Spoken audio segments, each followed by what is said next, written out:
Hello, my dear adventurers, it's Fox. Welcome back to another evening of shared stories and adventures. As the chill of winter starts settling, it really feels like the perfect time to gather all our favorite tales into one big, cozy compilation. This is something so many of you have been asking for in the comments. A long stretch of uninterrupted stories to keep you company.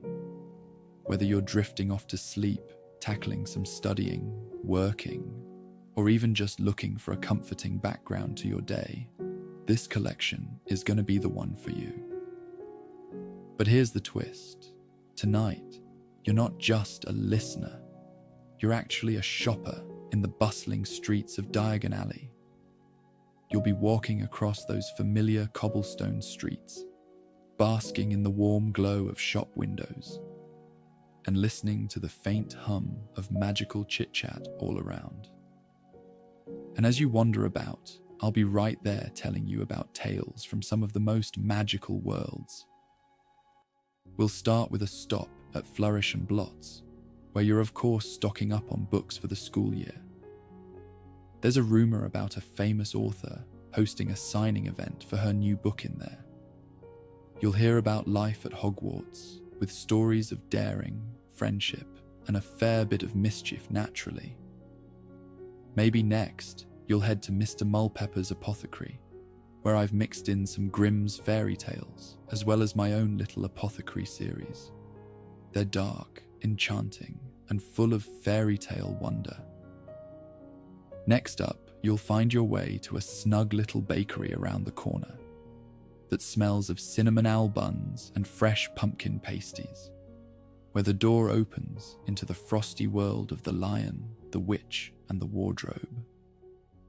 You'll journey through snowy forests and magical wardrobes, meeting some of the most unforgettable characters to have ever been written. And of course, no trip to Diagon Alley would be complete without a visit to Gringotts to fill up on galleons for the upcoming term. But speaking of galleons, if you'd like a way to support the channel, consider tossing a coin over on Patreon. Every little bit helps keep the magic alive and the Flu network running smoothly.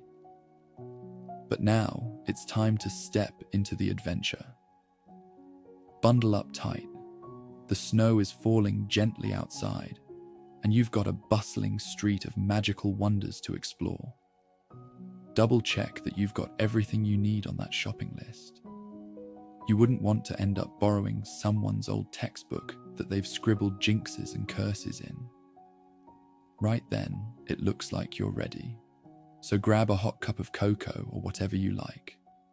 Find your favorite blanket, and let's step into the magic together.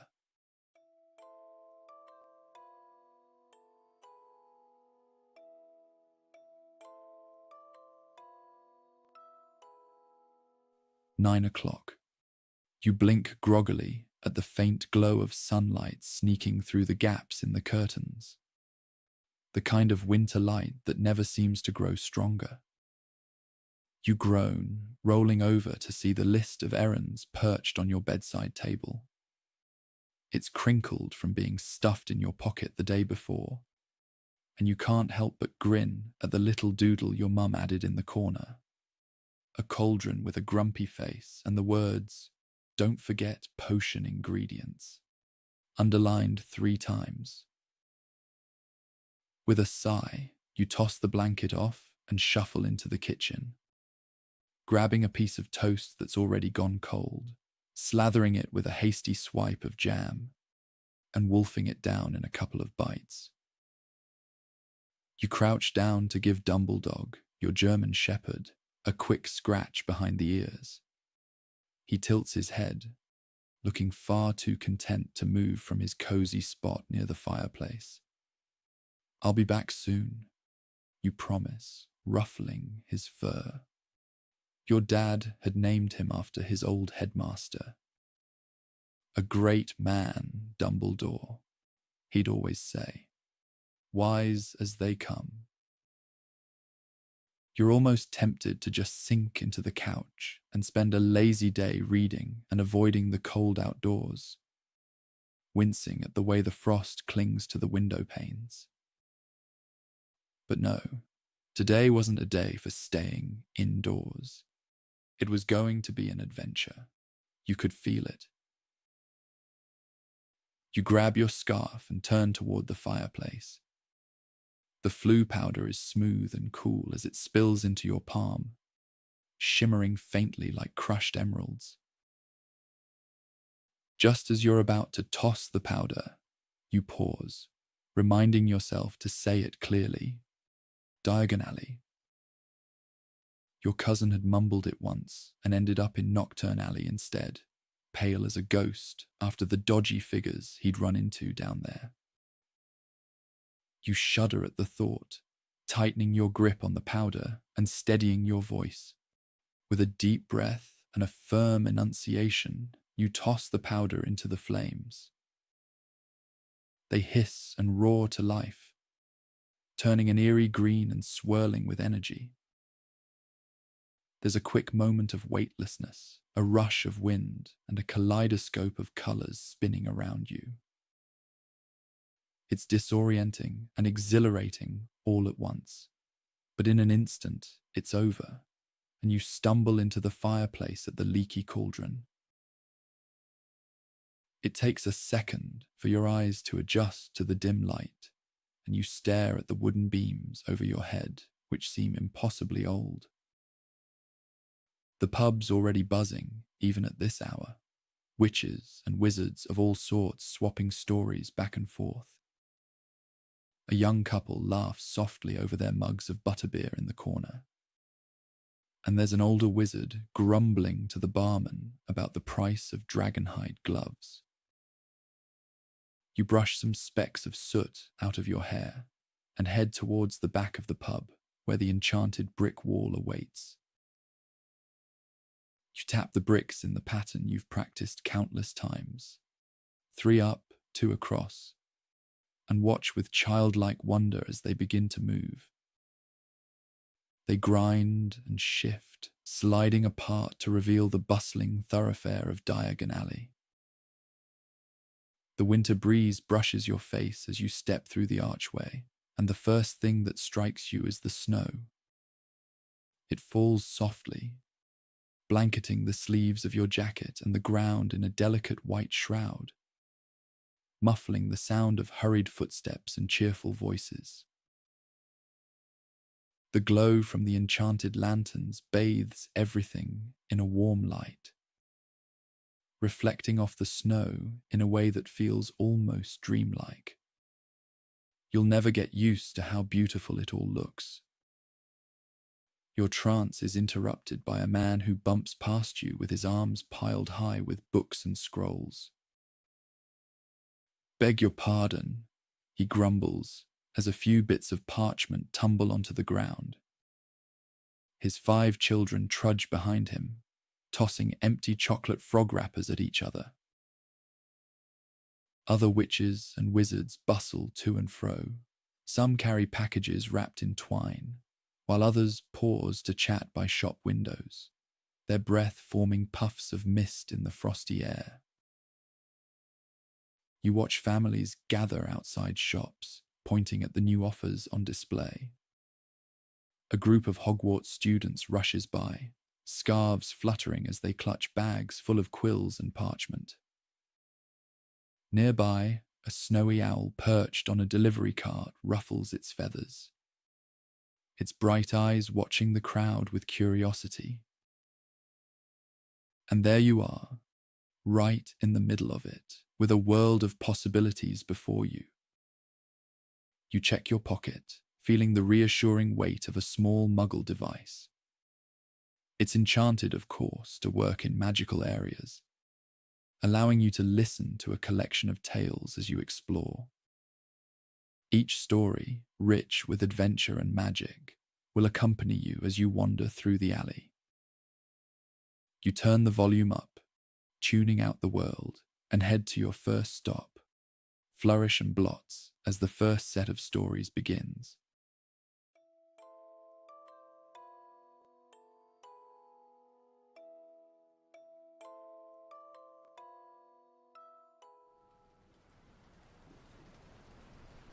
If you asked Draco Malfoy, post-war, to name his most harrowing experience at Hogwarts, you might expect him to recount the horrors of the Battle of Hogwarts, the trials that followed, or perhaps the suffocating weight of his family's tarnished legacy. But if you caught him on a day like today, he'd probably tell you the truth.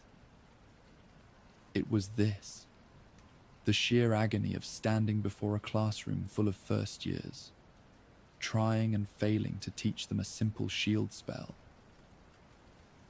No, no, no, wrong, Draco snapped, his voice cutting through the chaos like a whip. Have you ever held a wand before in your life? A Gryffindor boy in the front row flinched, his cheeks flushing bright red as his wand emitted a faint puff of smoke. Draco sighed, his fingers pinching the bridge of his nose, a gesture that would become all too familiar to his students. If there was a spell to summon patience, Draco was sure he would have botched it right about now. This was not what he'd signed up for. If he wanted this kind of headache, he could have stayed at Gringotts and kept to his cursed goblets and dragon-guarded vaults. But here he was, wand in hand, surrounded by eager but woefully unskilled students, all looking at him like he was supposed to have the answers to their magical mishaps. The students stared at him expectantly, some with awe, others with thinly veiled trepidation. Draco took a deep breath, trying to channel the demeanor of the teachers he remembered from his own school days. Snape's disdainful authority, McGonagall's unflinching command. Instead, what came out sounded more like exasperated babysitting. Protego, he said, flicking his wand sharply and effortlessly. A shimmering shield erupted in front of him, glowing faintly before dissipating. This is your most basic line of defense. It's simple, it's effective, and it's also apparently beyond half of you at the moment. He shot a pointed look at the boy whose wand was still smoking. The boy muttered an apology that sounded suspiciously like, "Sorry, Professor Malfoy," though Draco would swear he heard, "Sorry, Draco," which was something he would have to address later. The class was barely 15 minutes in, and Draco was already contemplating the feasibility of retirement at the ripe age of 35. He glanced around the classroom, taking in the faded posters of magical creatures that hung on the walls, the dust settling on old defense textbooks, and the rows of young wizards and witches looking at him, like he was the second coming of Gilderoy Lockhart, minus the charm or the fraudulent memoirs. Draco paced the front of the classroom, correcting a Ravenclaw's wand posture with a curt flick of his own. The classroom buzzed with quiet concentration, or at least the closest approximation these first years could manage. His eyes drifted to the window where the sun hung low, casting an autumnal glow over the castle grounds. As he tried to mask his growing exasperation, part of him couldn't believe he was back here, in this very classroom, barking instructions at a group of bewildered first years. But let's back up a bit, shall we? If you ask Draco why he was in his first week as the official professor of defense against the dark arts, he'd say it was because McGonagall was far more spry than she let on, and surprisingly relentless when it came to badgering him into things. In truth, Draco hadn't stood much of a chance against her ideals once she had set her mind to it. It had been a typical evening for Draco Malfoy. Or at least as typical as evenings got for a former Death Eater turned Cursebreaker. His office at Gringotts was dimly lit, cluttered with ancient scrolls, cursed trinkets, and the general disarray of someone who spent more time wrestling with dark artifacts than organizing his workspace. Draco had been on the brink of calling it a night, when the fireplace flared up with a bright emerald green flash. And there she was, Professor McGonagall, looking every bit the formidable headmistress she was, even through a flu connection. "Mr. Malfoy," she began, her voice sharp and businesslike, with just a hint of that unyielding Scotswoman resolve that Draco had never quite managed to evade. "I have a proposition for you." Draco had barely managed to feign polite disinterest when McGonagall launched into her pitch. The defense against the dark arts position was vacant again, thanks to an ill-fated mishap with the previous professor and a badly aimed hex. A very unfortunate incident during a duel, as I'm told. St. Mungo's expects him to make a full recovery, but it will take time, and the school year starts next week. She sighed.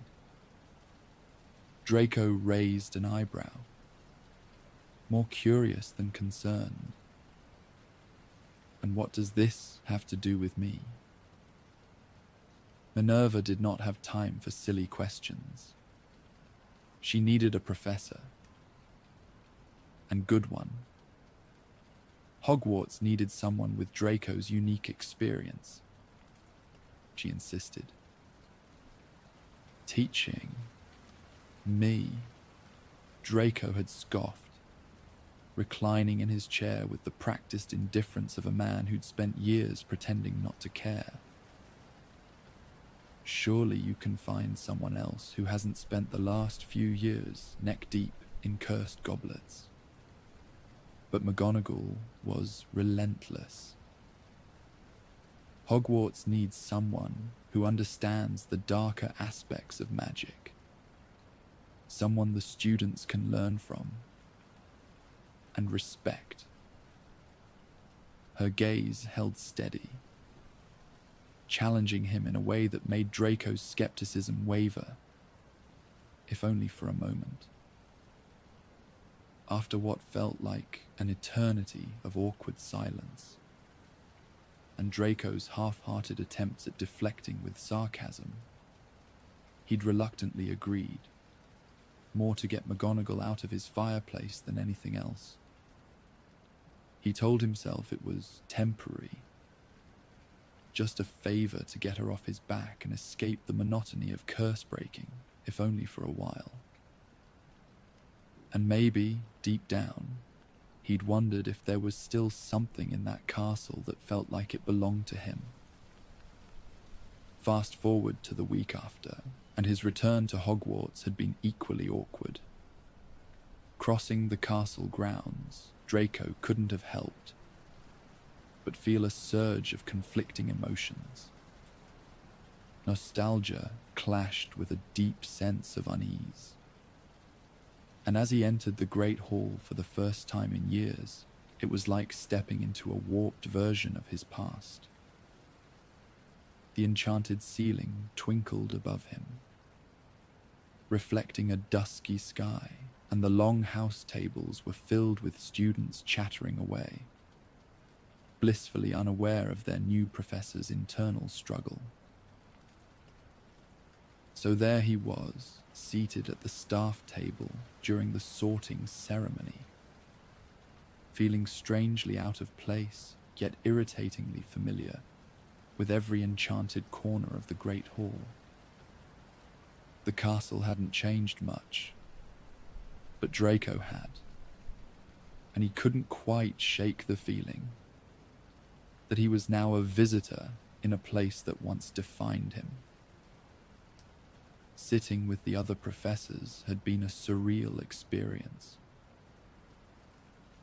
Draco had kept his expression neutral, projecting an air of cool detachment that had served him well over the years.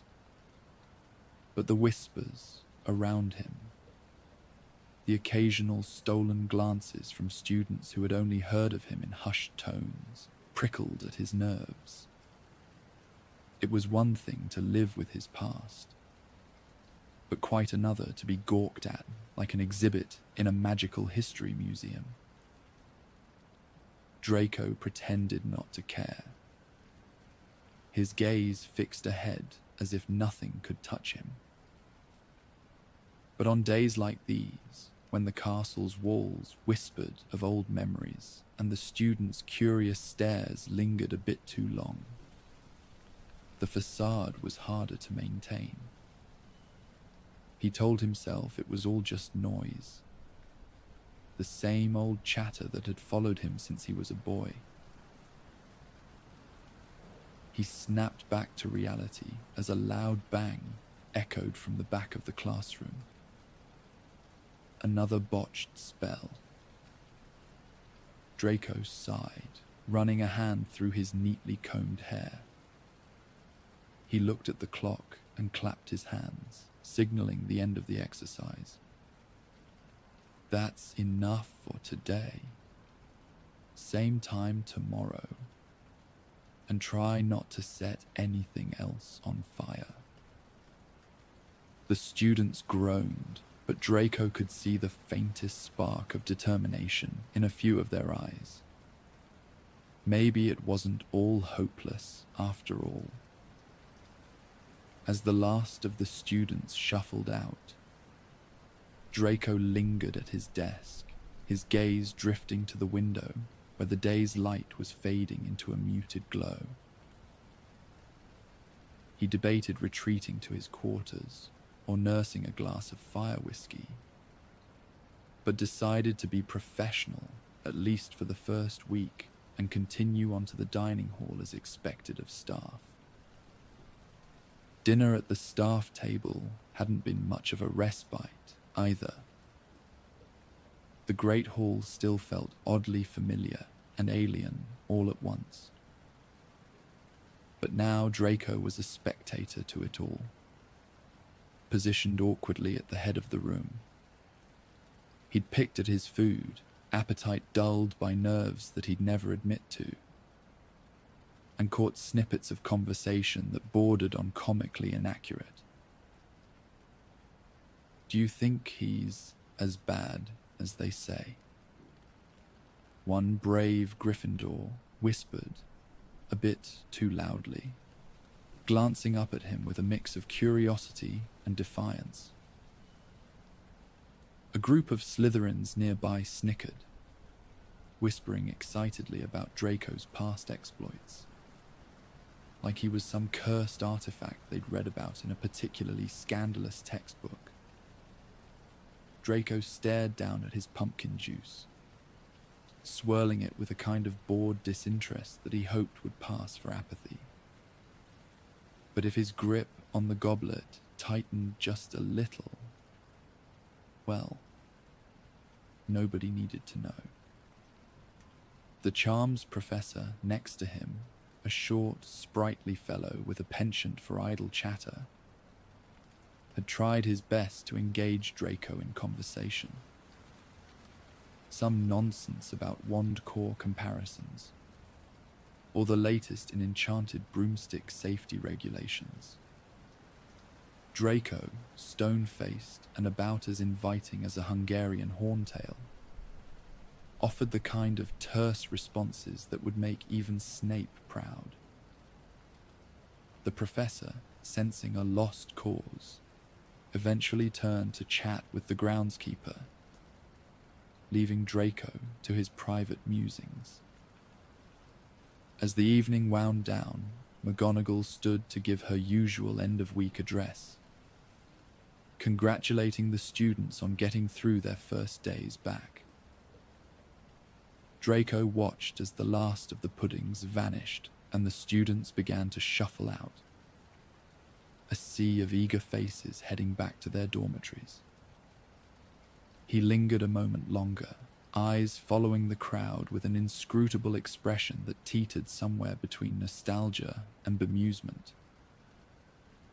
Once the hall had emptied, Draco made his way to his new office, tucked away in the dimly lit corridors of the third floor. The path was familiar, too familiar, and as he walked, he couldn't help but recall the many times he'd skulked through these same halls as a student, evading filch or avoiding the kinds of trouble that always seemed to find him. The portraits on the walls eyed him curiously, their painted inhabitants whispering and pointing, as if he were some peculiar new addition to their collection. He reached the heavy wooden door, pushing it open to reveal the sparse and cold office that was now his. It was a far cry from the cozy, cluttered lairs of the defense professors he'd known, and it suited him perfectly. Impersonal, a little grim, and mostly empty. Draco set his briefcase down, methodically unpacking his meager belongings. A stack of books on dark creatures, a silver pocket watch that once belonged to his father, and a photograph of his mother, still looking elegant and distant as ever. He paused over his worn lesson planner, flipping through the blank pages and wondering, not for the first time, if maybe he should have prepared a little more. But then he smirked, telling himself that if Lockhart had managed this job, surely he could too, and with far less hair gel. A knock on the door pulled him from his thoughts, and McGonagall stepped inside, her usual sternness softened by a tired smile. "Settling in, all right, Mr. Malfoy?"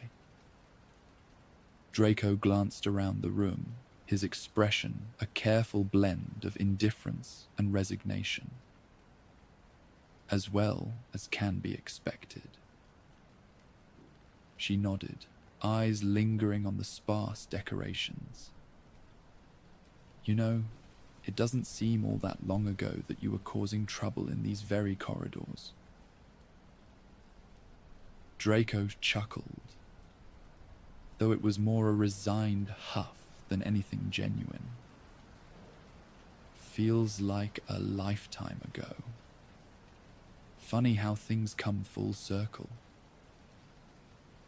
McGonagall's smile was knowing, a mixture of warmth and something else, a kind of quiet approval that made Draco shift uncomfortably. "Remember, my door is always open, should you need anything, or if the students prove too much of a handful." Draco shrugged, forcing a smirk. "I've handled cursed vaults and dark wizards. I think I can manage a few over-enthusiastic kids." It was more for show than anything, a touch of bravado. McGonagall just gave him a look, somewhere between amused and unconvinced, before leaving him to his thoughts. Draco watched her leave, the soft click of the door echoing in the empty room. He turned back to his desk, absently straightening the books and trinkets, as if they were pieces of a puzzle he hadn't quite figured out yet. For all his reluctance and all his doubts, he was here now, back in the place he'd never thought he'd return to. And as the castle settled into its nighttime quiet, Draco allowed himself a brief, hesitant moment of reflection. If you ask Draco, he doesn't care about Hogwarts, about the students, or about teaching. He's only here because McGonagall twisted his arm, and that's the end of it.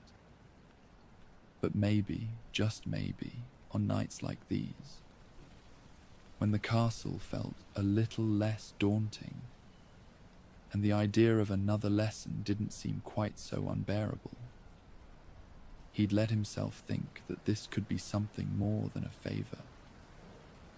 Just a little bit, though. Nothing more. As the weeks slipped by, Draco found himself begrudgingly sinking into the role of professor, though he'd never admit it outright. Evenings that he'd once spent holed up in his flat were now spent in the library, buried in dusty tomes and obscure manuscripts. He told himself it was just part of the job, finding new ways to keep the students on their toes, throwing in twists to his lessons that would keep them guessing. And if there was a flicker of enjoyment in outsmarting a room full of teenagers, well, that was beside the point. It was all just for McGonagall, after all. The students, however, were proving to be a challenge all their own. They were nothing like the obedient, attentive pupils Draco vaguely remembered from his school days. Or perhaps, he considered with a wry smirk, he'd just blocked out how truly insufferable they'd all been. Cheeky Gryffindors loved to test his temper. Bold Slytherins nudged the boundaries of his patience. And every now and then, a Hufflepuff would pull a prank so absurd that Draco was left speechless. One particularly chaotic afternoon, Draco slumped into his office chair, rubbing his temples and staring at the ceiling as if it might offer some kind of escape. Were we ever this bad? He muttered to himself, trying to recall if his own class had been this unruly. But the memory was fuzzy, clouded by nostalgia and the arrogance of youth. Then came one crisp October morning, just before Halloween, when Draco decided it was time to shake things up. Standing at the front of the classroom, he watched as his students fidgeted restlessly. "Tomorrow, we're going into the Forbidden Forest," he announced, delighting in the way their eyes widened and whispers erupted across the room. "We'll be learning about the creatures that lurk in the shadows. Consider it a lesson in defense and keeping your composure when faced with the unknown." The next afternoon, bundled in scarves and cloaks, the students gathered at the castle entrance, shivering slightly at the cold edge in the air. Draco led them across the grounds and into the tangled depths of the Forbidden Forest, the towering trees swallowing what little daylight remained. Leaves crunched beneath their feet, and the canopy above cast a shadow so thick that it felt like stepping into another world entirely. The forest was alive with movement, the rustling of branches, distant bird calls, and the occasional snap of a twig that made the students jump. "Lumos," Draco muttered, his wand tip glowing with a cool, steady light that cut through the darkness. The air was vibrating with a kind of ancient magic, wild, untamed, and waiting just beyond the trees. Draco couldn't help but feel a familiar thrill, the kind that came with facing the unknown, even if it was just another lesson. He glanced back at the students, their faces lit by the glow of their wands. caught somewhere between fear and awe. "Stay close," Draco instructed, his voice calm but sharp enough to carry through the student's chatter. "This forest is ancient and doesn't take kindly to those who wander foolishly." The words were casual, but the underlying warning was clear. This was no place for playing hero. Draco led them deeper into the woods, eventually stopping at a clearing where an ancient stone circle stood, half buried in ivy and moss. The stones were relics of a long-forgotten past, where old magic once thrummed with power. Draco pointed out the telltale glimmer of acromantula webs hanging from the trees, and demonstrated how to repel a swarm of bowtruckles guarding their precious branches. He was in his element, seamlessly blending knowledge and dry wit, though he'd never admit to enjoying it. Suddenly, Draco halted, raising a hand to silence the group.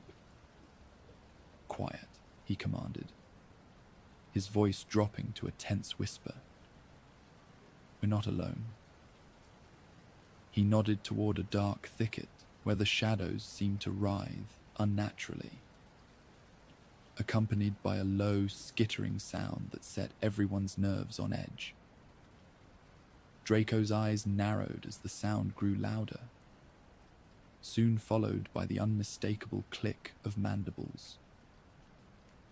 From the underbrush emerged an acromantula, massive and menacing, each leg as thick as a broomstick and tipped with lethal claws.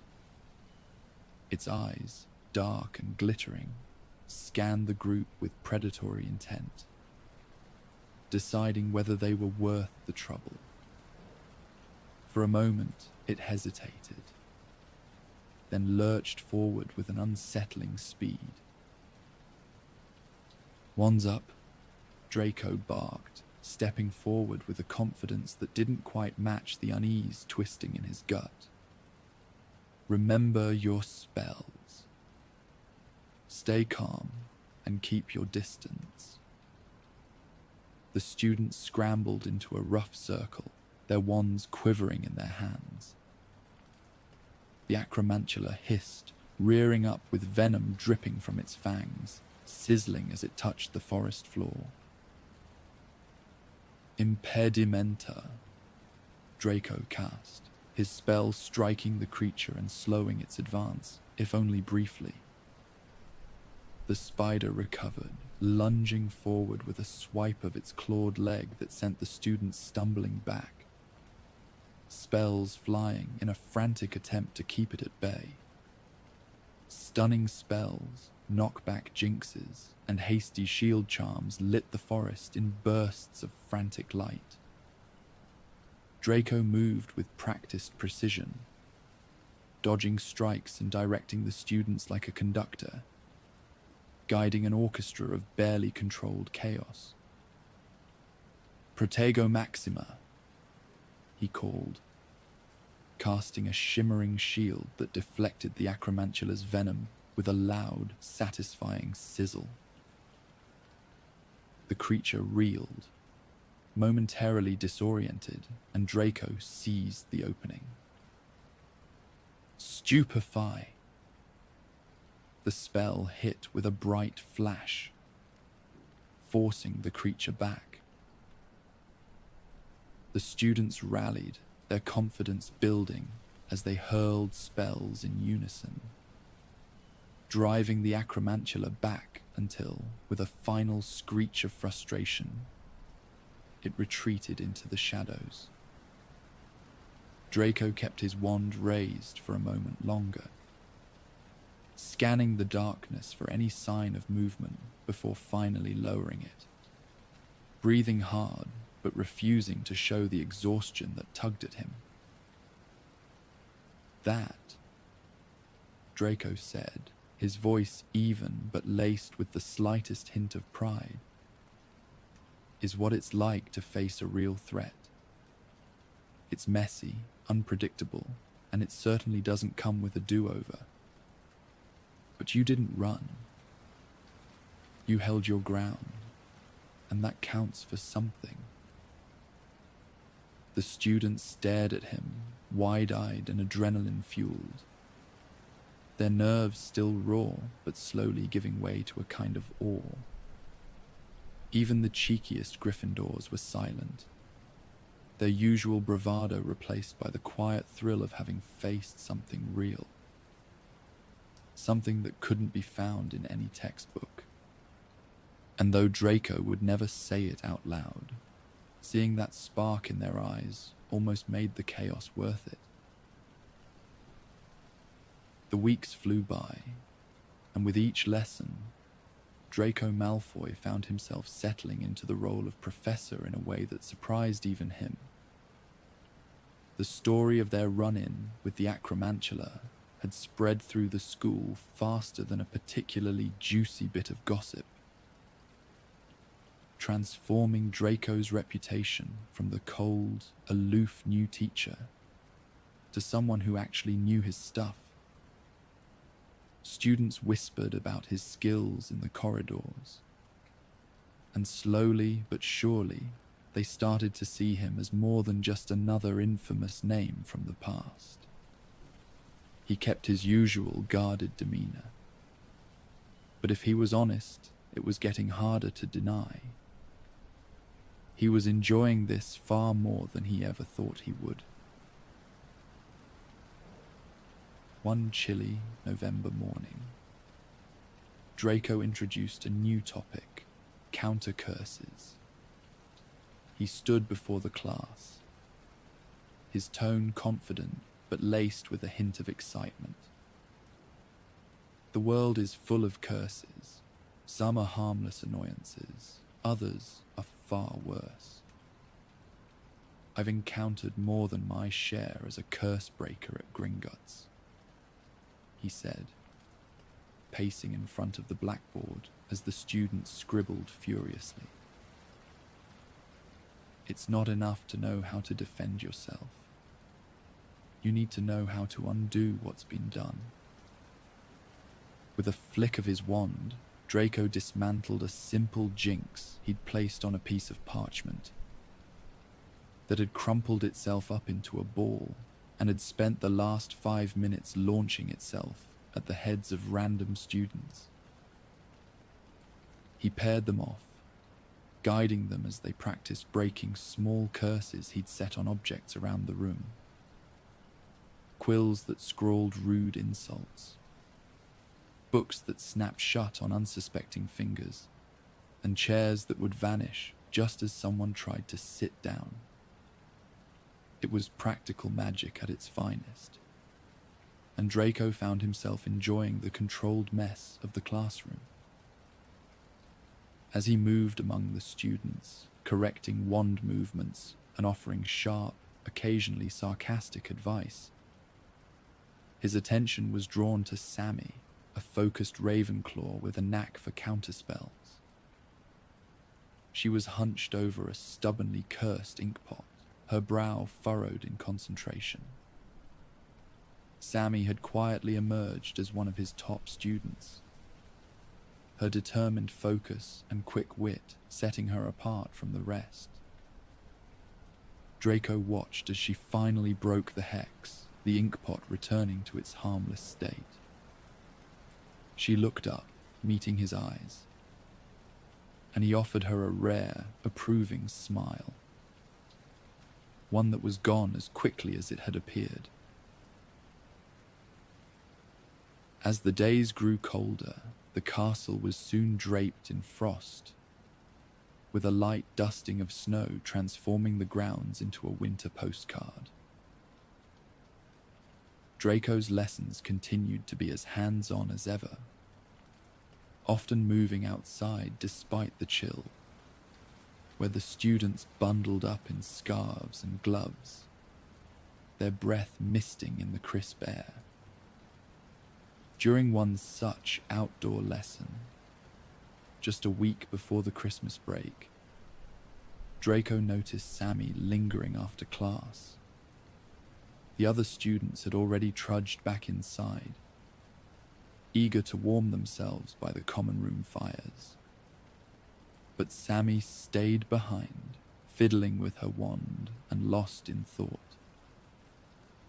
Draco watched her for a moment, recognizing the familiar look of someone caught between what they knew and what they were still figuring out. He approached, adjusting his scarf against the biting wind. "Something on your mind, Miss Blackwood?" he asked, his voice surprisingly gentle, lacking its usual sharp edge. She hesitated, her pensive expression saying more than words ever could. And Draco found himself waiting, uncharacteristically patient, as if he understood all too well the weight of unspoken worries. Sammy kicked at the snow, her eyes fixed on her boots. She hesitated before speaking. "Were you always this good at magic, Professor? When you were a student, I mean." Draco let out a dry chuckle, folding his arms. "I had my moments, sure. But I wasn't exactly the picture of academic dedication.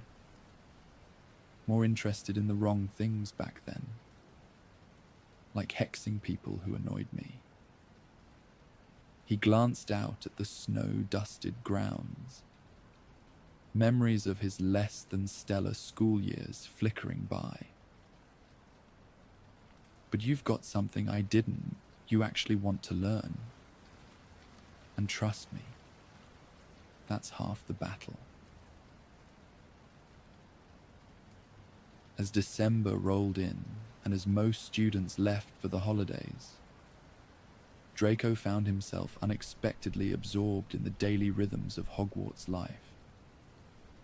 He spent evenings in the staff lounge, swapping stories with colleagues, and reluctantly indulging in wizards' chess matches he usually lost spectacularly.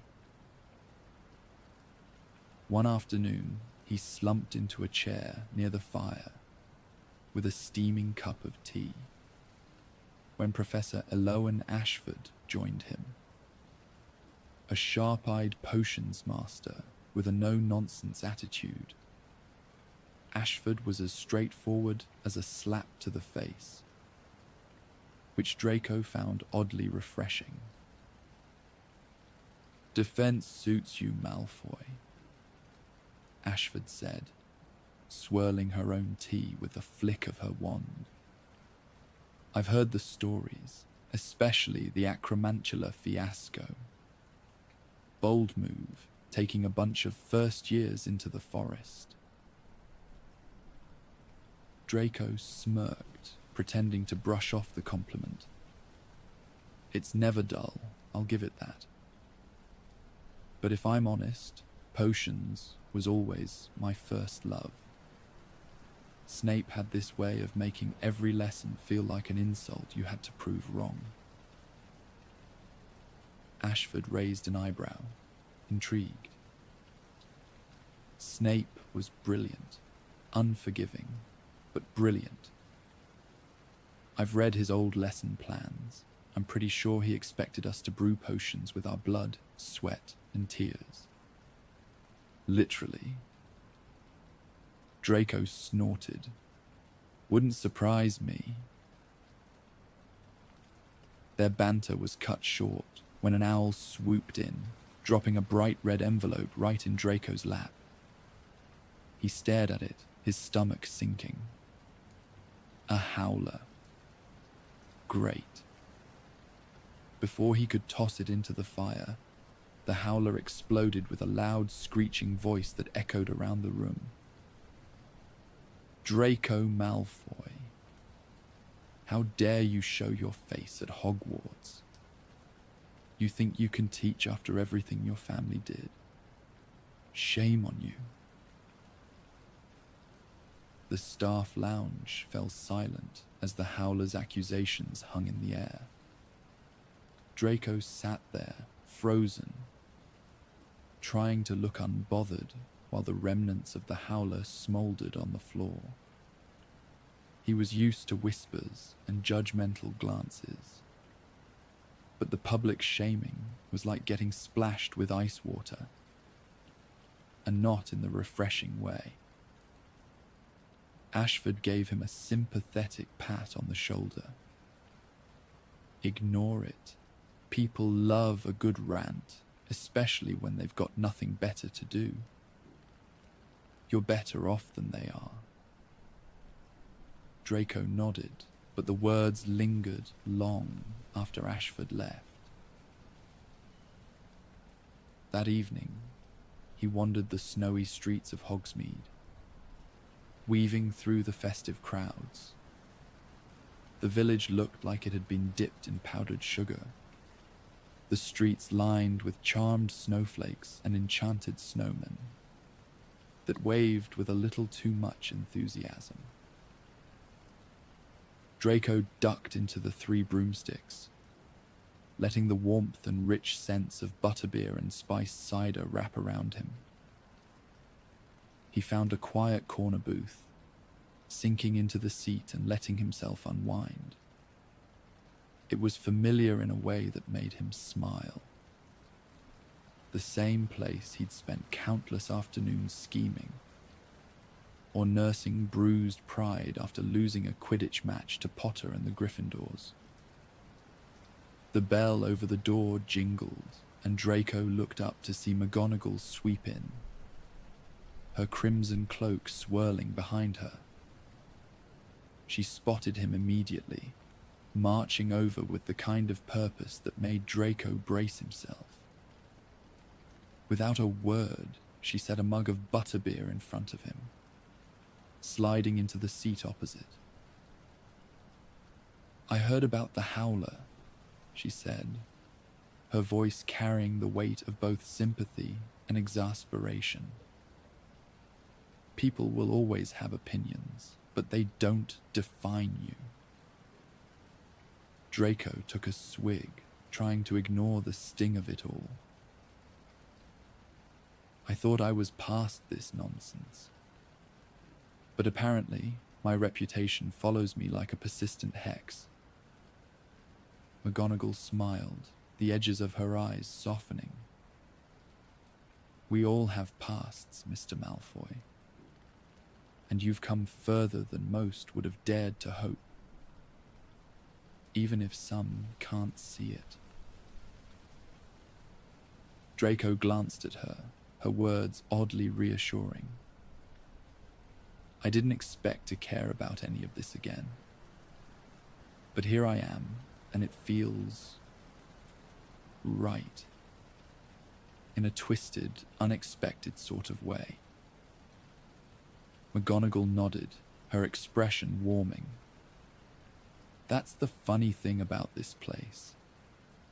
It has a way of showing you who you are, even when you're too stubborn to see it yourself." They sat in comfortable silence, watching the snow swirl gently outside. For once, Draco let himself relax, finding solace in the company and the quiet. After a moment, Draco broke the silence, his tone serious. "Tell me, McGonagall, are these new students always this awful? Or is this a special batch? I swear my class couldn't have been this bad." McGonagall let out a genuine laugh, the sound light and unexpected. "Oh, Draco, your lot was dreadful. I lost count of how many times I caught you sneaking about or breaking rules. You and your classmates gave us more headaches than I care to remember." Draco chuckled, his smugness fading into something softer. "Well, maybe we weren't the best behaved, but we had charm."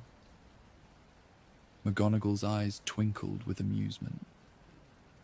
"If you say so, Mr. Malfoy. Every generation thinks they are the exception. but I assure you, you and your friends were quite the handful." Draco smirked, the nostalgia of it all settling in. "All right, fair point.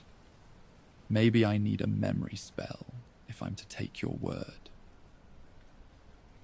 McGonagall ignored his jest with a smile of her own, sipping her drink. They exchanged one last knowing look, the weight of their shared history lightened by the moment. As Draco stood to leave, he felt a strange comfort knowing that, even with all their past missteps, Hogwarts had a way of keeping its doors open to anyone willing to find their way back. The week before Christmas, Hogwarts was abuzz with holiday cheer. The castle transformed into a spectacular winter wonderland. House elves worked tirelessly, decking the staircases with garlands of enchanted holly, while glowing fairy lights twinkled in every nook and cranny.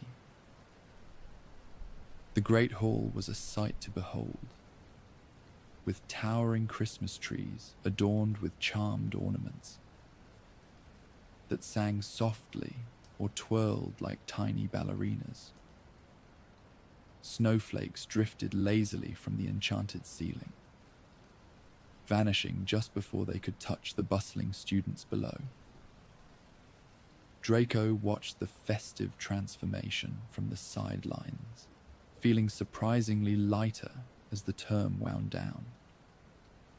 The students were equally caught up in the holiday spirit, and even his most stubborn classes were tackled with an enthusiasm that he hadn't seen before.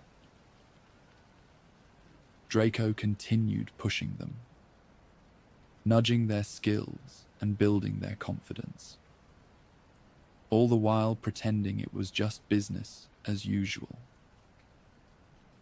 Then, one chilly afternoon, McGonagall summoned the staff for an urgent meeting. Her tone was brisk, her expression all business, as she informed them that the Ministry of Magic would be conducting a formal inspection of Hogwarts.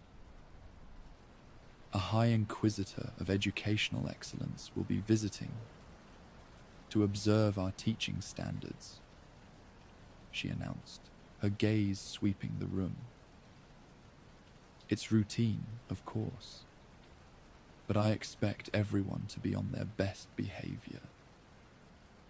Draco managed to keep a straight face, but inwardly he felt a twinge of anxiety twist in his stomach. Hogwarts inspections were nothing new, but the thought of being judged by some ministry official, some nosy bureaucrat scrutinizing his every move, was hardly appealing. Still, Draco forced himself to maintain his usual calm.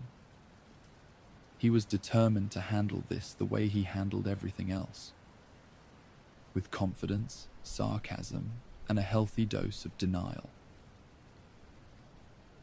As the meeting wrapped up, Draco found himself mentally running through his lesson plans, wondering how best to impress someone whose job title sounded like they'd never set foot in a classroom. He'd survived Death Eaters, curses, and a horde of giant spiders. Surely he could handle one overzealous inspector.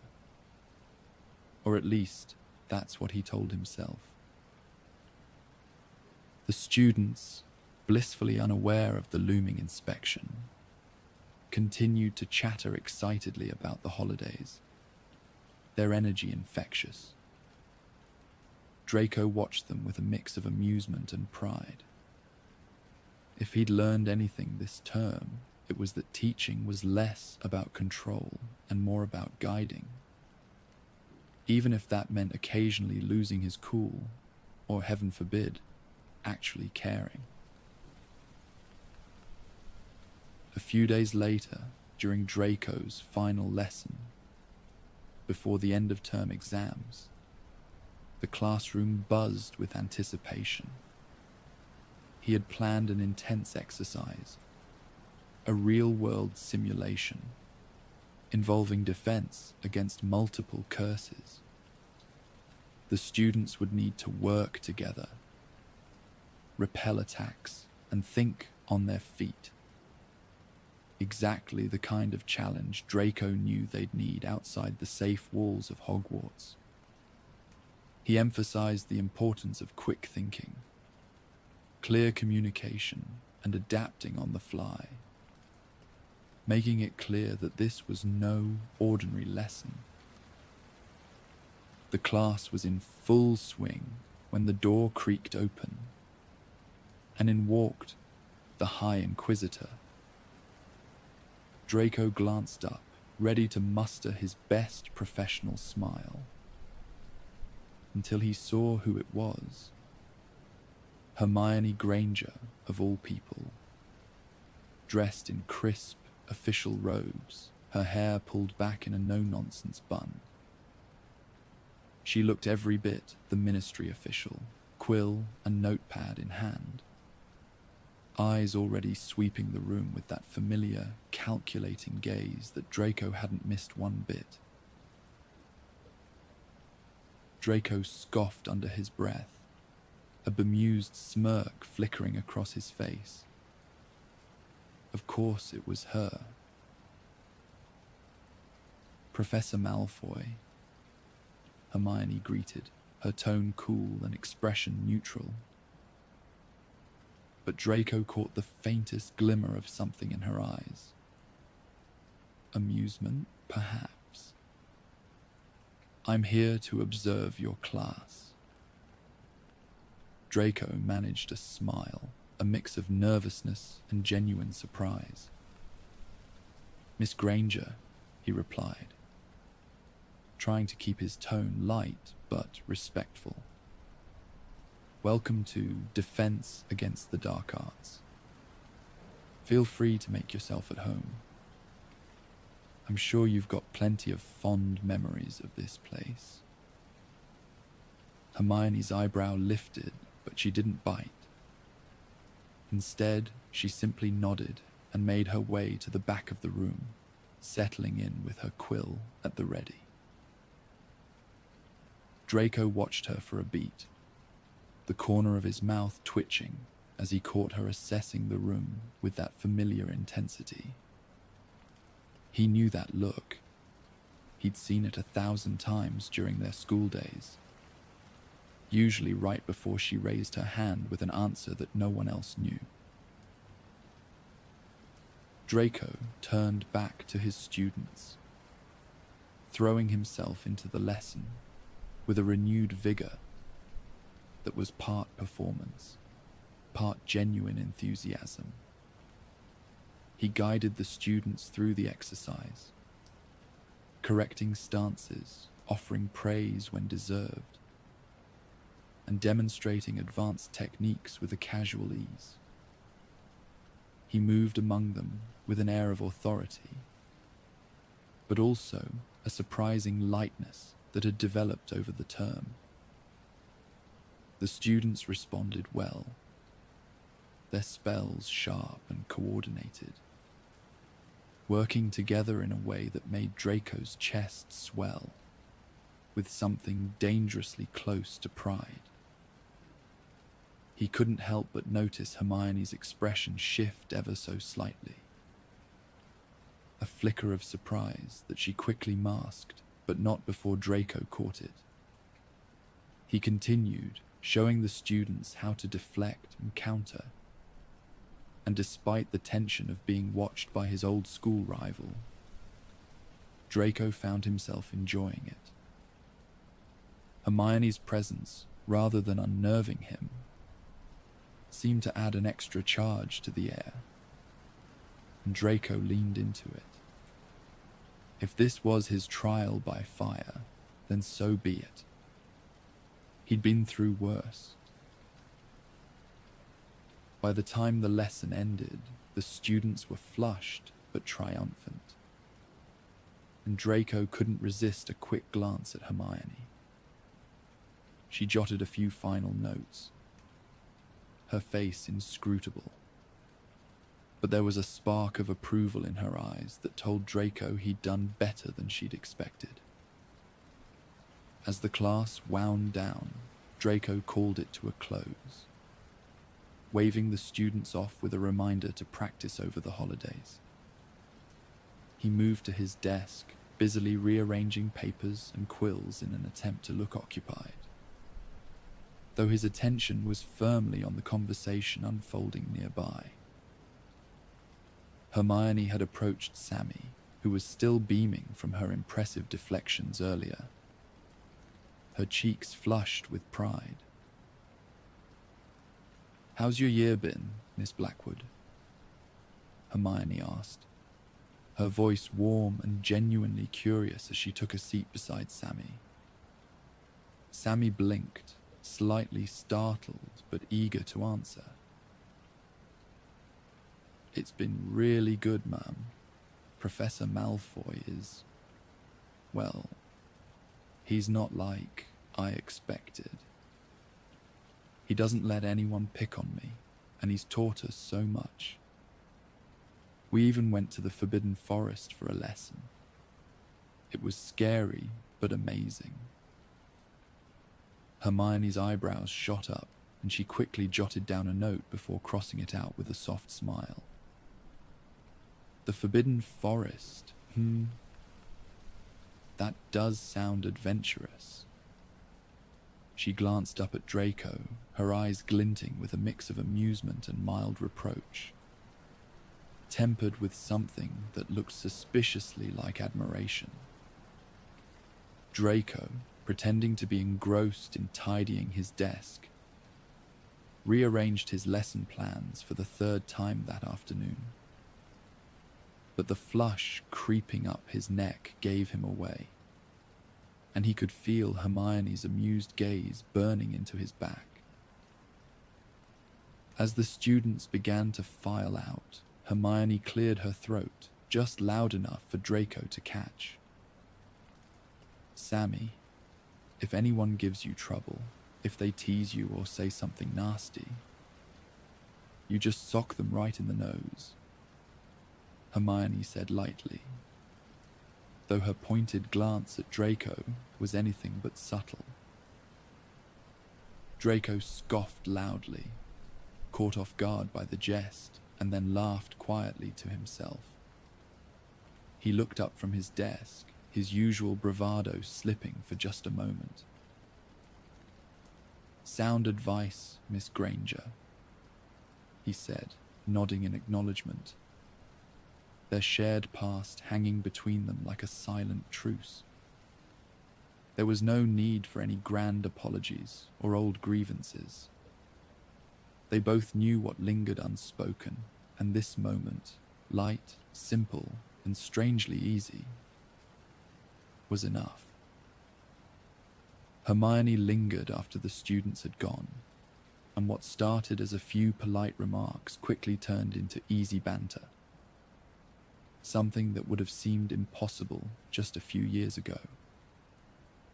They spoke of old times, the chaos of their school days, and the bizarre twists of fate that had led them here, sharing the occasional laugh that felt oddly natural.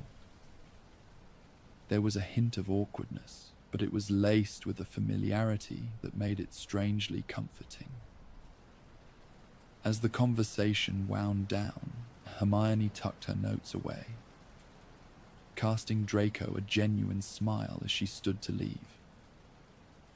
"You're doing good work here, Malfoy," she said, her tone sincere in a way that left little room for doubt.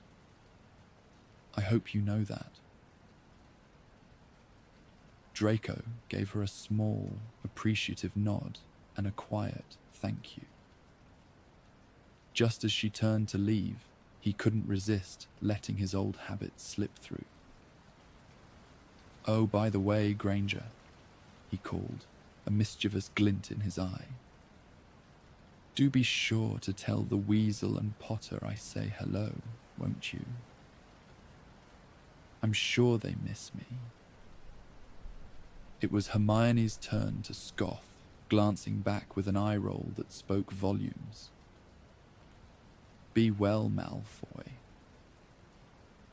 She shook her head, a small smile tugging at her lips before she finally walked out, leaving Draco alone with the lingering echoes of their old rivalry.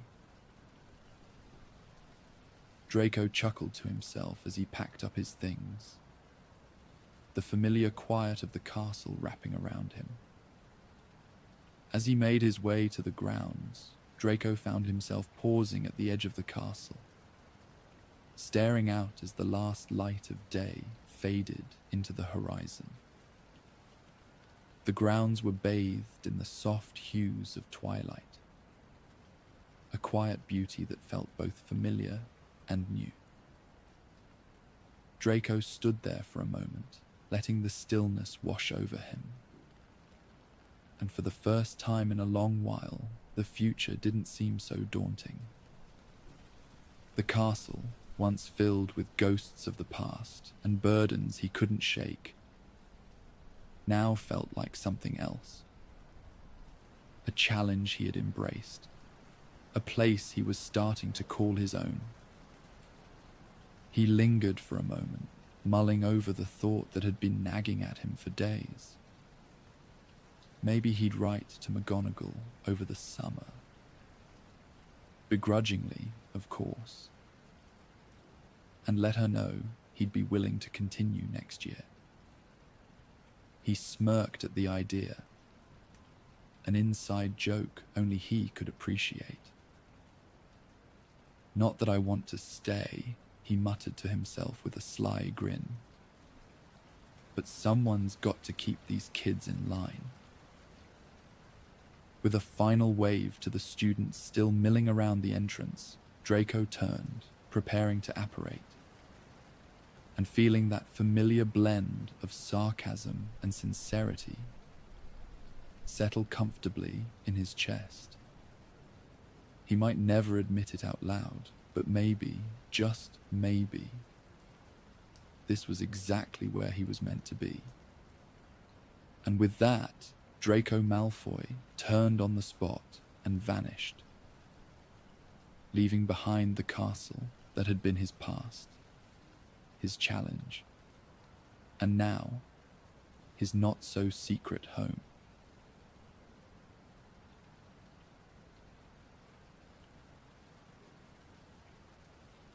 Alistair Valewood trudged down the stone corridor, his shoes scuffing against the age-worn steps as he left the Transfiguration classroom. The late afternoon light filtered through the tall, narrow windows of the middle courtyard, nestling him in a golden glow that Alistair barely noticed. The disappointment from his botched exam still weighed heavily on him. His fingers traced the grooves on his wand absent-mindedly, replaying every failed flick and swish of the last hour in his mind. He shouldn't have hesitated when transforming the teacup into a bird. He knew that. But his nerves had gotten the better of him, and now all he had was a barely passing grade. The disappointing squawk of his feeble attempt, and a sinking feeling in his gut. The castle felt colder this time of year, the chill of autumn creeping through the thick stone walls. As Alistair passed through a hallway, he glimpsed his reflection in the polished surface of a nearby suit of armor. His hair was a mop of bark-brown curls, messy from running his hands through it in frustration. Grey eyes stared back at him with the familiar mix of stubbornness and doubt.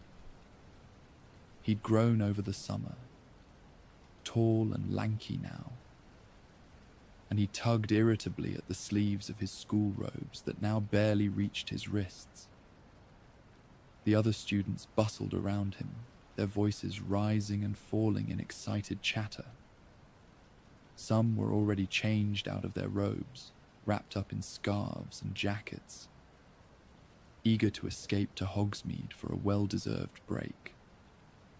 Alistair watched as a group of fifth-year Gryffindors laughed, one of them juggling a stack of Honeydukes bags, the sweet scent of chocolate frogs and peppermint, leaving a fragrant trail behind them. A small knot of second-year Hufflepuffs darted past, giggling as they snuck glances at a massive parchment filled with doodles of Professor Thaddeus sporting bunny ears. He even spotted a group of his fellow Slytherins striding confidently toward the castle's entrance, already planning how they were going to nick a few bottles of fire whiskey for a party later. His own footsteps echoed as he descended the winding staircases, passing familiar portraits that nodded or glanced disapprovingly, as if sensing his frustration. The path to the dungeons was quieter, and Alistair's steps slowed as the buzz of the main castle faded. He couldn't stop replaying the exam in his mind.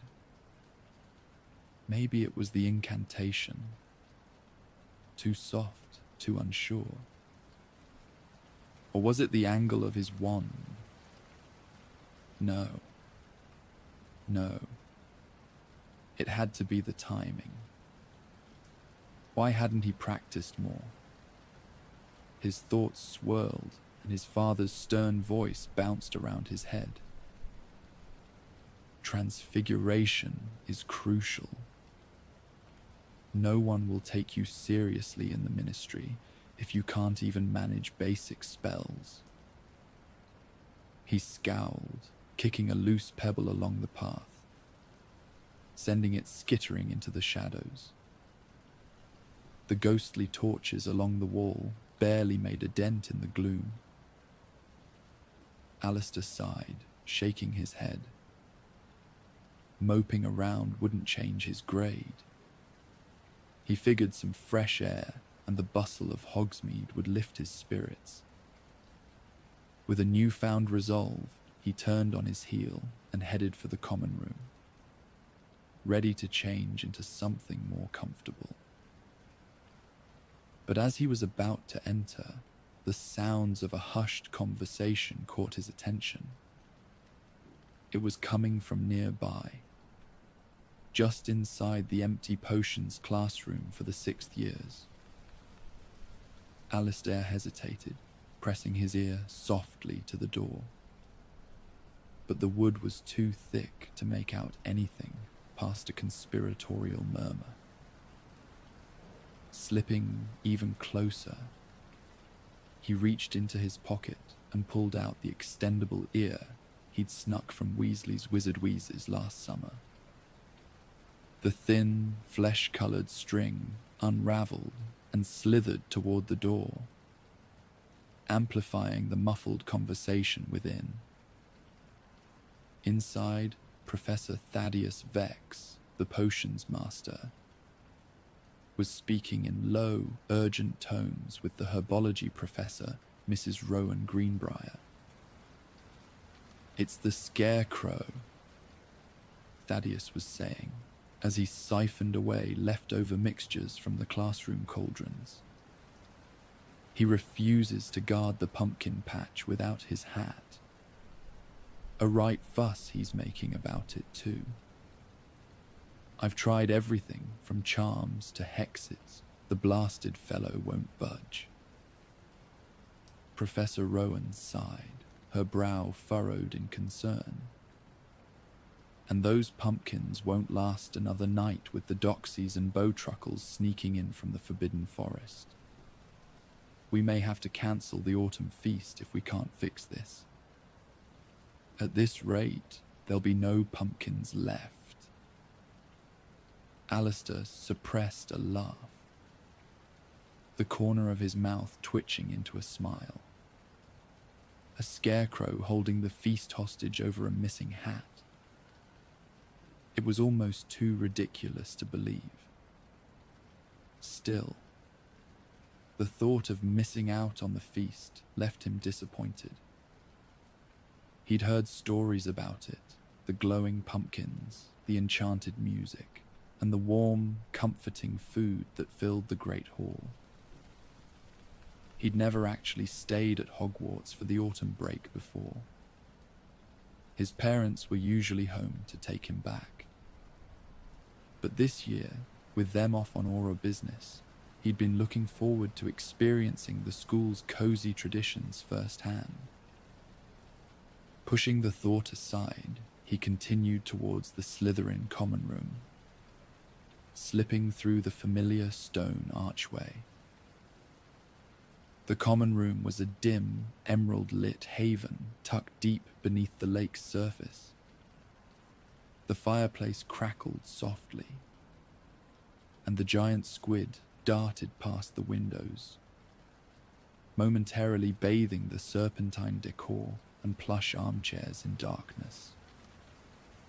Alistair quickly changed out of his robes, opting for a dark green hoodie and jeans. He tried to wrestle his hair into something less unruly, but gave up once the magical comb started nipping at his fingers angrily. Taking a deep breath, Alistair stepped back into the chilly corridors, his mind set on meeting Carrie Valois in Hogsmeade. She was an exceedingly brilliant Ravenclaw who also happened to be his best friend. He hoped her company would lift his mood, and a warm butterbeer in hand wouldn't hurt either. As he walked, the castle's familiar sights rushed by. The shifting staircases creaked as students darted across them. The faint smell of parchment and potions clung to the air, and the constant chatter of paintings and portraits buzzed around him. Alistair had no intention of taking the usual path to Hogsmeade, though. Instead, he veered towards a narrow hallway, hidden away behind a tapestry of a medieval jewel. This was his shortcut, one he'd discovered quite by accident during his third year, while trying to escape Peeve's mischief. Alistair squeezed past the tapestry, revealing a narrow, winding stairwell that led to the castle kitchens. The passage was dark, lit only by a few sputtering lanterns hanging overhead, and the cool stone walls were slick with moisture from the nearby underground springs.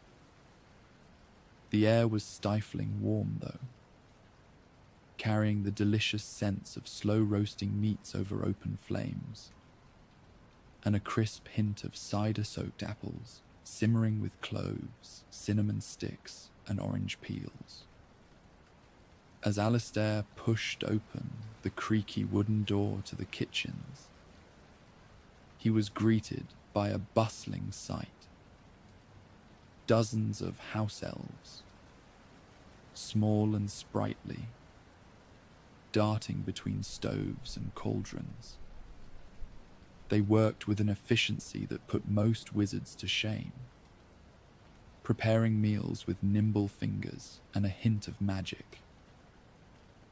Copper pots floated in mid-air, stirring themselves while trays of pastries whizzed about like enchanted broomsticks.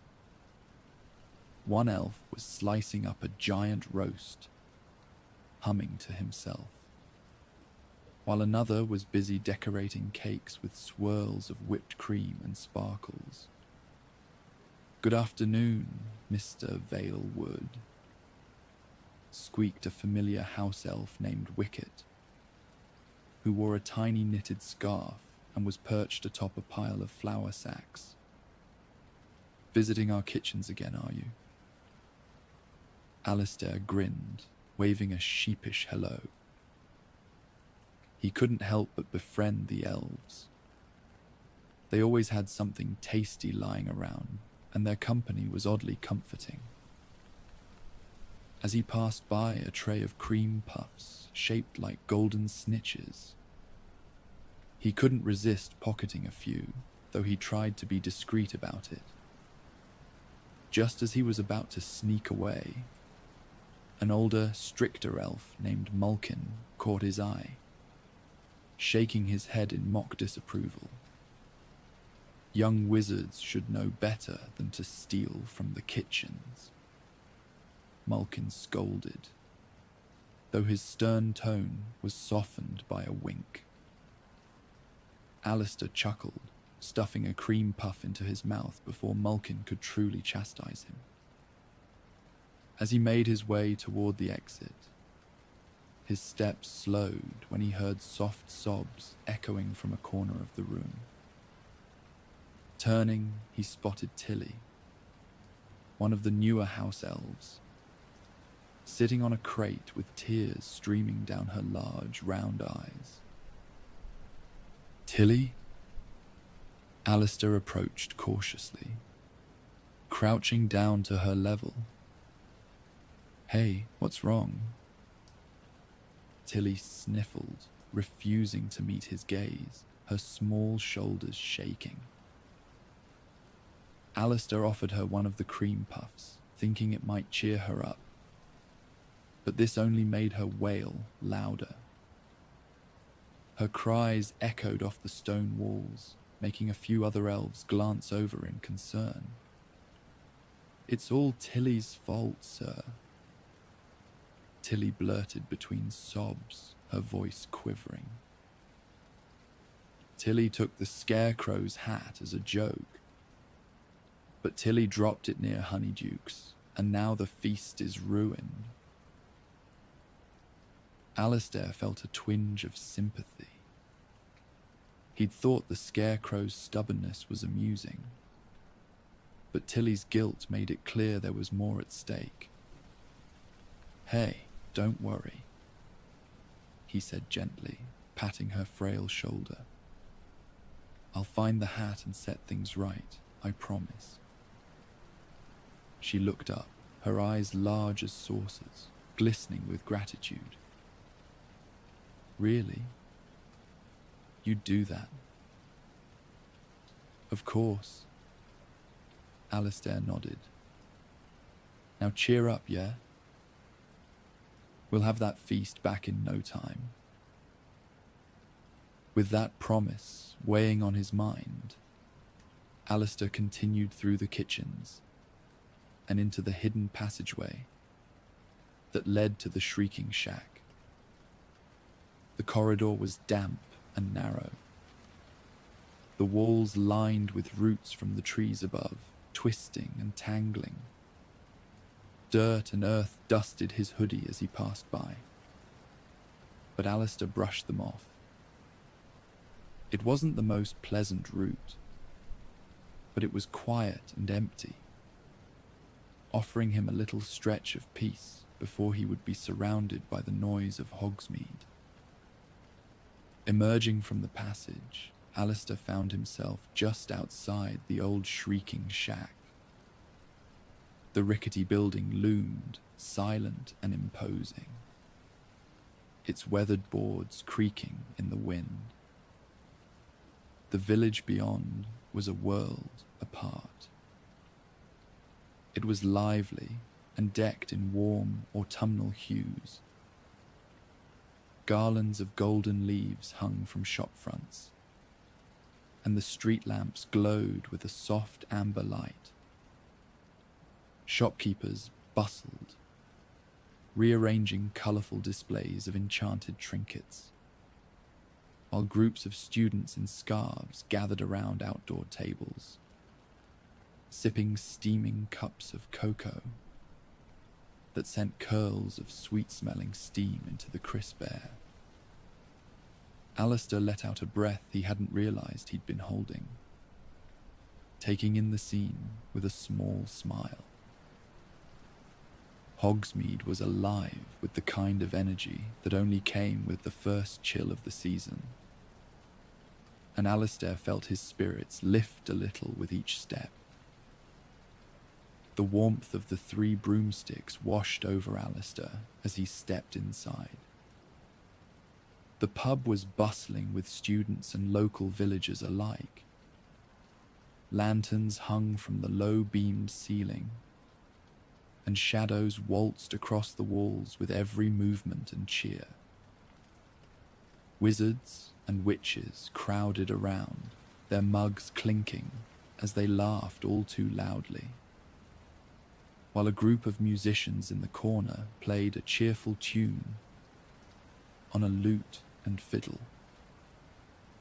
At one table, a group of goblins sat huddled over a game of enchanted cards, their sharp eyes watching every flick of the deck. Nearby, a half-giant, towering even while seated, guffawed heartily as he swapped stories with a pair of wizards in midnight black aura robes. Alistair spotted Carrie Valois near the back, her bright blue scarf wrapped snugly around her neck as she sipped on her second mug of butterbeer. Carrie's Ravenclaw pin gleamed on her coat, and she was in the middle of animatedly recounting her latest academic triumphs to a few friends. Her dark hair was tied back in a neat braid, and her eyes sparkled with the satisfaction of someone who knew she'd aced all her exams. "Oi, Valewood," she called, grinning as she waved him over. "Come to drown your sorrows with us." "Something like that," Alistair replied, sliding into the seat across from her. The easy atmosphere of the pub was already dispelling his sour mood from earlier. He couldn't help but smile as Carrie teased him about his exam woes, poking fun at his grim expression. "You should have seen yourself in class," Carrie chuckled, mimicking Alistair's wand movements with exaggerated precision. "I thought you were trying to turn the teacup into a pancake with how flat it was getting." Alistair laughed, shaking his head. Yeah, laugh it up. But I've got something better than grades to talk about." He leaned in closer. "Have you heard about the autumn break feast? It might be cancelled." Carrie's smile faltered, her brow furrowing in confusion. "Cancelled? Why?" Alistair quickly recounted the conversation he'd overheard in the dungeons, the stolen scarecrow hat and Tilly's tearful confession. Carrie listened intently, sipping her drink casually. By the end, Carrie's eyebrows shot up. All because of a missing hat. That's ridiculous. She folded her arms, her expression shifting from disbelief to determination. "We've got to fix this." "That's what I was thinking," Alistair said. "And I could really use the help of the smartest witch in school. That I know of, at least." Carrie rolled her eyes, but couldn't hide her grin. "Flattery will get you everywhere, Valewood. All right. Let's go find that hat." The pair quickly left the coziness and charm of the Three Broomsticks behind and made their way through the village. They followed Tilly's vague description, heading toward the last spot she'd seen the hat, near Honeyduke's sweet shop. Carrie had a theory. If the hat controls the scarecrow, it must have some magic of its own. I bet it's left a trace. With a practiced flick of her wand, she cast Appare Vestigium, a tracing spell. Pale, silvery blue wisps appeared in the air, like ethereal footprints, swirling faintly before stretching out in a shimmering path down the cobblestone street. They followed the magical trail, winding past clusters of students and shopkeepers, around the corner of Zonko's joke shop until it led them straight to Gladrag's wizardwear. In the shop window, sitting awkwardly among elegant robes and capes, was the hat. It was a shabby, patched thing, with mismatched fabric and a wide, lopsided brim, faded and frayed, with straw poking out like an overgrown nest. But an unmistakable magical aura seemed to pulse from it. "That's definitely it," Alistair said, pointing at the price tag hanging from the brim. 30 galleons and 10 sickles. But we're a bit light on the gold. Carrie sighed, her pockets turning up little more than a few nuts and a spare piece of parchment.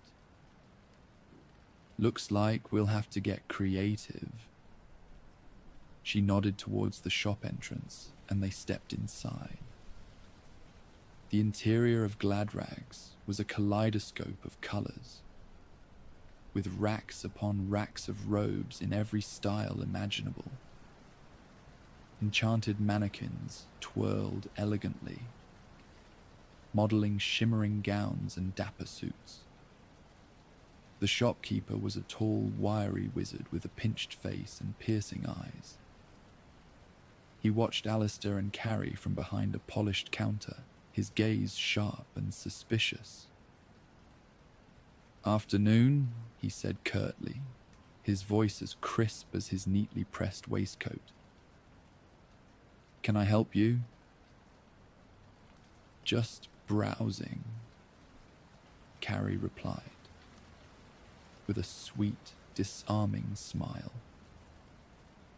She casually wandered toward a display of enchanted scarves that changed color with the wearer's mood, her wand slipping effortlessly into her hand, tucking into the sleeves of her robes.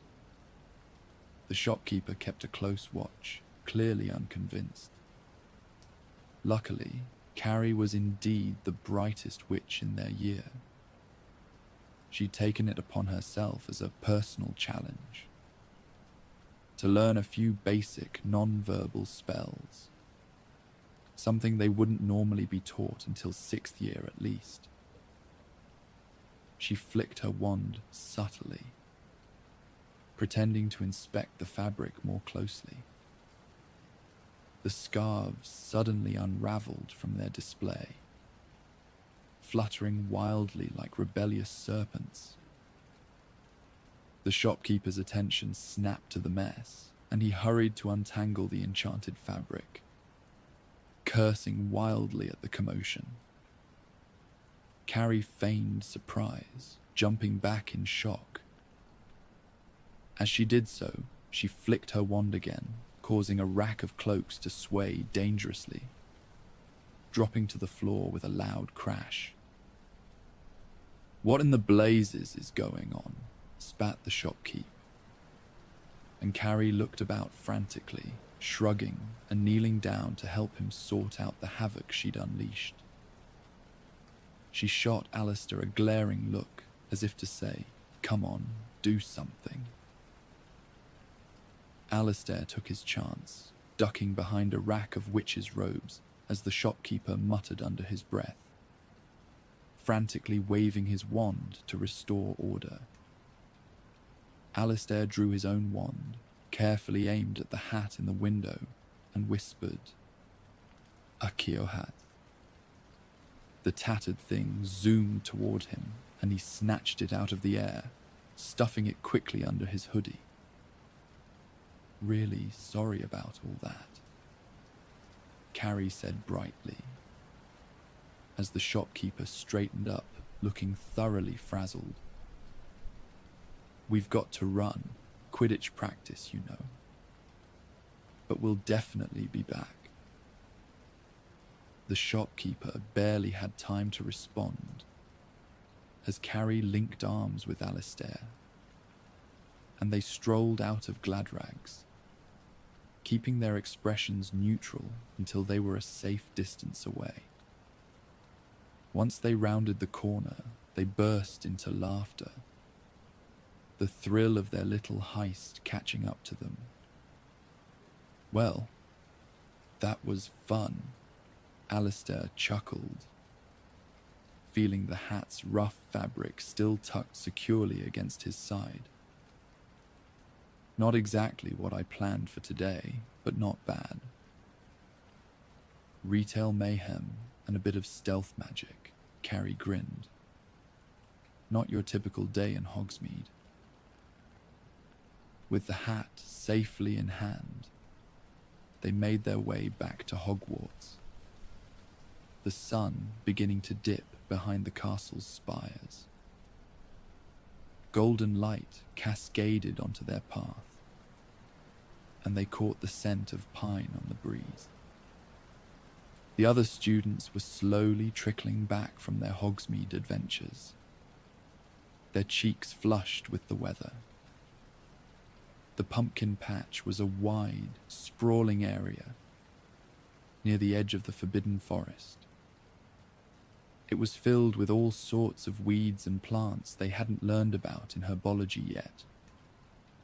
Or if they had, Alistair had definitely forgotten. Twisting vines snaked across the ground. The earthy scent of fresh pumpkin filled the air. The groundskeeper's hut was nestled nearby, smoke rising from its chimney, and the air was filled with the soft rustling of pixies, who fluttered around, mischievously tugging at the smaller pumpkins. Amidst it all, the enchanted scarecrow stood in the middle, slumped and lifeless, its stitched face fixed in a stubborn frown. Alistair watched as it refused to move an inch, even as a particularly bold gaggle of pixies tried to tug away a sizable pumpkin, nearly as large as a cauldron. "Look at him, sulking like a child," Alistair muttered, approaching the scarecrow with the hat in hand. He held it up, and the scarecrow's head turned slightly, its button eyes lighting up with a faint spark of recognition. "All right, you grumpy heap of straw, here's your hat," Alistair said, stepping up to the scarecrow and carefully placing the hat back on its head.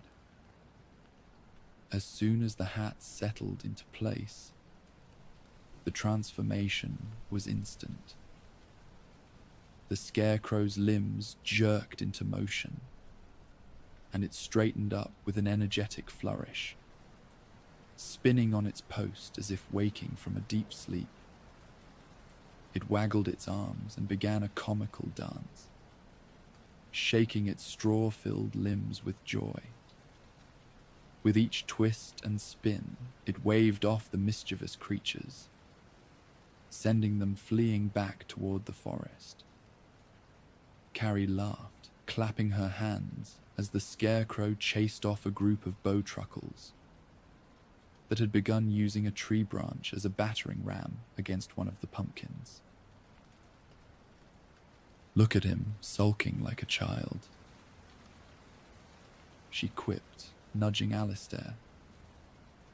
The scarecrow spun once more, tipping its hat in a grateful bow toward Alistair and Carrie before taking its post, stiffening into its sentinel pose with a new sense of purpose. With the scarecrow's hat returned and the pumpkin patch back under watchful guard, they strolled back toward the castle, the cool evening air chilling the tips of their ears. They passed through the grounds, where the towering trees stretched long and dark, their footsteps crunching on the gravel paths. The castle loomed ahead, its windows glowing warmly against the deepening twilight, welcoming them back. Inside the castle, the atmosphere bustled with chatter and laughter. A gathering of Gryffindors crowded around a bench, excitedly showing off their new Zonko's pranks, wondering which to use first on the crabby old caretaker. Alistair saw the older group of Slytherins from earlier, heading towards the dungeons, their faces smug, and he could tell they'd been successful in procuring some of that fire whiskey for their secret party. A first-year Ravenclaw student looked around in envy, already wishing it was her third term at Hogwarts so she could finally visit Hogsmeade. Alistair and Carrie slipped through the crowd, making their way up the grand staircase to find a quieter spot near a tall, stained glass window. The fading light spilled through the colourful panes, painting their faces in shades of red and gold. "So, what's the plan for break?" Alistair asked, leaning against the cool stone wall, his eyes flickering to the courtyard below, where students still lingered, reluctant to end their day. Carrie shrugged, her gaze following his as she fiddled with the tassels of her Ravenclaw scarf. "Well, there's always something to explore. I want to visit the restricted section again. I've been reading about old enchantments and thought it might be fun to try a few that aren't, strictly speaking, on the curriculum." Alistair chuckled softly, shaking his head. They stayed there a moment longer, talking about everything from school gossip to the kind of adventures they'd get up to over the next couple weeks. The days passed quickly, and before long, the evening of the feast arrived. The great hall was transformed into a vibrant celebration of autumn. The enchanted ceiling reflected a beautifully clear night sky, with stars twinkling like diamonds against the deep indigo. Enchanted autumn leaves swirled gently, drifting down like golden confetti before vanishing into thin air. Glowing pumpkins floated above the Hogwarts house tables, passing through the ghosts that flitted by lazily. Alistair stepped into the hall, his eyes widening at the sight. The tables were laden with every autumn treat imaginable. Golden pumpkin pasties, steaming tureens of spiced squash soup, and platters piled high with roast chicken and buttery mashed potatoes. He spotted Carrie at the Ravenclaw table, waving over at him and flashing a bright smile. Alistair gave her a quick thumbs up before heading to his own seat at the Slytherin table, where his housemates were just as eager to dive into the feast. The headmaster stood, raising his goblet in a toast, and the hall fell into a respectful hush. "To the students of Hogwarts," he began, his wand pressed to his neck, a charm amplifying his voice. "To the traditions we hold dear, to the friendships that shape us, and to the magic that binds us together. Tonight, let us celebrate not just the feast, but the spirit of this school. The spirit of courage, kindness, and a little bit of mischief."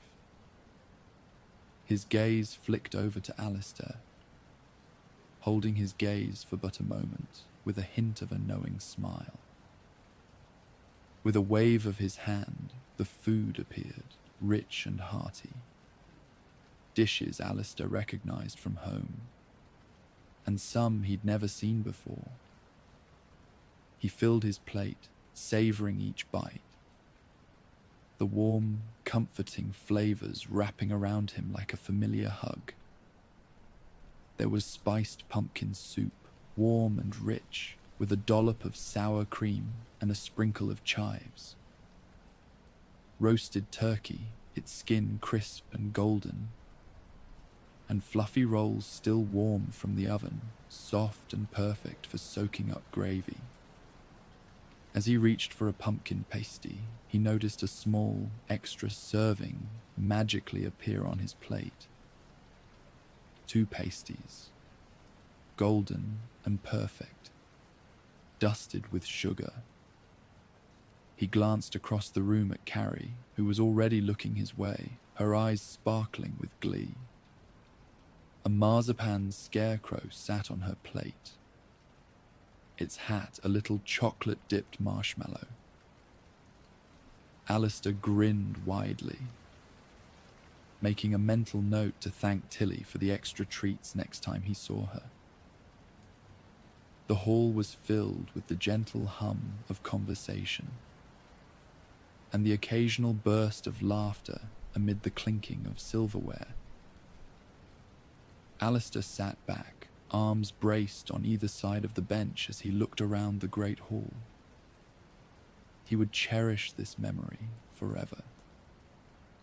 He knew that in 10 years, when he was working in the Ministry of Magic, his nose buried in a pile of papers taller than him, that he wouldn't remember that one time he'd messed up his transfiguration exam.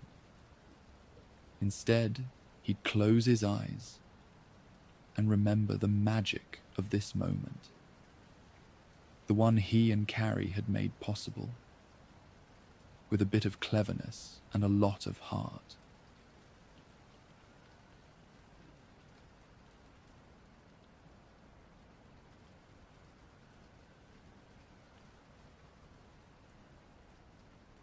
Mr. and Mrs. Finnick of number 12, Ashgrove Avenue, were proud to say that they were perfectly extraordinary. Thank you very much.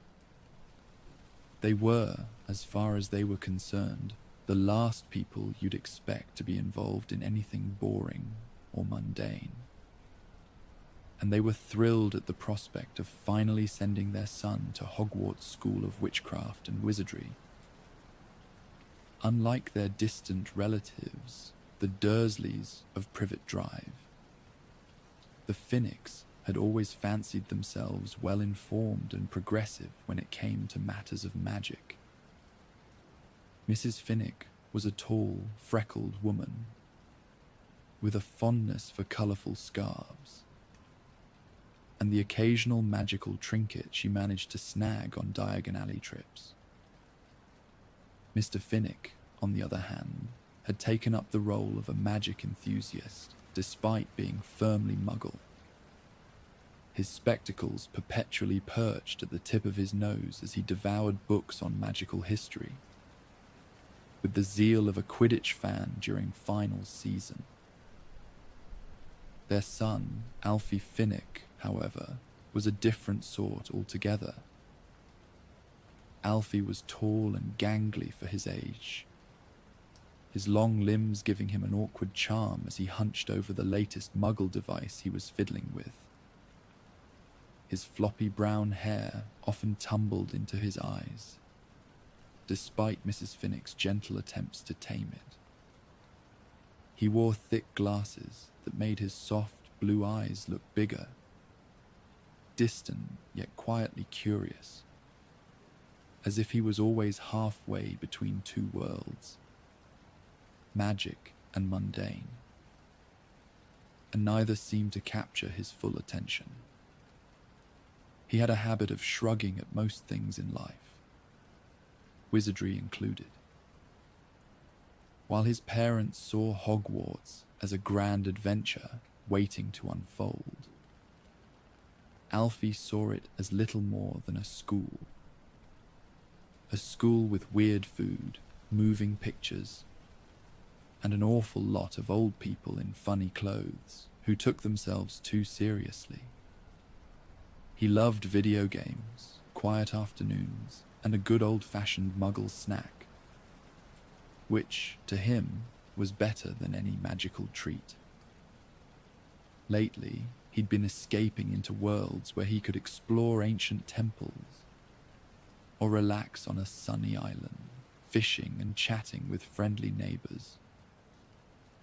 Now remember, Alfie, we're related to Harry Potter, Mrs. Finnick chirped, for what must have been the 10th time that morning. Not directly, mind you, but distantly.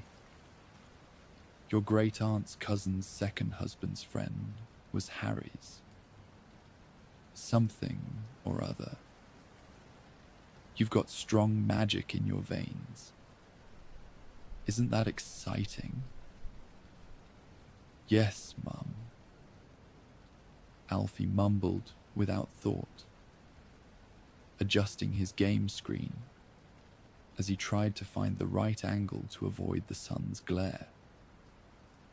He was perched on the edge of his bed, dressed in his new robes that felt a little too big and scratchy, trying to finish one last level before he had to leave.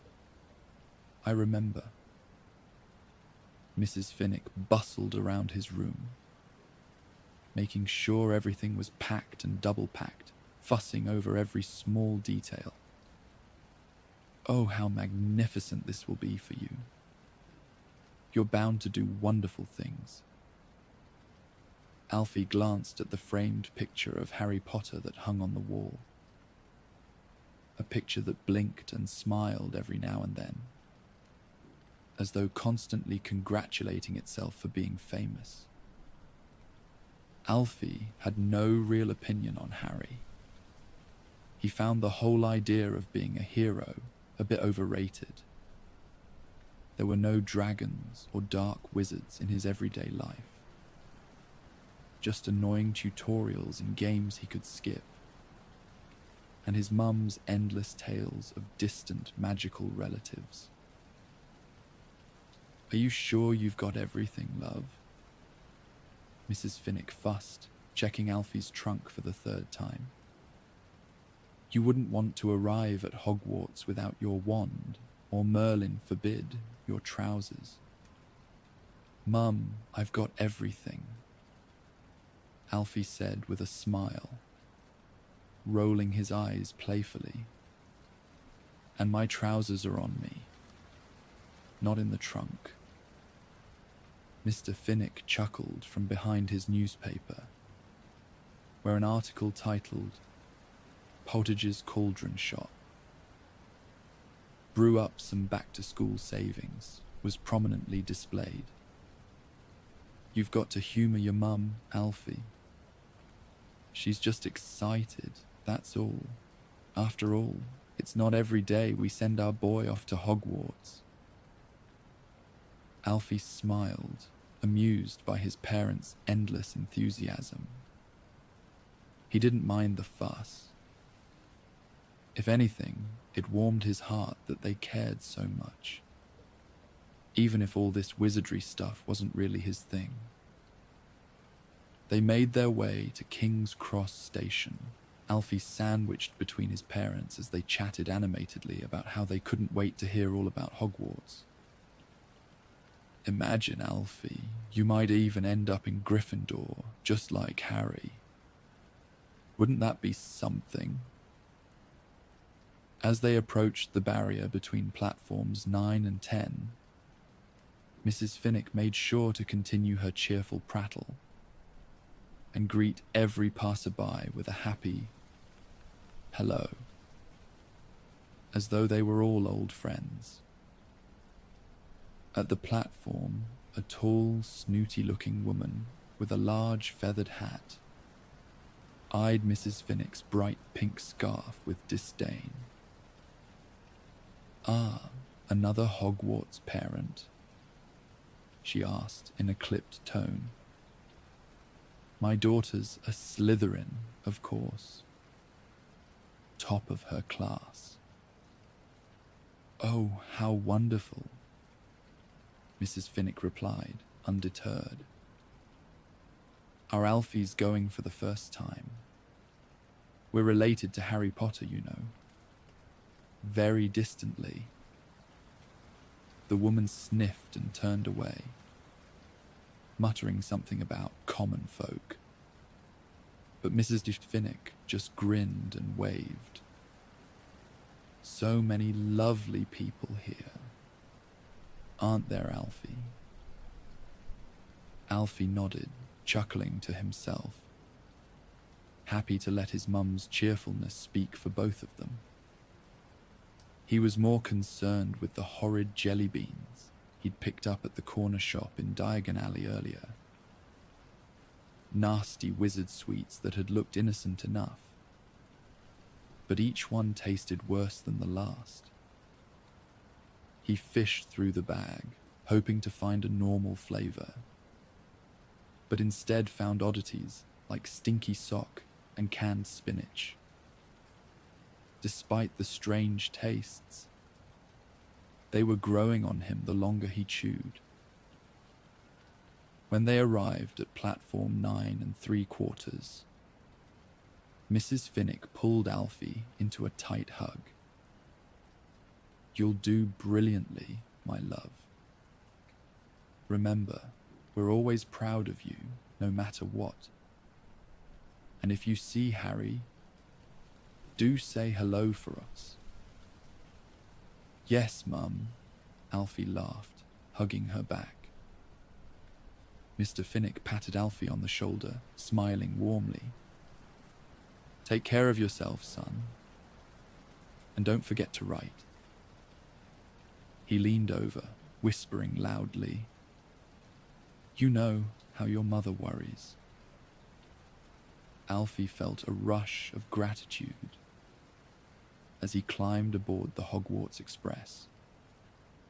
He waved goodbye at his parents, who stood on the platform, still beaming and waving enthusiastically until they were out of sight. The inside of the train was a whirlwind of excitement, with eager first years jostling through the narrow corridor, their voices overlapping in a chorus of chatter about spells, broomsticks, and castle secrets.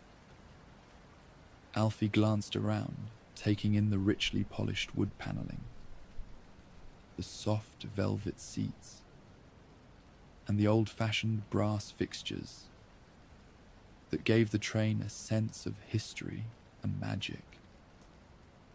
Settling into an empty compartment, Alfie breathed a small sigh of relief. The windows were slightly fogged, framing a view of the misty countryside that sped past. A faint, pleasant scent of worn leather and lingering chocolate frogs hung in the air, and the low hum of the train on the tracks was a soothing rhythm. He could hear the muffled sounds of excited conversations and the occasional burst of laughter from the other compartments. But here, in his own little corner, Alfie felt a brief moment of peace. He pulled out his handheld game console, the familiar plastic cool against his fingers, and settled back into the plush seat, hoping to squeeze in a little playtime before the magic officially took over. The console's screen flickered to life, emitting a soft blue glow that felt comfortingly out of place in the midst of all the wizardry. Alfie glanced at the bag of jelly beans he had stuffed into his pocket, the crinkled wrapper crackling as he opened it. He scanned the strange assortment, wondering if any of them would be tolerable, and cautiously picked out one that looked like it might be cherry. It wasn't. He sighed, swallowing it quickly, and turned his attention back to his game, finding solace in the familiar, pixelated world. The compartment door slid open, and a tall, cheerful girl with frizzy red hair popped her head in. "Mind if I join? Everywhere else is packed." Alfie looked up, his game on pause, and smiled. "Sure, have a seat. I'm Alfie." "I'm Pippa," the girl said, plopping down across from him. "Are you a first year too?" "Yep," I'm really just here for the food, though, Alfie joked, holding up a bag of jelly beans. Although these taste, well, not great. Pippa laughed, eyeing the colourful beans. Those are Bertie Bott's every flavour beans. My dad says it's a magical tradition, but I think they're just an excuse to make us suffer. Let me guess. You got the vomit-flavoured one? Something like that, Alfie grinned. I was hoping for cherry. As the train rattled along, Alfie and Pippa chatted about everything, from school to family. Pippa was fascinated by his love for muggle games, and Alfie found her stories about magical pranks amusing, even if he didn't quite see the appeal of hexes and jinxes. They were soon joined by a few other first years, all buzzing with excitement about the sorting ceremony. Alfie listened with a polite smile, but his gaze drifted out the window. The train sped past rolling fields dotted with grazing sheep, lush green hills. The sky was a brilliant blue, streaked with clouds that seemed to chase the horizon. The peaceful scenery was a comfort to Alfie, calmer than the strange, magical world he was heading toward. When the train finally pulled into Hogsmeade Station, he stepped off, feeling a mix of nerves and excitement with the chill of the crisp air. In the distance, Hogwarts loomed, majestic and grand, looking like a vision of medieval grandeur. Alfie felt a thrill run through him, like he was about to step into a storybook. A very strange, very magical storybook come to life. As he followed the crowd of students up to the castle, he decided that maybe this would be all right. He didn't need to be extraordinary. Just being Alfie Finnick was enough. The Great Hall of Hogwarts was everything Alfie had imagined, and then some. The enchanted ceiling sparkled with floating candles and a night sky full of stars, making the room feel like it was both indoors and out at the same time. Alfie's eyes widened as he took it all in, though not for the same reasons as his fellow first years. He thought the room was beautiful, sure, but he couldn't help but wonder how much easier it would be to sneak in some late-night gaming, with a roof like that to stargaze under. The sorting ceremony was in full swing, and Alfie found himself standing in line with the other new students, waiting his turn as Professor McDowell, a stern-looking woman with sharp features, called names and placed the sorting hat on each child's head. He had overheard his parents talking about this part. It was supposed to be a magical hat that could see right into your head and figure out where you belonged. Alfie couldn't imagine anything more invasive, but he was too polite to say so. He felt a tap on his shoulder and turned to see Pippa standing beside him, her bright eyes sparkling with excitement. Pretty wild, huh? Can you believe we're actually here? Alfie nodded. Yeah, it's a lot. My parents are probably hoping I'll end up in Gryffindor, like Harry Potter. Pippa tilted her head curiously. Why Gryffindor? Because it's the famous one? Sort of, Alfie said with a casual shrug. mostly because we're like super distantly related to Harry Potter. You know, cousin of a cousin's friend kind of thing. My mum brings it up at every chance she gets. Pippa's eyes widen. No way, that's so cool. Alfie laughed lightly. Yeah, I guess. It's a bit of a stretch, though. I mean, it's not like we're having tea with him or anything. She nudged him playfully. Still, you've got the hero bloodline. What about you? Which house do you think you'll end up in? Alfie hesitated, glancing around at the different tables, each one with its own unique vibe. Honestly, I'm not sure. As long as I end up somewhere that feels right, I'm good. He shrugged casually, his eyes drifting over the lively groups scattered across the hall. Pippa grinned. Well, I think you'll fit in wherever you go.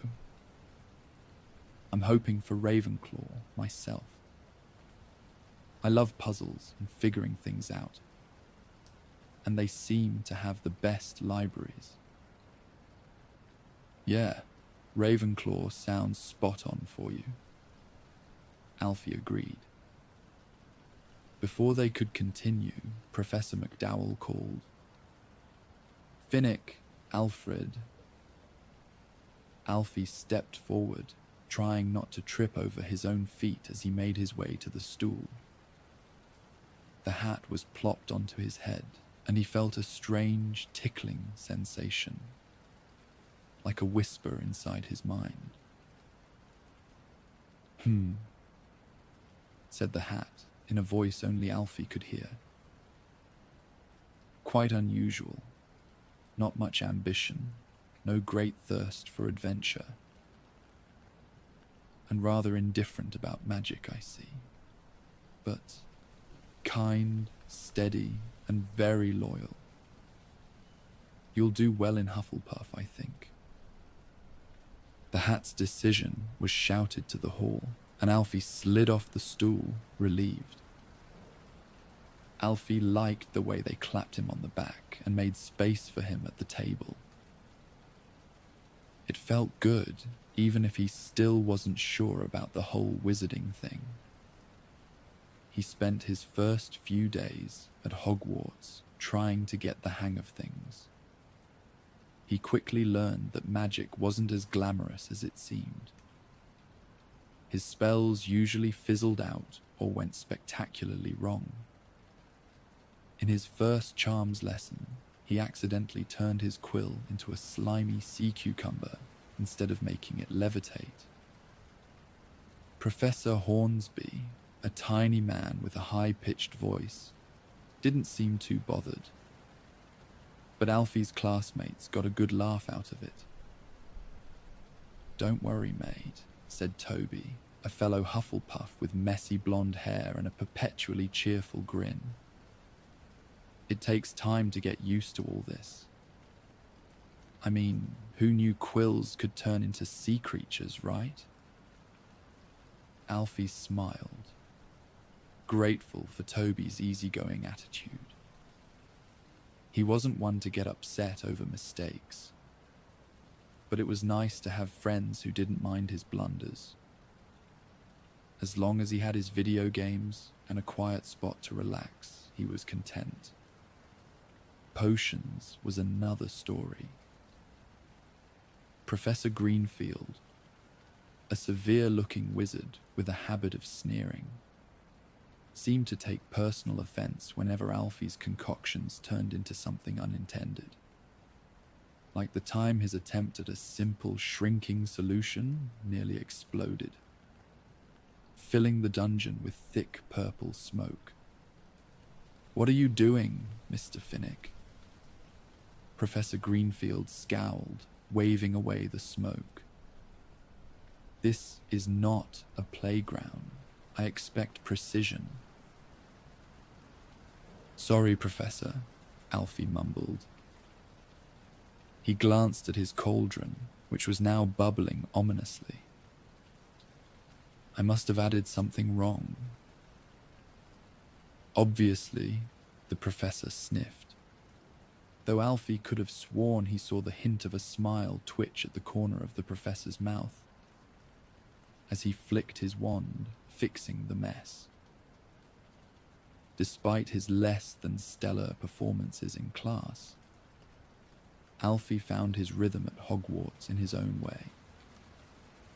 During the evenings, when other students were revising spells or playing wizard chess, Alfie would retreat to the cozy Hufflepuff common room, sinking into a squashy armchair near the fireplace with his game console. The other Hufflepuffs were more curious than critical, often peeking over his shoulder to watch him play. "What's that game?" asked Millie, a curly-haired girl who always wore a bright yellow scarf. She was perched on the armrest of Alfie's chair, watching as he navigated his character around a charming little village filled with colourful houses and quirky neighbours. "It's called Muggle Crossing," Alfie explained, offering her a turn. "You basically live in a village, plant gardens, fish, and collect stuff to trade with your neighbours. It's all Muggle stuff. No magic. Just a cozy little world where you build your own place." Millie picked up the controls, laughing as her character tried to catch a fish but ended up splashing into the water instead. "This is brilliant, way better than Wizard's Chess. I wish we had more games like this. It's so normal, but fun." Alfie beamed, happy to share something he loved. The simple joy of creating his own little world, even if it was just on a screen, was a welcome escape from the sometimes overwhelming magical world around him. He didn't need to cast fancy spells or fly on broomsticks to fit in. Being himself was more than enough. The days passed quickly, filled with classes, new friends, and more than a few mishaps. One afternoon, Alfie and a group of Hufflepuff first years were walking back from herbology, discussing the upcoming Quidditch match. "I hear Gryffindor's got a new seeker," Toby said, tossing an apple in the air. "They say he's lightning fast." Alfie shrugged. "Quidditch is cool, but I'm more of a ground-level kind of guy. Brooms make my stomach turn." Toby laughed, giving Alfie a friendly nudge. "Well, it's not for everyone. What do you do for fun then, besides those Muggle games?" "Mostly just exploring. There's a quiet nook I found near the library where no one ever goes. It's perfect for reading. Or, just being somewhere that's not all spells and potions." Pippa, who had joined their little group since the train ride, grinned. "Leave it to you to find the one non-magical spot in all of Hogwarts." Back in the common room, Alfie settled into his usual spot, with a hot chocolate in hand, enjoying the warm, cozy atmosphere that Hufflepuff House was known for. It wasn't long before Toby, Millie, and Pippa joined him, pulling up chairs and chatting about their day. As the fire crackled and the conversation flowed, Alfie found himself smiling more than he had in a long time. Hogwarts, with all its quirks and magical chaos, was starting to feel like home. Not because of the spells or the enchanted classrooms like his parents had said, but because of the friends he'd made and the unexpected moments of laughter and fun. For the first time, Alfie felt like he truly belonged, and that was more than enough. Hogwarts was a maze of magic, secrets, and surprises around every corner. Alfie's days settled into a comfortable routine. He attended classes, fumbled through spells, and spent his evenings in the Hufflepuff common room with his friends.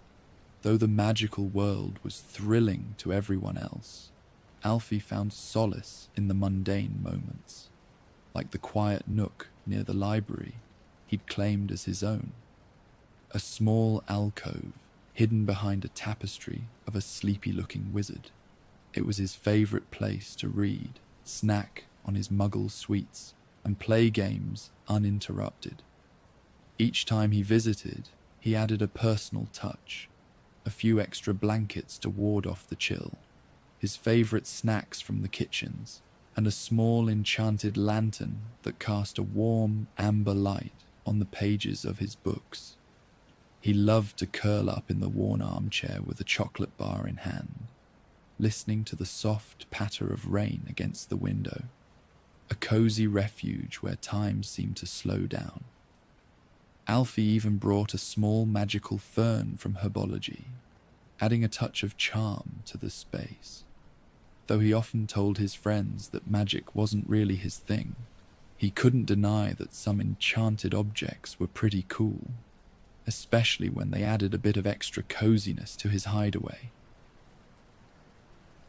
But despite these little comforts, Alfie could feel the pressure mounting when it came to his magical studies.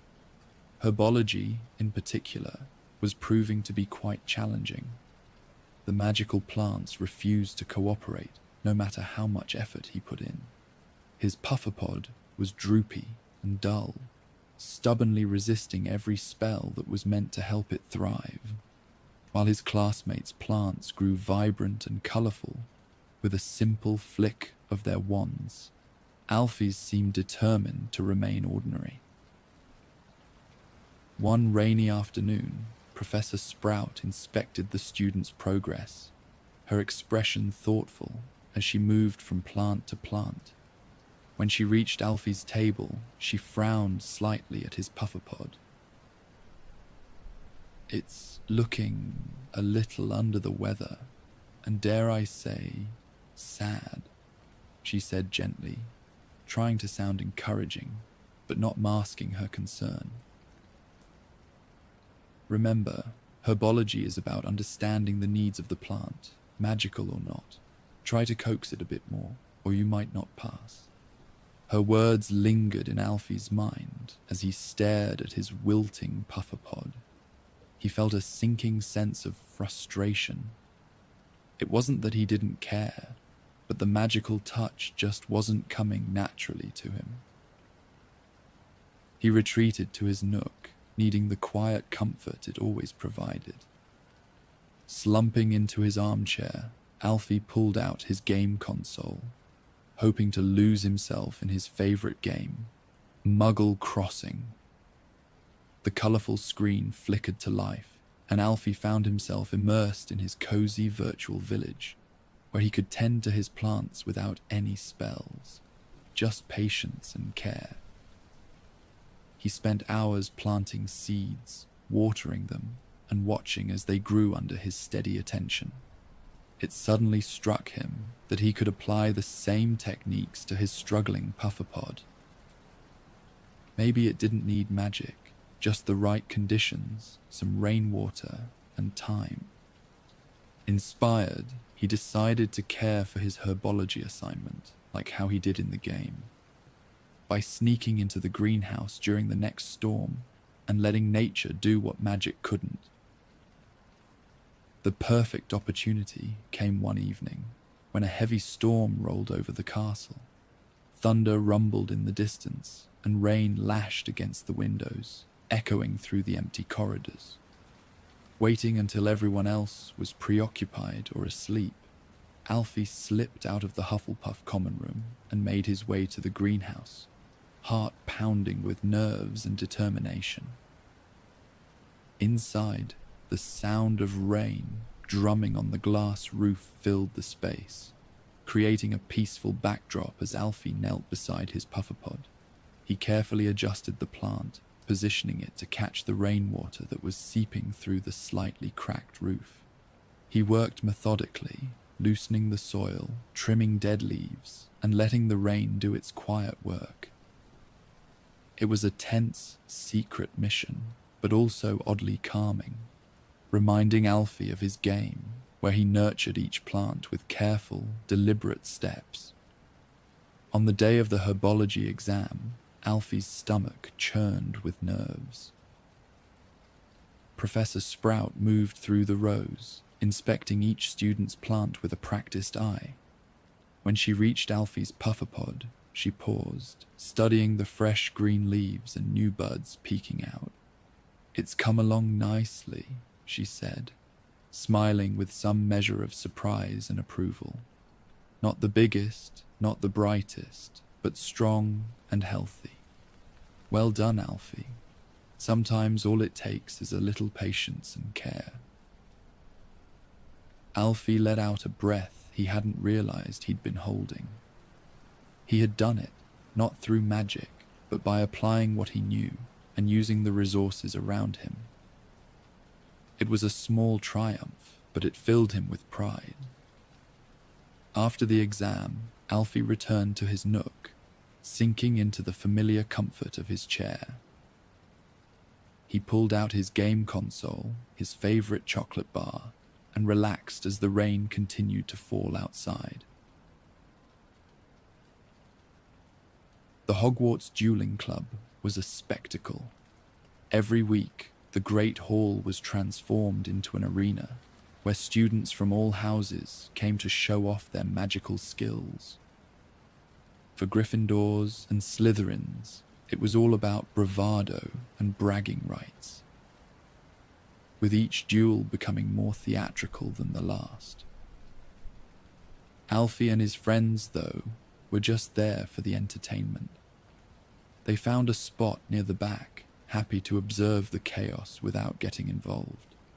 Alfie leaned back against the stone wall, nibbling on a bag of crisps he'd smuggled in from the kitchens. Toby was practicing wand twirls that looked more like flailing, and Pippa was busy sketching doodles of overly dramatic wizards on the margins of her herbology notes. "Do they realize they're just waving sticks around?" Alfie said, watching as a Slytherin attempted a backflip spell that went awry, sending sparks shooting out in all directions. "Apparently not," Pippa replied, snorting as the Slytherin landed awkwardly. "This is turning into a circus." The duel took a sudden turn when a Gryffindor and a Slytherin, each determined to outshine the other, began flinging increasingly dangerous spells across the makeshift arena. The atmosphere grew tense, the magic ricocheting off the walls with loud cracks and bursts of light. The students' cheers turned to gasps as the Gryffindor's spell deflected off the Slytherin's shield and slammed into the professor overseeing the match, knocking him out cold. In an instant, the magical barriers containing the duel began to flicker, then sputtered out entirely.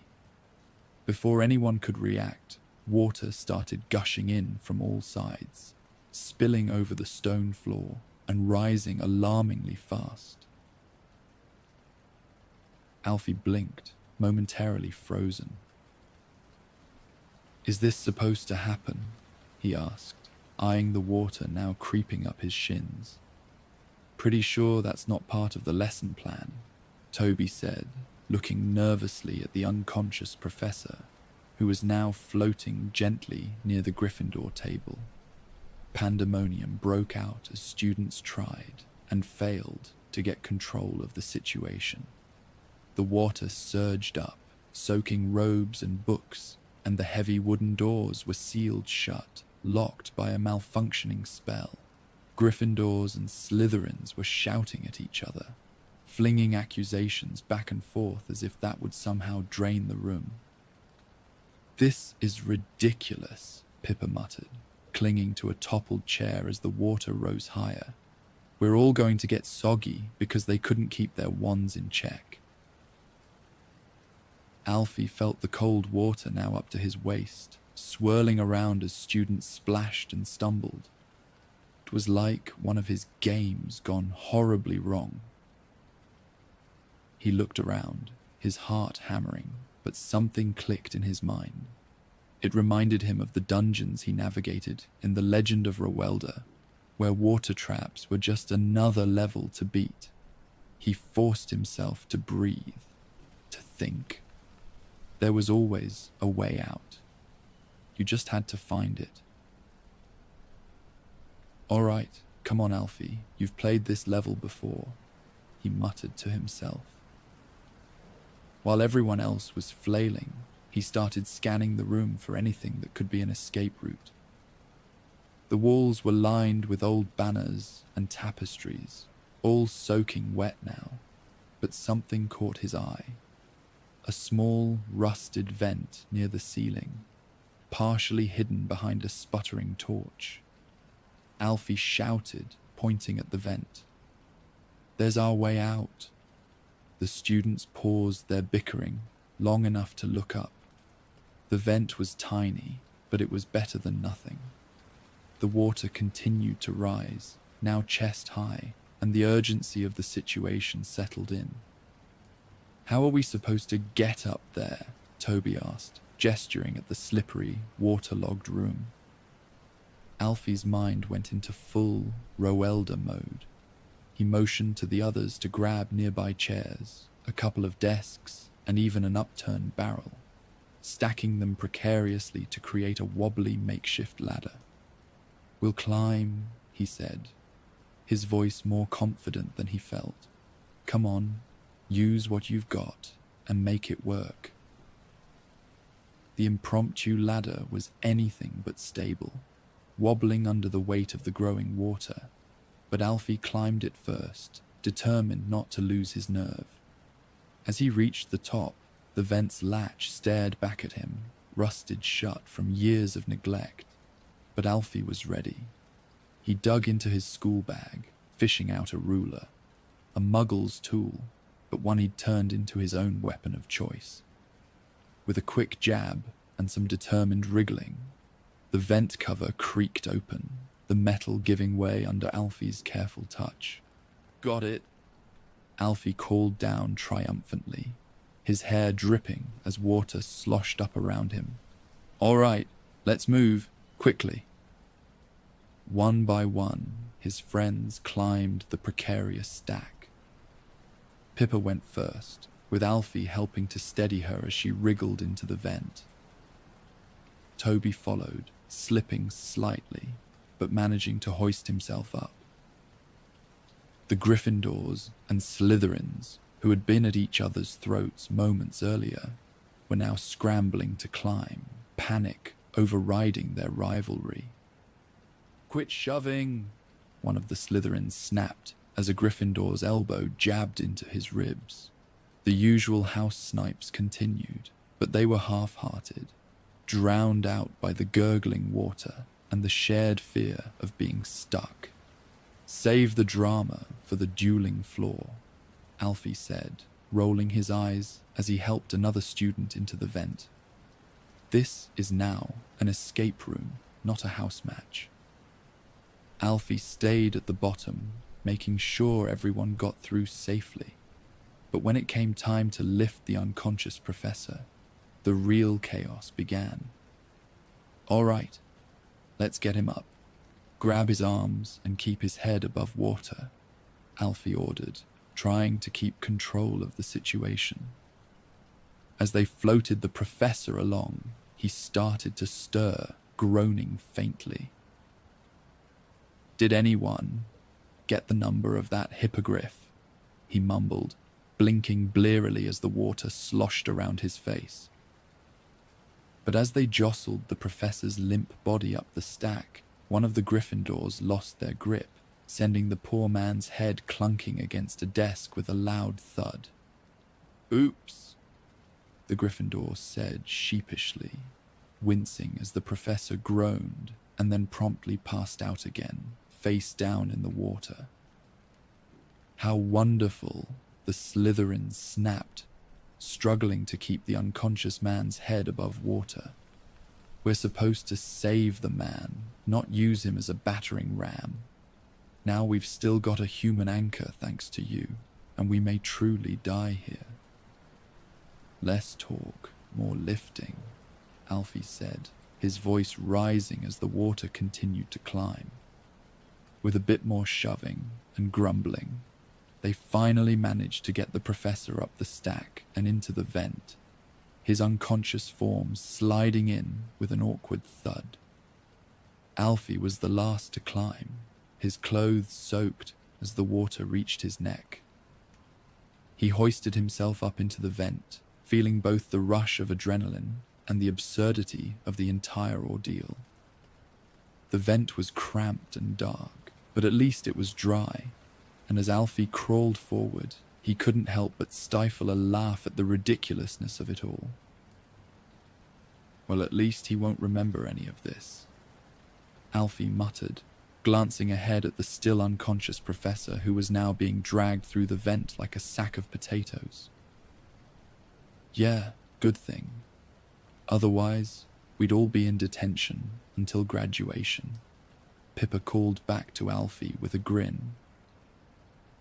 As the students crawled to safety, bickering lightly, Alfie felt something new, a sense that maybe, just maybe, he could navigate Hogwarts his own way, through a bit of ingenuity, a lot of patience, and a touch of humor.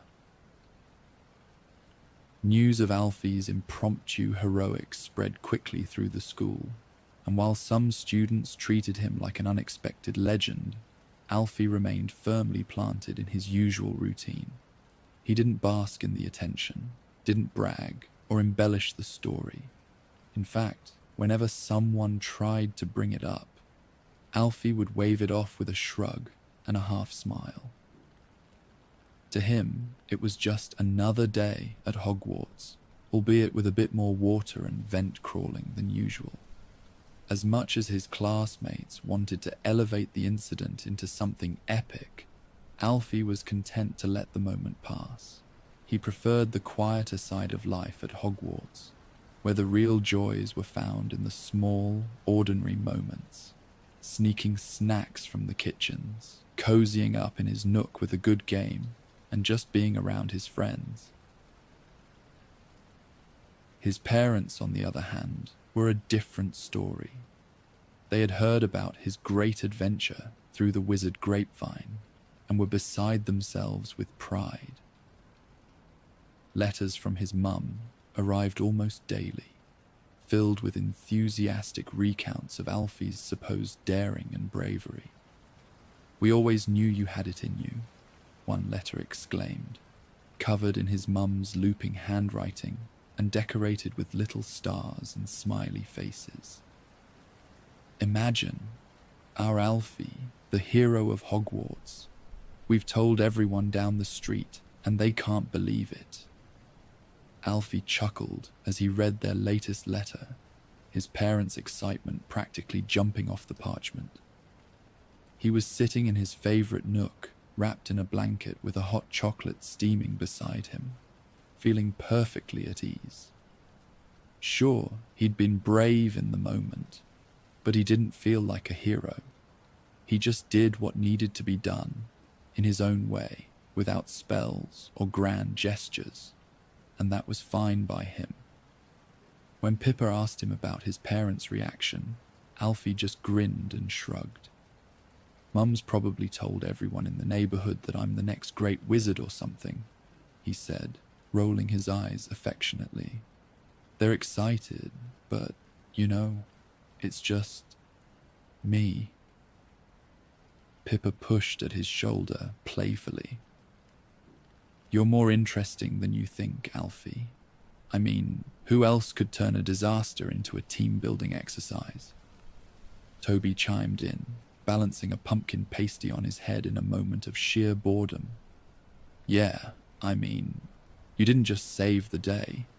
You did it without a single spell. That's got to be some kind of record.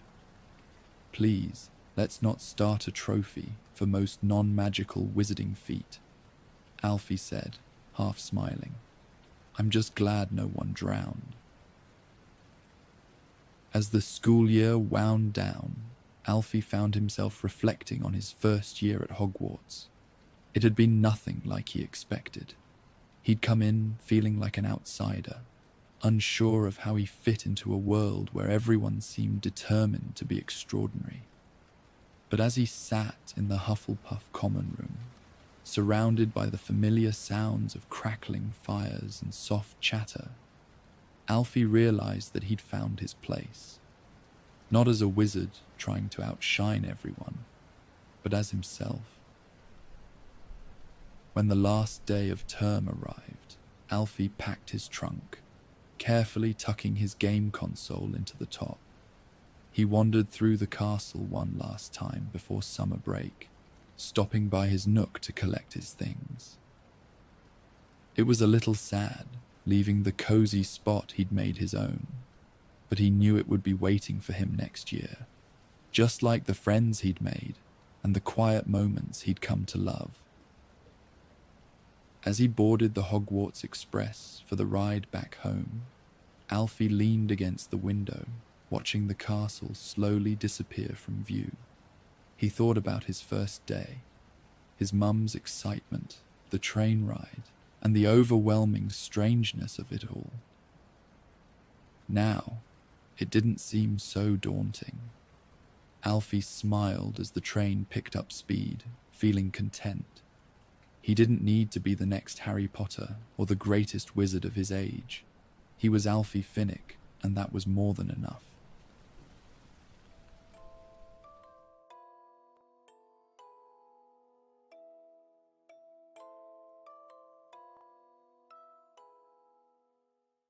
You turn down the voice in your ear as you approach the counter at Flourish and Blots.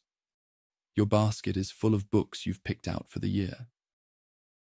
The witch working the counter gives you a brief but polite smile. It's hectic in here today, and she's probably counting down the seconds till the end of her shift. A History of Magic by Batilda Bagshot falls from your arms onto the counter with a thud, and you carefully place the standard book of spells for your grade beside it, along with a few other required texts. On top of the pile, you add an autobiography by Hermione Granger.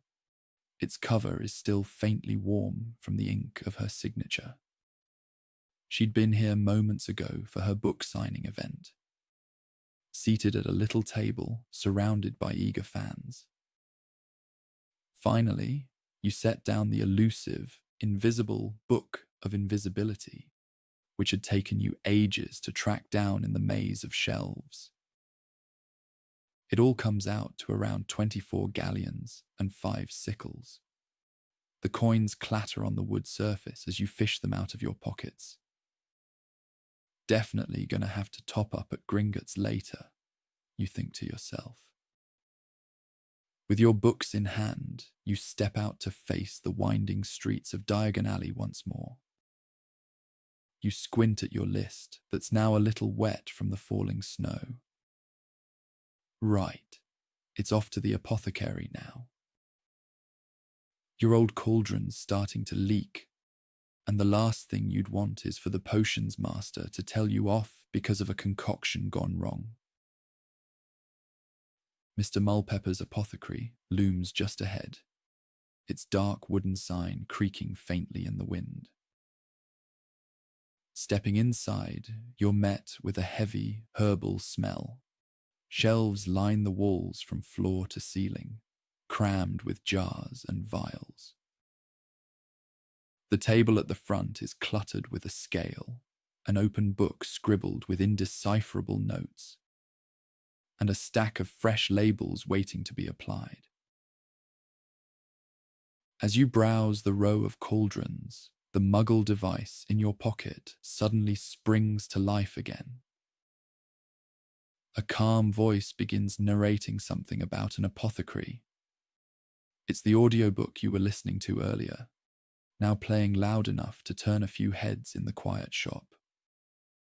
You fumble to turn it down, cheeks burning as you mutter an apology to a rather disapproving wizard browsing jars of powdered asphodel. You turn back to examining the different-sized pewter cauldrons as the next set of stories starts.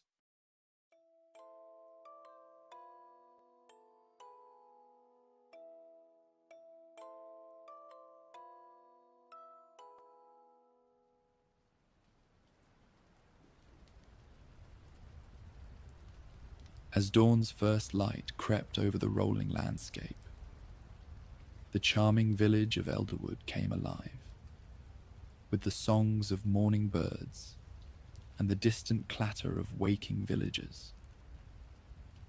At the heart of this serene town stood the Hearth and Herb Apothecary, a cozy thatched cottage that seemed as though it had sprung from the very soil it rested upon. Its walls, woven with whispers from the surrounding woods and the laughter of the stream nearby, radiated a gentle warmth.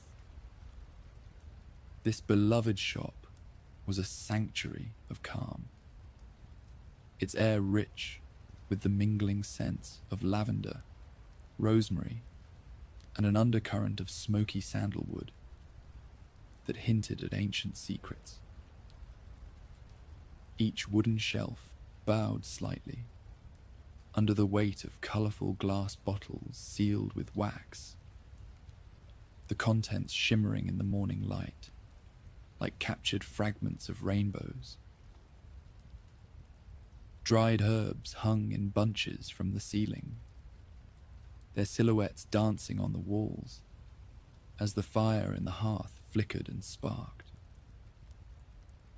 On that brisk morning, Elsie, a bright-eyed apprentice with an eager smile, pushed open the heavy oak door for her first day. Her cheeks were flushed from the crisp morning air, and bright red curls framed a kind face, whose eyes were wide with wonder. The door thudded softly behind her, sealing off the cool outside world. Elsie's attention was immediately drawn to a plump orange cat named Thistle, its fur glowing like embers, curled up contentedly by the roaring fire. Nearby, a pot bubbled over, with a concoction that filled the air with wondrous smells, hints of cinnamon and clove, mingling with the earthy scent of fresh herbs. Standing by the counter was the comforting presence of Cedric, the master apothecary, and her new mentor. His beard, wild and untamed as the brambles outside, framed a grin that was both mischievous and welcoming. His eyes, deep and sparkling like dewdrops, held stories of the forest and the magic hidden within. "Ready to learn the craft?" Cedric asked, his voice a comforting rumble, akin to the crackling fire that danced merrily in the grate. "Aye, Master Cedric, with all my heart," Elsie replied, brimming with an eagerness that filled the quaint room with fresh hope. The first couple of hours of the morning passed by quickly, as Cedric led Elsie through the enchanting aisles of the apothecary. He introduced her to shelves lined with potions like captured starlight, explaining the virtues of each herb they passed. Lavender for calm, rose hips for vigor, and chamomile for sleep. At a sturdy oak table, stained with the echoes of countless brews. The master apothecary demonstrated the delicate art of potion making, teaching Elsie how to blend ingredients for remedies that soothed coughs and eased weary bones. The young apprentice was a quick learner, eager and inquisitive, often asking the strangest questions that brought a smile to her mentor's face. "Take great care, Elsie, for our craft has as much potential to harm as it does to heal," Cedric said, as a warm glow settled in with the noon sun. Moments later, a gentle chime rang across the room as the apothecary door was opened. Their first customer of the day was Miss Gwendolen, a regular with silvery hair and a soft, kind face. "The usual, please," she requested, as she set her weathered hands on the counter and fidgeted with an old ring on her finger. Elsie, caught in a whirl of nervous excitement, hurried to assemble the needed ingredients.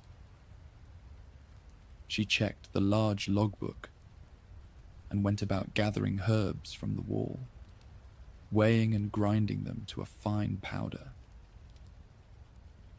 Her movements were hurried and unsteady, undoubtedly nervous.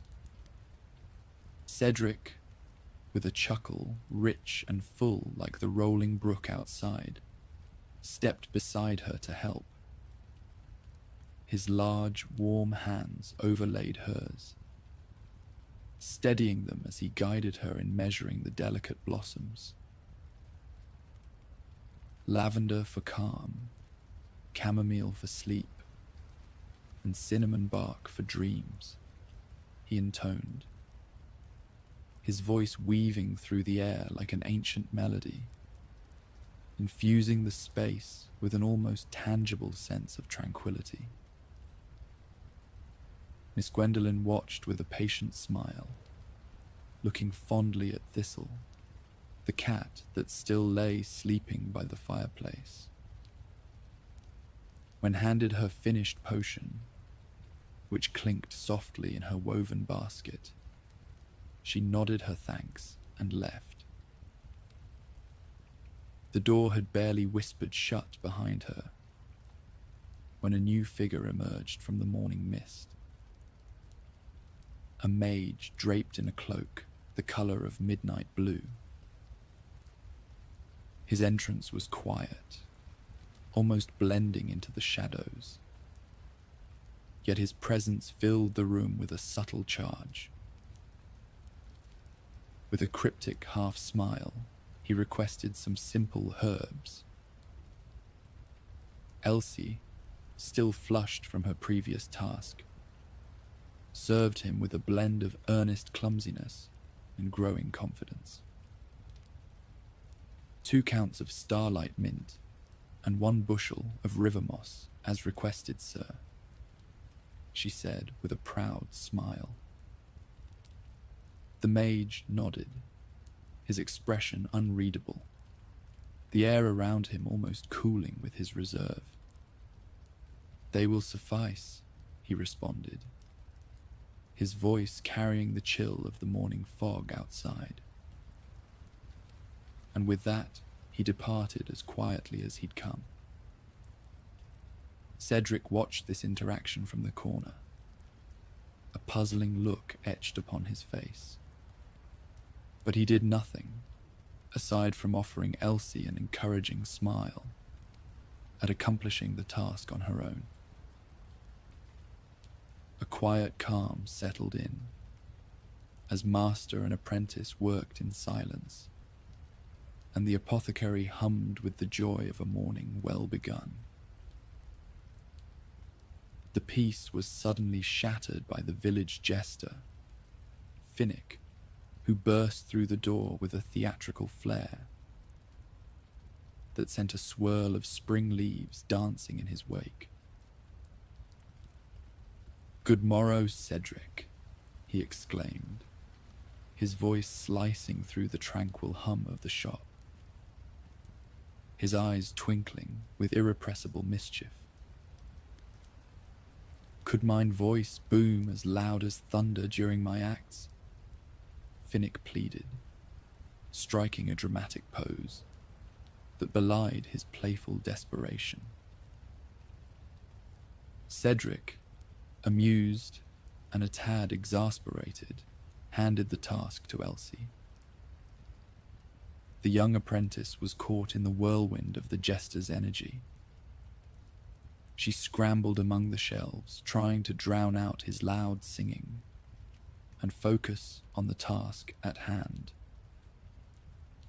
In her haste, she grabbed the wrong vial, mistaking the silvery liquid intended to soothe a farmer's noisy pig for the potion that would amplify the jester's voice. She handed him the vial, and he was off in a flash. Later, at the heart of the village square, the jester prepared for his performance. The square of Elderwood was a picturesque space and the heart of communal life. Cobblestone paths weaved through the center, passing by a cozy bakery whose warm, buttery aromas wafted through the air, and connecting a tiny bookshop filled with the musty scent of old pages to a blacksmith's forge where the rhythmic clang of hammer on anvil provided a steady backdrop. Each shopfront was adorned with decorations of the season, garlands of marigold and green leaves, under a canopy of the setting sun, and the watchful eyes of amused villagers. Finnick began his act. My fine friends of Elderwood, gather round. Today's tales promise to tickle your fancy and warm your hearts, just like a sip of cider on a crisp spring day. And with that, the jester took a hearty swig of the potion to begin. He cleared his throat, ready to weave his tellings of tales and humor. But no sooner than he spoke, his words unexpectedly turned into loud, uncontrollable oinks. The sudden porcine sound stopped him short, his expression wide-eyed and comically baffled for a moment, before he embraced the absurdity. The crowd, initially taken by surprise, erupted into fits of laughter. Each pig-like interruption from the jester was greeted with delighted cheers and hearty chuckles. Embracing the mishap, he bowed deeply with each oink, his movements full of pomp and playful dignity. Well, it appears my words have taken on a life of their own today, he exclaimed, his voice merry as he joined in the laughter. At the back of the crowd, the mage, still cloaked in the enigmatic shades of the night, observed the scene with a raised eyebrow and a slowly spreading grin. The morning after the jester's unintended comedic triumph, the hearth and herb apothecary awoke to another bustling day under the soft, warm glow of dawn, filtering through its ivy-clad windows. The scents of the morning were a comforting embrace. The residual fragrance of lavender and chamomile from the previous night's concoctions still lingered, mingling with the fresh, invigorating notes of rosemary and mint. Mrs. Hattle, Elderwood's beloved matchmaker, stepped through the creaking wooden door. She walked towards the counter with a purposeful stride, her eyes twinkling with a mischievous light, inspired by the previous day's events. She was a figure of warmth, her round cheeks rosy from the brisk morning air, and her voluminous skirts swished with a hypnotic rhythm that seemed to sweep the cobwebs from the darkest corners of the room. Her laughter bounced off the walls as she navigated the cluttered aisles, her heavy basket swinging merrily from her arm. Her path took her perilously close to a stand, where the returning mage stood cloaked in his customary deep blue. His posture was stiff as he scrutinized a row of ancient, dust-coated bottles. "Careful now, dear sir, lest my basket decides to choose a potion for me," Mrs. Hattle chimed brightly, her voice echoing slightly in the cramped space. The mage, without shifting his gaze from the bottles, responded in a voice as cool as the stone floor beneath them. "Perhaps caution should guide your steps more closely, Mrs. Hattle," he remarked, his tone flat, devoid of warmth. Undeterred by his frosty demeanor, Mrs. Hattle simply beamed brighter, if that were possible. "Oh, so serious. We must find you a potion to loosen those stiff shoulders." From behind a stack of dried lavender, Cedric, with eyes as twinkling as starlight, exchanged a knowing glance with Elsie. Both suppressed their smiles, accustomed to the unflappable matchmaker's playful personality. "My dear Cedric," Mrs. Hattle called out, her voice cutting through the quiet chuckles. "A fine day to stir hearts, wouldn't you say?" Cedric brushed herb dust from his apron. "Indeed, Mrs. Hattle. How may we assist you on this lively morning?" he responded. With a conspiratorial wink, Mrs. Hattle leaned in towards the pair, lowering her voice to a theatrical whisper. "I'm in need of something special. A potion to loosen the feet and warm the hearts at tonight's village feast. We've got some stubborn singles, you see. What have you got hidden away?" she confided, eyes alight with the thrill of matchmaking mischief. Cedric looked to Elsie, and she nodded, her mind racing through their inventory. She gingerly reached for a vial, filled with a sparkling amber liquid. "This should do the trick," she said, her voice a tad uncertain as she handed over the potion. Her hand paused in the air for a split second, her mind grappling with the nagging doubt about the bottle's contents. Mrs. Hattle, peering at the label, chuckled heartily. "Oh, my dear, if this is the elixir I think it is, tonight's feast will be more spirited than expected. A potion so potent, it may even make our dear wizard here crack a smile tonight." Her laughter filled the shop, echoing warmly off the walls. The mage's only reaction was a slight narrowing of his eyes, a silent acknowledgement of the jest. Elsie, biting her lip to hold back laughter, hurriedly busied herself with a mortar and pestle. "Now that would be the day. Thank you, friends. I will see you tonight," Mrs. Hattle said, departing with a merry jingle of the doorbell. Elsie couldn't help but smile at the thought of Elderwood's most reserved villagers dancing the night away under the influence of Mrs. Hattle's meddling. As twilight wrapped its velvety cloak around Elderwood, the village square burst into an atmosphere of light and laughter.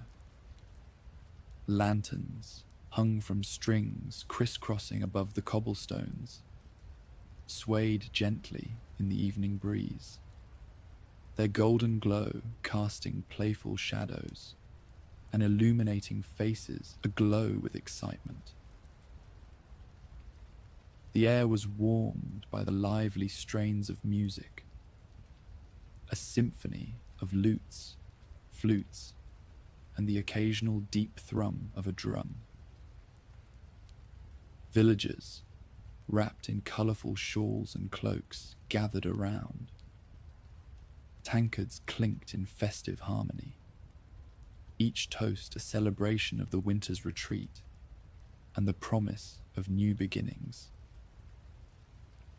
In the heart of this jubilant assembly, Mrs. Hattle, the undisputed mistress of mischief, navigated the crowd with the stealth of a cat. Her eyes sparkled with delight as she reached the central punch bowl. With a sly glance over her shoulder, she tipped a small vial into the mix. The liquid swirled mysteriously before settling. As the potion took effect, the square transformed into a spontaneous ballroom. The robust blacksmith, his large hands more accustomed to the forge's heat than the delicacy of dance, found himself caught in a lively jig with the petite baker. Her usual reserve melted away under the potion's influence, her laughter pealing like bells in the night air, much to the delight of the onlookers. Nearby, the librarian, a woman of stern demeanour and precise habits, found herself the unlikely partner of a cheeky shepherd boy. His youthful exuberance swept her into the dance, her protests drowned out by the rollicking tune of a nearby fiddle. As they spun, her normally tidy bun came loose, her hair cascading around her in a whirlwind that mirrored the unexpected joy in her eyes. From the edge of the crowd, a chorus of laughter erupted as the spectacle unfolded. "Look at them go," chortled an old farmer, his voice rough with mirth. "That potion stirred up more than just their feet." Mrs. Hattle, watching the chaos she had orchestrated, could barely contain her glee. Who knew our stern librarian could dance like a spring nymph? Or that our dear blacksmith had such a skip in his step? She exclaimed, clapping her hands in delight. On the fringes of this joyful chaos, Elsie watched with a mixture of embarrassment and amusement. With her help, the village dance had turned into a comedy of errors. Yet the laughter it sparked was undeniably infectious. Cedric, noticing her crestfallen expression, ambled over, his beard bristling with suppressed laughter. He leaned close, his voice a warm balm over the din. "It's quite all right, Elsie. The path of learning is strewn with triumphs and missteps," he said, gesturing towards the chaos with a chuckle. Elsie nodded at Cedric, attempting to appear in better spirits than what she felt, but her mentor noticed her fallen shoulders and discouraged twinge.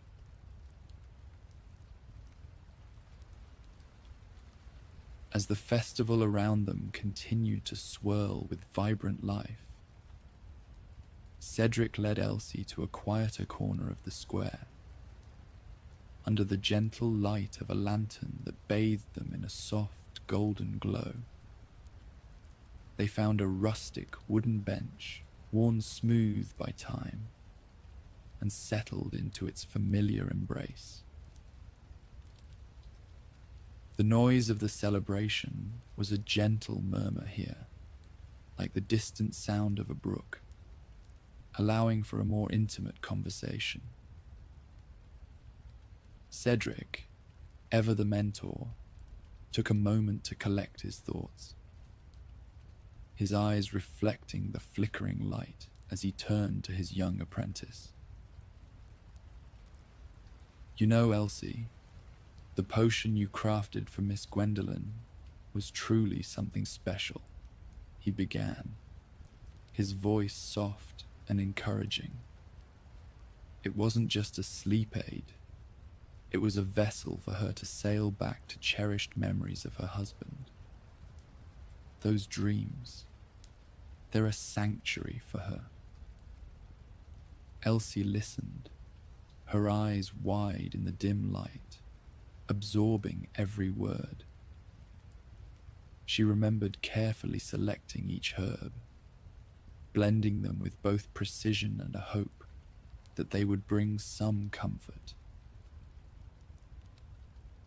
"It's more than just helping her sleep. It's about providing peace, a gentle reprieve from her grief," Cedric continued, his tone as warm as the blanket that lay folded over the back of the bench. "And your concoction did just that. She's been sleeping more soundly, dreaming of the happy times they shared. It's a beautiful gift, what you've given her." Elsie's cheeks flushed with a mix of pride and humility. "I just wanted to help her," she confessed, voice tinged with a quiet wonder. Cedric chuckled fondly. "That's the heart of a true healer, Elsie. You care, and that's where it all starts. Each herb, each potion you mix, you're weaving a bit of hope, a dash of comfort into them. And that's what makes them work. It's not just the ingredients, but the care put into them," he responded. They sat together for a moment, the festive sounds around them a comforting backdrop to their cozy corner. Elsie felt a deep, resonant joy in her chest, a sense of purpose and connection to the people around her, to Elderwood itself. "Thank you, Cedric," she finally said, her voice steady and strong.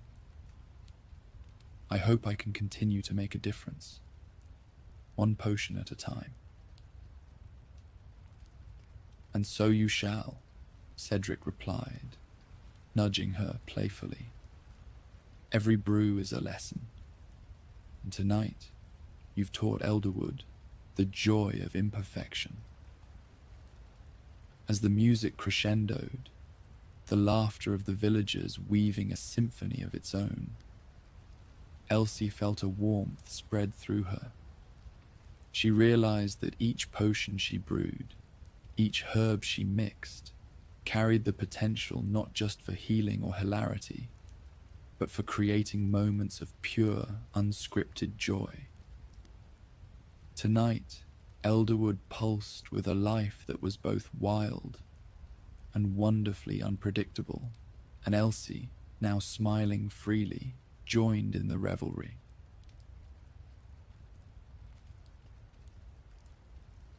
On a rain-drenched morning, following the unintended chaos of the village dance, the hearth and herb apothecary seemed a world unto itself. Outside, the rain pattered incessantly against the moss-covered roof, creating a symphony of droplets. Inside, the atmosphere was rich with the comforting crackle of the hearth. The cozy shop was aglow with the soft, flickering light of oil lamps, casting gentle shadows on the stone walls. Elsie, wrapped in a light shawl against the chill, moved about her tasks with a quiet efficiency. Cedric was similarly engaged, his brow furrowed as he sorted through a collection of dried herbs. Thistle the cat lay curled in a ball near the fire, occasionally twitching an ear at the sound of raindrops. Elsie, her hands stained from the powders she'd been sorting, paused as the door creaked open, admitting a gust of cold air, and the mage known to the villagers as Abercrombie. His presence always seemed to draw the warmth from the room. Today, his deep blue cloak was damp and heavy from the rain, clinging to his thin frame and dripping onto the worn wooden floor. His footsteps were silent, yet they resounded with a purpose that felt at odds with the shop's usual serenity. Sensing Abercrombie's unsettling presence, Thistle twitched her ears and opened one wary eye. She let out a soft, uneasy hiss and quickly slunk away, her tail low, seeking refuge under a cluttered workbench, strewn with dried gran petals and sunblooms. The mage lingered by the door until he saw Cedric disappear into the back room with an armful of herbs. Seizing the moment, Abercrombie approached Elsie with an air of urgency that seemed to slice through the cozy warmth.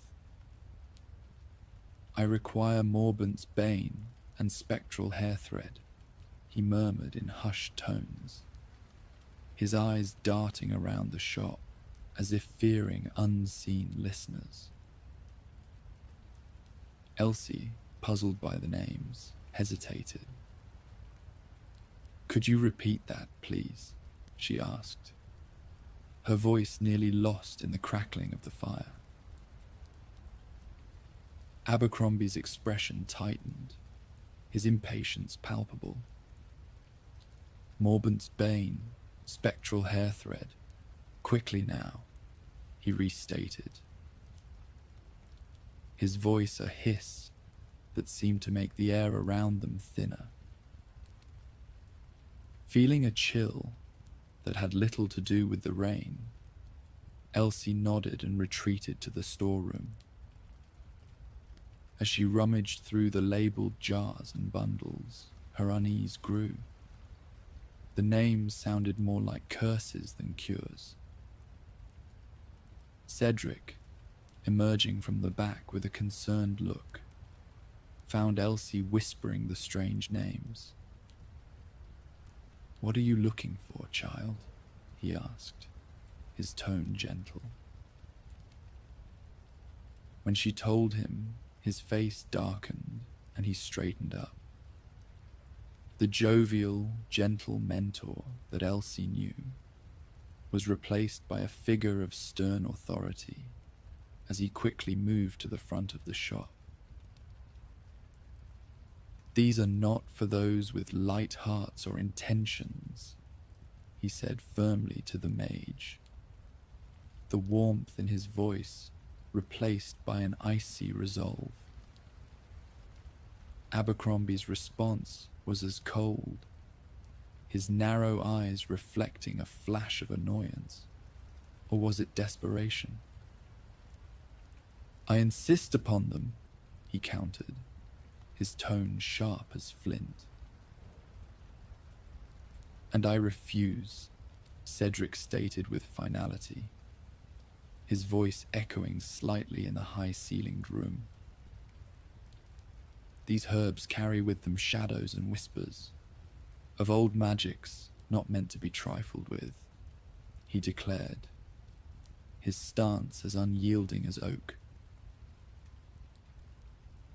With an audible, frustrated huff, Abercrombie stormed out, his departure marked by a dramatic swirl of his dark cloak that stirred the air violently.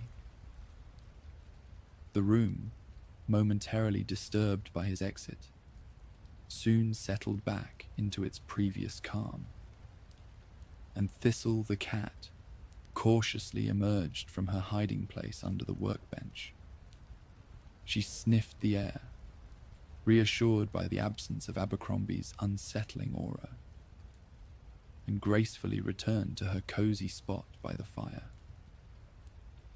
Elsie, wide-eyed and more curious than ever, looked to her mentor for explanation.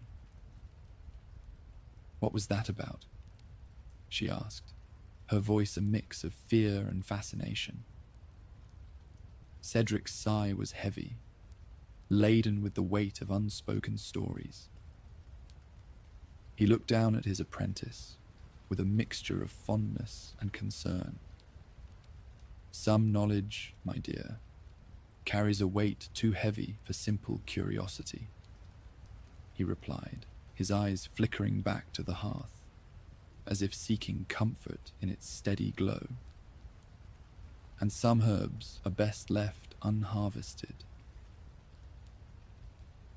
Thus, within the rustic, cozy confines of the hearth and herb apothecary, amidst the simple magic of healing and the ordinary wonder of life, hid layers of deeper, darker magics, lessons of responsibility and restraint, taught alongside those of laughter and love. Elsie, her heart a little heavier but wiser, felt the depth of her journey in herbalism deepen, ready to tread carefully under Cedric's wise and watchful eye.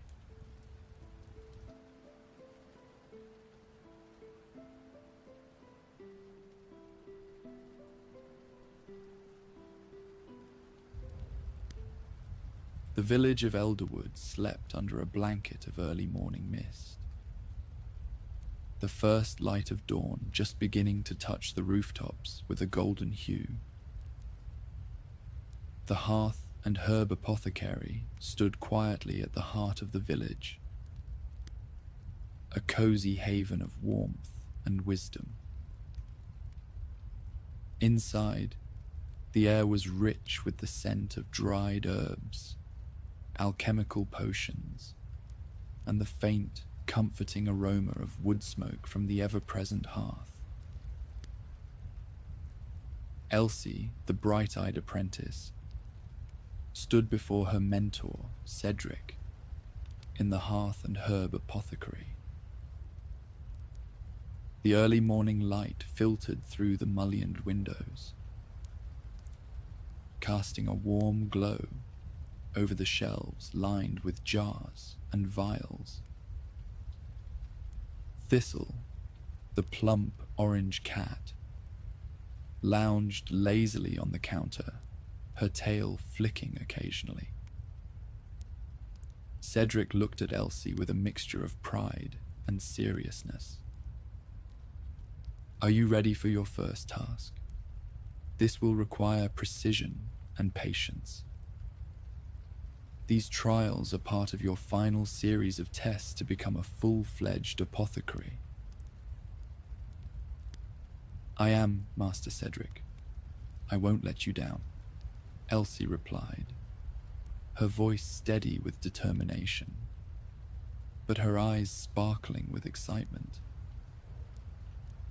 Cedric handed her a worn, leather-bound book, the pages filled with detailed recipes and notes.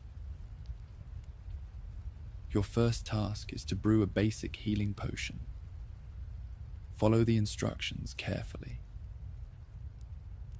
Elsie nodded, taking the book and turning to the indicated page. The recipe listed various herbs and ingredients, each with precise measurements. She moved to the shelves, her fingers brushing against jars labeled with elegant, flowing script. The apothecary's cozy interior felt even more welcoming as she gathered the necessary components, the soft light enhancing the room's warmth. As she worked, Cedric watched closely, offering gentle guidance. Remember, Elsie, the key to a good potion is not just the ingredients, but the intention and care you put into it. She carefully measured out the herbs, adding them to the simmering pot one by one. The room filled with a soothing aroma, a blend of lavender, golden seed, and chamomile. Elsie stirred the mixture with a steady hand, her brow furrowed in concentration. Thistle, ever curious, padded over to sniff at the bubbling pot, her whiskers twitching.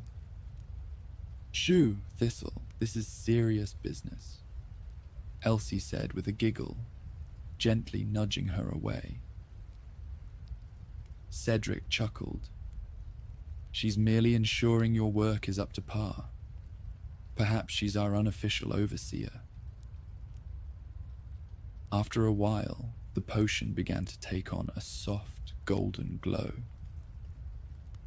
Elsie smiled, a sense of accomplishment warming her heart. "I think it's ready, Master Cedric." Cedric examined the potion, his eyes twinkling with approval. "Well done, Elsie. You've made a fine healing potion. Now, for your next task." He turned the page to reveal a recipe for a luck potion. This one is a bit more complex. It requires a precise balance of ingredients and a steady hand, Cedric warned. Elsie's eyes widened with excitement. She began gathering the ingredients once more, this time with even greater care. The luck potion required a rare herb called starflower, which Cedric handed to her with a knowing smile. "This herb is delicate. Handle it gently." Elsie nodded, her hands steady as she began to count and measure the starflower petals. Just as she was about to complete her count, the bell above the apothecary door chimed, signaling a customer. "Excuse me, miss, but could you help me find some netherbloom?" a villager asked, looking around the cozy shop with interest.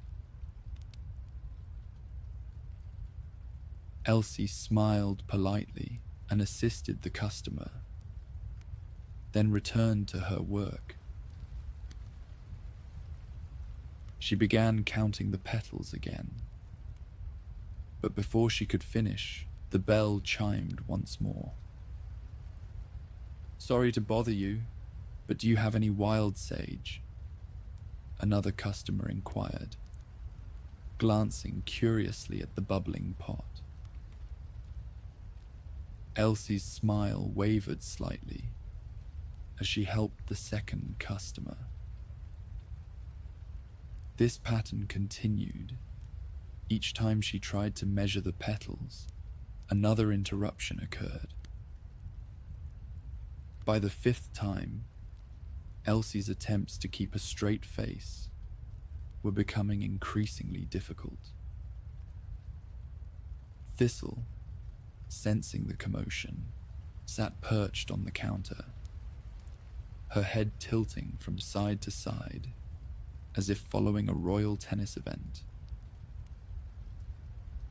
Finally, Cedric, who had been observing with an amused expression, stepped in. "I think I can handle the customers for a moment. You focus on your task." Grateful for the reprieve, Elsie resumed her work. Despite the interruptions, she managed to measure the starflower petals accurately and add them to the mixture. The potion began to shimmer with a faint, iridescent glow. She stirred it carefully, watching as the colors shifted and changed. At one point, Thistle tried to pour at the shimmering potion, but Cedric gently scooped her up. "Not this time, Thistle. Let Elsie work her magic." Finally, the potion was ready.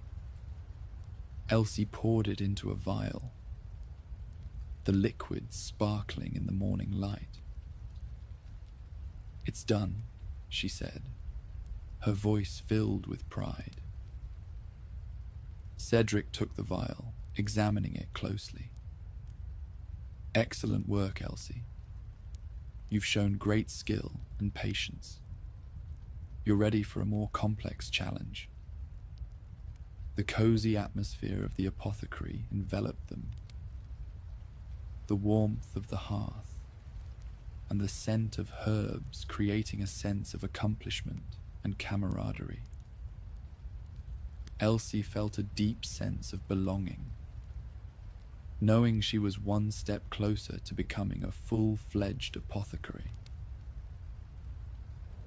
Later that day, Cedric led Elsie to the apothecary's ancient library, a small, cozy room that seemed to hold centuries of wisdom within its wooden walls. The room was filled with towering shelves crammed with books and scrolls, with many more texts scattered and stacked on every available surface. The air was thick with the scent of aged parchment and ink. Dust motes danced in the shafts of sunlight that filtered through the small circular windows, casting a golden glow over the well-worn reading table at the center. Cedric pulled a particularly old, dusty tome from one of the highest shelves. The cover was worn, the edges frayed from years of use. "This book contains a recipe for an ancient elixir. It's a complex and powerful potion, not just any ordinary brew." Elsie's eyes widened with curiosity as she opened the book. The pages were yellowed and fragile, filled with mysterious symbols and intricate drawings. Each page seemed to whisper secrets of the past. "This is incredible. I want to master it for the upcoming festival. Can this be my final test and a gift to the village?" Cedric smiled, a glint of pride in his eyes. "Very well, Elsie. This will be your greatest challenge yet. But be warned, this elixir holds powers long forgotten. Let me tell you about the last time I encountered it." Thistle, ever the curious cat, leapt onto the reading table and curled up on the open pages, purring contentedly. Cedric gently moved her aside, eliciting a soft grumble from the feline. "You see, Elsie," Cedric began, his voice taking on a nostalgic tone.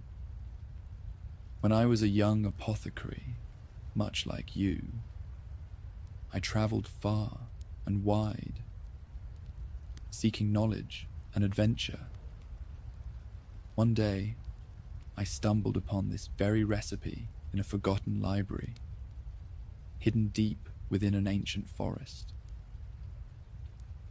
Elsie leaned forward, captivated by the story. What happened next, Master Cedric? Cedric's eyes twinkled with amusement. Well, I decided to brew the elixir, of course. It was during a grand festival, much like the one we're preparing for. The potion brought great joy and wonder to the village, but not without a few unexpected surprises. Unexpected surprises, Elsie echoed, intrigued. Cedric chuckled, shaking his head. Indeed, I remember a certain villager, old Mr. Finkelbottom, who suddenly found himself able to dance like a young lad again. He twirled and spun around the square, much to the delight of everyone. But the potion was too strong, and it unintentionally created a charming love magic effect. Suddenly, all the women in the village started finding old Mr. Finkelbottom utterly irresistible. His husband and the other male villagers were not amused. Elsie burst into laughter, imagining the scene. What did you do? Cedric sighed, though his eyes sparkled with the memory. It was quite the predicament. We had to brew a counter potion to break the spell. Poor Mr. Finkelbottom couldn't leave his house without being mobbed.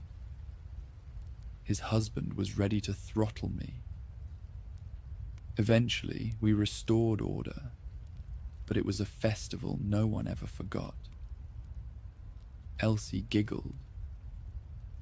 I can see why this elixir needs to be handled with care.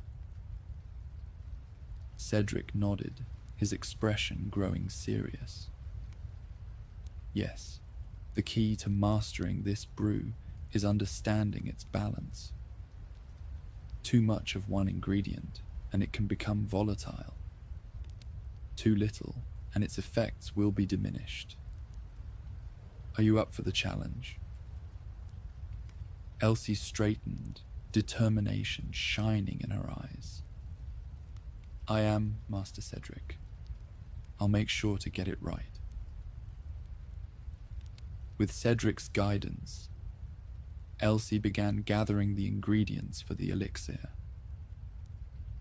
The apothecary's shelves were lined with jars and bottles, each one labeled in Cedric's meticulous handwriting. She selected rare herbs and mystical components, the atmosphere in the library growing even cozier with the scent of her efforts. As she carefully measured and mixed the ingredients, Thistle watched with keen interest, occasionally batting at a stray leaf or two. Cedric shared more stories from his youth, each one more fantastical than the last. Did I ever tell you about the time I accidentally turned the mayor's dog into a frog? Cedric asked with a mischievous grin. Elsie laughed, shaking her head. No, but I have a feeling this is going to be good. It was during a particularly hectic market day. Cedric began, leaning back in his chair. I was experimenting with a new potion, and the mayor's dog wandered into the apothecary. Before I knew it, the poor thing had turned into a frog and hopped right out the door. Took me a whole day to track him down and reverse the spell. Elsie giggled, her hands deftly working with the delicate ingredients. I'm starting to think you've had more adventures than I ever imagined, Master Cedric. Cedric winked. You've only heard the half of it, my dear. As the day turned to evening, the library's coziness enveloped them. Elsie felt a deep sense of purpose and connection to the long lineage of apothecaries who had come before her. She was determined to honor their legacy by mastering the ancient elixir. Remember, Elsie, Cedric said, placing a reassuring hand on her shoulder. You have the heart and the skill to master this challenge. I believe in you. With a grateful smile, Elsie nodded. Thank you. I won't let you down. As she continued to work late into the night, the soft purring of Thistle and the warm glow of the hearth made the apothecary feel like the coziest place in the world. Elsie knew that she was ready for whatever challenges lay ahead, guided by the wisdom of her mentor and the support of her furry friend. Days went by, and the village of Elderwood was abuzz with activity.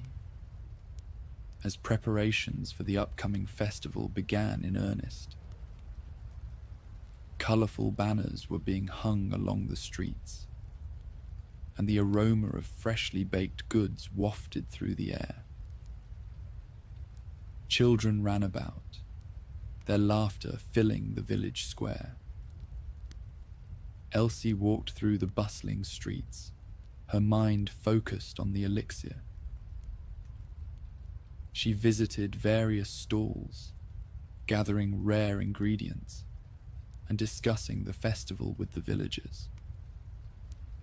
This festival will be the best yet, especially with the elixir Elsie is preparing. Finnick, the village jester, exclaimed as he passed by her, carrying his flute and cards, eyes filled with excitement. Elsie smiled, though a hint of worry lingered in her heart, remembering her previous festival mishap. I just hope I can brew it perfectly in time. The days passed quickly as Elsie immersed herself in her work. She spent long hours in the apothecary, carefully measuring and mixing ingredients, her determination unwavering. One sunny morning, Cedric was called away to a neighboring village, leaving Elsie to work on the elixir alone. The hearth and herb apothecary was bathed in the golden light of the morning sun, casting warm, inviting shadows across the wooden floor. The scent of freshly ground herbs and the faint, earthy aroma of the simmering potion filled the air. Elsie stood at the large oak work table, the ancient tome open before her, her brow furrowed in concentration as she carefully measured the rare and delicate ingredients. Just as she added the final component, a sudden noise startled her. Thistle, the plump orange cat, had leapt onto the counter, knocking over a jar of powdered moonstone. The precious powder scattered across the table, mixing with the elixir. "Oh no, Thistle, what have you done?" Elsie exclaimed, her heart racing. Before she could react, the potion began to bubble and hiss. Thistle, curious as ever, sniffed at the mixture. In an instant, the cat vanished, leaving Elsie staring in shock at the empty space where Thistle had been. Elsie's panic set in. "Thistle, where did you go?" A curious meow echoed through the room, and Elsie realized with horror that Thistle had turned invisible. She watched in dismay as paw prints became visible in the scattered moonstone dust on the counter, marking Thistle's mischievous path. Mrs. Hattle, the village matchmaker with her rosy cheeks and voluminous skirts, entered the apothecary just as Thistle's invisible form darted past her. "Good morning, Elsie dear. I need another potion for the village feast tonight," she said, her voice bright and cheerful. Elsie forced a smile, trying to remain calm. "Of course, Mrs. Hattle. Just give me a moment." As Elsie turned to fetch the ingredients, Thistle knocked over a stack of books, sending them toppling to the floor. Mrs. Hattle jumped, clutching her heart. "Goodness, what's happening?" "Oh, just a bit of rearranging," Elsie replied, her voice strained. "Let me get that for you." As she bent down to pick up the books, Mr. Puddlewick, the village cobbler, walked in, his bushy eyebrows raised in curiosity. "Elsie, my dear, do you have any more of that balm for my aching feet?" "Yes, Mr. Puddlewick, just a moment," Elsie said, scrambling to her feet. Thistle, still invisible, decided to bat at Mr. Puddlewick's shoelaces, causing him to stumble and nearly fall. "Whoa there," Mr. Puddlewick exclaimed, looking around in confusion. "What's gotten into this place?" "Excuse me for just a moment," Elsie said, forcing a smile as she hurried to the back. Elsie's attempts to reverse the potion were frantic and filled with trial and error. The customers, spooked by the invisible cat's antics, watched in bewilderment. She quickly began mixing potions, pinching herbs, and stirring ingredients feverishly, specks of ground flour weaving into her hair and the air around her. Mrs. Hattle and Mr. Puddlewick exchanged concerned glances as they watched her from the counter. "Please, let this be the one," Elsie muttered, her hands trembling as she added a final ingredient to the reversal potion. With a flash, Thistle reappeared, landing softly on the counter. "Meow," the cat purred, seemingly unfazed by the ordeal. Elsie slumped in relief. "Thank goodness. I thought I'd never fix it." Mrs. Hattle, still clutching her heart, chuckled. "Well, it certainly has been an eventful morning. Perhaps I'll take my leave before anything else happens." Mr. Puddlewick, now more steady on his feet, nodded. "Aye, and I'll be off too. Thank you, Elsie. Keep that cat of yours out of trouble." Elsie watched as the customers left, her heart finally calming. She turned to Thistle, who was now grooming herself as if nothing had happened. "You, my mischievous friend, are going to be the death of me." Thistle looked up, blinking innocently. With the apothecary finally quiet, Elsie took a deep breath and began tidying up the mess. Despite the chaos, the cozy atmosphere of the shop remained. The warm light and familiar scents providing a sense of comfort and home. As she worked, she couldn't help but laugh at the morning's events. The mishaps, the invisible cat, the startled customers. It all seemed like something out of a fantastical tale. And in the end, it was just another day at the Hearth and Herb Apothecary, where magic and mayhem went hand in hand. Exhausted from the day's events, Elsie decided to take a break. She stepped into the apothecary's garden, the cool evening air a welcome relief. The garden was bathed in the soft glow of moonlight, the plants and flowers casting gentle shadows on the ground. Elsie sat on a weathered wooden bench, her mind racing with thoughts about the elixir.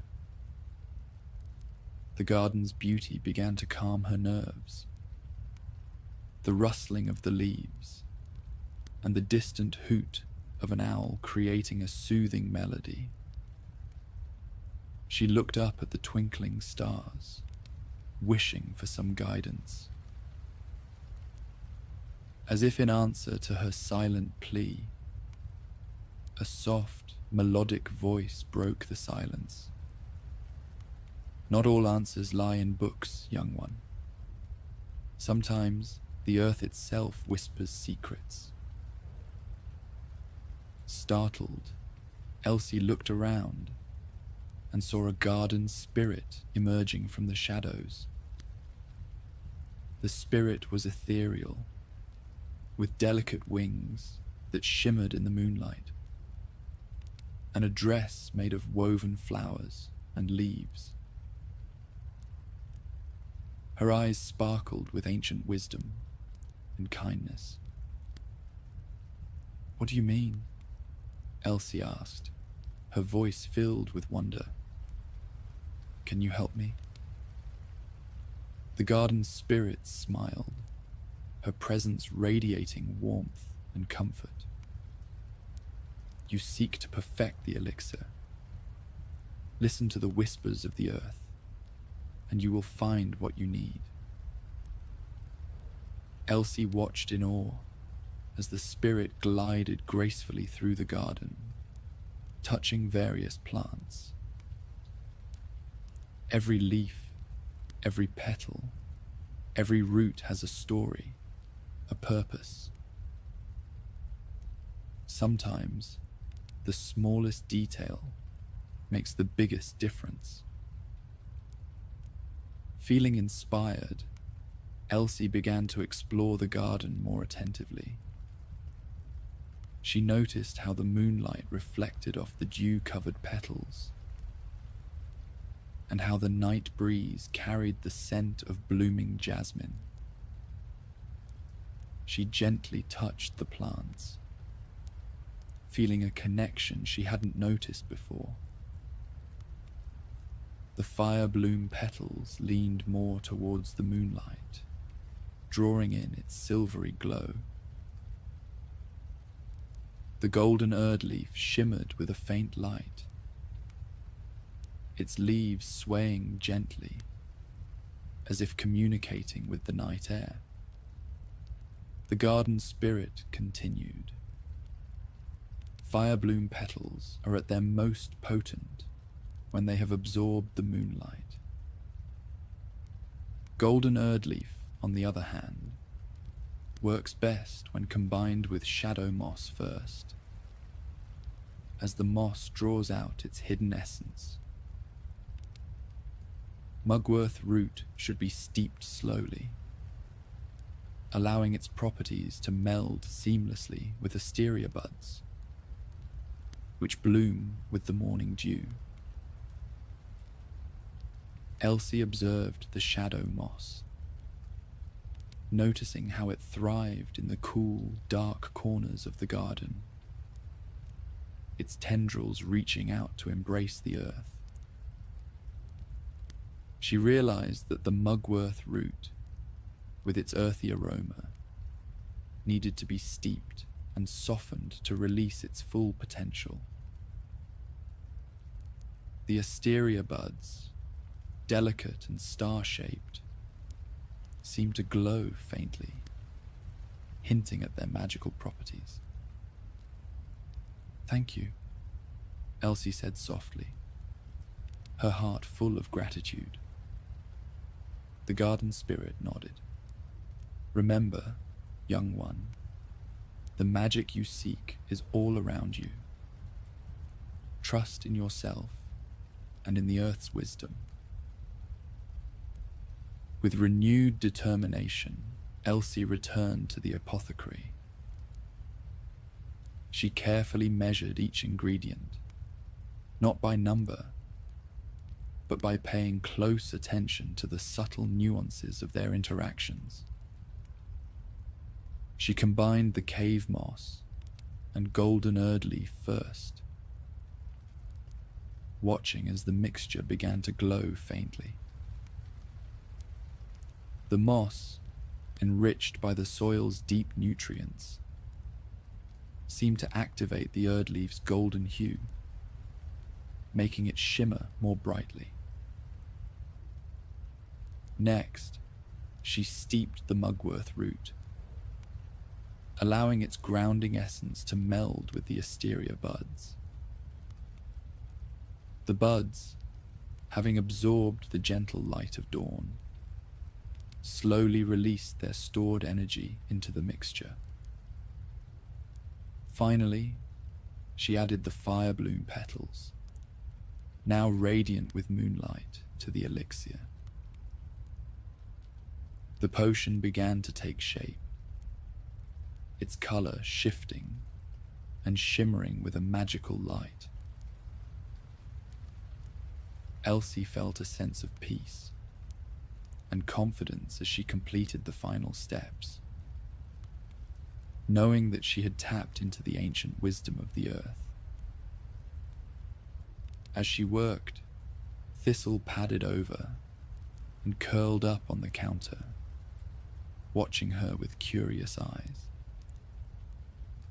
"You're not going to cause any more trouble, are you?" Elsie asked with a smile.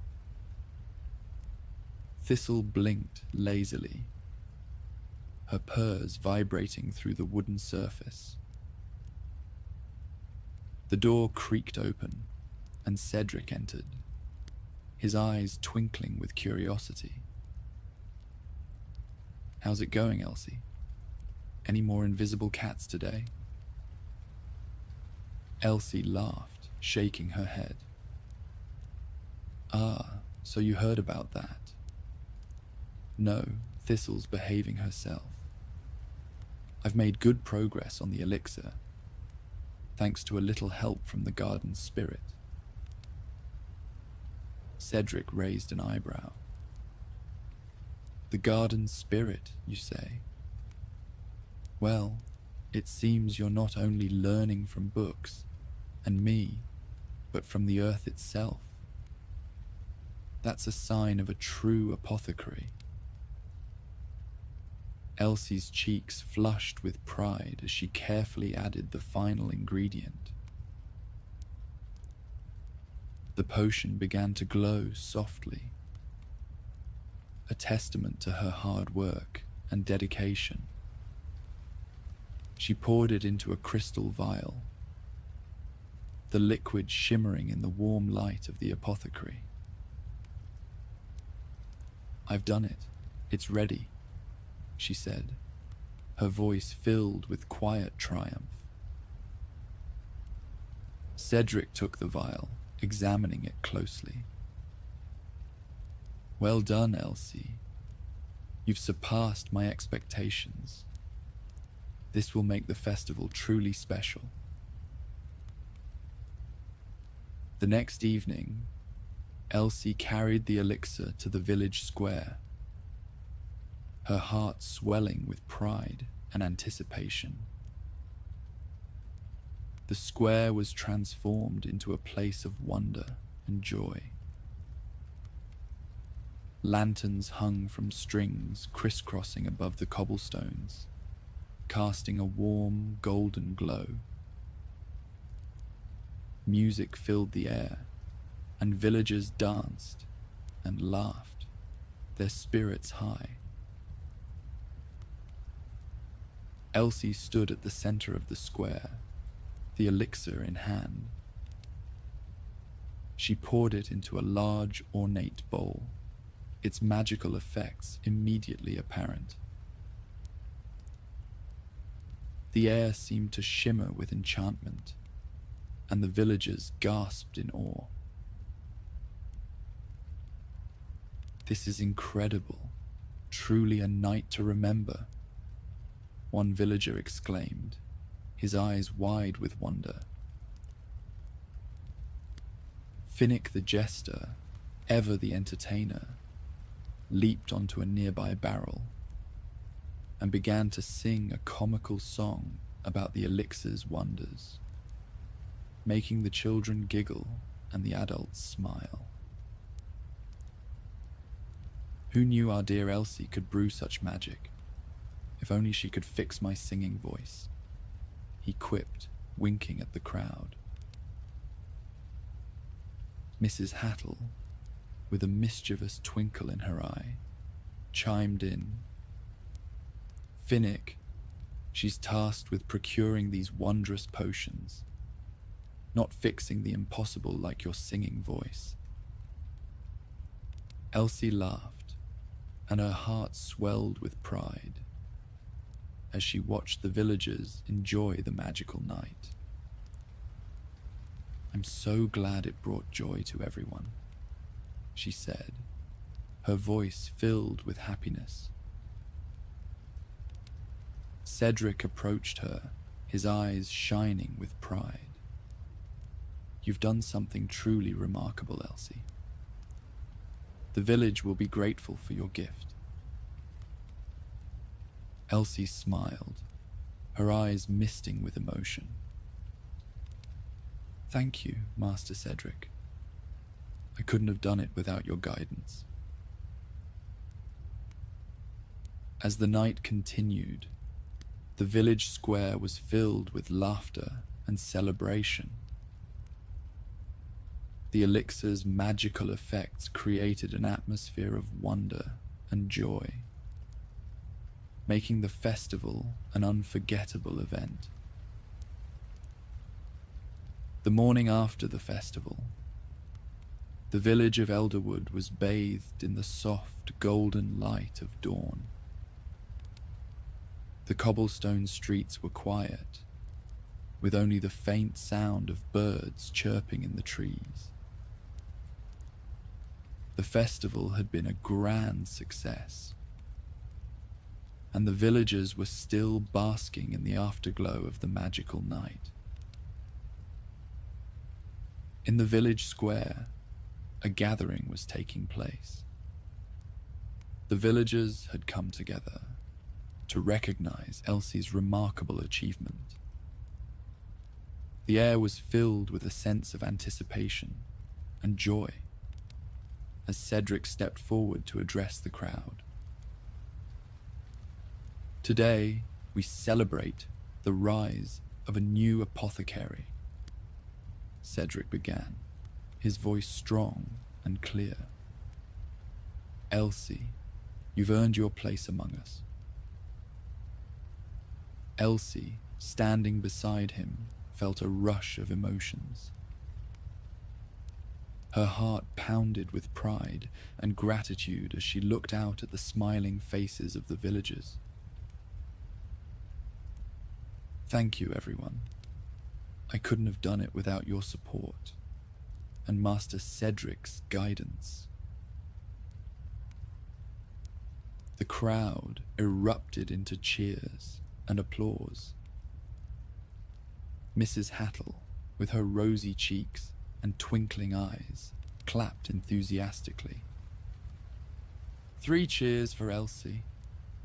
The villagers chanted in unison, their voices ringing out across the square. Mr. Puddlewick, the cobbler, stepped forward, his eyes crinkling with a smile. "You've done us proud, Elsie. That elixir was something else. My feet haven't felt this good in years." Elsie laughed, feeling warmth spread through her. "Thank you, Mr. Puddlewick. I'm glad it helped." Thistle weaved through the crowd, rubbing against legs and purring contentedly. She finally reached Elsie and Cedric, jumping onto a nearby barrel to be part of the celebration. As the ceremony continued, the villagers shared stories and laughter, the square filled with a sense of community and warmth. The sun climbed higher, making the moment even more magical. After the celebration, Elsie and Cedric returned to the Hearth and Herb Apothecary. The familiar, comforting scents of herbs and potions greeted them as they stepped inside. Thistle followed them in, immediately jumping onto the counter and curling up in a sunny spot. Elsie smiled at the sight, feeling a deep sense of contentment. Cedric placed a hand on her shoulder, his eyes twinkling with warmth. "How wonderful, Elsie. This is all just the beginning." Elsie nodded, her heart filled with anticipation for the future. As they began to tidy up the apothecary, Cedric shared more of his stories, each one filled with wisdom and humor. They laughed together, the bond between mentor and apprentice growing even stronger. In the quiet of the evening, as the sun set and the stars began to twinkle in the sky, Elsie stood by the window, looking out at the peaceful village. She felt a deep connection to Elderwood and its people,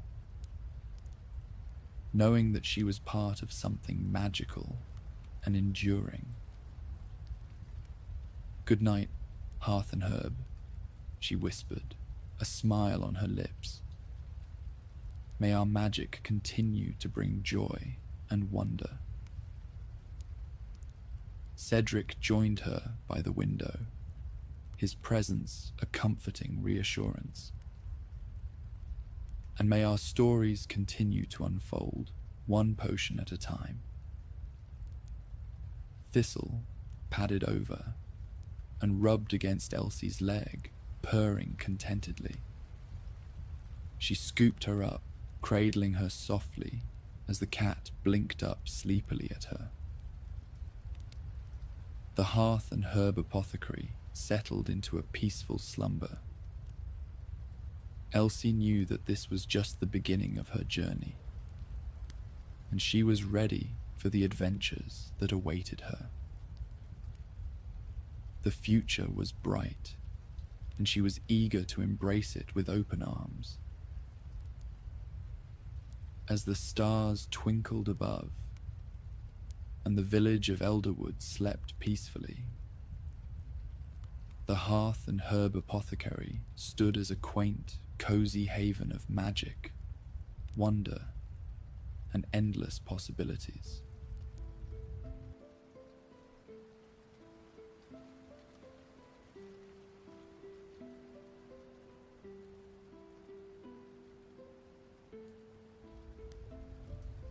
The village of Elderwood was a place where the rhythm of life moved with the seasons, each turn of the calendar bringing a new flavor to the air.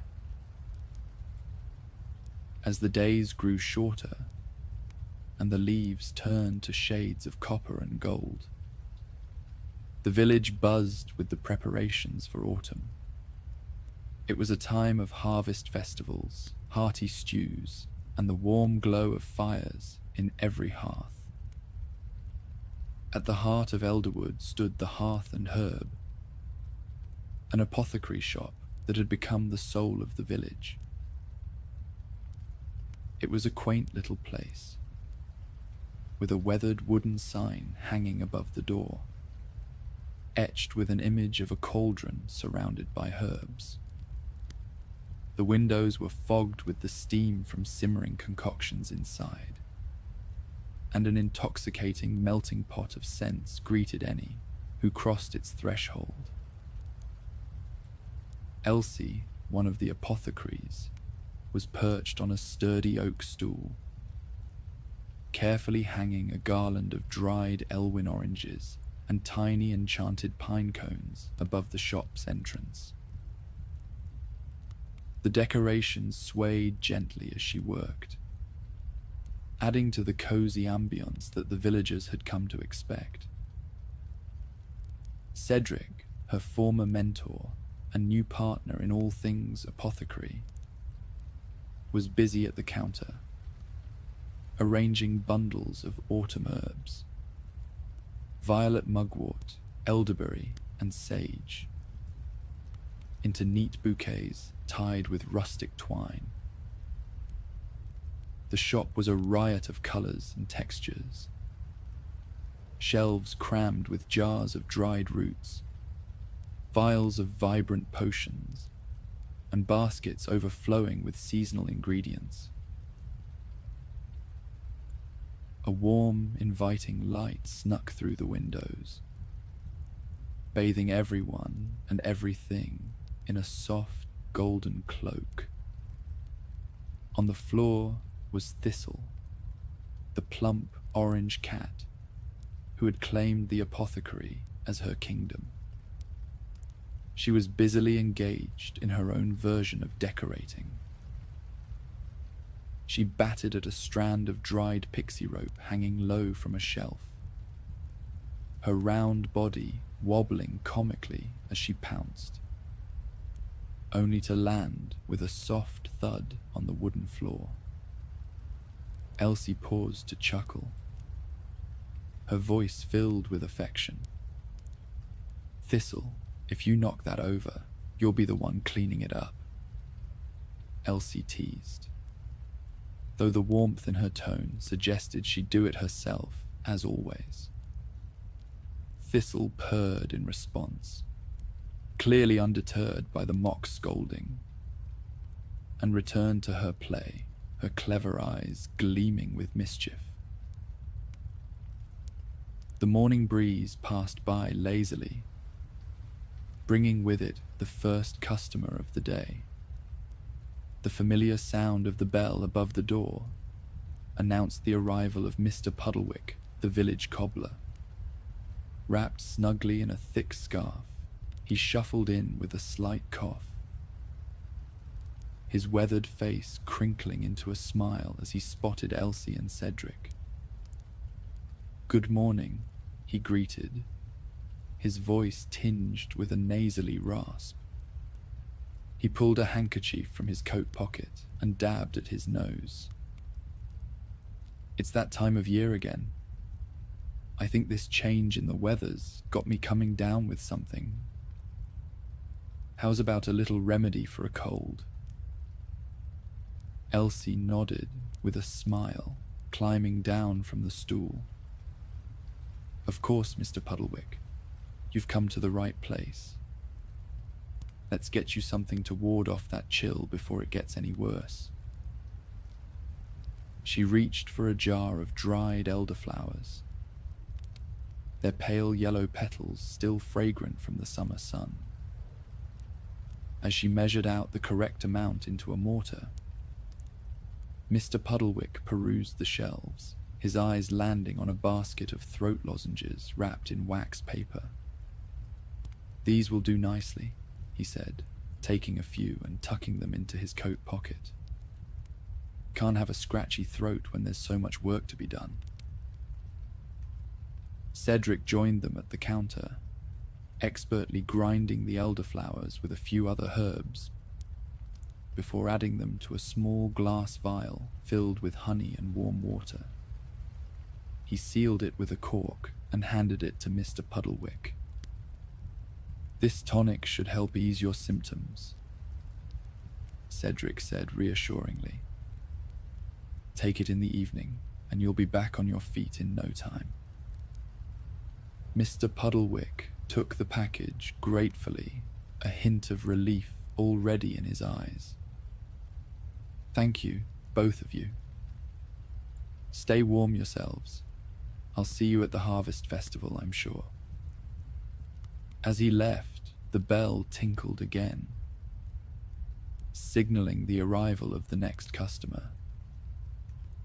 The door opened to reveal the village blacksmith, a burly man with a thick head of hair and soot-streaked hands being wiped on a leather apron. He was followed closely by his young son, who clutched at his father's side, his eyes wide with curiosity. "Morning, Cedric. Morning, Elsie." The blacksmith greeted them with a smile that showed the deep lines of a man accustomed to hard work. "I'm going to need another jar of frostbane salve. This chill in the air is making my hands stiff as old iron, and I can't afford that with the work I've got piling up." Cedric nodded, already moving toward the shelf where they kept the salve for just such needs. "It's a good thing you came by, Bert. The mornings will only get colder, and it's best to stay ahead of it." While Cedric wrapped the jar of salve in brown paper, the blacksmith's son wandered over to a new display near the counter. His eyes grew as round as saucers when he saw the Mystic Menagerie cards, their edges shimmering faintly with a touch of magic. Among them, a card featuring a dragon whelp caught his attention. The little dragon on the card puffed out a tiny stream of smoke as it moved, and the boy's face lit up with excitement. He tugged at his father's apron, practically bouncing on his toes. "Can I get this one, please?" Bert turned to see what had captured his son's attention, his expression a mix of amusement and exasperation. "You know you're supposed to be learning the craft, not filling your head with card games," he said, though his tone was softened by the fondness in his eyes. With a sigh, he reached into his pocket and pulled out a few coins, handing them to Cedric. Cedric grinned as he handed the card to the boy, who accepted it as though it were a treasure. The boy stared at the card in awe, clearly enthralled by the small dragon's animated antics. Bert ruffled his son's hair with a chuckle. "Just don't let it take your mind off your lessons, all right?"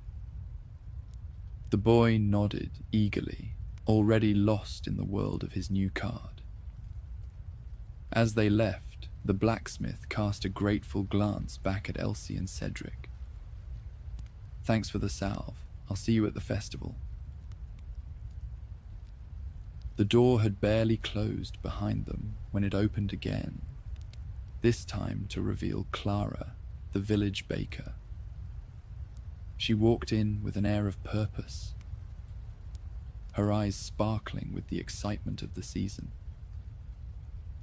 "Good morrow, friends," she called out, brushing a stray lock of hair from her face. "As you've no doubt heard, I'm planning to hold a little autumn festival this weekend, and I'll be baking my famous Ambervale spiced pumpkin pies. But I need a few ingredients I'm running low on. Amber crystals to crush atop the pies and sunfire essence for that warm kick it gives them. Do you have any in stock? Elsie frowned slightly, glancing over at the shelves. I'm afraid we're full out of amber crystals, and we'll need honeyed cinnamon bark to make more sunfire essence. Cedric, would you mind heading to the general goods store to pick up the bark? Cedric nodded, already reaching for his coat. I'll head over right now and be back before you know it. As Cedric left, Elsie smiled at Clara. Don't worry, we'll have everything ready in time for your pies. I'll go collect more amber crystals myself, and we'll make sure you have everything you need. Thank you, Elsie, Clara said, her expression filled with gratitude. I'll save you a slice of the first pie that comes out of the oven. Elsie chuckled. I'll hold you to that. With Thistle trotting along beside her, Elsie closed shop and stepped out into the crisp autumn air. The village of Elderwood was a picture of seasonal beauty. Cobbled streets lined with trees shedding their golden leaves, and houses with smoke curling lazily from their chimneys. Elsie breathed in deeply, feeling a sense of soft happiness settle over her. There was something special about this time of year, when the world seemed to slow down just enough to appreciate the simple joys of life. And with the promise of Clara's delicious pies and the warmth of the hearth and herb, she knew this autumn would be as cozy and magical as ever. But first, she had to find those amber crystals, and the only place to get those was from the nearby cave in the Fey Glade. The path to the Fey Glade wound its way through the heart of Elderwood, meandering past the village square where the harvest festival would soon take place. Elsie walked with a purpose, Thistle trotting along by her side, occasionally passing by casually between Elsie's legs. Her thoughts drifted to her little quest at hand. Clara's Ambervale spiced pumpkin pies were legendary in the village, rich and flavorful with a buttery crust, and a filling that combined the sweetness of Ambervale pumpkins with the warmth of sunfire essence, and a hefty serving of caramelized amber crystals for some crunch. The thought of them made Elsie's mouth water, and she was willing to brave the Fey Glade for them, even if it was a little eerie sometimes. The village gradually gave way to the dense forest that bordered Elderwood, the trees growing taller and the underbrush thicker. But Elsie knew the way by heart. She had been visiting the forest for years, ever since she had first joined the apothecary as an apprentice, often gathering herbs and roots from the woods. The Fey Glade was a place of magic, hidden deep within the forest, where the veil between worlds was thin.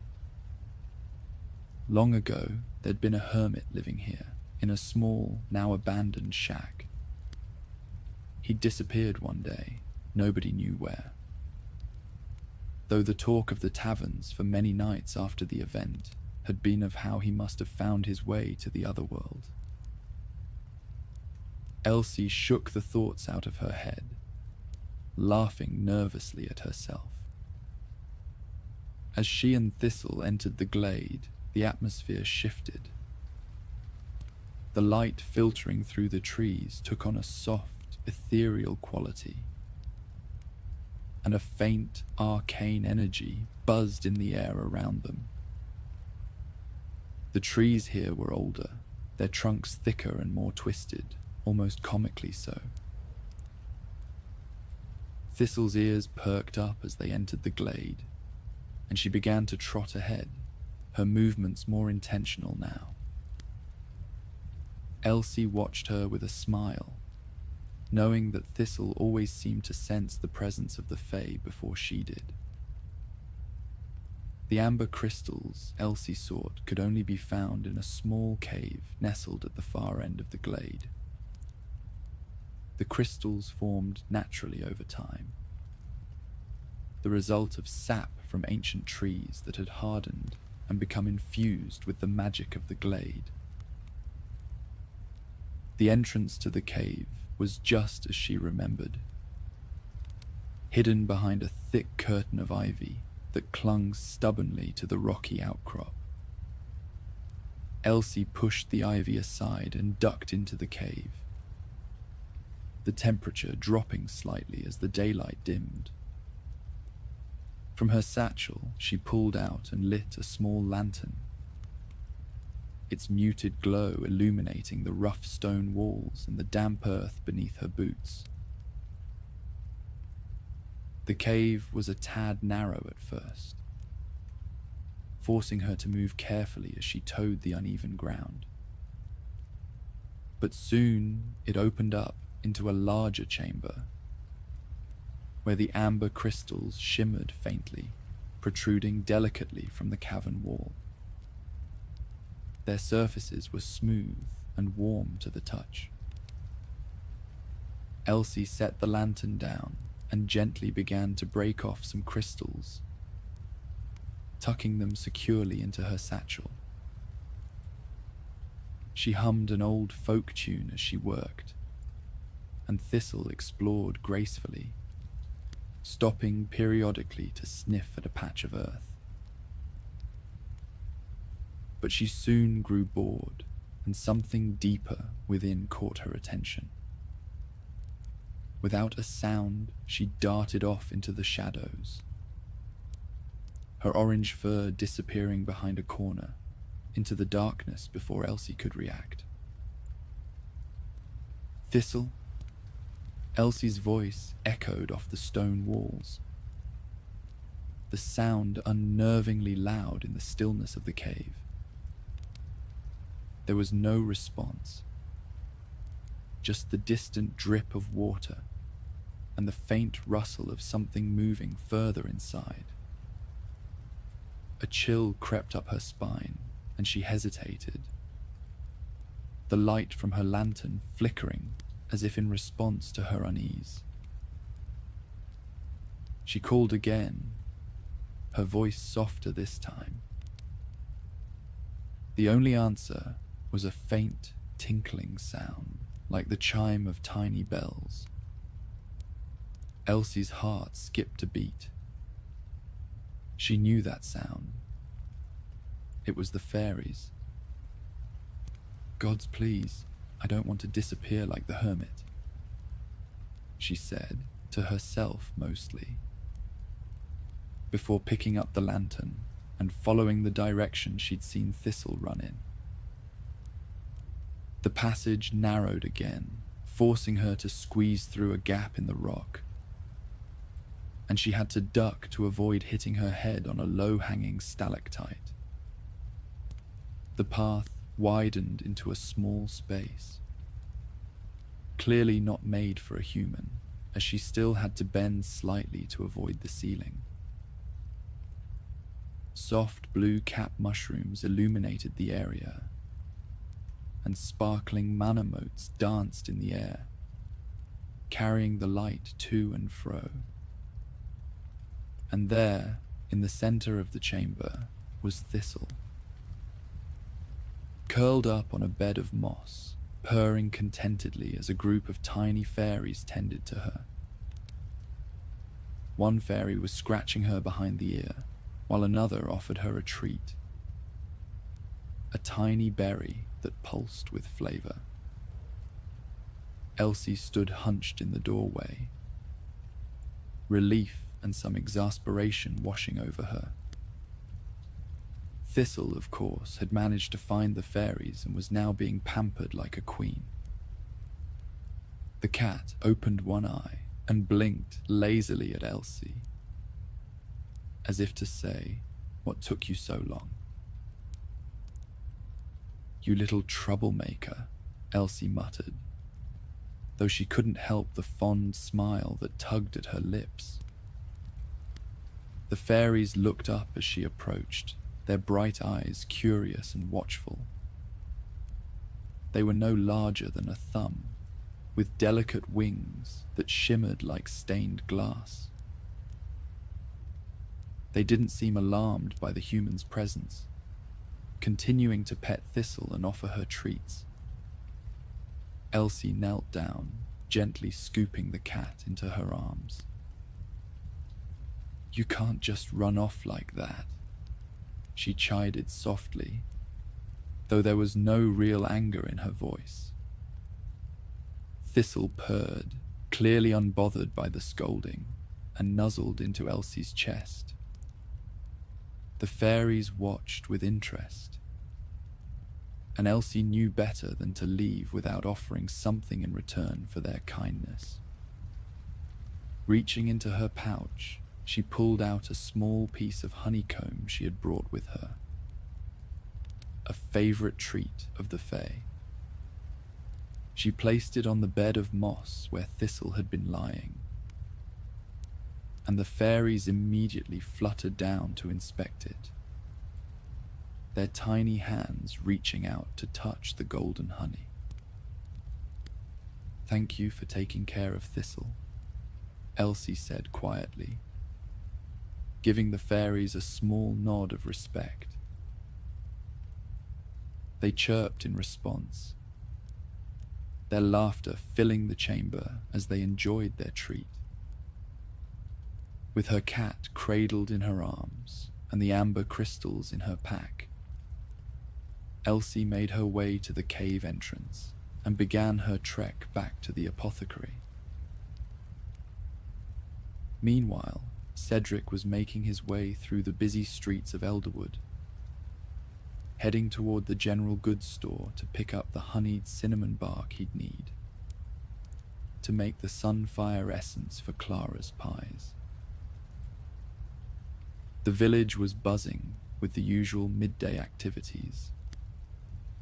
The chatter of neighbors traveled from one open window to another, and the clatter of carts being wheeled across the cobblestones set a rumbling rhythm. Autumn had arrived in full, and with it, the excitement of the upcoming harvest festival. Finnick, the village jester, was entertaining some of the locals with some of his classic card tricks. He twirled and spun, danced and flourished, all to hide the subtle sleight of hand he manipulated the deck with. Cedric grinned, tossing a gold coin his way.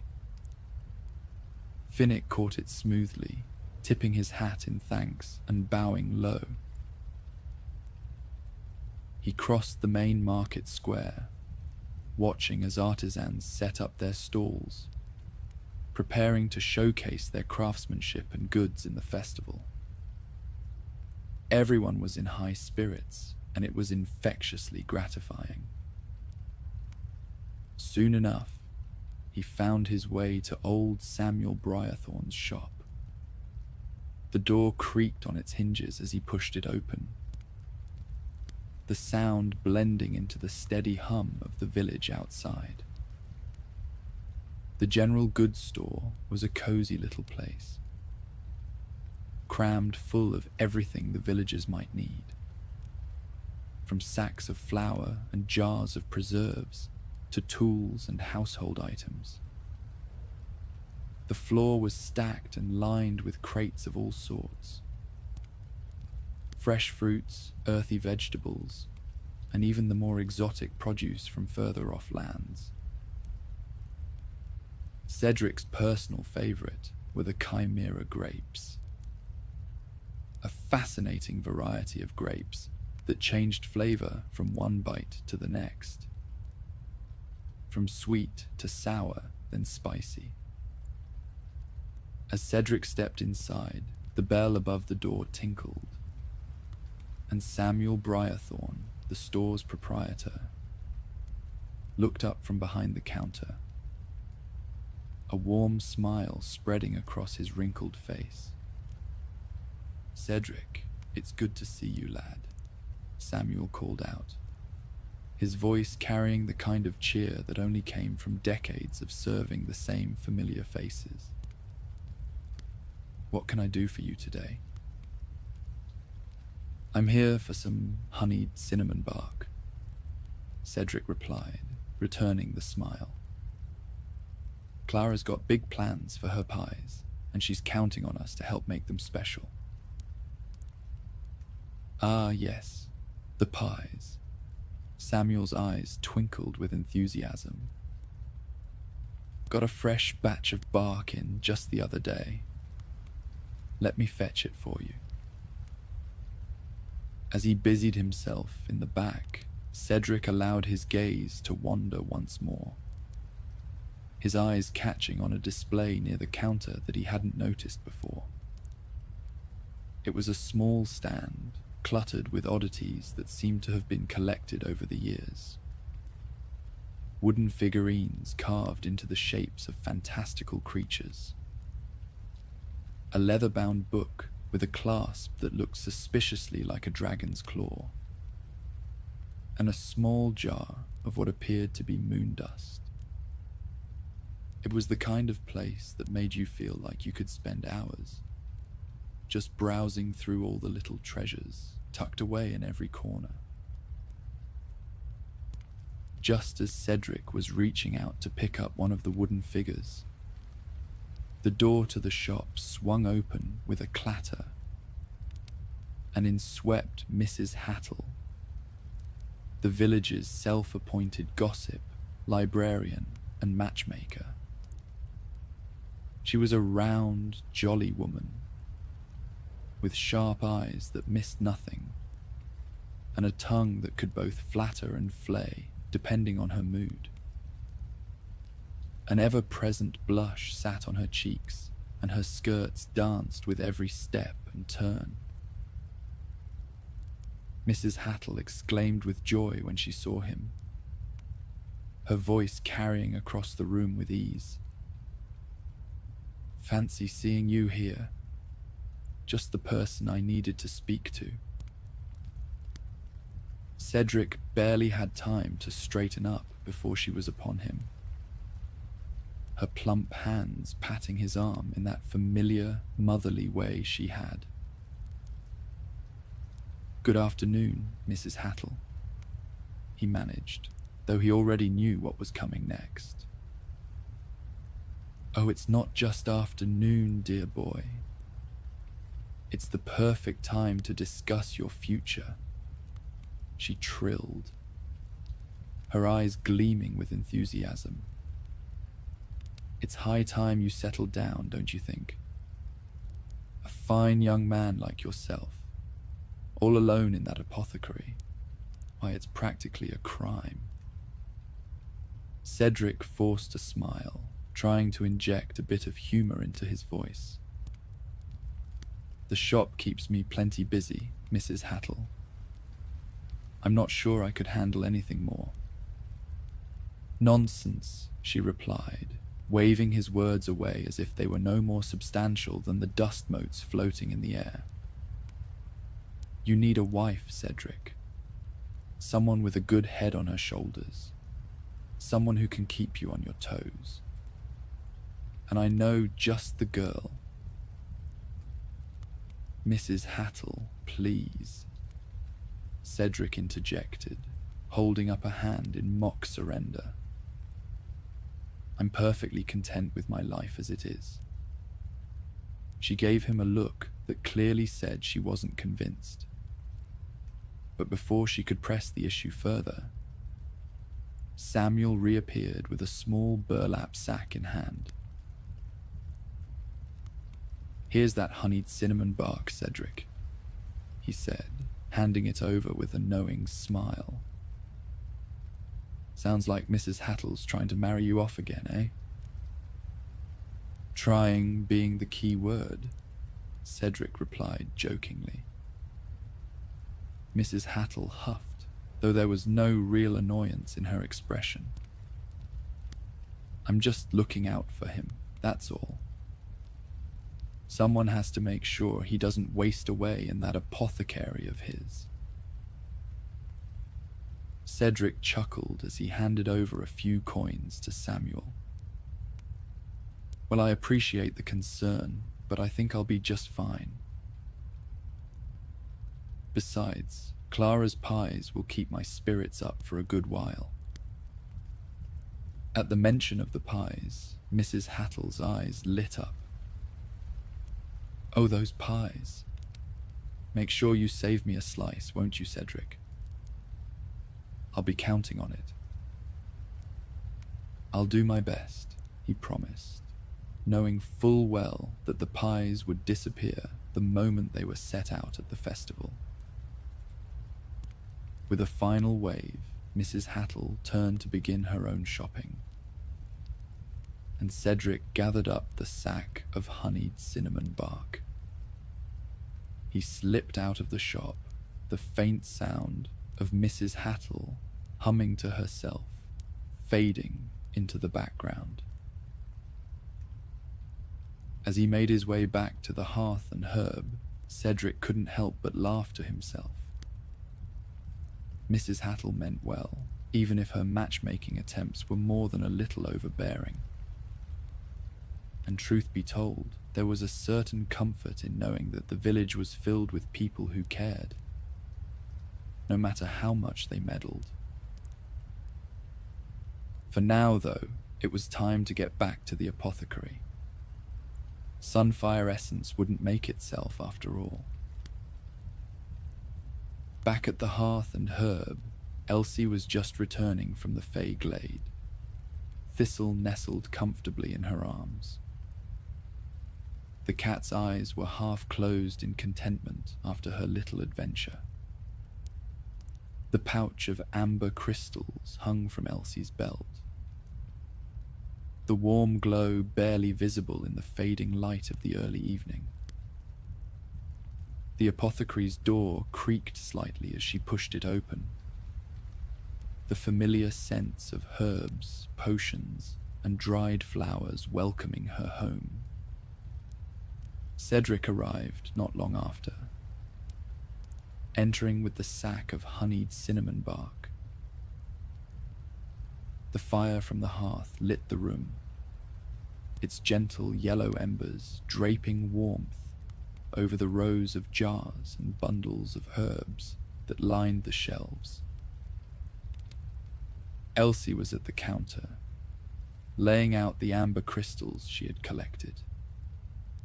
Her expression focused as she carefully inspected each one.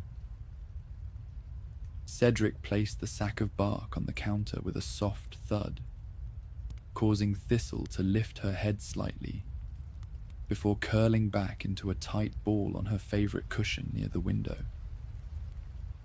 You found them then, Cedric said, nodding toward the crystals. After a bit of a chase, yes. Elsie replied with a wry smile, glancing over at Thistle. Our little troublemaker decided to go on an adventure with the fairies. Took me deeper into that cave than I'd planned. But we got what we needed. Cedric chuckled softly, shaking his head as he pulled up a stool beside her. He began to untie the sack, and the sweet, spicy scent of the honeyed cinnamon bark filled the air as he opened it. And I've got what we need for the sunfire essence. Clara will have her pies in no time. Elsie nodded, her fingers gently tracing the smooth surface of one of the amber crystals. These turned out well. They've got a good warmth to them. She set the crystal aside and reached for a mortar and pestle. I'll crush these up while you prepare the essence. Cedric got to work, his hands moving with deft ease as he measured out the honeyed cinnamon bark and the other ingredients for the sunfire essence.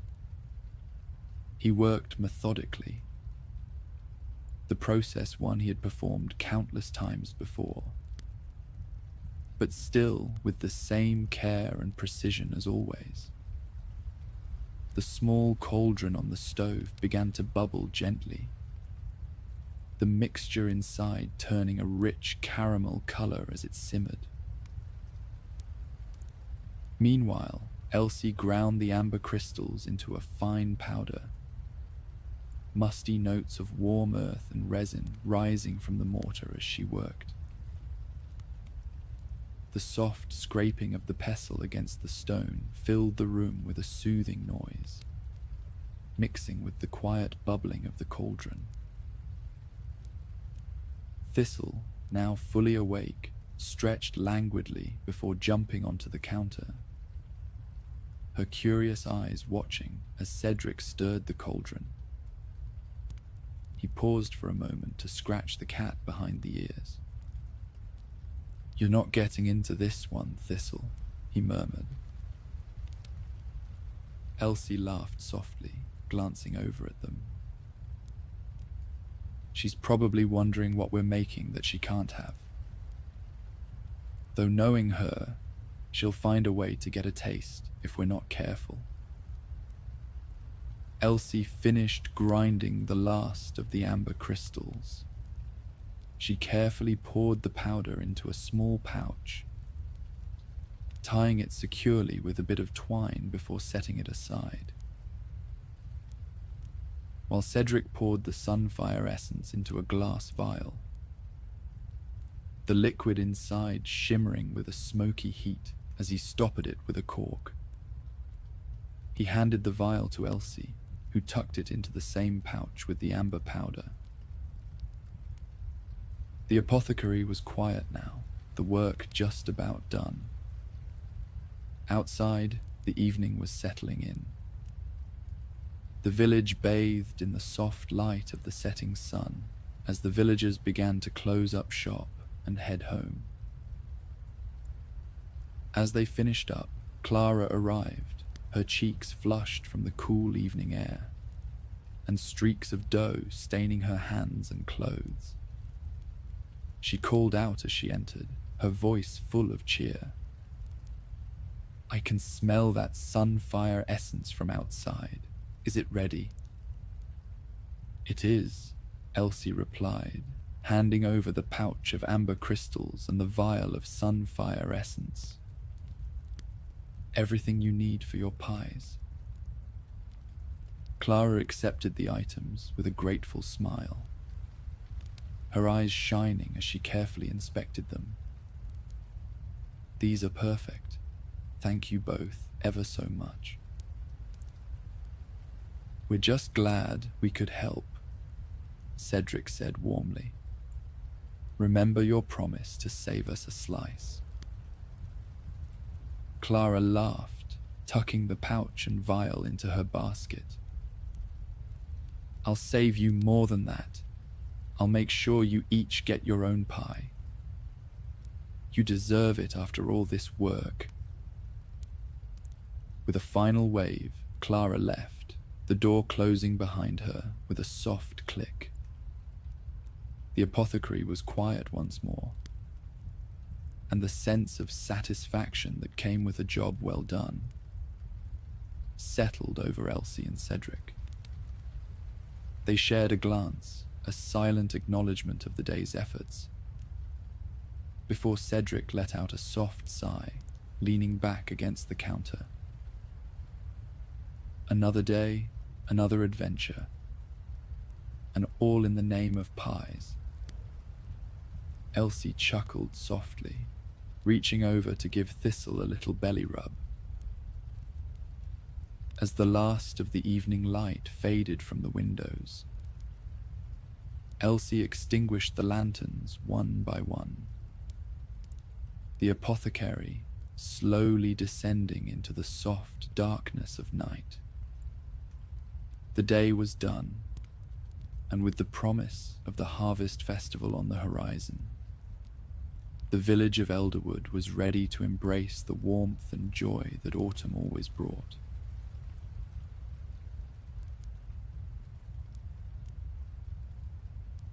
The morning sun seeped gently through the gauzy curtains, pulsing a soft glow that seemed to wrap the world in a tender embrace. The village of Elderwood, nestled within the protective arms of ancient oaks, stirred to life with a quiet kind of anticipation. A place where time itself seemed to stretch and yawn in the golden light of dawn. In a small cottage on the village's edge, Elsie lay half awake, her senses slowly tuning into the world around her.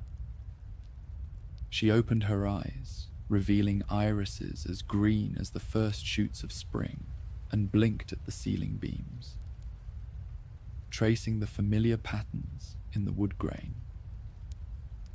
Her hair, a cascade of fiery red, was tousled from sleep, strands sticking out here and there like unruly wisps of flame.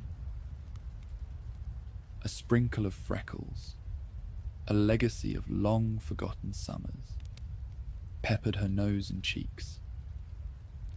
She looked around her home, cozy and humble, but it was everything to her. There was her favorite armchair, positioned perfectly to catch the morning sun, and beside it, a stack of books she'd been meaning to read. On a small wooden shelf near the window, a collection of trinkets was displayed, each one a keepsake from her adventures. There was a smooth stone she'd found on the shores of Moonvale Lake, a tiny silver bell given to her by a traveling merchant, and a worn leather-bound journal where she recorded her thoughts and dreams. The kitchen was simple, with a small wooden table and chair, and a stove that had seen many a magical meal. The window above the sink overlooked the forest, and beyond that, the rolling hills that surrounded the village. Elsie sat up, stretching her arms above her head, and her gaze drifted to the hearth, where a small fire crackled quietly. On the rug before it, her cat, Thistle, was curled up in a tight ball. She was a purring bundle of orange fur, with eyes as sharp and yellow as a flickering flame. "Good morning, Thistle," Elsie murmured, her voice still hushed with the remnants of sleep. Thistle's ears twitched at the sound, and she uncurled slowly, blinking up at Elsie with a lazy gaze that held both affection and expectation. Elsie swung her legs over the side of the bed and padded to the kitchen, her feet finding the familiar coolness of the stone floor. Her movements were unhurried. Each step was a beloved ritual, as she began to prepare breakfast, not just for herself, but for Thistle as well. She fetched a small dish and carefully placed a fresh piece of tuna in it. From one of the many jars on the shelf, she took a pinch of foxflower seed powder, a rare ingredient that she had foraged herself from the deepest parts of the forest. With a practiced hand, she sprinkled the powder over the tuna, watching as it shimmered briefly before settling. "There you go," she said, placing the dish on the floor. Thistle approached with regal grace, sniffing delicately before tucking in, her little paws kneading the wooden floor in delight as she ate. Elsie smiled, a warmth blossoming in her chest, and turned her attention to her own breakfast. a simple affair of bread, honeyed butter, and a steaming cup of herbal tea. It was one of those perfect, tranquil moments that made her love living on the edge of the village. But soon enough, the day would begin, and there was work to be done. With the meal finished, Elsie donned her coat. The deep green wool was soft and worn, familiar against her shoulders. She gathered her things, sliding small vials and pouches into the pockets of her satchel, each item finding its place with ease. Thistle, now sated, followed her to the door, her yellow eyes bright with curiosity. Together, they stepped outside into the crisp morning air, the world beyond the threshold alive with the subtle sounds of a village awakening. The cobblestone path that wound from her cottage to the heart of Elderwood was lined with wildflowers, delicate petals trembling in the gentle breeze. Elsie walked slowly, drinking in the tranquility of the morning, while Thistle trotted beside her, occasionally darting off to chase a drifting leaf. As they passed through the village, Elsie exchanged quiet greetings with the townsfolk, her heart swelling with a sense of belonging. Mrs. Hattle, the village librarian and matchmaker, was already tending to her garden, her hands deftly snipping the amber roses that grew in abundance around her home. The scent of the blooms, rich and heady, danced in the air around them, overpowering the earthy aroma of the soil. "Good morning, Elsie," Mrs. Hattle called, her voice warm and tinged with the lilt of years well lived.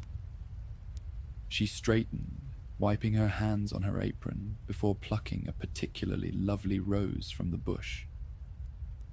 "For you, dear, a bit of sunshine for your hair." Elsie accepted the rose with a smile, tucking it behind her ear where it nestled against her fiery curls. "Thank you, Mrs. Hattle. That potion I made for you, how are you feeling?" "Never better," Mrs. Hattle replied, her eyes crinkling with a smile that held the secrets of 1,000 matchmaking schemes. "You've got a gift, Elsie. Truly." As they continued on their way, a young boy came sprinting down the path, his cheeks flushed with excitement. It was the blacksmith's son, and he skidded to a halt when he saw Thistle, his eyes lighting up with delight. Thistle loved being the center of attention and allowed herself to be petted, her purring louder than usual as the boy ran his fingers through her fur. The boy giggled as the cat rubbed against his hand, and after a few moments, he reluctantly pulled away. "We're going fishing at the lake today," he announced, as if it were the most important news in the world. "I gotta go now, or they'll leave without me." He dashed off to rejoin his friends, who were already calling him from the edge of the village, their fishing rods slung over their shoulders. Soon enough, the Hearth and Herb Apothecary came into view, the shop's wooden sign swaying gently in the breeze. It was a place of comfort, of healing, where the villagers knew they could find not just remedies, but a listening ear and a kind word. Elsie unlocked the door and stepped inside, the familiar smell of dried herbs and burning wood enveloping her. She set to work immediately, her hands moving with the confidence and precision that came from years of practice. After lighting the hearth, she took inventory, noting down what needed to be restocked. Greater mana potions, Talador orchids, and invisibility elixirs. Those would be her top priorities for the next supply run. Villagers drifted in and out, each one a story, a need, a puzzle to be solved. It was a steady, comforting routine, and Elsie relished the sense of purpose it gave her. At one point, Cedric emerged from the back room, his presence as familiar as the ticking of the clock on the wall. He was more of a friend now than a mentor, but his wisdom and experience were still invaluable. With his tousled brown hair and thick beard, he looked every bit the wise apothecary. But his twinkling smile and the way he spoke of his adventures always made Elsie feel like there was still so much to learn. "Morning, Elsie," he greeted, a broad smile spreading across his face. He crossed the room in a few long strides, his hand reaching out to ruffle Thistle's fur. "Ready for another day of saving the world, one potion at a time." Elsie laughed, filling the room with the warmth of the sound. "Always, Cedric, always."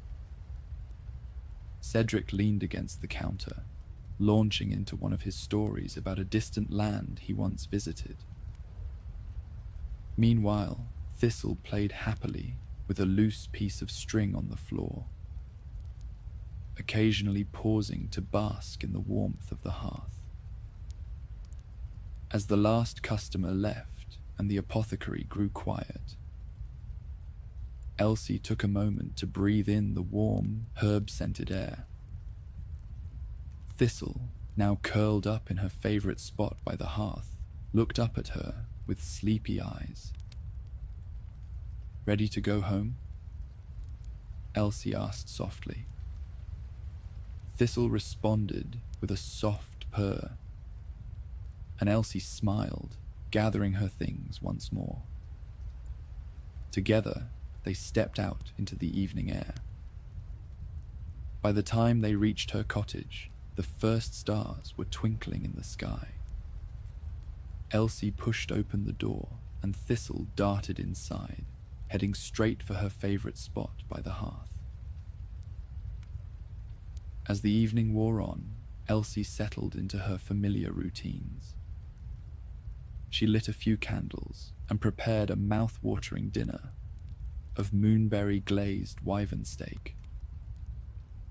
Then she sat down at the small wooden table in the corner of the room, where her journal lay open, waiting for her to record the events of the day. Elsie wrote about the villagers she had seen, the remedies she had prepared, and the peaceful moments she had stolen for herself in between. It was a habit she had developed long ago, a way to reflect and find solace in the everyday rhythms of life. But as she wrote, a strange sense of unease began to creep into her thoughts. It was subtle at first, a fleeting feeling that something was off. But the more she tried to push it away, the stronger it became. She set down her quill, frowning as she tried to pinpoint the source of her discomfort. She glanced around the cottage, but everything was as it should be. The fire crackling softly, the gentle glow of twilight, Thistle's peaceful breathing. Yet the feeling persisted, a nagging worry that she couldn't quite shake. Finally, Elsie decided to put her thoughts aside and prepare for bed. Maybe a good night's sleep was all she needed. She tidied up the kitchen, making sure everything was in its place, then crossed the room to her bed, where she slipped under the covers with a sigh. Thistle jumped up to join her, curling into a warm ball at her feet. Eventually, exhaustion won out, and Elsie drifted off into a deep, dream-filled sleep. But the dreams that came to her were unlike any she had experienced before. In her dream, Elderwood was still the same village she knew. But everything felt subtly wrong. The colors were muted. The once vibrant greens and blues of the landscape, now dulled to shades of grey. The whole atmosphere was heavy, thick with an unspoken sadness that draped over the village like a dark shroud. Elsie found herself walking through the village square, but it was empty, devoid of the usual bustle of villagers going about their day.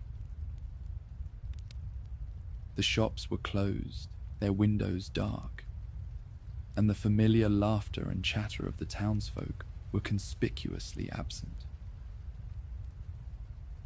She continued on, her footsteps echoing eerily in the stillness. As she passed by the bakery, the warm, inviting smell of pastries was gone, replaced by a faint, acrid scent that made her nose wrinkle. The windows were clouded with dust, and the door hung slightly ajar, creaking on its hinges as it swayed in the cold breeze. Further down the road, she came to Mrs. Hattle's house. The once meticulously kept garden was overgrown. The vibrant amber roses now darkened to a deep, almost black hue. Thorns twisted around the bushes, their sharp points catching on Elsie's cloak as she passed. The house itself looked neglected.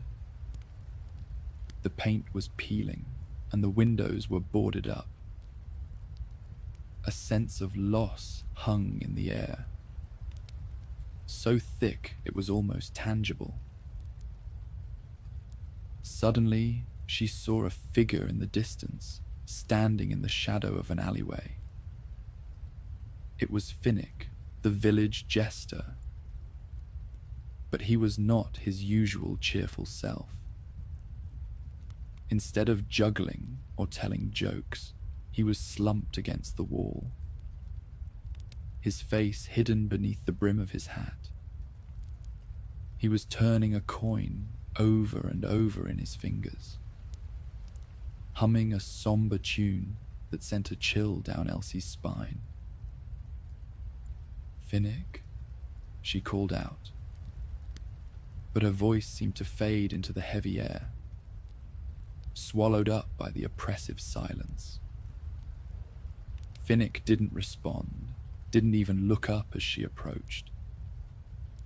The sight of him like this, so unlike the lively friend she knew, filled her with much dread. She wanted to reach out to him, to shake him out of this strange, melancholic state. But something held her back. It was as if an invisible barrier stood between them, keeping her from getting too close. The more she tried to push through it, the more it resisted, until she finally gave up, stepping back with a sinking feeling in her chest. The dream culminated at the edge of the village, where a large, ancient oak tree stood. Its gnarled branches reached out like skeletal fingers, and the ground beneath it was cracked and dry, as if all life had been drained from the earth. Elsie stood beneath the tree, feeling its mighty presence bearing down on her. Then she heard it. A soft, whispering voice, calling her name from somewhere within the shadows. It was faint, almost indistinguishable. The sound of her name echoed in the still air, and she was jolted awake, her heart racing and her breath coming in short gasps. Thistle, sensing her distress, meowed softly and nuzzled her hand. Elsie stroked the cat's fur absently, trying to shake off the lingering sense of shock. Her youthful intuition gave her the feeling that it was more than just a nightmare. It felt like a warning, or perhaps a glimpse into something she couldn't yet understand. Something was changing in Elderwood, and she needed to find out what it was before it was too late. The next day, the morning sun that streamed through the windows felt oddly distant, disconnected somehow. Elsie's usual morning routine, making tea, feeding Thistle, tidying up, felt oddly mechanical, like she was going through the motions without fully engaging. The dream had left her feeling out of sorts. As she slipped into her coat and gathered her things, Elsie couldn't help but glance out the window, half expecting to see the twisted version of Elderwood from her dream. But the village looked as it always did. Quaint, welcoming, full of life. The sight brought a small measure of comfort, but it wasn't enough to dispel the gnawing worry that had taken root in her mind. "Come on, Thistle," Elsie called, her voice a bit more strained than usual. The walk to the apothecary was usually one of Elsie's favorite parts of the day. The cobblestone streets, the friendly faces of the villagers, the simple, everyday rhythms of life in Elderwood. It all brought a sense of peace and contentment. But today, everything felt off.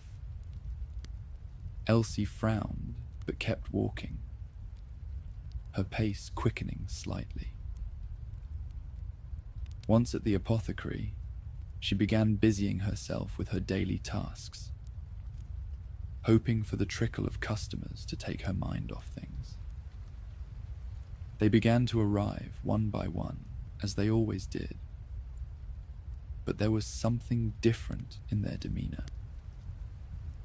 They seemed more reserved, less lively, as if the cheerfulness that usually characterized Elderwood had been drained away. Elsie greeted each of them with a smile, but the responses she received were muted, distracted. It wasn't long before the first sign that something was truly wrong presented itself. Mr. Puddlewick, the village cobbler, who usually dropped by for a simple remedy for his aching joints, came into the shop. His usual jovial expression was replaced by a tight-lipped frown. He looked around the shop with a strange intensity, as if searching for something he wasn't sure he would find. "Morning, Mr. Puddlewick," Elsie said, trying to keep her tone light. "What can I help you with today?" He hesitated for a moment, his eyes flicking to the shelves before settling on her. I was wondering if you had any twilight jasmine," he asked, his voice low, almost furtive. Elsie blinked in surprise. Twilight jasmine was a rare herb, known for its use in darker, more dangerous potions. Nothing that would typically be found in her shop. She shook her head slowly. "I'm afraid we don't stock that, Mr. Puddlewick. It's not something we usually carry." He looked disappointed, but nodded, his shoulders slumping slightly. "I see. And what about a dark water potion? Do you have any of that? Elsie's unease deepened. Dark water potions were even more dangerous, often used in curses or for ill intent. She forced a smile, trying to mask her concern. No, I don't have that either. Is there something else you're looking for? Something more typical? Mr. Puddlewick shook his head, a strange look in his eyes that Elsie couldn't quite read. No, that's all. Thank you anyway. He turned to walk away out of the shop, his greys drifting over the shelves once more. The rest of the morning passed in a similar fashion. More villagers came in, their requests growing increasingly strange and concerning. A young woman asked for shadow moss, a deadly plant usually associated with poisons. An elderly man inquired about a potion to cause forgetfulness, his voice tinged with desperation. Each request left Elsie feeling more unsettled than the last. And through it all, Cedric was nowhere to be found. Normally, he would have been in and out of the shop, offering advice or sharing one of his stories. At the very least, he would normally pass by to give Thistle a little scratch under her chin. But today, his absence was glaring. Elsie couldn't help but worry. Cedric was always reliable, always present. The fact that no one seemed to know where he was made the skin at the back of her neck prickle. She spent the next hour searching the apothecary from top to bottom, hoping to find some clue as to where he might be. Her search eventually led her to the attic, a place she rarely visited. The air was thick with dust, and the only light came from a small, grimy window near the ceiling. As she moved through the cluttered space, something caught her eye. A small, dusty journal that looked out of place among the other items stored there. Elsie picked it up, brushing off the dust to reveal the name Mirabelle, embossed on the cover in faded gold letters. Elsie hesitated for only a moment before opening the journal. The pages were yellowed with age, and the handwriting was elegant, almost delicate. As she began to read, she quickly realized that this wasn't just any old journal. It was the personal diary of a former apothecary who had once lived and worked in Elderwood. Mirabelle's entries detailed her life in the village, much like Elsie's own journal did. But there was something more, a sense of foreboding that grew with each page. Mirabelle wrote about strange occurrences, unsettling dreams, and a growing darkness that seemed to be taking hold of the village, much like what Elsie was experiencing now. One entry in particular caught her attention. The old apothecary described discovering an artifact called the Echo Stone, a powerful relic said to have the ability to reveal alternate timelines or parallel realities. According to the journal, the stone had been used long ago, during a time of great strife, to stabilize the region and protect it from warring kingdoms. But the stone's power was not without consequences, and it seemed that it had the potential to create rifts between realities. If triggered by strong emotions or unresolved conflicts. Elsie's mind raced as she read on. Could this echo stone be responsible for the strange changes she was noticing in Elderwood? Could it explain the dark, twisted version of the village she had seen in her dream? And if so, what could she do about it? As she reached the end of the journal, she found a final, cryptic entry. Mirabelle wrote of burying the echo stone beneath an ancient oak tree at the edge of the village, hoping that it would remain dormant and forgotten. Elsie closed the journal softly, resting her back against an old crate, her mind spinning. She spent the rest of the evening in the apothecary, feeling at a loss. She thought about the villagers, her friends, even dear Cedric. She had to find a way to restore their timeline, to banish the distorted echoes from their reality. Elsie stood up, dusting off her cloak and looking out of the small attic window. The moon was a gleaming, cold orb in the night sky, lending an almost gothic feel to the village. She steeled herself, the realization dawning that she was the only one who could save her home now. She'd set out at first light and spent the next few hours preparing. Various herbs, flowers, and potions were packed tightly into her satchel, along with a small mortar and pestle. She was no warrior, like the adventurers that sometimes passed through town, but her own abilities and skills made her formidable in her own right. With Mirabelle's journal tucked securely in her satchel and thistle padding beside her, Elsie stepped out into Elderwood, a village she knew by heart. Yet on this morning, it definitely felt different.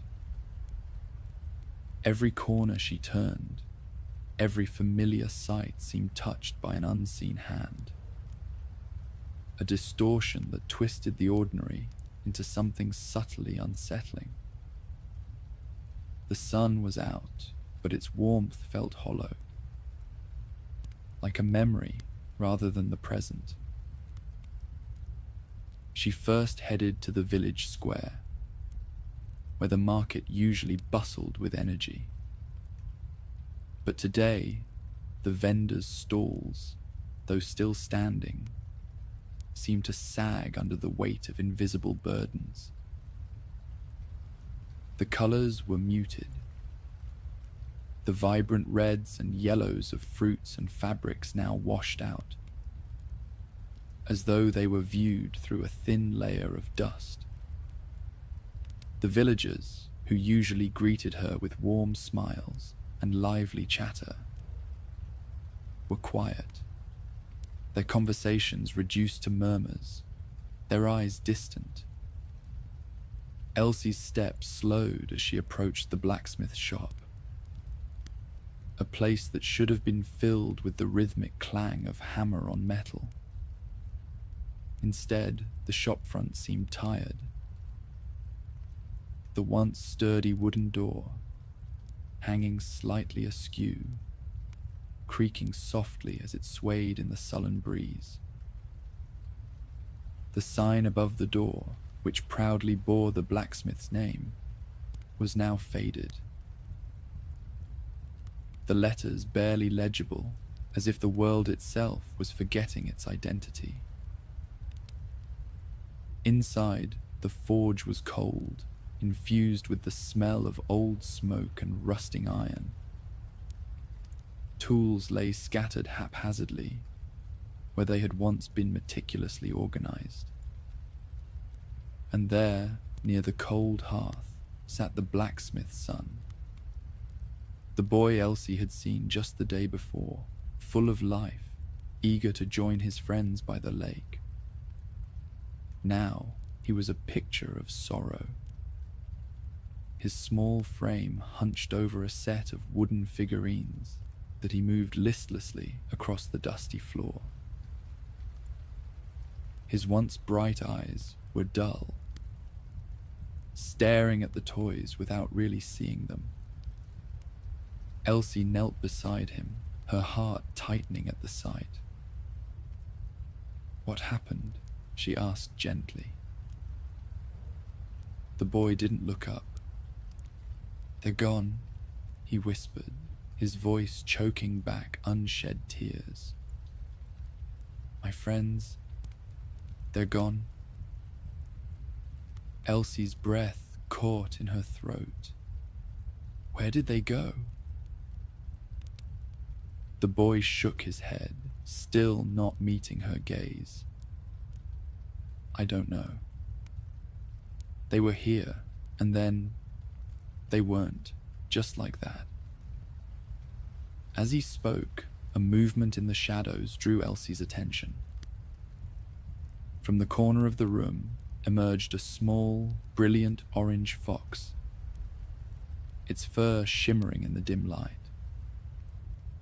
The fox trotted over to the boy, nuzzling his hand with a gentle insistence. The boy looked down at the animal, his lips twitching into a faint smile as he reached out to stroke its fur. "This is Ember," he said softly, his voice filled with a tenderness that hadn't been there moments before. "She's also my friend." Elsie watched as Thistle, who had been quietly observing from a distance, approached Ember cautiously. The two animals circled each other, their eyes locked in a silent exchange. For a moment, Elsie feared they might not get along. But then, as if coming to a mutual understanding, they nuzzled each other gently, their initial wariness replaced by an easy companionship. A realization dawned on Elsie as she watched them. Thistle and Ember, they were reflections of each other, counterparts from different realities. The markings on their fur were identical, and the way they moved in unison confirmed what Elsie had begun to suspect. Ember was the alternate reality version of Thistle. With a trembling hand, Elsie reached into her satchel and pulled out a small vial. An animal-speaking potion she had crafted for moments like these, when Thistle's mischievous behavior required more than just a stern look. She uncorked the vial and gulped it down, grimacing at the bitter taste before she turned to the fox. "Ember," she began, her voice steady despite the racing of her heart. "Can you tell me what's happening? Why are these two realities merging?" The fiery animal looked up at her with knowing eyes, and when she spoke, it was with a voice that carried the weight of both wisdom and sorrow. "In the other timeline, without you and the apothecary, Thistle was lost, transformed into a forest spirit trapped in this form. I am what she became in that world, where the balance was shattered." Elsie's breath hitched as she processed Ember's words. The weight of the revelation pressed down on her, making it hard to think clearly. "So, what do I need to do to fix this? To keep our realities from merging?" Ember's gaze softened as she nudged the boy, who had been silently listening to their conversation. "Restore the balance, Elsie. Prevent the emotions and regrets that gave the Echo Stone its power from consuming the village. Help the villagers find peace, or both worlds will be lost." Ember curled up beside the boy, who stroked her fur absently, while Elsie sat back on her heels, the gears in her head whirring. This was more than she had ever expected, more than she felt prepared to handle. But there was no turning back now. She stood up, bidding the boy and his little companion goodbye, and tilted her head fondly as Thistle nuzzled Ember one last time. Her next stop was the bakery, a place that had always been a cozy haven of warmth and comfort, with the sweet scents of honeyed berry rolls and arcane frosted apple tarts filling the air. But as she approached, the usual welcoming aroma was absent, replaced by a faint, burnt smell that made her heart sink. Inside, the bakery was dim, the windows clouded with flour dust. The once neatly arranged displays were now disheveled, with half-baked loaves of bread and misshapen pastries scattered across the counters. Behind the counter, Clara, the young baker, sat slumped on a stool, her hands covered in flour, her eyes red from tears. Elsie approached cautiously, her voice gentle as she called Clara's name. The baker looked up, and the despair in her eyes hit Elsie like a physical blow. "I can't do it," Clara whispered, her voice cracking with emotion. "Everything's gone wrong. I've tried so hard, but nothing works anymore." Elsie glanced around at the failed attempts littering the bakery. Loaves that hadn't risen, pastries that were burnt or undercooked, dough that had collapsed into a sticky mess. It was as if Clara's very spirit had been sapped, leaving her unable to create the magical treats she was known for. Kneeling beside Clara, Elsie reached into her satchel and pulled out a small pouch of select herbs. She crushed them with ample honey in a small mortar she carried, creating a draught of obsidian clarity, a potion meant to calm the mind and steady the nerves. Handing the potion to Clara, Elsie spoke softly, her words filled with the confidence she hoped to instill in the young baker.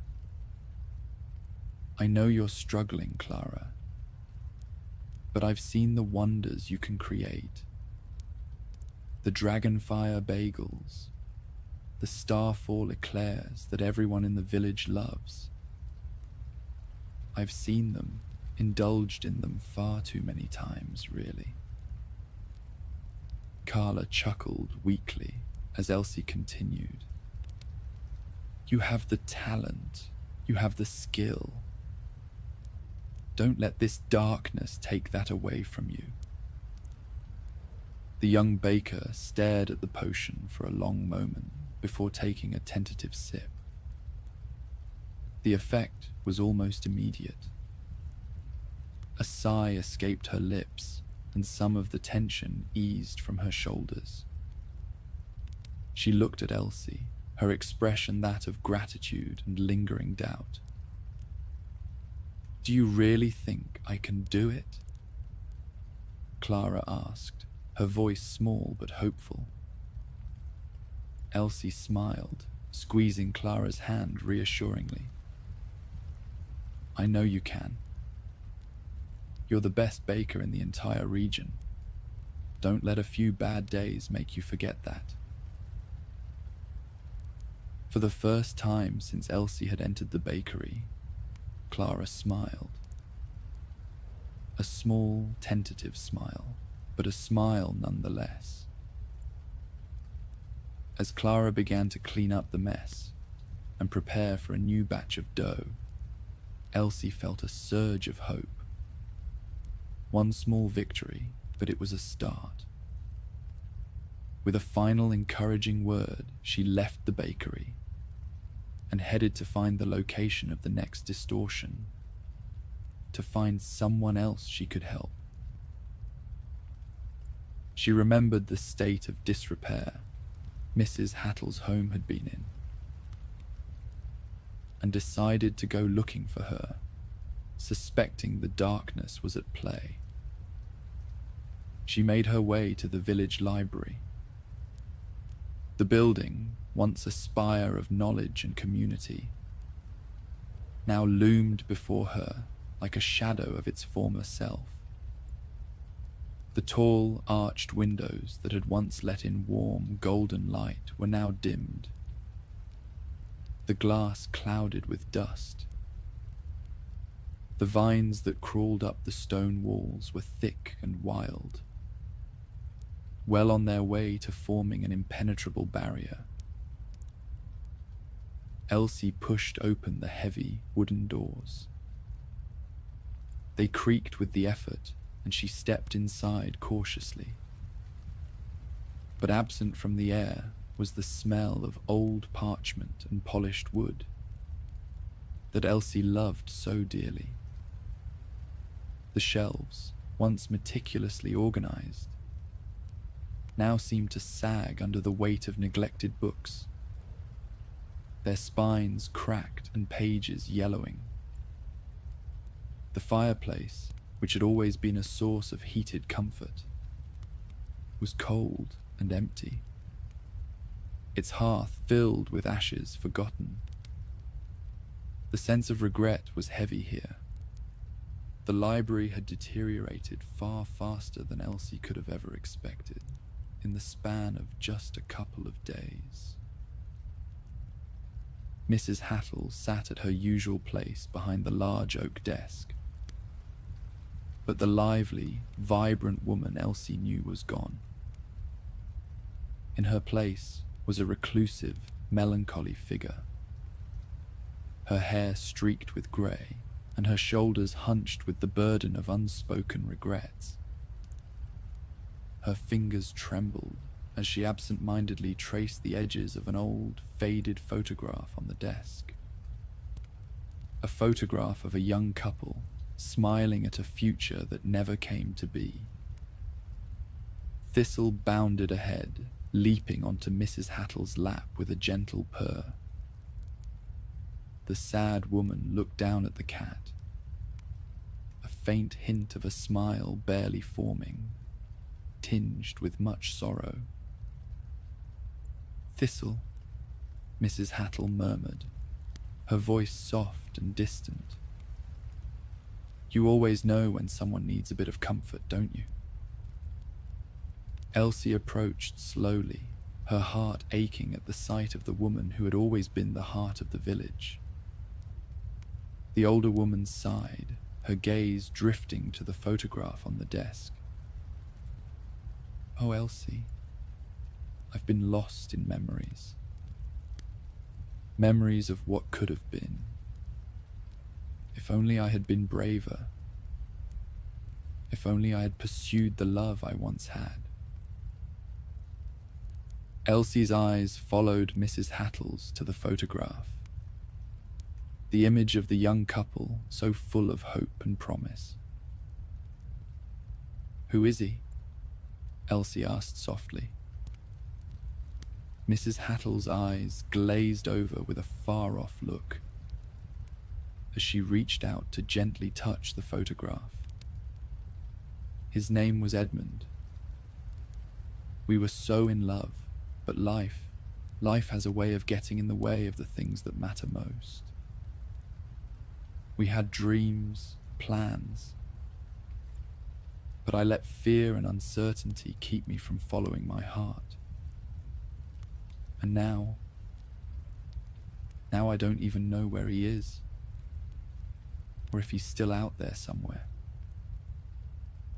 Elsie's heart ached at the sadness in Mrs. Hattle's voice.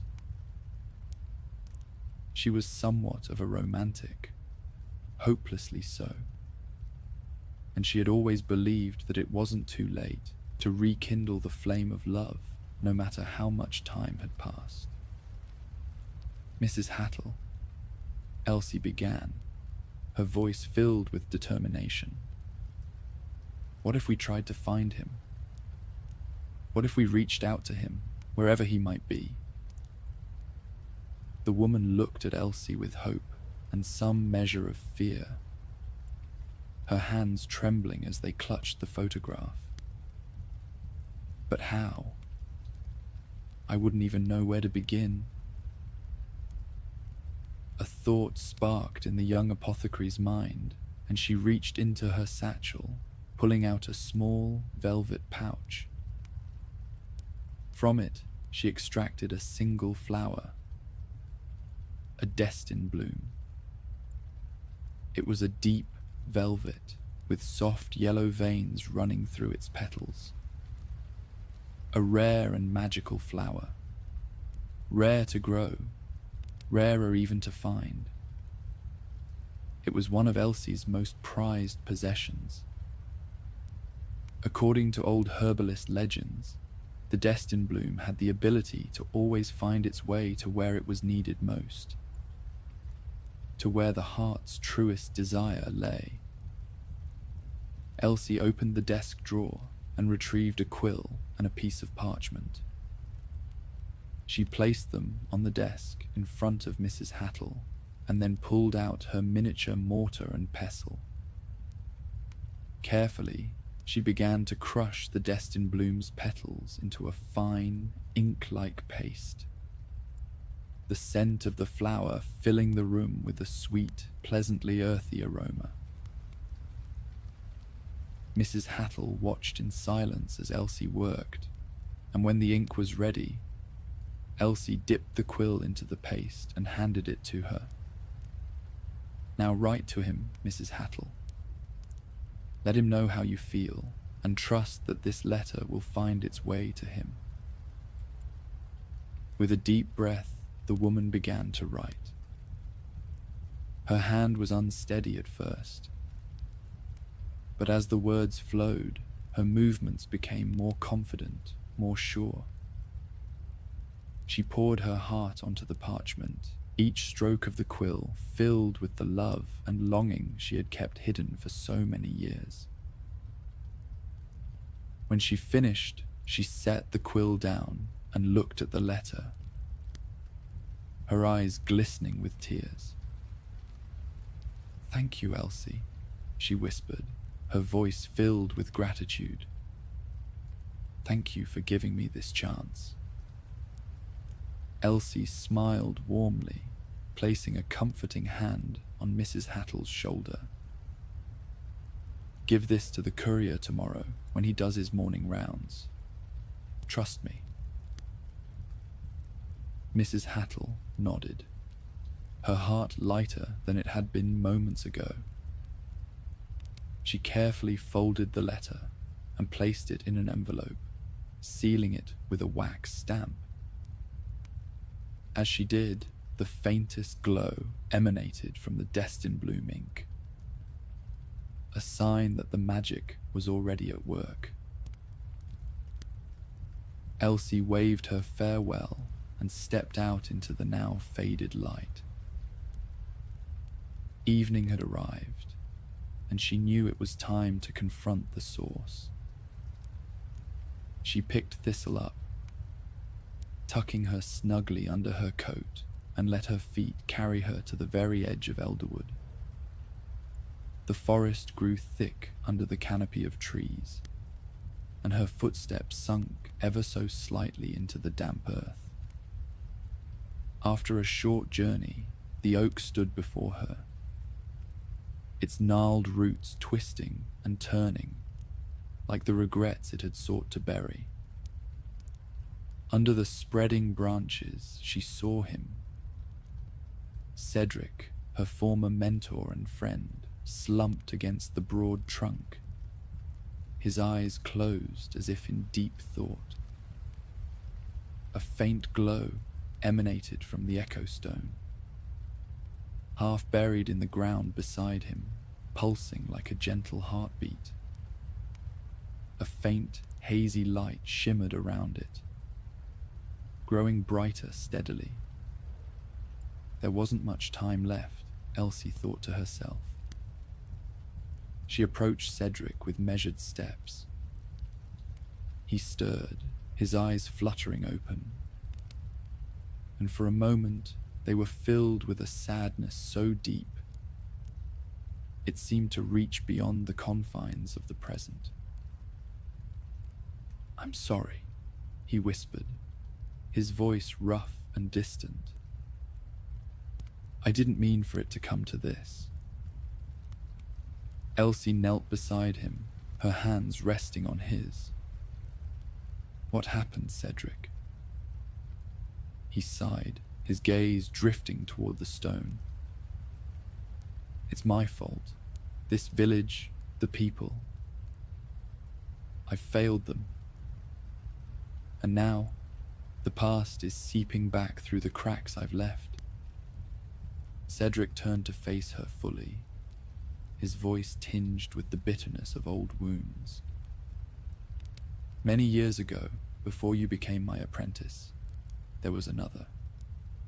His name was Arlo, a brilliant young man, full of potential, but he was drawn to the darker aspects of magic. I tried to guide him, to steer him away from that path, but in the end, I failed. I had no choice but to banish him from the village." Elsie gave his hands a small squeeze, pouring all the conviction she had into the touch. "You did what had to be done, and you saved the village. I've seen what could have happened to these people if the darkness from Arlo's potions and crafts had been left to fester. The misery the villagers would face. Even poor Thistle wouldn't be here. You saved us all. But what if I could have done more?" Cedric's voice cracked with the force of his doubt. "If I'd been a better mentor, nurtured Arlo instead of banishing him." Elsie shook her head softly, smiling gently at him. "You were the greatest mentor I could have asked for. If he didn't want to be saved, there's nothing else you could have done." Cedric's breath hitched, and for a moment, the stone's glow flickered. The weight of Elsie's words seemed to ease the tension in his shoulders, the lines of worry on his face softening. Slowly, the light of the echo stone dimmed, its power waning as the connection to Cedric's unresolved regrets weakened. The woods around them exhaled, and all the melancholy that had been draped over the village seemed to dissipate into the night air. Cedric sighed deeply, his hand reaching out to Thistle, who had been watching the scene with wide, curious eyes. The little cat nuzzled into his palm, her purrs a soft reassurance that all was well again. He stood up, brushing the dirt from his tunic, and turned homeward. Cedric and Elsie made their way back to Elderwood, the first blush of dawn rising from behind the trees. They walked past the lake, where the water rippled and danced lazily. And there, at the edge, was the boy from earlier. The sounds of his laughter pierced the calm morning air, and he swung his fishing rod into the lake, shouting gleefully with his friends by his side. Elsie beamed affectionately and gave him a friendly wave. The well-trodden streets looped into the village proper, and they walked past lively homes. joy and comfort radiating from behind every open window. Mrs. Hattle was snipping away at her garden, this time trimming at a hedge of full-grown star-leaf blossoms. The village courier strolled past, and she called out to him eagerly, slipping a wax-sealed letter into his pack. Elsie even caught sight of Finnick juggling in the village square, tipping his hat and clapping his feet at the end of every trick. And as soon as she passed by the bakery, her stomach growled loudly. "Rather hungry, aren't we?" joked Cedric, his gleeful laugh back in full force. Elsie grinned sheepishly and dragged him inside the bakery. Clara was behind the counter, a concentrated but entirely happy look on her face, kneading a fresh batch of dough. "2 Dragonfire bagels, please. Heavy on the lava cream cheese," winked Elsie, giving Clara a winning smile. Thistle meowed with annoyance, rubbing up against Elsie's leg as if to say, "Haven't you forgotten someone?" "Oh, and 1 small sardine swirl pastry for Thistle," she added. The trio left the bakery, goods in hand, and continued along to the Hearth and Herb Apothecary. The loud, rhythmic clanging from the blacksmith's forge was back, and Elsie couldn't be happier to hear the sound. Crossing the threshold, Elsie flung off her cloak and sunk into a chair by the fireplace, diving into her breakfast bagel. Cedric chuckled and swung the sign on the door before closing it behind him. "Gone gathering, be back tomorrow," now proudly displayed outside of the shop. Elsie raised an eyebrow quizzically. "I figured you deserve a break after saving the village and all," shrugged Cedric. He sat down on the rug nearby and fed Thistle her little treat, pausing only to catch up on all the chin scratches he'd missed over the last few days. And so the apothecary glowed under the day's bright light, joy spilling from every corner. Tomorrow, they'd be back to selling everyday remedies and garden herbs. But today, Elsie was happy to simply soak in the warmth and company of her dearest friends.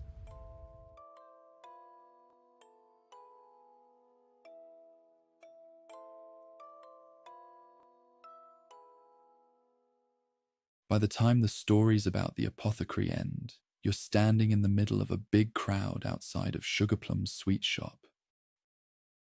The scent of caramel and melting chocolate drifts out every time the door swings open. You've worked up quite an appetite walking around for all the shopping, and figured you ought to treat yourself to something. After all, it's not every day you make the trip out to Diagon Alley. As the line gets shorter and shorter, you find yourself inside the actual shop. Shelves are stacked high with jars of fizzing candies, enchanted lollipops spinning lazily in midair, and trays of brightly coloured fudge that emit tiny pops of light. A display near the window shows chocolate frogs hopping in place under a glass dome. You notice a few nervous-looking first years standing on their tiptoes to get a better look at what's on display. They're arguing back and forth about who'll be placing the order and repeating what they'll ask for. One of them rehearses quietly, mouthing the words, 2 chocolate frogs, a cauldron cake, and, "Oh Merlin, I forgot the last thing." You bite back a grin, not in a mean way obviously, but from the flood of memories. You remember feeling just like them a few years ago, tongue-tied and awkward over the smallest tasks. Your mum had been the one to cure you of that, dragging you into muggle and wizard shops alike until you finally stopped freezing up. You make a mental note to buy her some of those licorice wands she loves so much. You also decide to get Dumbledore one of those enchanted off-menu items they have for pets. His favourite are the apple honey pet pasties, shaped like a bone. Actually, you'll get him a whole bunch for being such a good boy. As for you, you already know what you came here for. Some sugar quills dipped in chocolate. You hum as you wait your turn, and the audio playing in your ear from the Muggle device mentions something about a sweet called Turkish Delights in a land called Narnia, found by walking through a wardrobe. You chuckle at the idea of Muggles finding a magical wardrobe fascinating, and rewind back to the start of the book to listen.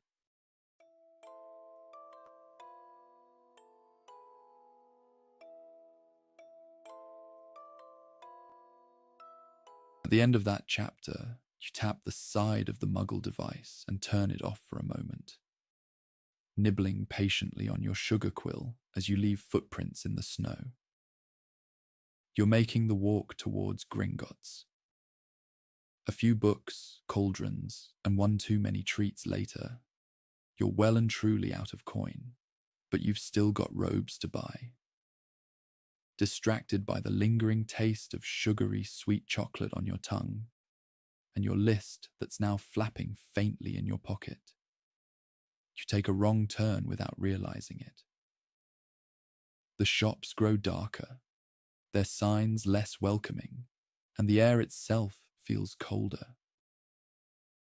By the time you glance up, you're not greeted by the cheerful storefronts of Diagon Alley, but by twisted iron signs and blacked-out windows that seem to watch you back.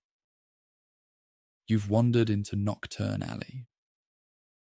The cobblestones here feel uneven underfoot, as if they resent being walked on. The shadows are thicker than normal, it feels, and even the snow seems hesitant to settle. A hunched figure shuffles past, their cloak dragging behind them, muttering something unintelligible. You catch a glimpse of a twisted wand sticking out of their sleeve and quickly look away, heart thudding. A hag-like woman leans against a lamppost, gnarly fingers clutching a small cage containing what looks like a distressed, twitching rat. She fixes her yellowed eyes on you, but you hold your bag tighter and refuse to meet her gaze. The shops around you have strange items on display, each looking more menacing than the next. You turn a corner, desperately searching for an exit, and stumble into a bookstall tucked into an alleyway that's way too narrow for comfort. The vendor is a wiry man with long, greasy hair who looks up at you sharply. He gestures to a worn, leather-bound book. "Grimm Brothers' Tales of the Forgotten," he murmurs. "Rare stories. Muggle legends." You hesitate, but you've always loved a good book. The lettering on the cover is scrawled in dark, spidery script, and you can't help yourself. You flip open to the first page and start to read.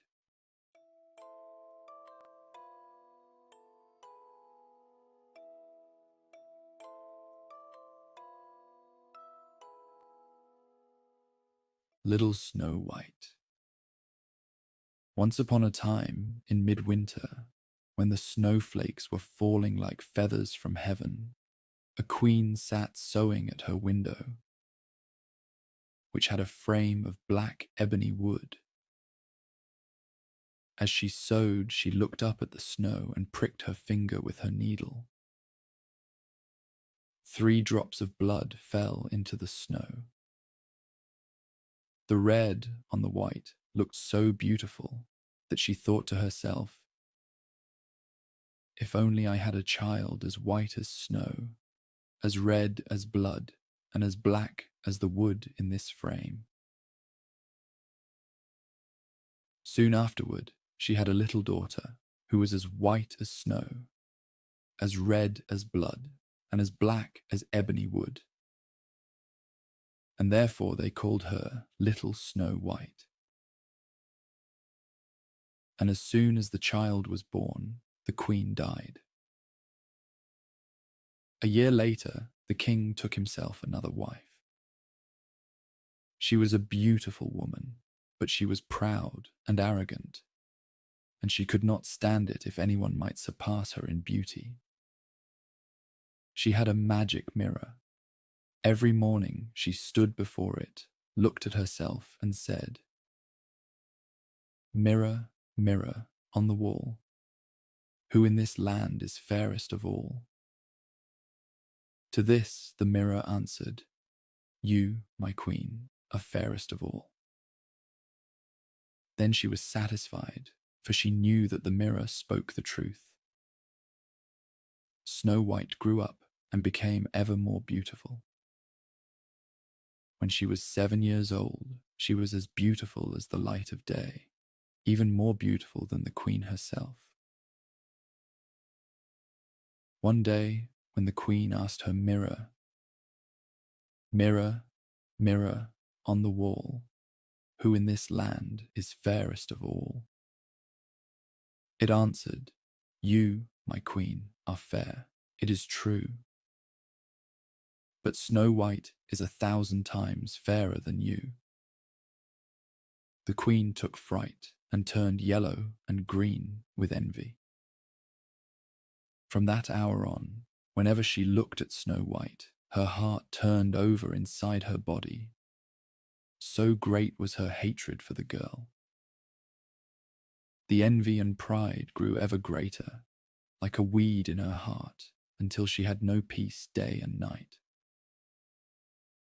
Then she summoned a huntsman and said to him, "Take Snow White out into the woods. I never want to see her again. Kill her, and as proof that she is dead, bring her lungs and her liver back to me."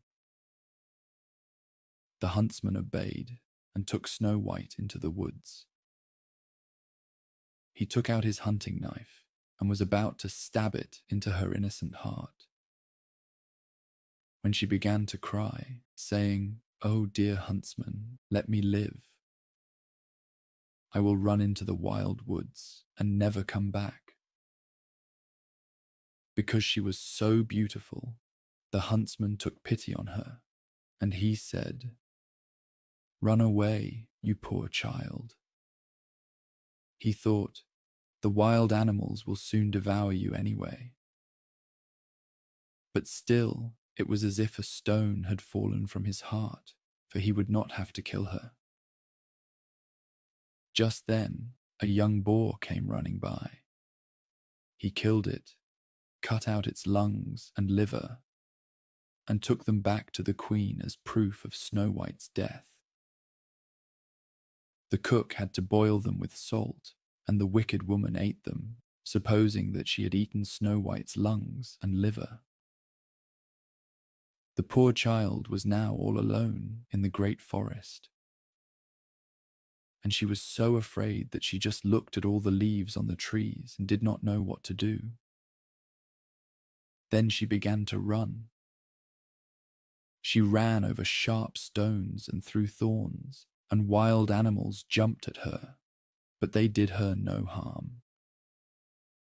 She ran as far as her feet could carry her, and just as evening was about to fall, she saw a little house and went inside in order to rest. Inside the house, everything was small, but so neat and clean that no one could say otherwise. There was a little table with a white tablecloth and 7 little plates, and each plate had a spoon, and there were 7 knives and forks and 7 mugs as well. Against the wall there were 7 little beds, all standing in a row and covered with snow-white sheets. Because she was so hungry and thirsty, Snow White ate a few vegetables and a little bread from each little plate. and from each mug she drank a drop of wine. Afterward, because she was so tired, she lay down on a bed, but none of them felt right. One was too long, the other too short, until finally the seventh one was just right. She remained lying in it, entrusted herself to God, and fell asleep. After dark, the masters of the house returned home. They were the 7 dwarfs who picked and dug for ore in the mountains. They lit their 7 candles, and as soon as it was light in their house, they saw that someone had been there. For not everything was in the same order as they had left it. The first one said, "Who has been sitting in my chair?"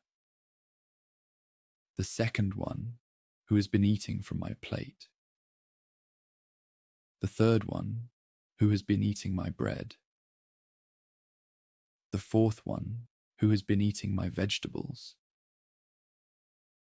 The fifth one, "Who has been sticking with my fork?"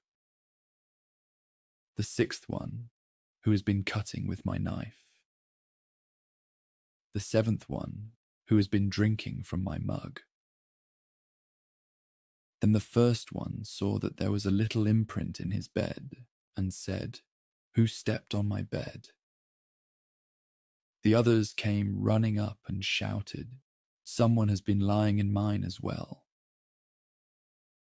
But the seventh one, looking at his bed, found Snow White lying there asleep. The 7 dwarfs all came running up, and they cried out with amazement.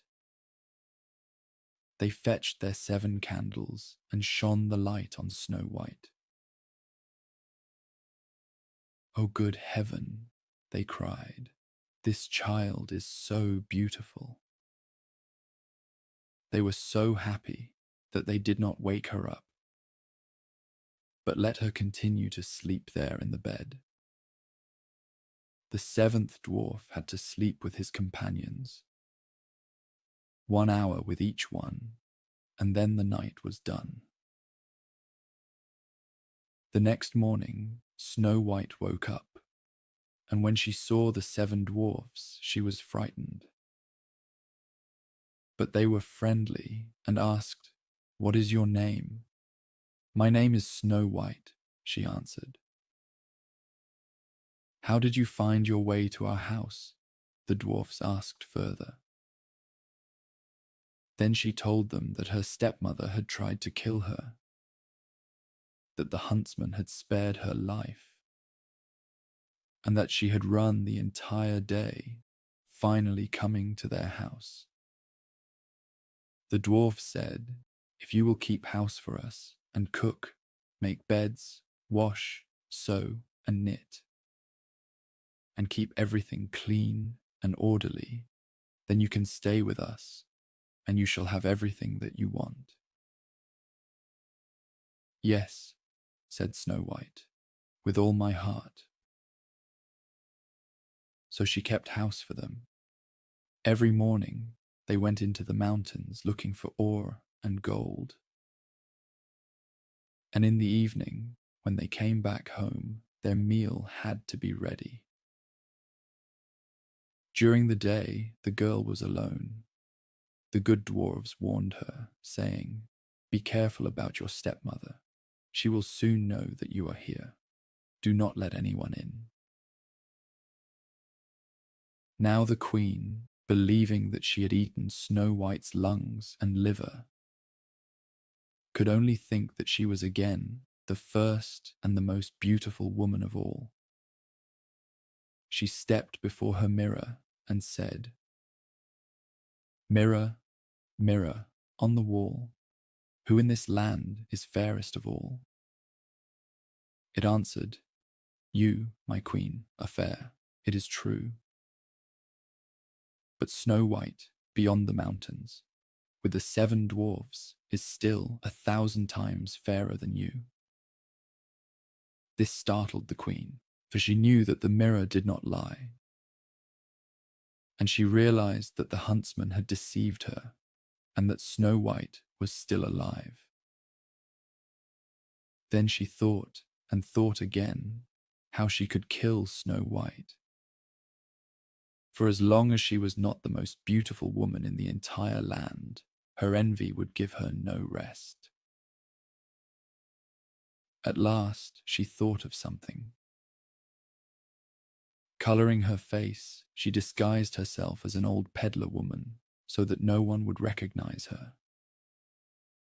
In this disguise, she went to the house of the 7 dwarfs. Knocking on the door, she called out, "Beautiful wares for sale." Snow White peered out the window and said, "Good day, dear woman. What do you have for sale?"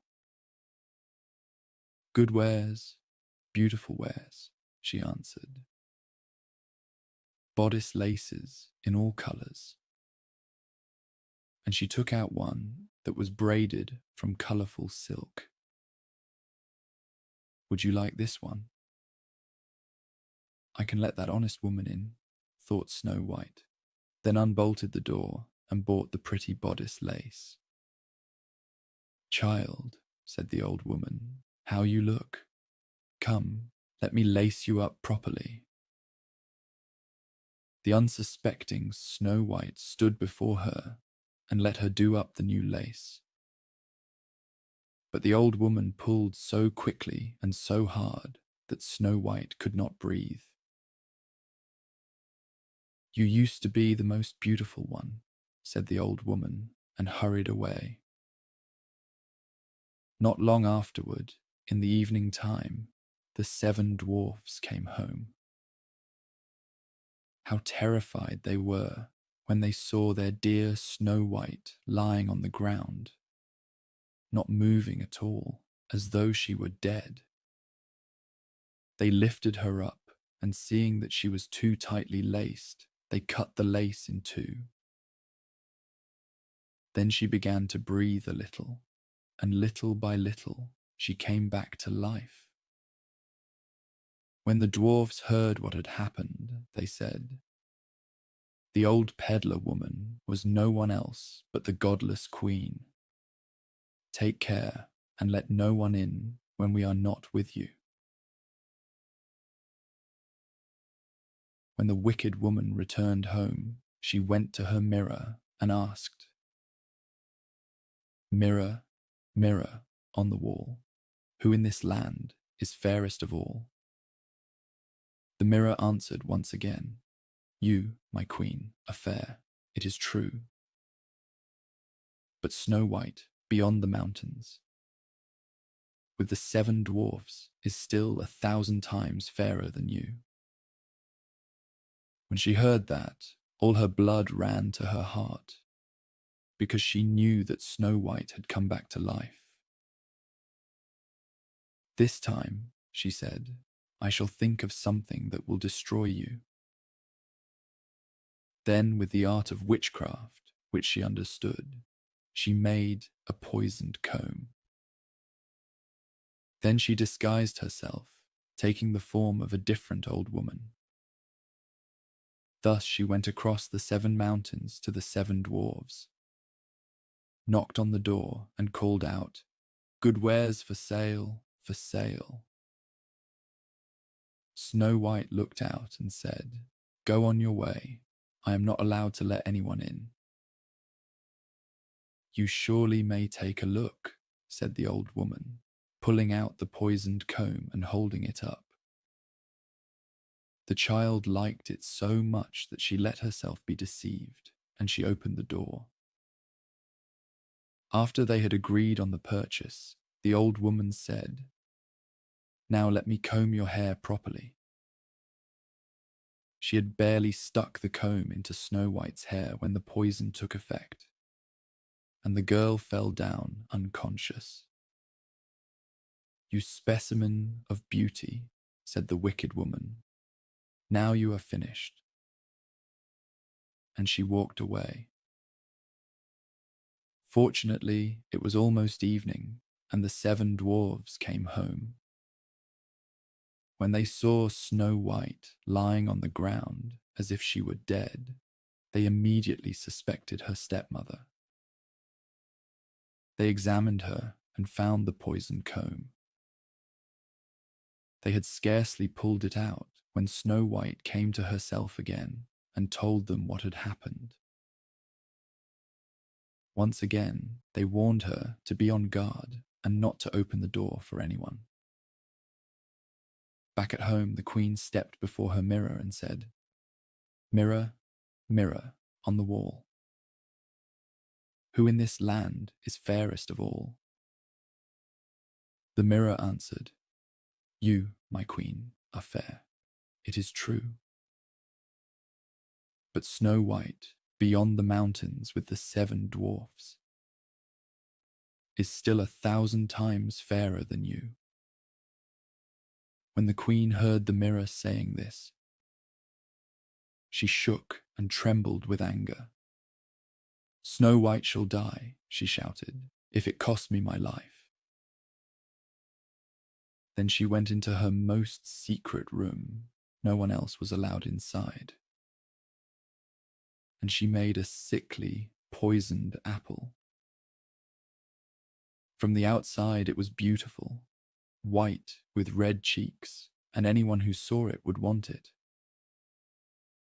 But anyone who might eat a little piece of it would die. Then, colouring her face, she disguised herself as a peasant woman, and thus went across the 7 mountains to the 7 dwarfs. She knocked on the door. Snow White stuck her head out the window and said, "I am not allowed to let anyone in. The dwarfs have forbidden me to do so." "That is all right with me," answered the peasant woman. "I'll easily get rid of my apples. Here, I'll give you one of them."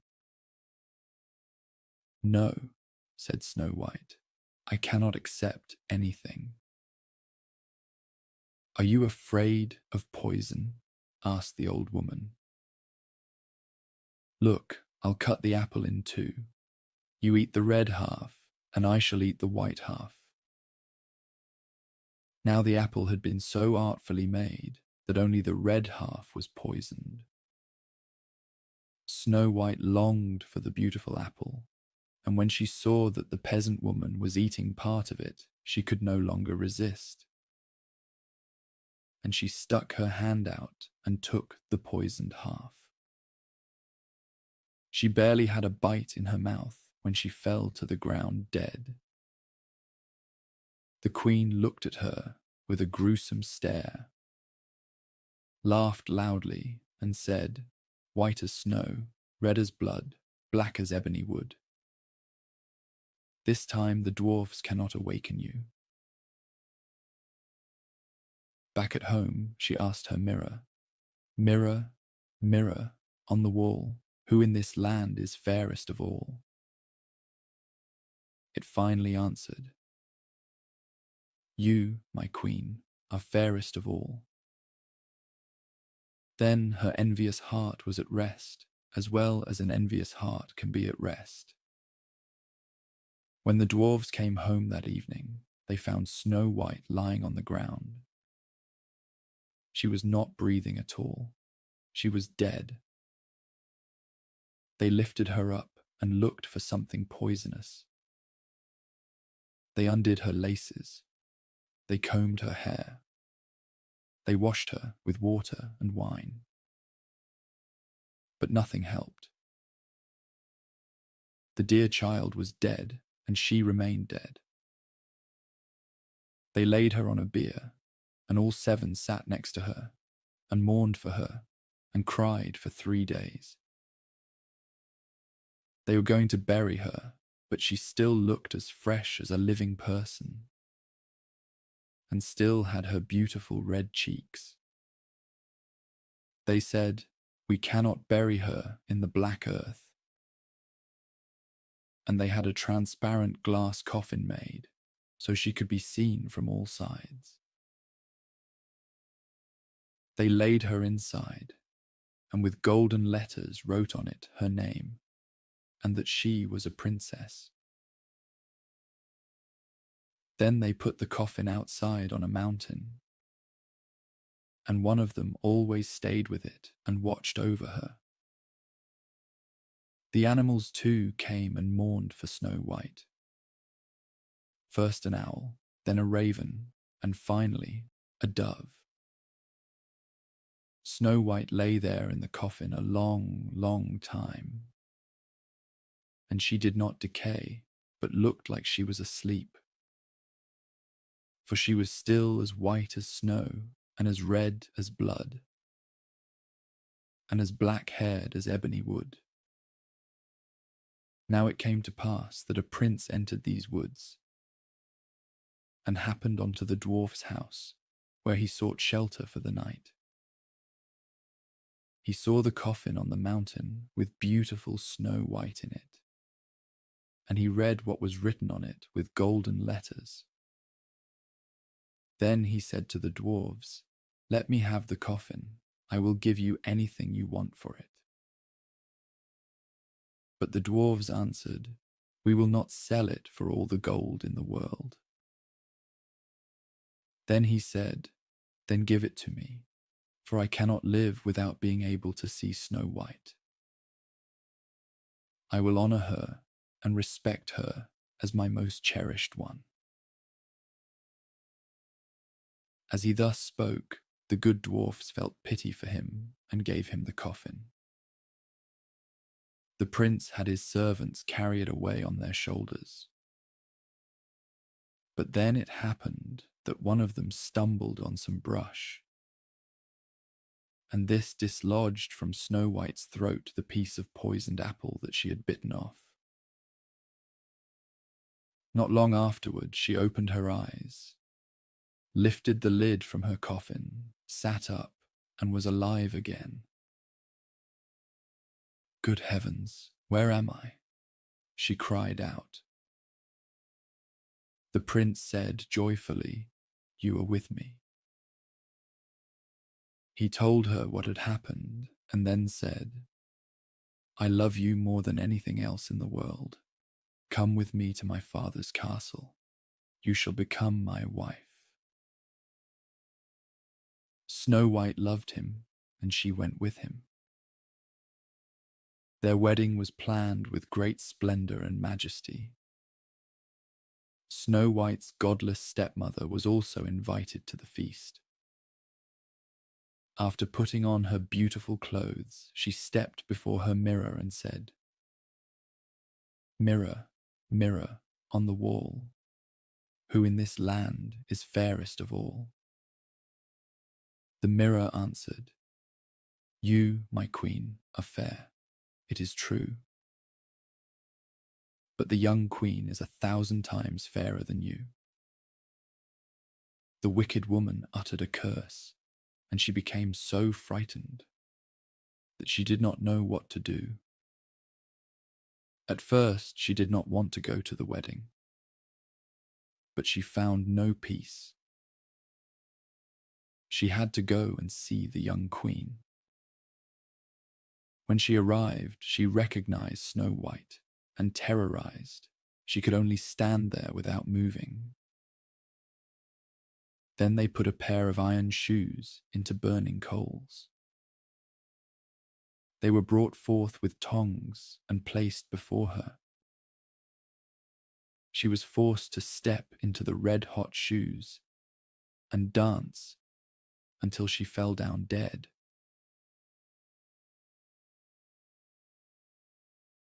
Little Red Cap.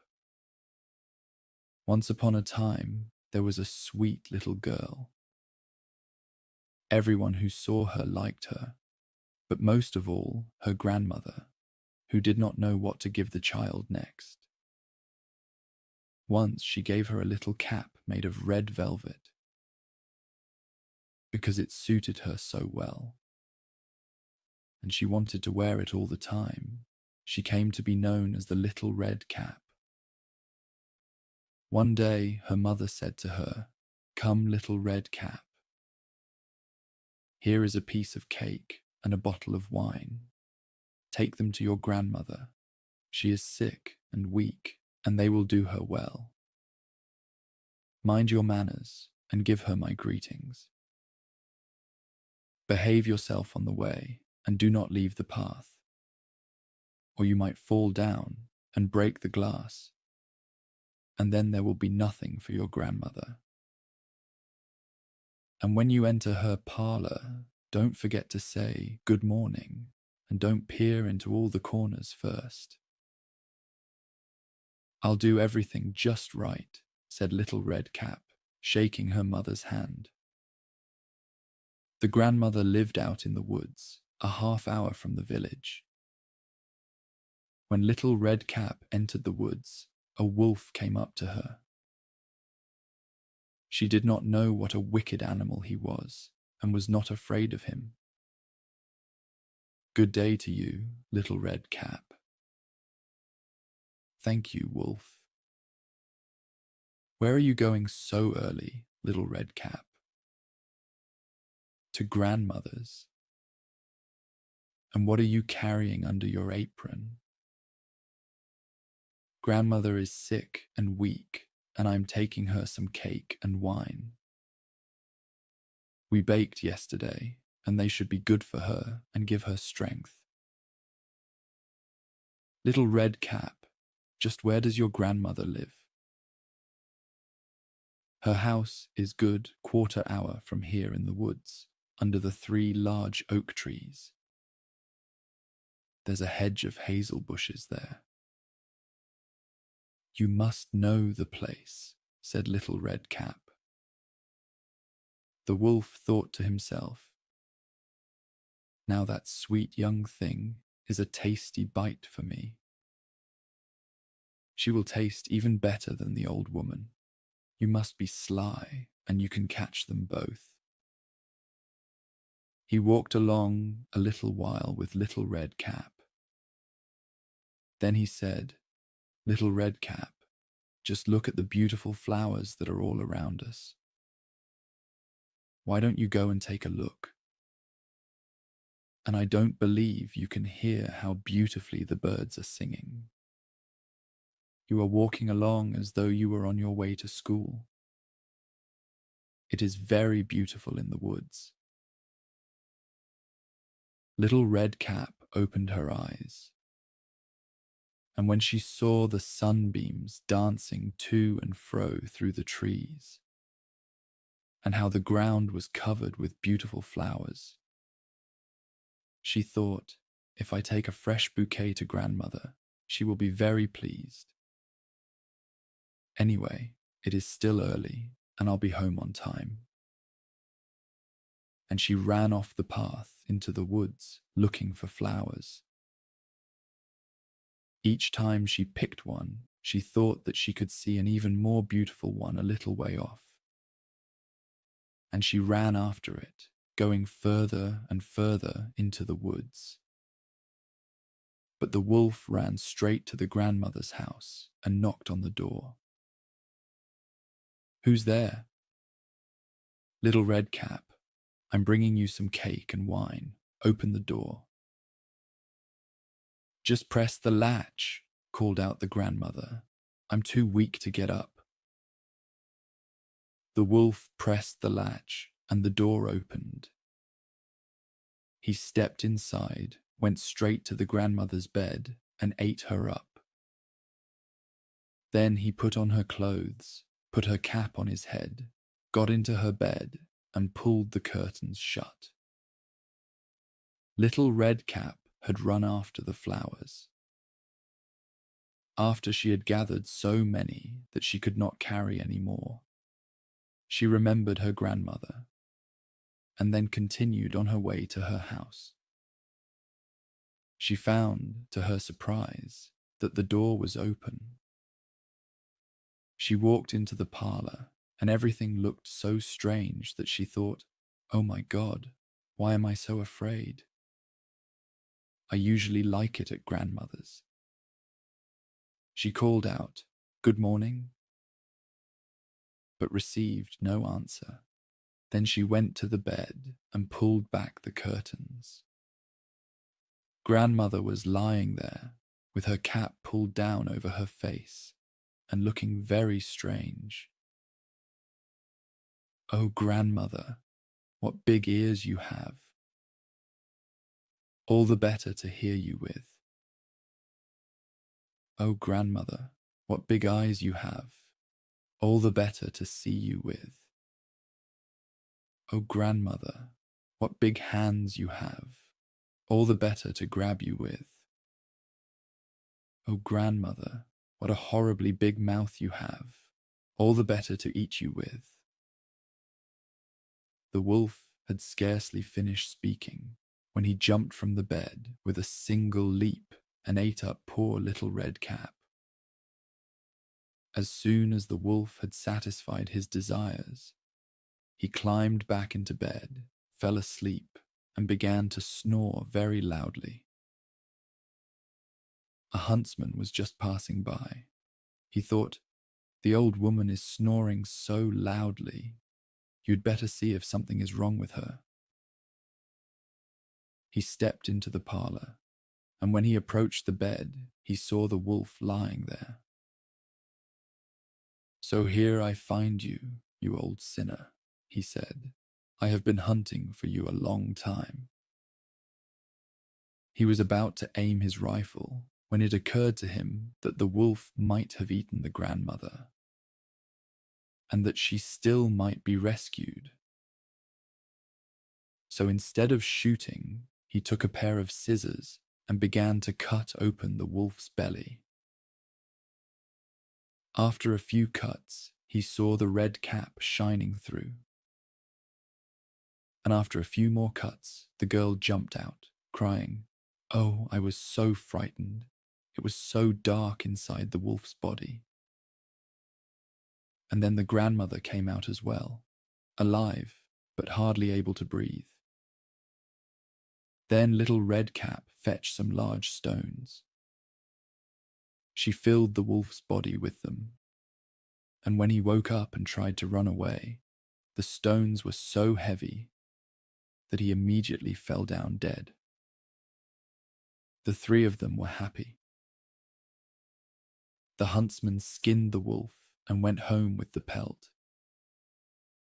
The grandmother ate the cake and drank the wine that little Red Cap had brought. And little Red Cap thought, "As long as I live, I will never leave the path and run off into the woods by myself if mother tells me not to." Little Red Cap was taking some baked things to her grandmother another time, when another wolf spoke to her and wanted her to leave the path. But little Red Cap took care and went straight to grandmother's. She told her that she had seen the wolf and that he had wished her a good day, but had stared at her in a wicked manner. "If we hadn't been on a public road, he would have eaten me up," she said. "Come," said the grandmother, "let's lock the door so he can't get in." Soon afterward, the wolf knocked on the door and called out, "Open up, grandmother. It's little Red Cap, and I'm bringing you some baked things." They remained silent and did not open the door. The wicked wolf crept around the house several times and finally jumped onto the roof. He wanted to wait until little Red Cap went home that evening, then follow her and eat her up in the darkness. But the grandmother saw what he was up to. There was a large stone trough in front of the house. "Fetch a bucket, little Red Cap," she said to the child. "Yesterday, I cooked some sausage. Carry the water that I boiled them with to the trough." Little Red Cap carried water until the large, large trough was clear full. The smell of sausage arose into the wolf's nose. He sniffed and looked down, stretching his neck so long that he could no longer hold himself. And he began to slide. He slid off the roof, fell into the trough, and drowned. And little Red Cap returned home happily and no one harmed her.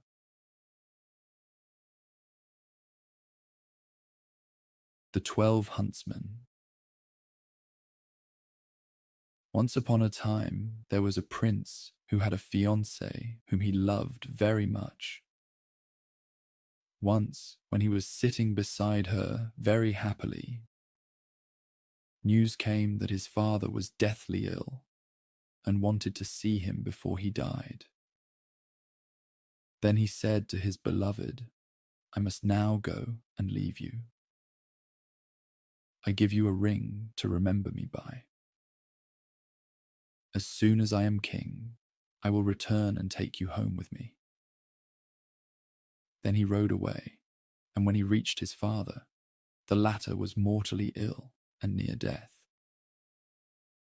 The king said to him, "My dearest son, I wanted to see you one more time before my end. Promise me to marry the woman of my choice." And he named a certain princess who was to become his wife.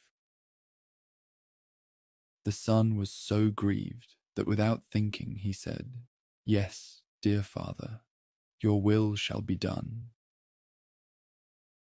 Then the king closed his eyes and died. After the son had been proclaimed king and the period of mourning had passed, he had to keep the promise that he had given his father. He proposed marriage to the princess, and she was promised to him. His first fiancée heard about this and was so saddened by his faithlessness that she nearly died. Then her father said to her, "Dearest child, why are you so sad? You shall have whatever you want." She thought for a moment and then said, "Dear father, I want 11 girls exactly like myself in appearance, figure, and size." The father said, "If it is possible, your wish shall be fulfilled." And he had his entire kingdom searched until 11 girls were found who were exactly like his daughter in appearance, figure, and size. When they came to the princess, she had 12 huntsmen's outfits made, each one like the others. The 11 girls put on the huntsmen's outfits, and she herself put on the 12th outfit. After this, she took leave of her father and rode away with them. They rode to the court of her former fiancé, whom she loved so dearly. There she asked if he needed any huntsmen, and if he would take all of them into his service. The king looked at her without recognizing her. Because they were such good-looking fellows, he said, yes, that he would willingly take them. And then they were the king's 12 huntsmen. Now, the king had a lion that was a miraculous animal, for he knew all hidden and secret things. It happened that one evening, the lion said to the king, "You think that you have 12 huntsmen?" "Yes," said the king, "they are 12 huntsmen." The lion continued, "You are mistaken, they are 12 girls." The king said, "That is absolutely not true. How can you prove that to me?" "Oh, just have some peas scattered in your antechamber," answered the lion, "and then you shall soon see. Men have a firm step, and when they walk over the peas, none of them will be moved. On the other hand, girls trip and skip and shuffle their feet, rolling the peas about." The king liked this advice and had peas scattered on the floor. Now, one of the king's servants liked the huntsmen, and when he heard that they were going to be put to this test, he went to them and told them everything, saying, "The lion wants to make the king believe that you are girls." The princess thanked him, then said to her girls, "Be strong and step firmly on the peas." The next morning, the king had the 12 huntsmen called before him. When they came into the antechamber where the peas were lying, they stepped so firmly on them and had such a strong, sure walk that not one of the peas rolled or moved. After they had gone, the king said to the lion, "You lied to me. They walk just like men." The lion said, "They knew that we're going to be put to a test and acted like they were strong. Just have 12 spinning wheels brought into the antechamber. They will go up to them and admire them. No man would do that." The king liked this advice, and he had the spinning wheels set up in the antechamber. But the servant who was honest with the huntsmen went to them and told them about the proposal. So when they were alone, the princess said to her 11 girls, "Be strong and do not look around at the spinning wheels." The next morning, when the king had his 12 huntsmen summoned, they walked through the antechamber without looking at the spinning wheels at all. Then the king again said to the lion, "You lied to me. They are men, for they did not look at the spinning wheels." The lion answered, "They knew that they were going to be put to a test and acted like they were strong." The king, however, refused to believe the lion anymore. The 12 huntsmen always accompanied the king hunting, and the longer he knew them, the better he liked them. Now, it happened that once, when they were out hunting, news came that the king's bride was approaching. When the true bride heard this, it hurt her so much that it almost broke her heart, and she fainted and fell to the ground. Thinking that something had happened to his dear huntsman, the king ran up to him in order to help him. Pulling the huntsman's glove off, he saw the ring that he had given to his first fiancée. And when he looked into her face, he recognized her.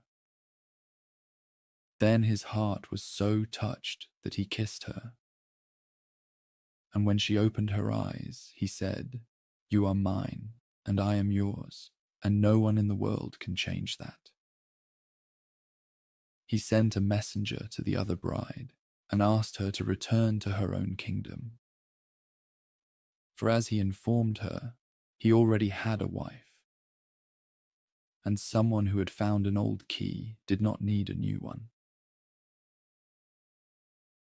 After this, their wedding was celebrated, and the lion was accepted back into favor, because, after all, he had told the truth. The ungrateful son. Once, a man was sitting with his wife before their front door. They had a roasted chicken, which they were about to eat together. Then the man saw that his aged father was approaching, and he hastily took the chicken and hid it, for he did not want to share it with him. The old man came, had a drink, and went away. Now the son wanted to put the roasted chicken back onto the table. But when he reached for it, it had turned into a large toad, which jumped onto his face and sat there and never went away again. If anyone tried to remove it, it looked venomously at them, as though it would jump into their face, so that no one dared to touch it. And the ungrateful son was forced to feed the toad every day, or else it would eat from his face. And thus he went to and fro in the world without rest.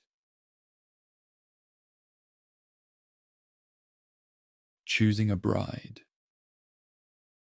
There was a young herdsman who wanted very much to marry and was acquainted with 3 sisters. Each one was just as beautiful as the other, so it was difficult for him to make a choice.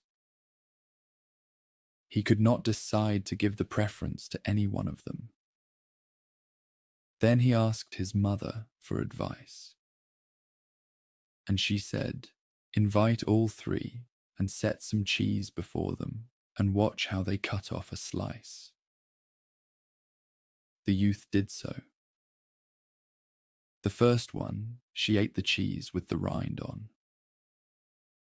The second one, she hastily cut the rind off the cheese, but she cut it so quickly that she left much good cheese with it and threw that away also.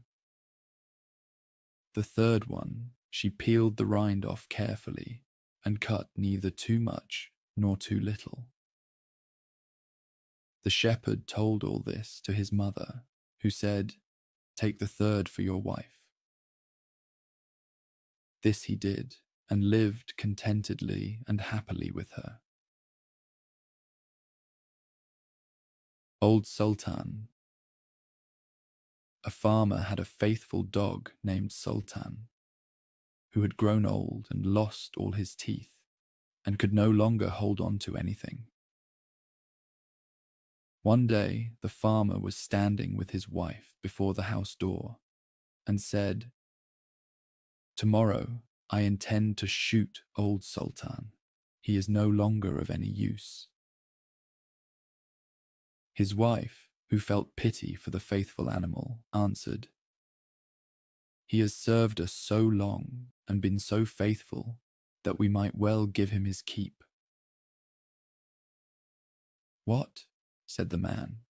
"You are not very bright. He doesn't have a tooth left in his mouth, and no thief is afraid of him. He can go now. If he has served us, he has eaten well for it."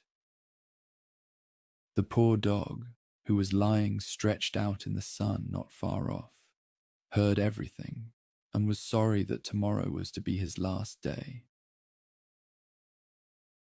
He had a good friend, the wolf, and he crept out in the evening into the forest to him and complained of the fate that awaited him. "Listen, kinsman," said the wolf, "be of good cheer. I will help you out of your trouble. I have thought of something. Tomorrow, early in the morning, your master is going with his wife to make hay. And they will take their little child with them, for no one will be left behind in the house. While they are at work, they lay the child behind the hedge in the shade. You lie down there too, just as if you wanted to guard it. Then I will come out of the woods and carry off the child. You must run swiftly after me, as if you would take it away from me. I will let it fall, and you will take it back to its parents, who will think that you have rescued it and will be far too grateful to do you any harm. On the contrary, you will be treated royally, and they will never let you want for anything again." This idea pleased the dog, and it was carried out just as planned. The father screamed when he saw the wolf running across the field with his child. But when old Sultan brought it back, he was full of joy and stroked him and said, "Not a hair of yours shall be hurt. You shall eat free bread as long as you live." And to his wife he said, "Go home at once, and make old Sultan some bread soup that he will not have to bite, and bring the pillow from my bed. I will give it to him to lie on." From then on, old Sultan was as well off as he could possibly wish. Soon afterwards, the wolf visited him and was pleased that everything had succeeded so well. "But kinsman," he said, "you will just close one eye if, When I have a chance, I carry off one of your master's fat sheep." "Don't count on that," answered the dog. "I will remain true to my master. I cannot agree to that."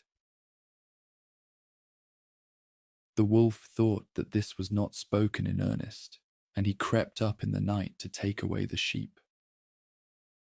But the farmer, to whom the faithful sultan had told the wolf's plan, was waiting for him, and combed his hair cruelly with a flail. The wolf had to flee, but he cried out to the dog, "Just wait, you scoundrel, you'll regret this."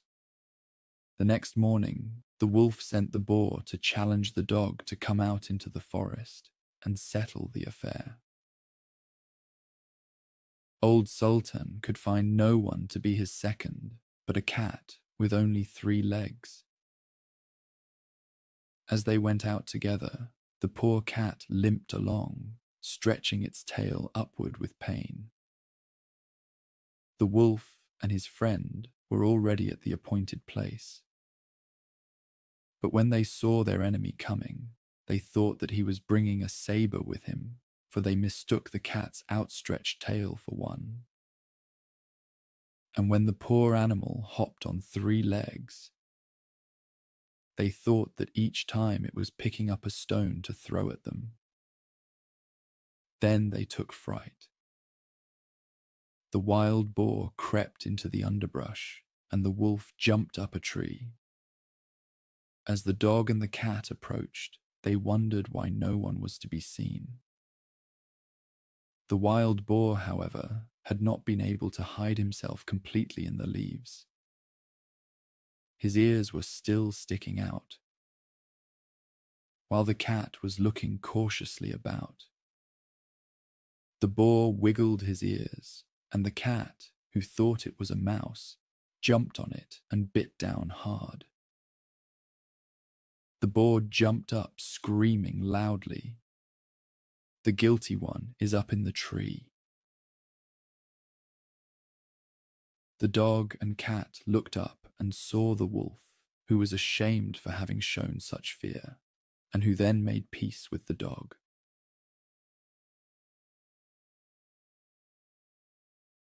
The Little Lamb and the Little Fish. Once upon a time, there were a little brother and a little sister who loved each other with all their hearts.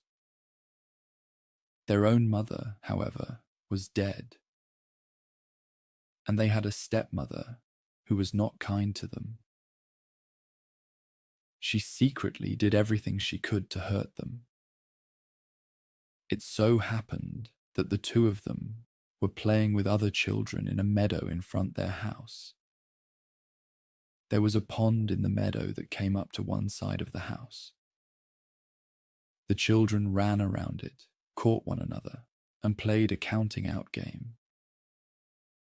"Eeny, meeny, let me live, and to you, my bird, I'll give. The little bird will bring me straw. The straw I'll give then to the cow, for which the cow will give me milk. The milk I'll to the baker take, with which he then will bake a cake. The cake I'll then give to the cat.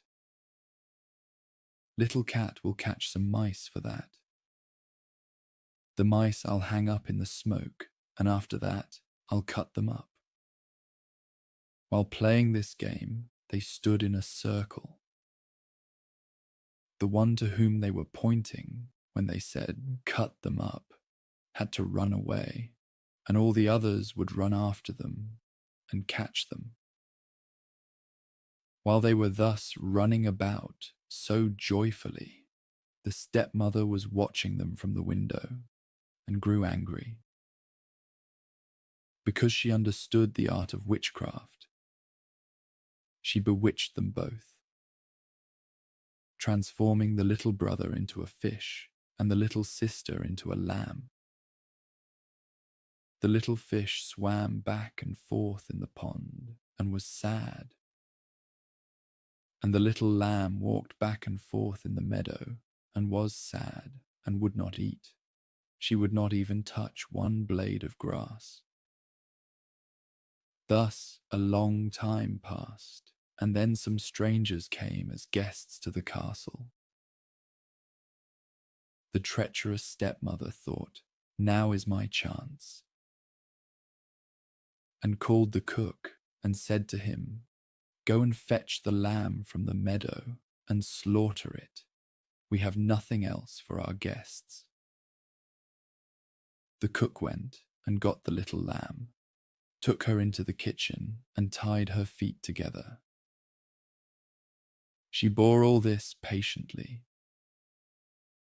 The cook then took out his knife and was whetting it to kill the little lamb. However, he looked over and saw a little fish was swimming back and forth in the water in front of the gutter and looking up at him. This was the little brother. For when the little fish saw the cook take the little lamb away, he followed them, swimming along the pond as far as the house. Then the little lamb cried down to him, "O little brother, in the lake, my sad heart is about to break." The cook, he makes his knife so sharp to stab it then into my heart. The little fish answered, "O little sister, way up there, my sad heart also soon will break, deep down here in this lake." When the cook heard that the little lamb could speak, saying such sad words to the little fish down below, he was frightened. He thought that this could not be an ordinary little lamb, but must have been bewitched by the wicked woman in the house. He said, "Don't worry, I won't kill you." Then he took another animal and prepared it for the guests.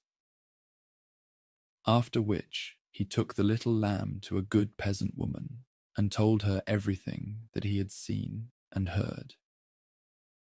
Now, this peasant woman had been the wet nurse for the little sister, and she suspected at once who the little lamb was, and took him with her to a wise woman.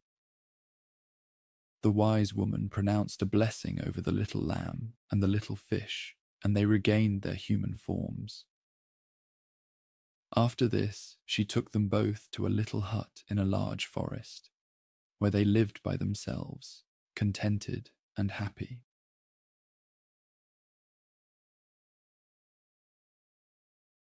The Wolf and the 7 Young Goats.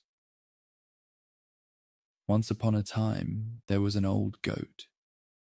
She had 7 little goats and loved them all, just as a mother loves her children. One day, she wanted to go into the woods to get some food. So she called all 7 to her and said, "Children dear, I am going into the woods. Be on your guard for the wolf. If he gets in, he will eat up all of you all, even your skin and hair. The villain often disguises himself, but you will recognize him at once by his rough voice and his black feet." The kids said, "Mother dear, we will take care of ourselves. You can go away without any worries." Then the old one bleated and went on her way with her mind at ease. It was not long before someone knocked at the door and called out, "Open the door, children dear. Your mother is here and has brought something for each one of you." But the little kids knew from the rough voice that it was the wolf. "We will not open the door," they cried out. "You are not our mother. She has a soft and gentle voice, but your voice is rough. You are the wolf." So the wolf went to a shopkeeper and bought himself a large piece of chalk, which he ate, making his voice soft. Then he came back and knocked at the door, calling out, "Open the door, children dear. Your mother is here and has brought something for each one of you." But the wolf laid one of his black paws inside the window. The children saw it and cried out, "We will not open the door. Our mother does not have a black foot like you. You are the wolf." So the wolf ran to a baker and said, "I have sprained my foot. Rub some dough on it for me." After the baker had rubbed dough on his foot, the wolf ran to the miller and said, "Sprinkle some white flour on my foot for me." The miller thought, the wolf wants to deceive someone, and refused to do it. So the wolf said, "If you will not do it, I will eat you up." That frightened the miller, and he made his paw white for him. Yes, that is the way people are. Now the villain went for a third time to the door, knocked at it, and said, "Open the door for me, children. Your dear little mother has come home and has brought every one of you something from the woods." The little kids cried out, "First show us your paw, so we may know that you are our dear little mother."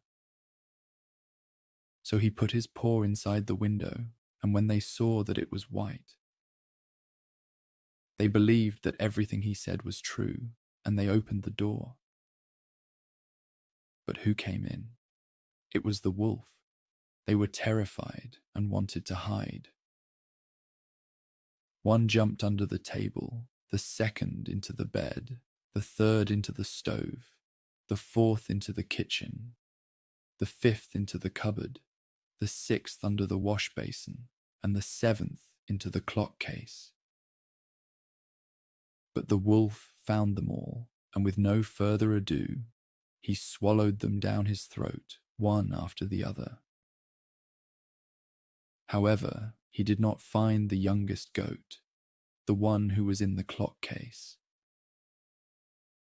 After satisfying his appetite, he went outside and lay down under a tree in the green meadow and fell asleep.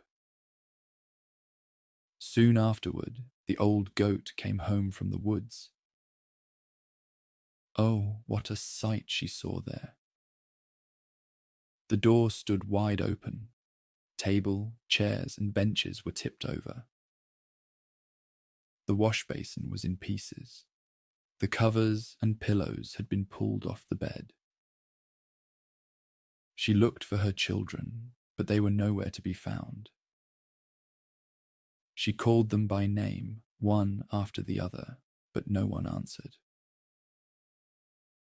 When she at last came to the youngest, a soft voice cried out, "Mother dear, I am hiding in the clock case." She took it out, and it told her that the wolf had come and had eaten up all the others. You can just imagine how she cried for her poor children. Finally, in her despair, she went outside, and the youngest kid ran with her.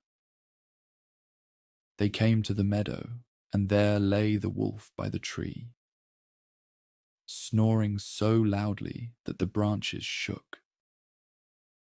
She looked at him from all sides and saw that something was moving and jiggling inside his full belly. Good gracious, she thought. Is it possible that my poor children, whom he has swallowed down for his supper, can still be alive?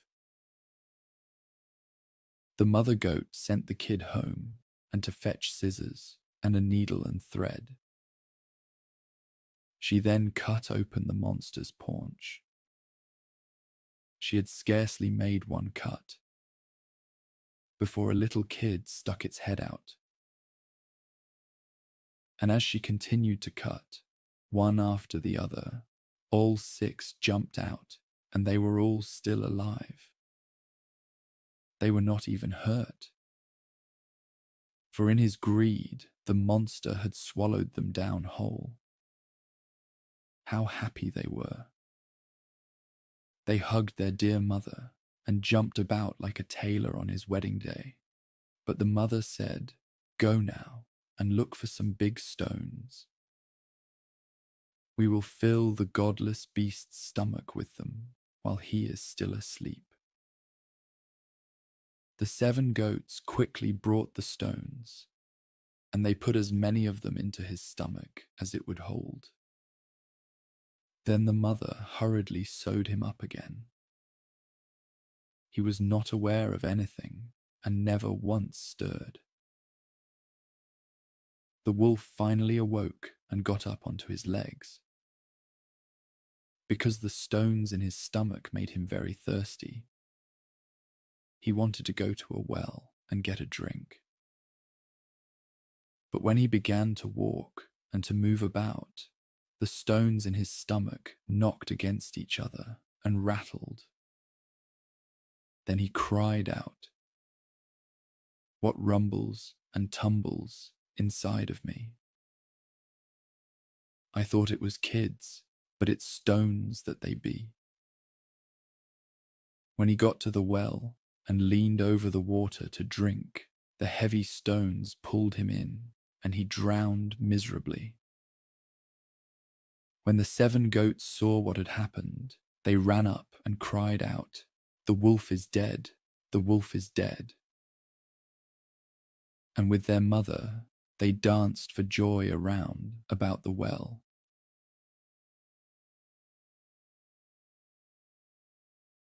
The Peasant and the Devil. Once upon a time, there was a clever, wily peasant whose tricks could be much talked about. The best story, however, is how he once got the best of the devil and made a fool of him. One day, the peasant had been working in his field. Just as it was getting dark, he was getting ready to go home, when in the middle of his field, he saw a pile of burning coals. Filled with amazement, he walked toward it, and sitting on the top of the glowing coals, there was a little black devil. "You must be sitting on a treasure," said the peasant. "Yes, indeed," replied the devil, "on a treasure that contains more gold and silver than you have ever seen in your life. The treasure is in my field and belongs to me," said the peasant. "It is yours," answered the devil, "if for 2 years you will give me 1/2 of everything your field produces. I have enough money, but I have a desire for the fruits of the earth."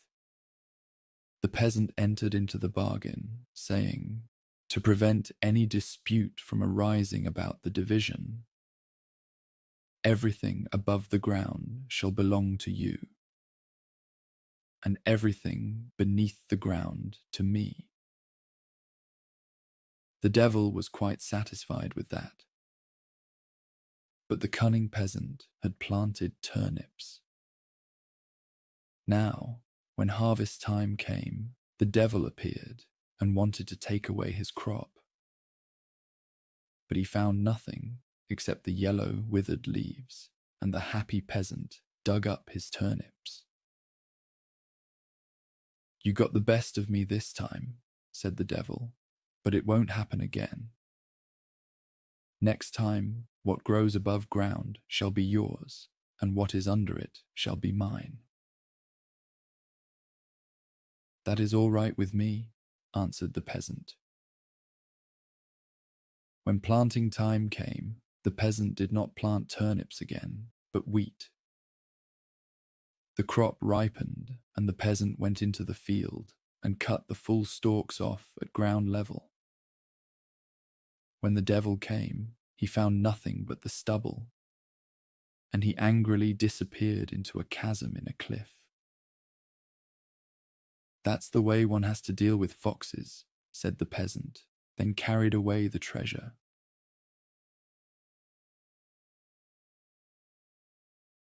The 12 Apostles. It was 300 years before the birth of Christ the Lord. and there lived a mother who had 12 sons. But she was so poor and needy that she did not know how she would be able to keep them alive. She prayed daily to God that he might allow her sons to be together on earth with the promised Saviour. When her need became even greater, she sent them, one after the other, out into the world to seek something to eat. The oldest one was named Peter.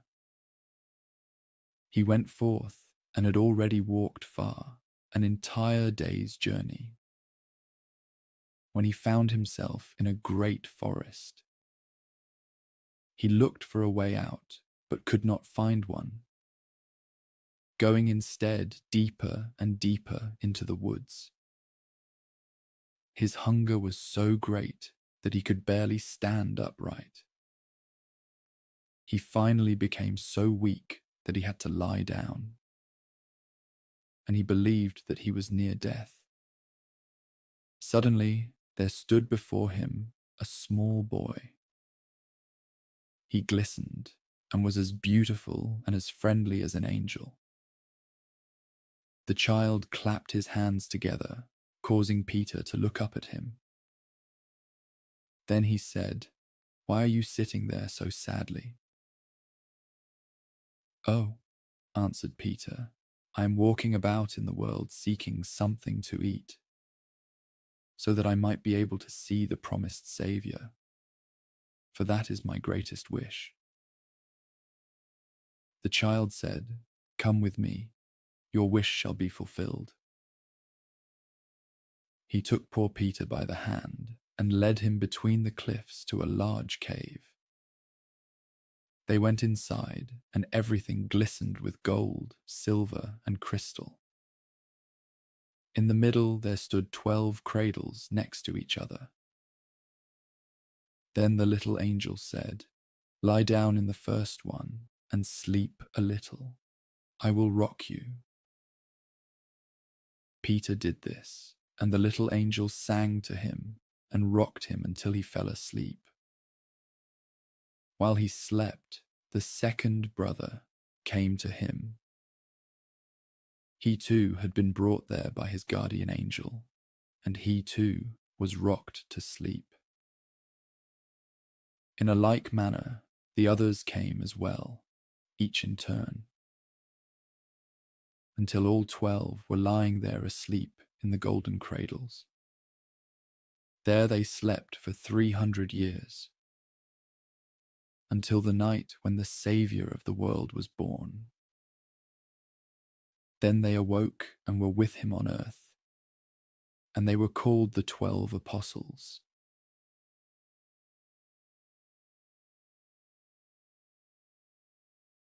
The gifts of the little folk. A tailor and a goldsmith were journeying together, when one evening, just as the sun had sunk behind the mountains, they heard the sound of distant music. It grew more and more distinct. It had a strange sound, but was so pleasing that they forgot their fatigue and walked speedily ahead.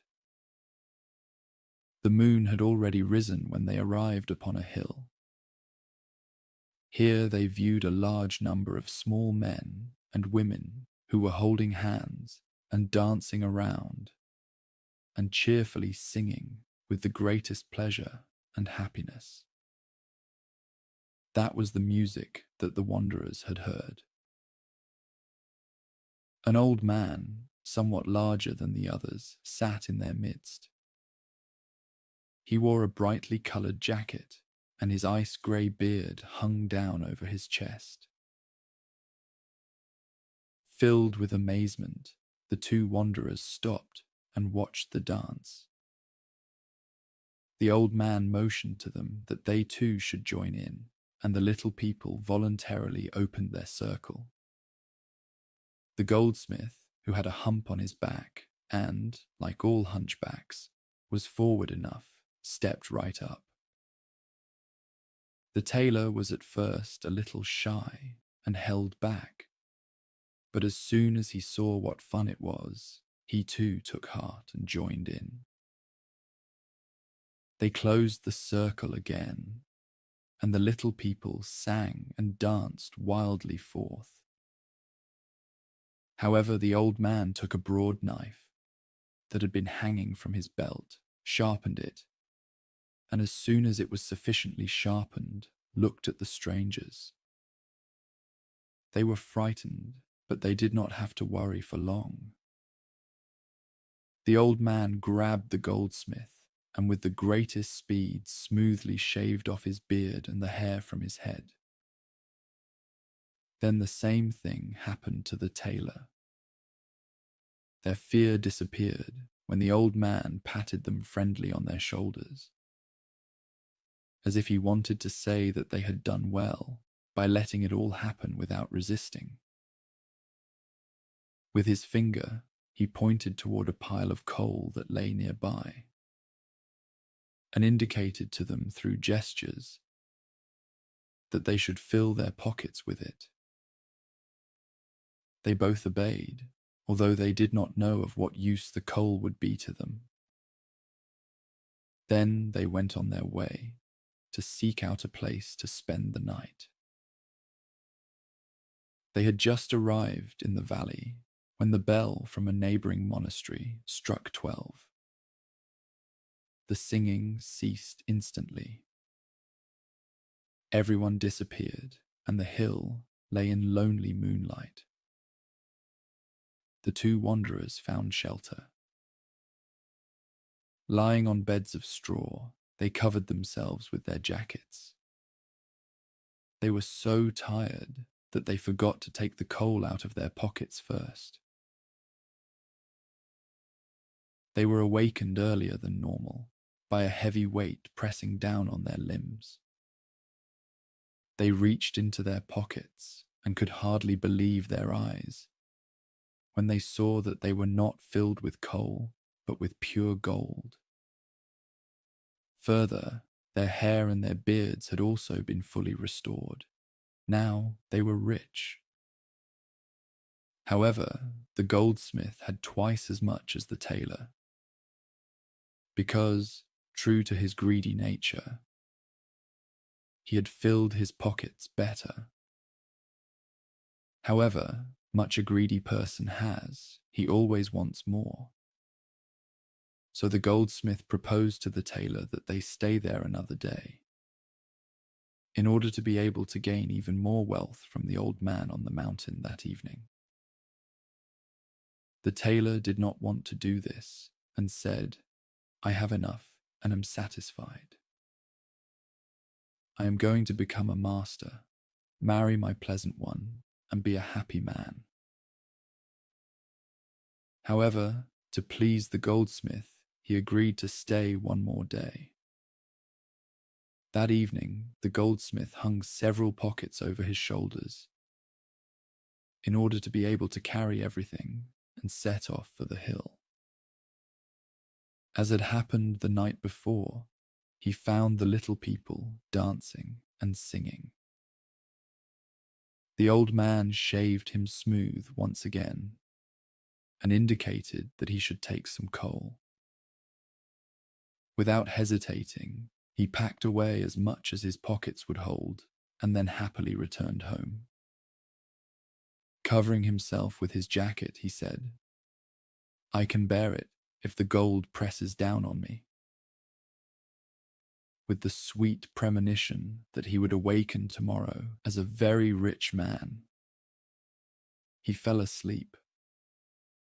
When he opened his eyes, he got up quickly in order to examine his pockets. How astounded he was that he pulled out nothing but black coal, however often he reached inside.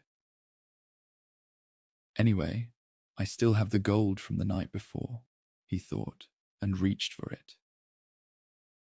Horrified, he saw that it too had turned back into coal. He struck himself on the forehead with his grimy hand and felt that his entire head was as bald and smooth as his beardless chin. Nor was that the end of his misfortune. Only now did he notice that in addition, the hump on his back, a second one of the same size, had grown onto his chest. Now he recognized the punishment for his greed and began to cry aloud. The good tailor, who had been awakened by all this, consoled the unhappy man as best he could, saying, "You were my travelling companion, and you can stay with me now, and live from my treasure." He kept his word, but the poor goldsmith had to bear 2 humps and cover his bald head with a cap, as long as he lived.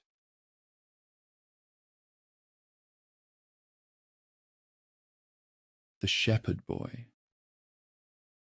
There was once upon a time where a shepherd boy, whose fame spread far and wide, because of the wise answers which he gave to every question. The king of the country heard of it likewise, but did not believe it, and sent for the boy. Then he said to him, "If you can give me an answer to 3 questions which I will ask you, I will look on you as my own child, and you shall dwell with me in my royal palace."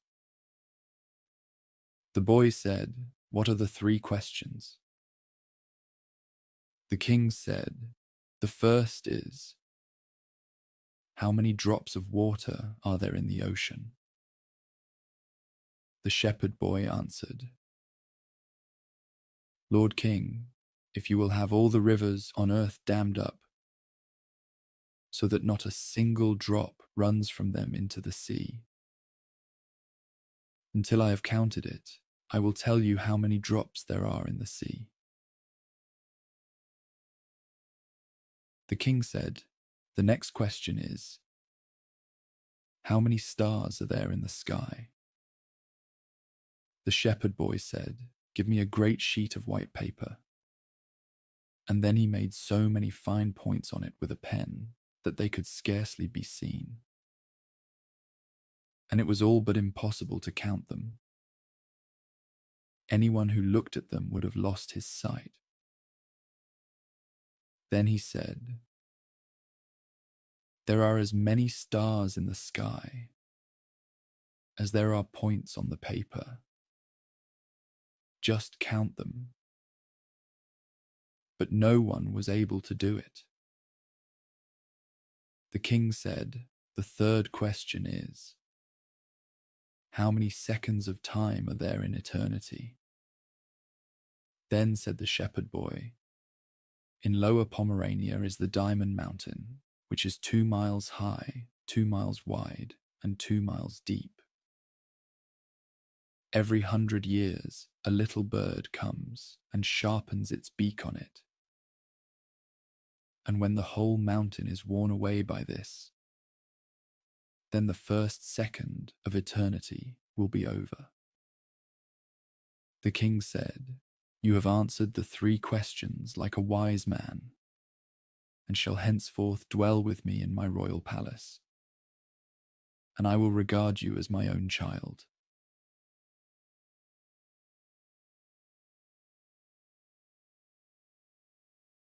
The Old Woman in the Woods. A poor servant girl was once travelling through a great forest with her master and mistress. When they were in the middle of it, robbers came out of the thicket and murdered everyone they found. Everyone perished except the girl, who in her fright had jumped out of the carriage and hidden herself behind a tree. After the robbers had taken their loot and departed, she came forth and saw the horrible disaster. She began to weep bitterly and said, "What can a poor girl like me do now? I do not know the way out of the woods. No human being lives here, so I'll most certainly starve to death." She walked about, looking for a pathway, but could not find one. When evening fell, she sat down beneath a tree, commended herself to God, and decided to remain seated there and not go away, whatever might happen.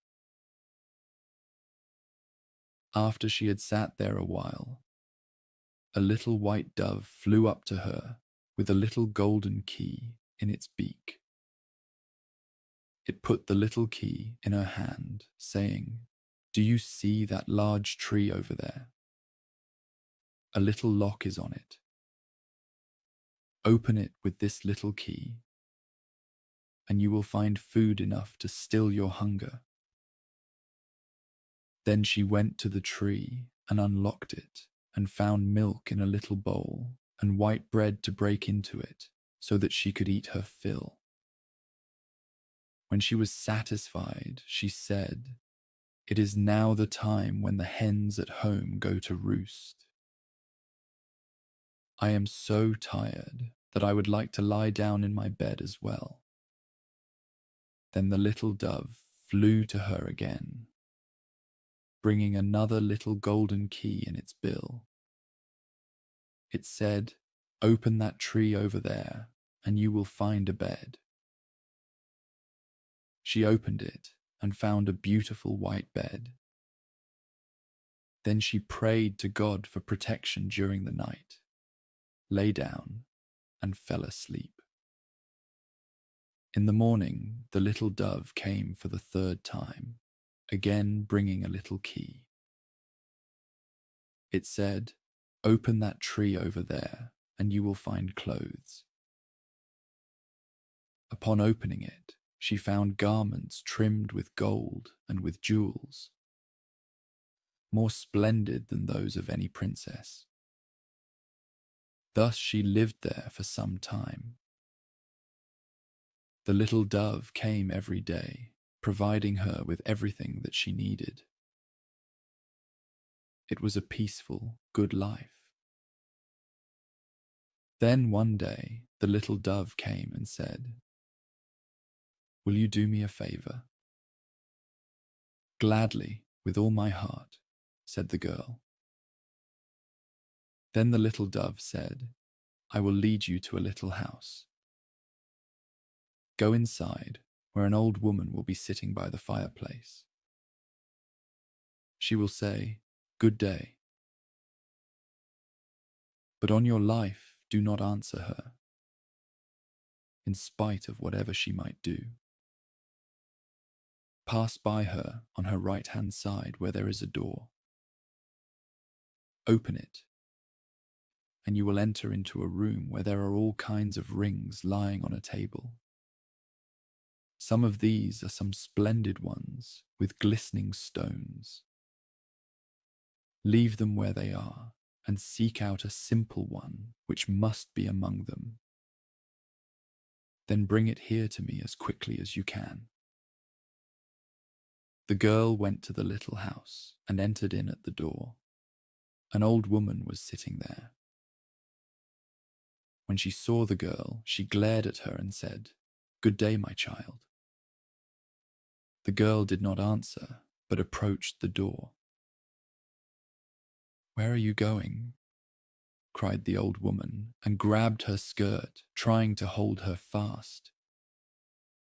She said, "This is my house, and no one can go in there if I do not want them to." But the girl said nothing, pulled away from her, and went directly into the room. On the table, there was an enormous quantity of rings, which glistened and glittered before her eyes. She stirred through them, looking for the simple one, but she could not find it. While she was thus seeking, she saw the old woman sneak by, trying to make off with a bird cage which she had in her hand. The girl went up to her and took the cage out of her hand. Lifting it up and looking inside it, she saw a bird with the simple ring in its beak. She took the ring and happily ran out of the house with it. She thought that the little white dove would come and get the ring, but it did not. Then she leaned against a tree, determined to wait for the dove. As she stood there, it seemed that the tree was becoming soft and flexible and was letting its branches down. Suddenly, the branches wrapped themselves around her and had become 2 arms. Looking around, she saw that the tree had turned into a handsome man who hugged her. He said, "You have delivered me from the power of the old woman, who is a wicked witch. She had turned me into a tree, and for a few hours every day I was a white dove. As long as she possessed the ring, I could not regain my human form." Then his servants and his horses, who had likewise been changed into trees, were freed from the magic spell as we, and were standing there beside him. Then they travelled to his kingdom, for he was a prince, and they married and lived happily.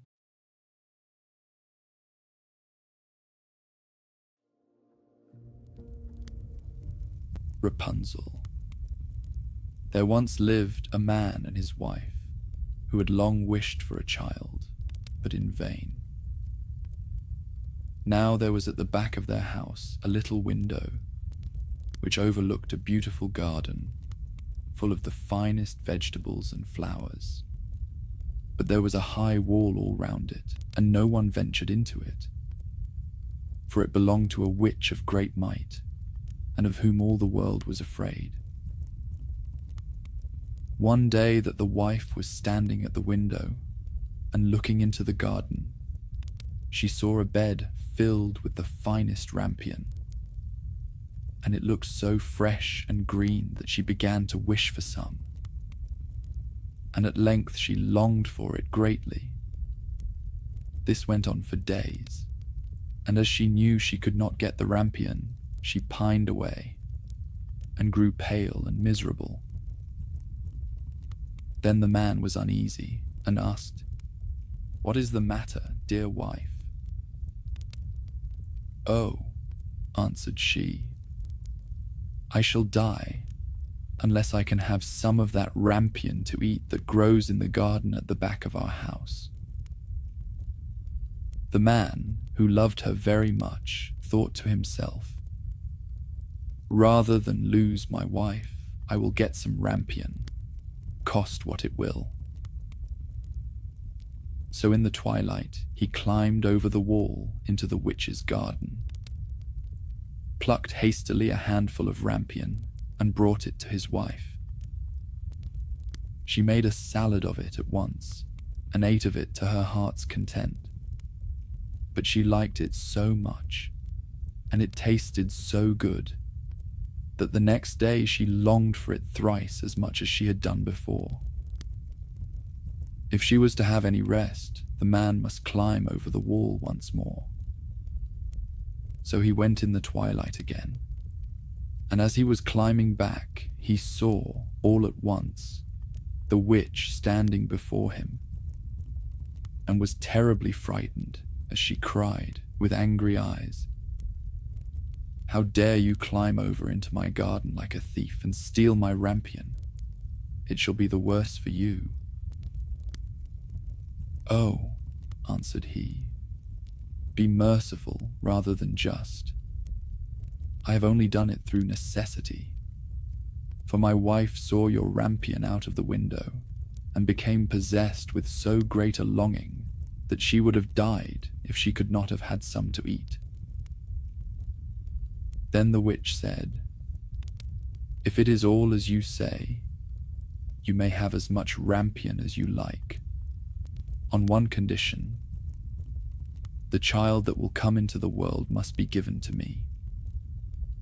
It shall go well with the child, and I will care for it like a mother." In his distress of mind, the man promised everything. And when the time came when the child was born, the witch appeared, and giving the child the name of Rapunzel, she took it away with her. Rapunzel was the most beautiful child in the world.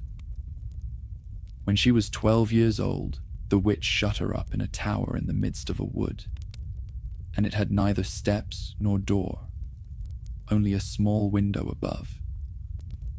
When the witch wished to be let in, she would stand below and would cry, "Rapunzel, Rapunzel, let down your hair."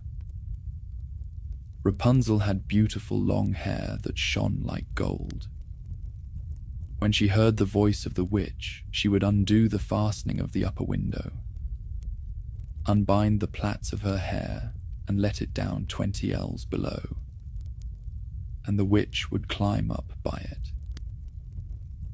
After they had lived thus a few years, it happened that as the king's son was riding through the wood, he came to the tower, and as he drew near, he heard a voice singing so sweetly that he stood still and listened. It was Rapunzel in her loneliness, trying to pass away the time with sweet songs. The king's son wished to go into her and sought to find a door in the tower, but there was none. So he rode home, but the song had entered into his heart, and every day he went into the wood and listened to it. Once, as he was standing there under a tree, he saw the witch come up and listened while she called out, "Oh, Rapunzel, Rapunzel, let down your hair." Then he saw how Rapunzel let down her long tresses, and how the witch climbed up by it and went into her. And he said to himself, "Since that is the ladder, I will climb it and seek my fortune." And the next day, as soon as it began to grow dusk, he went to the tower and cried, "Oh, Rapunzel, Rapunzel, let down your hair." And she let down her hair, and the king's son climbed up by it. Rapunzel was greatly terrified when she saw that a man had come into her, for she had never seen one before.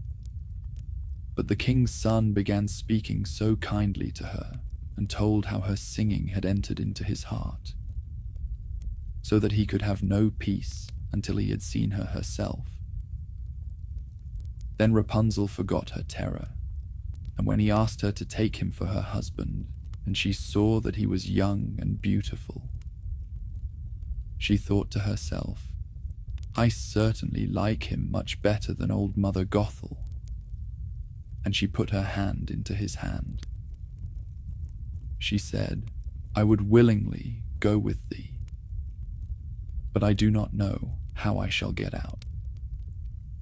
When thou comest, bring each time a silken rope, and I will make a ladder. And when it is quite ready, I will get down by it out of the tower, and thou shalt take me away on thy horse." They agreed that he should come to her every evening, as the old woman came in the daytime. So the witch knew nothing of all this until once Rapunzel said to her unwittingly, "Mother Gothel, how is it that you climb up here so slowly, and the king's son is with me in a moment?" "O wicked child," cried the witch, "what is this I hear? I thought I had hidden thee from all the world, and thou hast betrayed me." In her anger, she seized Rapunzel by her beautiful hair, struck her several times with her left hand, and then grasping a pair of shears in her right, snip, snap. The beautiful locks lay on the ground, and she was so hard-hearted that she took Rapunzel and put her in a waste and desert place, where she lived in great woe and misery. The same day on which she took Rapunzel away, She went back to the tower in the evening and made fast the severed locks of hair to the window hasp. And the king's son came and cried, "Rapunzel, Rapunzel, let down your hair." Then she let the hair down, and the king's son climbed up.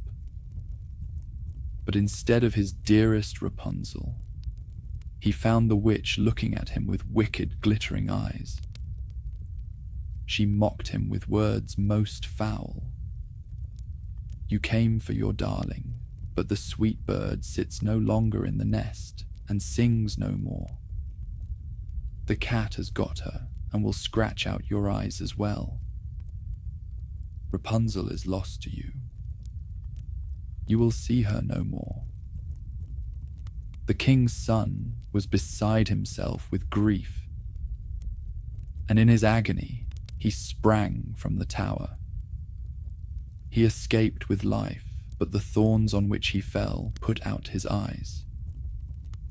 Then he wandered blind through the wood, eating nothing but roots and berries, and doing nothing but lament and weep for the loss of his dearest wife.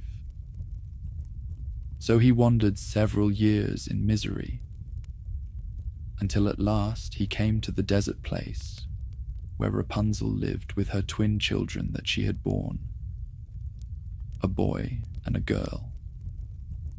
At first he heard a voice that he thought he knew, and when he reached the place from which it seemed to come, Rapunzel knew him and fell on his neck and wept. And when her tears touched his eyes, they became clear again, and he could see with them as well as ever. Then he took her to his kingdom, where he was received with great joy, and there they lived long and happily. Hansel and Gretel. Near a great forest there lived a poor woodcutter and his wife, and his 2 children.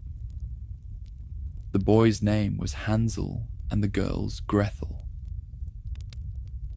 They had very little to bite or to sup, and once, when there was great dearth in the land, the man could not even gain the daily bread.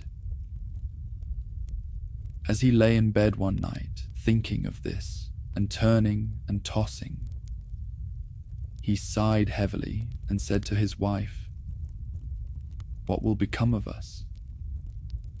We cannot even feed our children. There is nothing left for ourselves." "I will tell you what, husband," answered the wife. "We will take the children early in the morning into the forest, where it is thickest. We will make them a fire, and we will give each of them a piece of bread. Then we will go to our work and leave them alone. They will never find the way home again, and we shall be quit of them." "No, wife," said the man, "I cannot do that. I cannot find in my heart to take my children into the forest and to leave them there alone.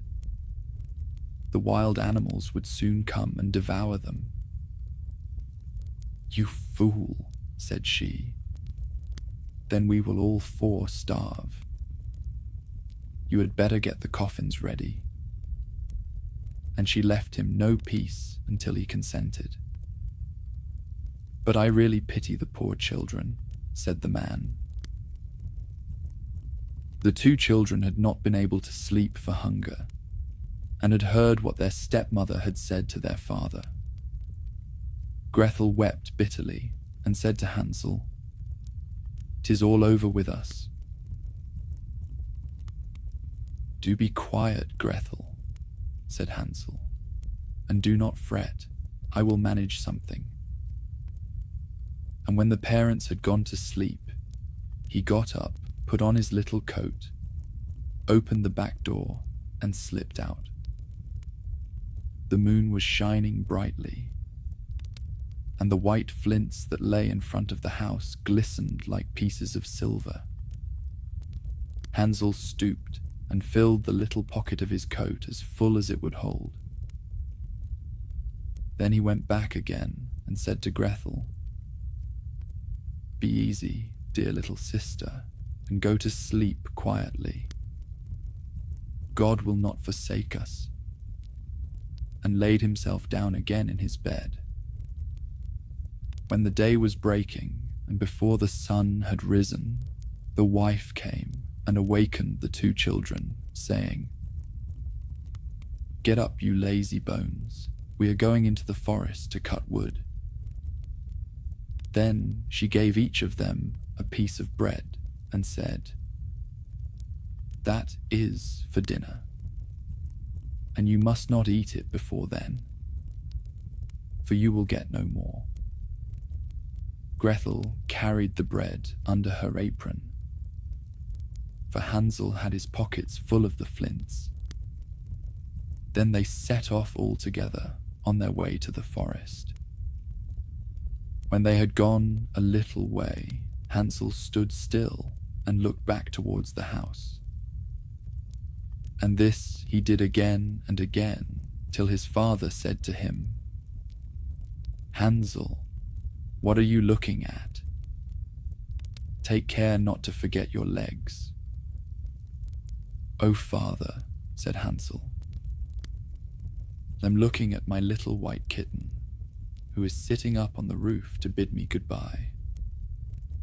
"You young fool," said the woman, "that is not your kitten, but the sunshine on the chimney pot." Of course, Hansel had not been looking at his kitten, but had been taking every now and then a flint from his pocket and dropping it on the road. When they reached the middle of the forest, the father told the children to collect wood, to make a fire to keep them warm. And Hansel and Gretel gathered brushwood enough for a little mountain, and it was set on fire. And when the flame was burning quite high, the wife said, "Now lie down by the fire and rest yourselves, you children, and we will go and cut wood. And when we are ready, we will come and fetch you." So Hansel and Gretel sat by the fire, and at noon they each ate their pieces of bread. They thought their father was in the wood all the time, as they seemed to hear the strokes of the axe. But really, it was only a dry branch hanging to a withered tree that the wind moved to and fro. So when they had stayed there a long time, their eyelids closed with weariness, and they fell fast asleep. When at last they woke, it was night, and Gretel began to cry and said, "How shall we ever get out of this wood?" But Hansel comforted her, saying, "Wait a little while longer until the moon rises, and then we can easily find the way home." And when the full moon got up, Hansel took his little sister by the hand and followed the way where the flint stones shone like silver, and showed them the road. They walked on the whole night through, and at the break of day they came to their father's house. They knocked at the door, and when the wife opened it and saw that it was Hansel and Gretel, she said, "You naughty children, why did you sleep so long in the wood? We thought you were never coming home again." But the father was glad, for it had gone to his heart to leave them both in the woods alone. Not very long after that, there was again great scarcity in those parts, and the children heard their mother say at night in bed to their father, "Everything is finished up. We have only half a loaf, and after that the tale comes to an end. The children must be off. We will take them farther into the wood this time, so that they shall not be able to find the way back again. There is no other way to manage." The man felt sad at heart, and he thought, it would better to share one's last morsel with one's children. But the wife would listen to nothing that he said, but scolded and reproached him. And when a man has given in once, he has to do it a second time. But the children were not asleep and had heard all the talk. When the parents had gone to sleep, Hansel got up to go out and get more flintstones, as he did before. But the wife had locked the door, and Hansel could not get out. But he comforted his little sister and said, "Don't cry, Grethel, and go to sleep quietly, and God will help us." Early the next morning, the wife came and pulled the children out of bed. She gave them each a little piece of bread, less than before. And on the way to the wood, Hansel crumbled the bread in his pocket, and often stopped to throw a crumb on the ground. "Hansel, what are you stopping behind and staring for?" said the father. "I am looking at my little pigeon sitting on the roof to say goodbye to me," answered Hansel. "You fool," said the wife. "That is no pigeon, but the morning sun shining on the chimney pots." Hansel went on as before, and strewed breadcrumbs all along the road. The woman led the children far into the wood, where they had never been before in all their lives. And again there was a large fire made, and the mother said, "Sit still there, you children, and when you are tired you can go to sleep. We are going into the forest to cut wood, and in the evening, when we are ready to go home, we will come and fetch you." So when noon came, Grethel shared her bread with Hansel, who had strewed his along the road. Then they went to sleep, and the evening passed, and no one came for the poor children. When they awoke, it was dark night, and Hansel comforted his little sister and said, "Wait a little, Grethel, until the moon gets up. Then we shall be able to see the way home by the crumbs of bread that I have scattered along it." So when the moon rose, they got up, but they could find no crumbs of bread. For the birds of the woods and of the fields had come and picked them up. Hansel thought they might find the way all the same, but they could not. They went on all that night, and the next day from the morning until the evening. But they could not find the way out of the wood, and they were very hungry, for they had nothing to eat but the few berries they could pick up. And when they were so tired that they could no longer drag themselves along, they lay down under a tree and fell asleep. It was now the third morning since they had left their father's house.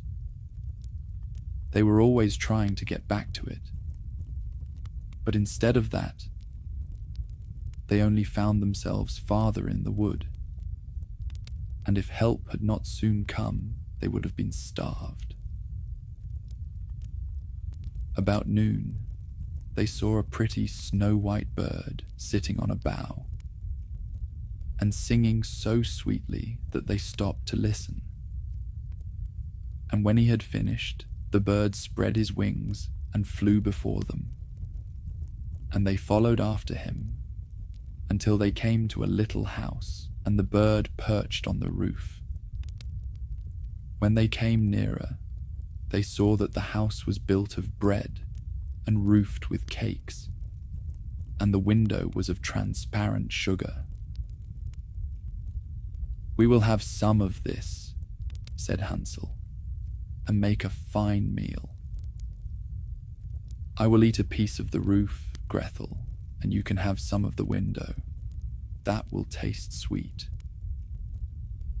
So Hansel reached up and broke off a bit of the roof, just to see how it tasted, and Gretel stood by the window and gnawed at it. Then they heard a thin voice call out from inside, "Nibble, nibble, like a mouse. Who is nibbling at my house?" And the children answered, "Never mind, it is the wind." And they went on eating, never disturbing themselves. Hansel, who found that the roof tasted very nice, took down a great piece of it, and Gretel pulled out a large round window pane and sat her down and began upon it. Then the door opened and an aged woman came out, leaning upon a crutch. Hansel and Gretel felt very frightened and let fall what they had in their hands. The old woman, however, nodded her head and said, "My dear children, how come you here? You must come indoors and stay with me. You will be no trouble." So she took them each by the hand and led them into her little house. And there they found a good meal laid out, of milk and pancakes, with sugar, apples, and nuts. After that, she showed them 2 little white beds, and Hansel and Gretel laid themselves down on them and thought they were in heaven. The old woman, although her behavior was so kind, was a wicked witch, who lay in wait for children and had built the little house on purpose to entice them. When they were once inside, she used to kill them, cook them, and eat them. And then it was a feast day with her. The witch's eyes were red, and she could not see very far. But she had a keen scent, like the beasts, and knew very well when human creatures were near. When she knew that Hansel and Gretel were coming, she gave a spiteful laugh and said triumphantly, "I have them, and they shall not escape me." Early in the morning, before the children were awake, she got up to look at them. And as they lay sleeping so peacefully, with round, rosy cheeks, she said to herself, "What a fine feast I shall have." Then she grasped Hansel with her withered hand and led him into a little stable and shut him up behind a grating. And call and scream as he might, it was no good. Then she went back to Gretel and shook her, crying, "Get up, lazy bones. Fetch water and cook something nice for your brother. He is outside in the stable and must be fattened up. And when he is fat enough, I will eat him." Gretel began to weep bitterly, but it was of no use. She had to do what the wicked witch bade her. And so the best kind of victuals was cooked for poor Hansel, while Gretel got nothing but crab shells.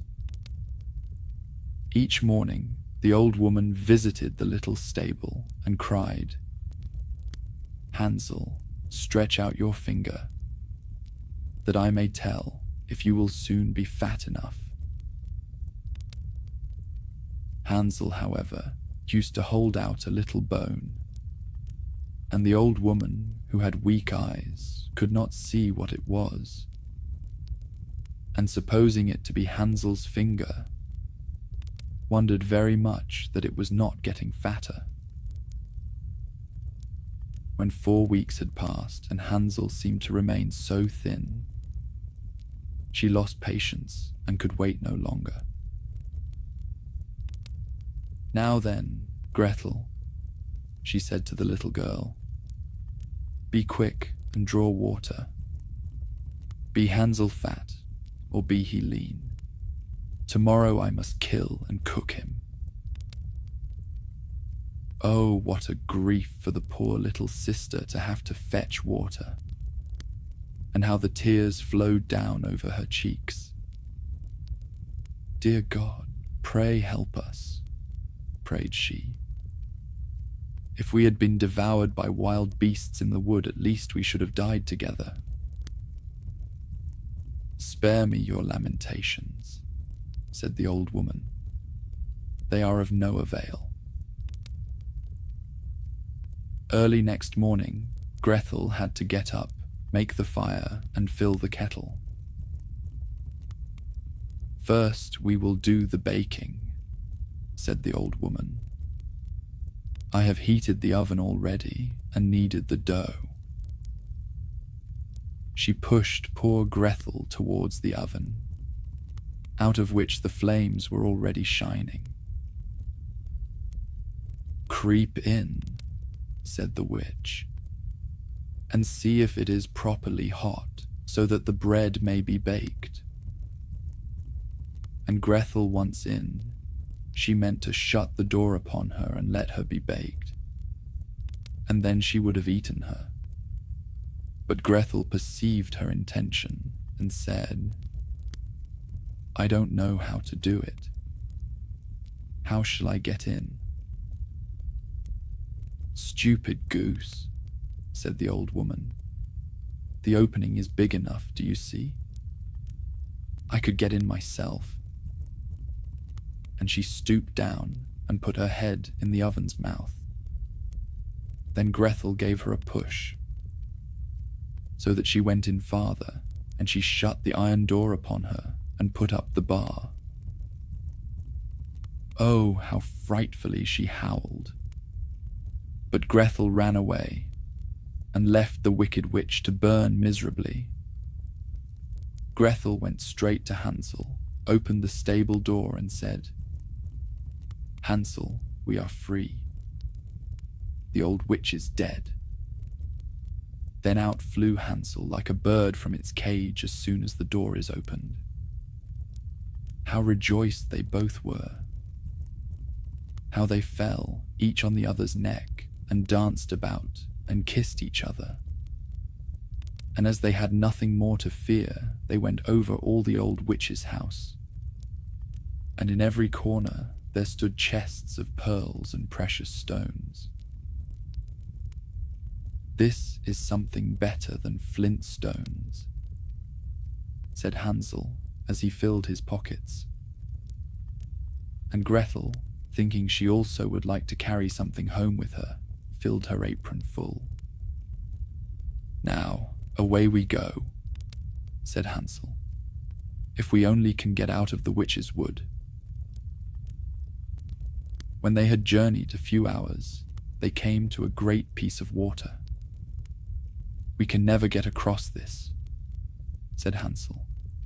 "I see no stepping stones and no bridge." "And there is no boat either," said Gretel. "But here comes a white duck.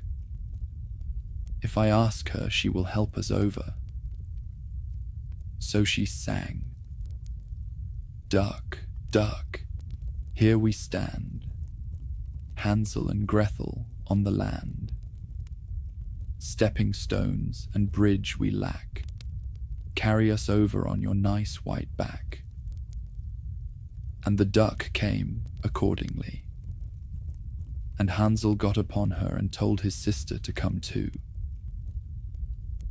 "No," answered Gretel. "That would be too hard upon the duck. We can go separately, one after the other."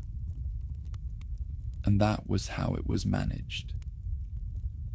And after that, they went on happily, until they came to the wood, and the way grew more and more familiar, till at last they saw in the distance their father's house.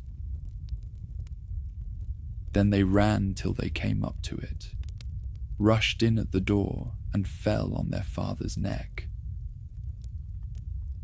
The man had not had a quiet hour since he left his children in the wood, but the wife was dead.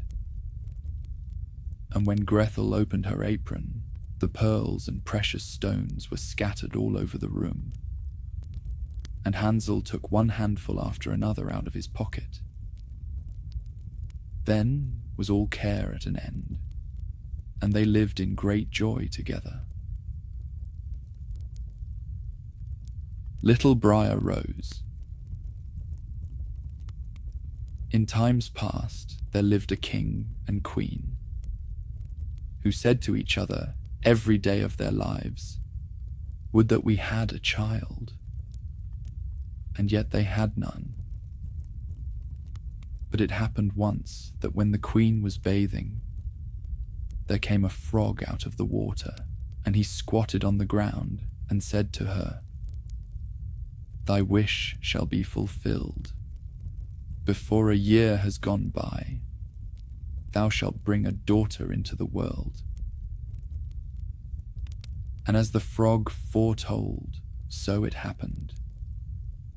And the queen bore a daughter so beautiful that the king could not contain himself for joy, and he ordained a great feast. Not only did he bid to it his relations, friends, and acquaintances, but also the wise women, that they might be kind and favorable to the child. There were 13 of them in his kingdom, but as he had only provided 12 golden plates for them to eat from, one of them had to be left out. However, the feast was celebrated with all splendor, and as it drew to an end, the wise women stood forward to present to the child their wonderful gifts. One bestowed virtue, one beauty, a third riches, and so on. Whatever there is in the world to wish for. And when 11 of them had said their say, in came the uninvited 13th, burning to revenge herself. And without greeting or respect, she spoke with a loud voice. "In the 15th year of her age, the princess shall prick herself with a spindle and shall fall down dead." And without speaking one more word, she turned away and left the hall. Everyone was terrified at her saying. Then the 12th came forward, for she had not yet bestowed her gift. And though she could not do away with the evil prophecy, she could soften it. So she said, "The princess shall not die, but fall into a deep sleep for 100 years. Now the king, being desirous of saving his child even from this misfortune, gave commandment that all the spindles in his kingdom should be burnt up. The maiden grew up, adorned with all the gifts of the wise women, and she was so lovely, modest, sweet, and kind and clever that no one who saw her could help loving her. It happened one day, she being already 15 years old, that the king and queen rode abroad, and the maiden was left behind alone in the castle. She wandered about into all the nooks and corners, and into all the chambers and parlours as the fancy took her, till at last she came to an old tower. She climbed the narrow, winding stair which led to a little door, with a rusty key sticking out of the lock. She turned the key, and the door opened, and there in the little room sat an old woman with a spindle, diligently spinning her flax. "Good day, mother," said the princess. "What are you doing?" "I am spinning," answered the old woman, nodding her head. "What thing is that twists round so briskly?" asked the maiden. And taking the spindle into her hand, she began to spin. But no sooner had she touched it than the evil prophecy was fulfilled, and she pricked her finger with it. In that very moment, she fell back upon the bed that stood there, and lay in a deep sleep.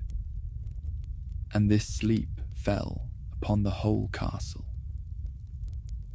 The king and queen, who had returned and were in the great hall, fell fast asleep, and with them the whole court.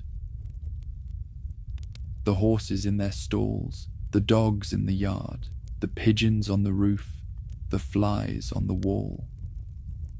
The very fire that flickered on the hearth became still, and slept like the rest.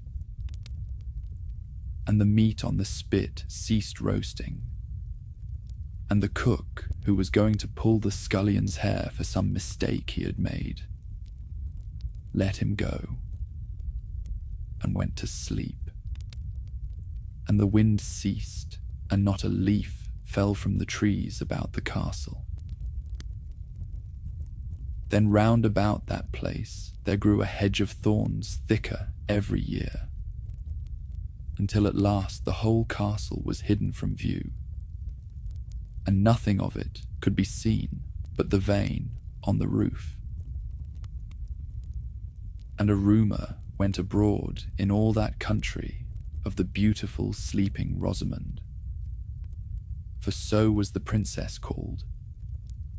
And from time to time many kings' sons came and tried to force their way through the hedge, but it was impossible for them to do so, for the thorns held fast together like strong hands, and the young men were caught by them. And not being able to get free, there died a lamentable death. Many a long year afterwards, there came a king's son into that country, and heard an old man tell how there should be a castle standing behind the hedge of thorns, and that there a beautiful enchanted princess named Rosamond had slept for 100 years, and with her the king and queen and the whole court.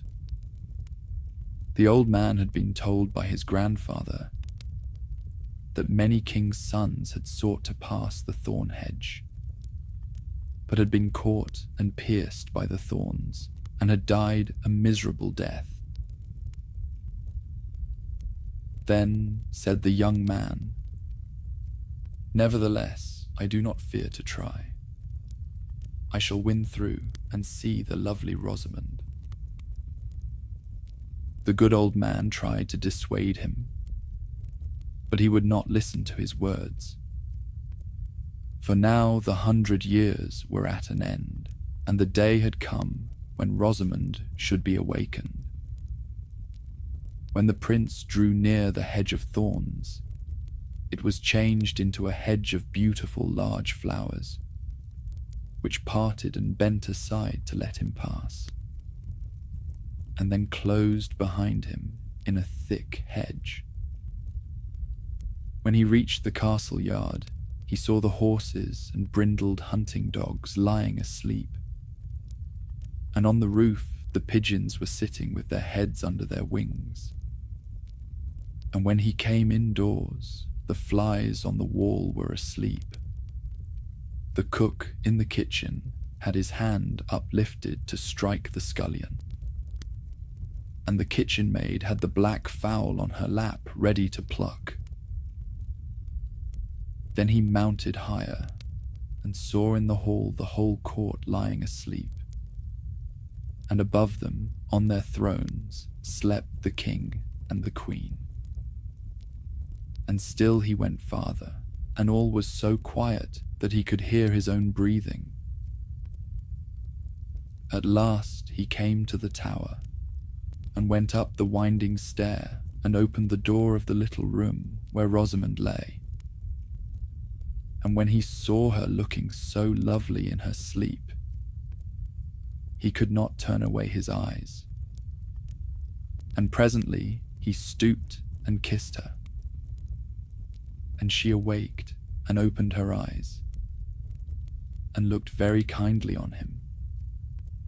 She rose and they went forth together. And the king and the queen and whole court waked up and gazed on each other with great eyes of wonderment.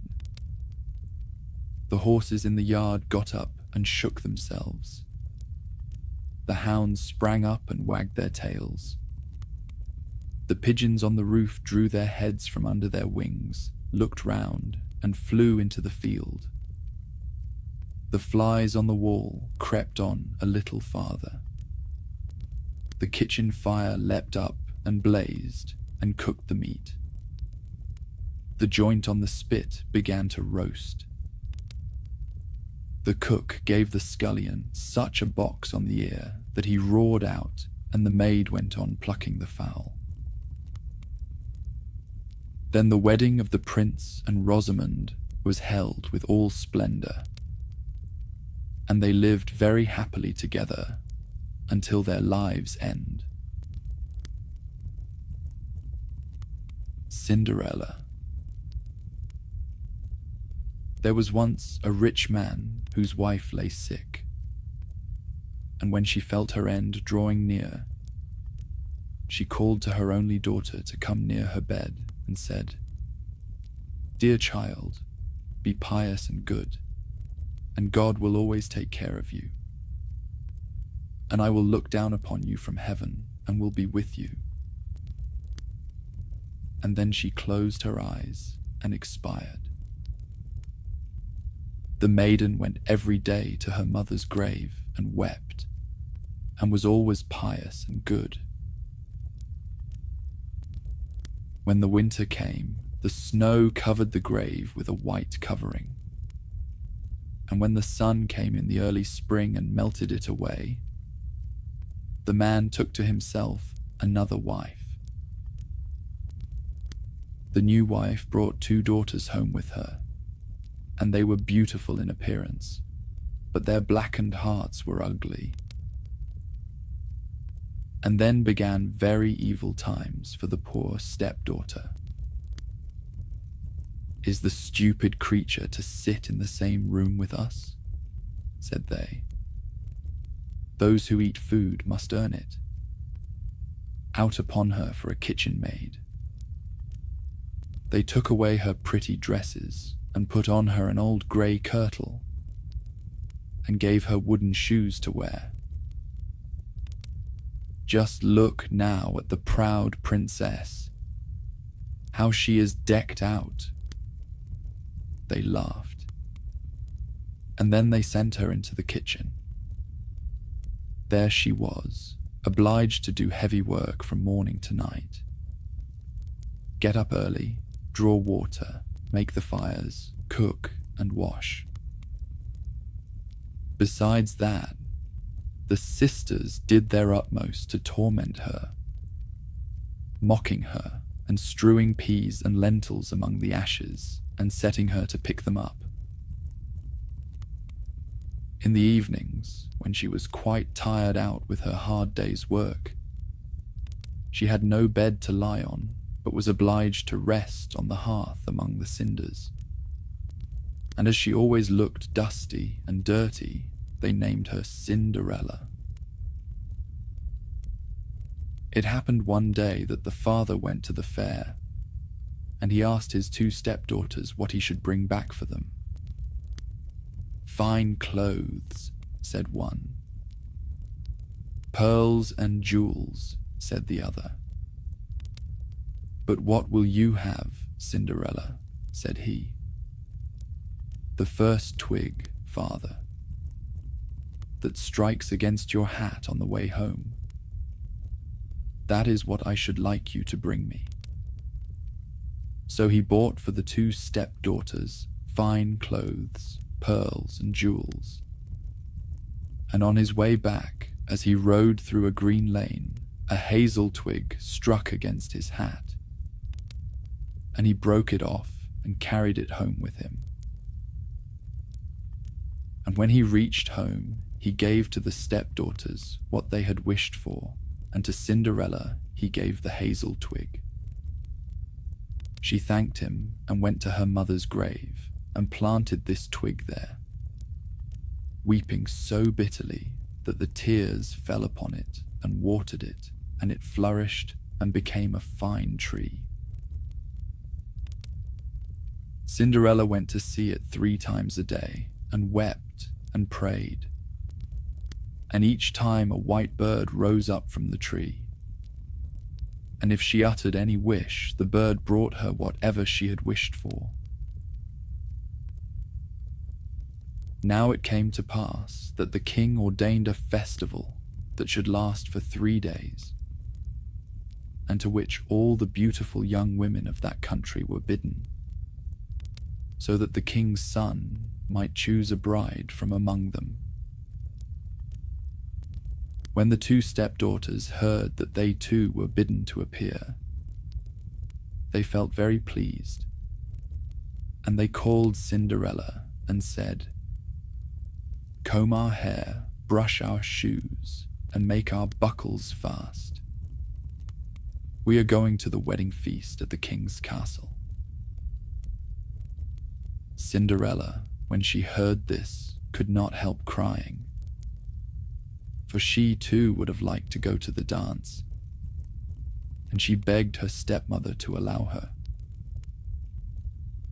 "What, you Cinderella," said she, "in all your dust and dirt, you want to go to the festival. You have no dress and no shoes, yet you want to dance." But as she persisted in asking, at last the stepmother said, "I have strewed a dish full of lentils in the ashes, and if you can pick them all up again in 2 hours, you may go with us."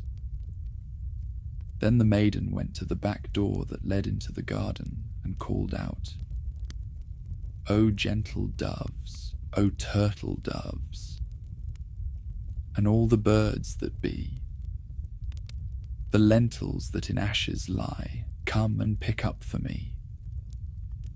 The good must be put in the dish, the bad you may eat if you wish." Then there came to the kitchen window 2 white doves, and after them some turtle doves, and at last a crowd of all the birds under heaven, chirping and fluttering, and they alighted among the ashes. And the doves nodded with their heads and began to pick, peck, pick, peck. And then all the others began to pick, peck, pick, peck, and put all the good grains into the dish. Before an hour was over, all was done, and they flew away. Then the maiden brought the dish to her stepmother, feeling joyful and thinking that now she should go to the feast. But the stepmother said, "No, Cinderella. You have no proper clothes, and you do not know how to dance, and you would be laughed at."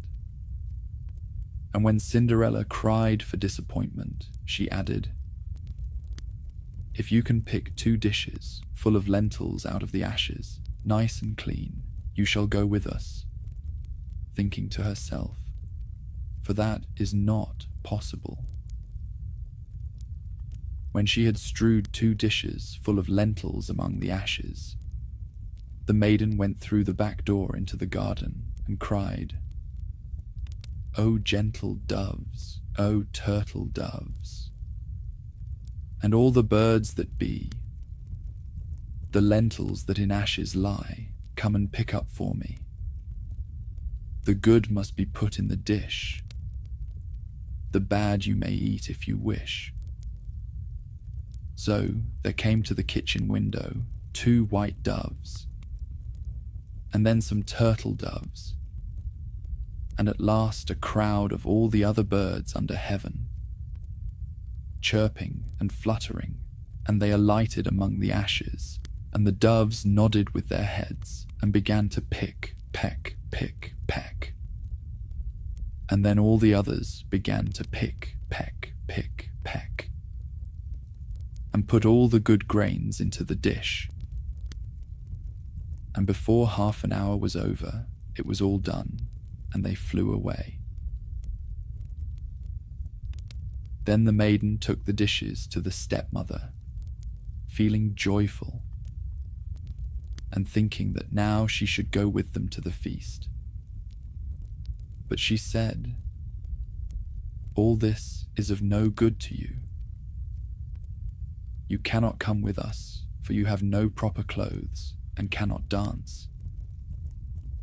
You would put us to shame." Then she turned her back on poor Cinderella and made haste to set out with her 2 proud daughters.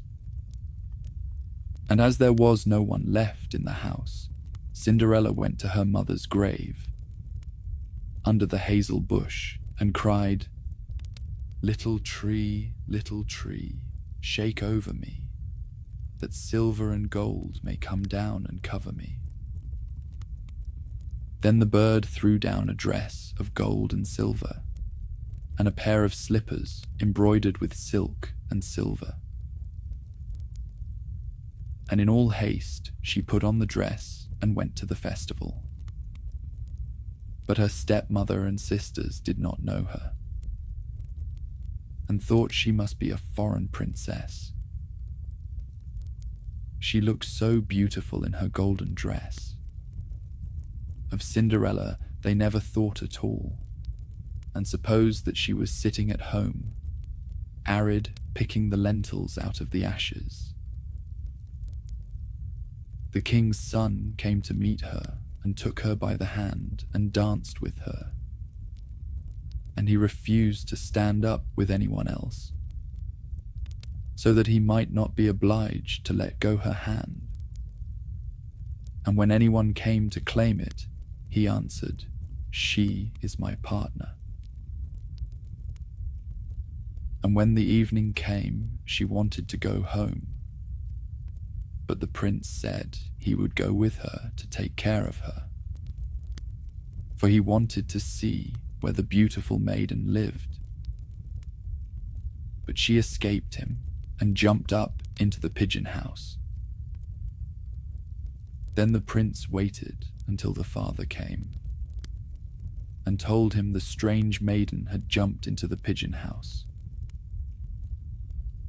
The father thought to himself, "It cannot surely be Cinderella," and called for axes and hatchets and had the pigeon house cut down. But there was no one in it. And when they entered the house, there sat Cinderella in her dirty clothes among the cinders, and a little oil lamp burnt dimly in the chimney. For Cinderella had been very quick and had jumped out of the pigeon house again, and had run to the hazel bush. And there she had taken off her beautiful dress and had laid it on the grave, and the bird had carried it away again. And then she had put on her little grey kirtle again, and had sat down in the kitchen among the cinders. The next day, when the festival began anew, and the parents and stepsisters had gone to it, Cinderella went to the hazel bush and cried, little tree, shake over me, that silver and gold may come down and cover me." Then the bird cast down a still more splendid dress than on the day before, and when she appeared in it among the guests, everyone was astonished at her beauty. The prince had been waiting until she came, and he took her hand and danced with her alone.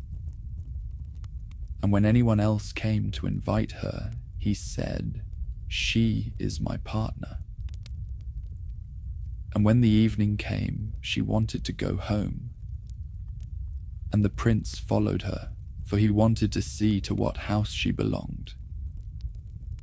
But she broke away from him and ran into the garden at the back of the house. There stood a fine large tree bearing splendid pears. She leapt as lightly as a squirrel among the branches, and the prince did not know what had become of her.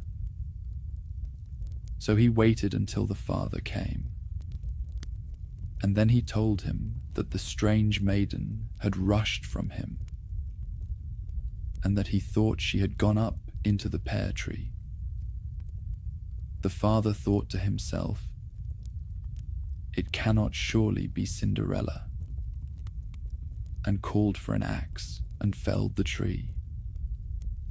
But there was no one in it. And when they went into the kitchen, there sat Cinderella among the cinders, as usual. For she had got down the other side of the tree and had taken back her beautiful clothes to the bird on the hazel bush, and had put on her old grey kirtle again. On the third day, when the parents and the stepchildren had set off, Cinderella went again to her mother's grave and said to the tree, little tree, shake over me, that silver and gold may come down and cover me." Then the bird cast down a dress, the like of which had never been seen for splendor and brilliancy, and slippers that were of gold. And when she appeared in this dress at the feast, nobody knew what to say for wonderment. The prince danced with her alone, and if anyone else asked her, he answered, "She is my partner." And when it was evening, Cinderella wanted to go home, and the prince was about to go with her, when she ran past him so quickly that he could not follow her. But he had laid a plan and had caused all the steps to be spread with pitch, so that as she rushed down them, the left shoe of the maiden remained sticking in it. The prince picked it up and saw that it was of gold and very small and slender. The next morning, he went to the father and told him that none should be his bride save the one whose foot the golden shoe should fit. Then the two sisters were very glad, because they had pretty feet. The eldest went to her room to try on the shoe, and her mother stood by. But she could not get her great toe into it, for the shoe was too small. Then her mother handed her a knife and said, "Cut the toe off, for when you are queen, you will never have to go on foot." So the girl cut her toe off, squeezed her foot into the shoe, concealed the pain, and went down to the prince. Then he took her with him on his horse as his bride, and rode off. They had to pass by the grave, and there sat the two pigeons on the hazel bush and cried, "There they go, there they go. There is blood on her shoe. The shoe is too small, not the right bride at all." Then the prince looked at her shoe and saw the blood flowing.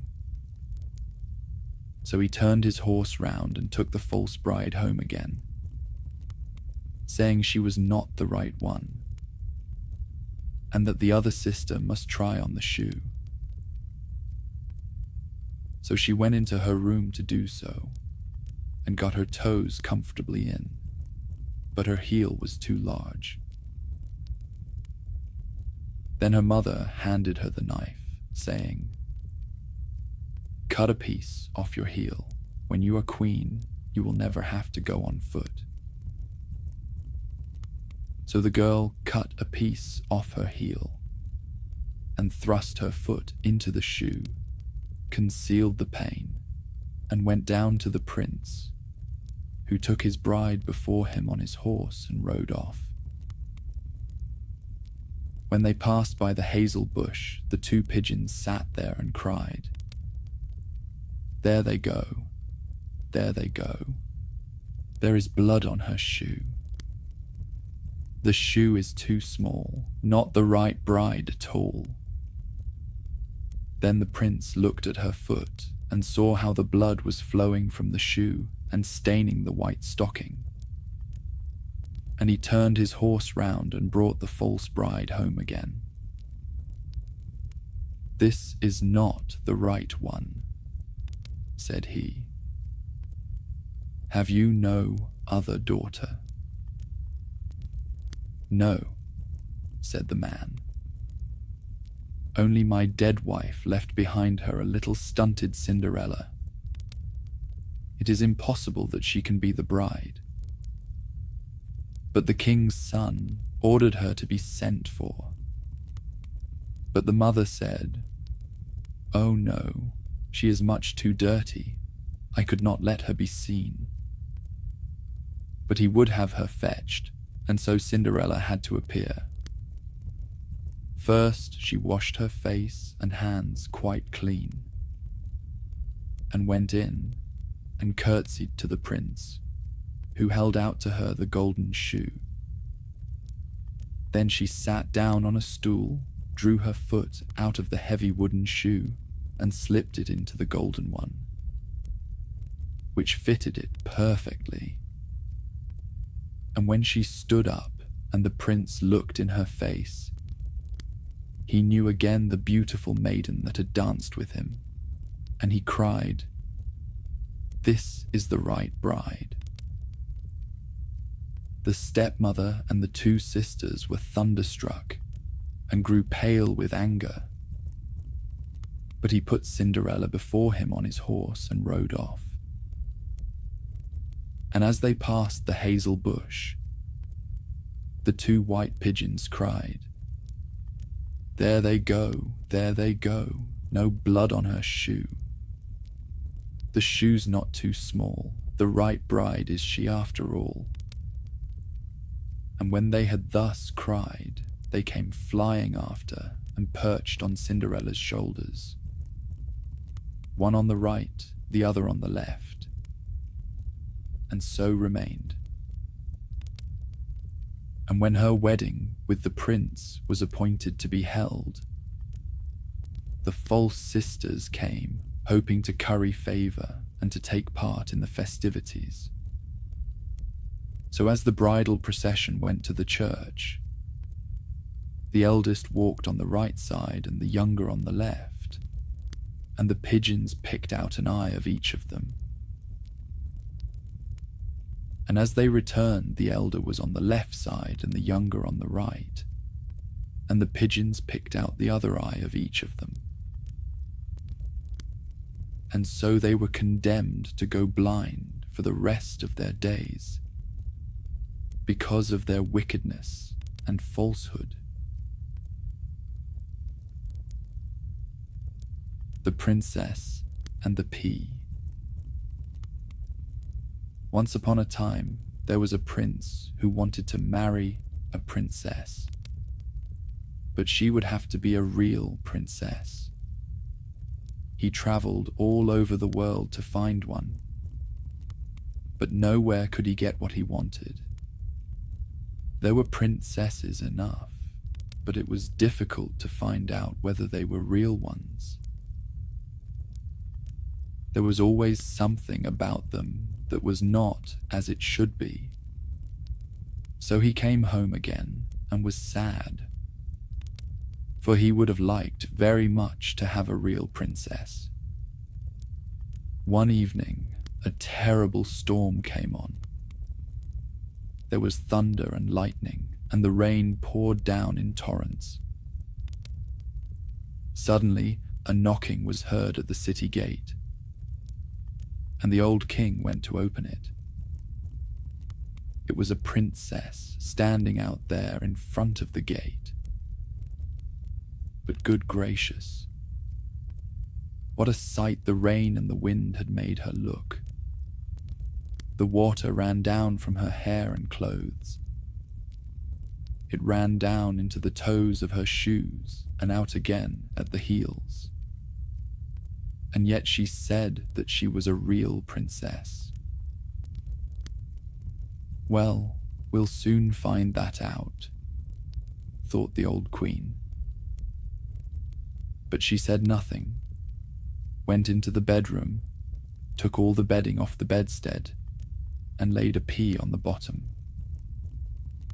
Then she took 20 mattresses and laid them on the pea, and then 20 eider-down beds on top of the mattresses. On this, the princess had to lie all night. In the morning, she was asked how she had slept. "Oh, very badly," said she. "I have scarcely closed my eyes all night. Heaven only knows what was in the bed. But I was lying on something hard, so that I am black and blue all over my body. It's horrible."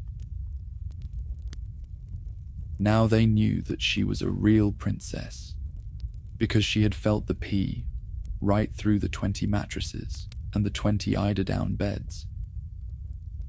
Nobody but a real princess could be as sensitive as that. So the prince took her for his wife. For now he knew that he had a real princess. And the pea was put in the museum, where it may still be seen if no one has stolen it. There, that is a true story. The tinderbox. A soldier came marching along the high road. Left, right, left, right. He had his knapsack on his back and a sword at his side. He had been to the wars and was now returning home. As he walked on, he met a very frightful-looking old witch in the road. Her underlip hung quite down on her breast, and she stopped and said, "Good evening, soldier. You have a very fine sword and a large knapsack. And you are a real soldier, so you shall have as much money as ever you like." "Thank you, old witch," said the soldier. "Do you see that large tree?" said the witch, pointing to a tree which stood beside them. "Well, it is quite hollow inside, and you must climb to the top, when you will see a hole, through which you can let yourself down into the tree to a great depth. I will tie a rope round your body, so that I can pull you up again when you call out to me." "But what am I to do down there in the tree?" asked the soldier. "Get money," she replied, "for you must know that when you reach the ground under the tree, you will find yourself in a large hall lighted up by 300 lamps. You will then see 3 doors, which can be easily opened, for the keys are in all the locks. On entering the first of the chambers to which these doors lead, you will see a large chest standing in the middle of the floor, and upon it a dog seated with a pair of eyes as large as teacups. But you need not be at all afraid of him. I will give you my blue checked apron, which you must spread upon the floor, and then boldly seize hold of the dog and place him upon it. You can then open the chest and take from it as many pence as you please. They are only copper pence.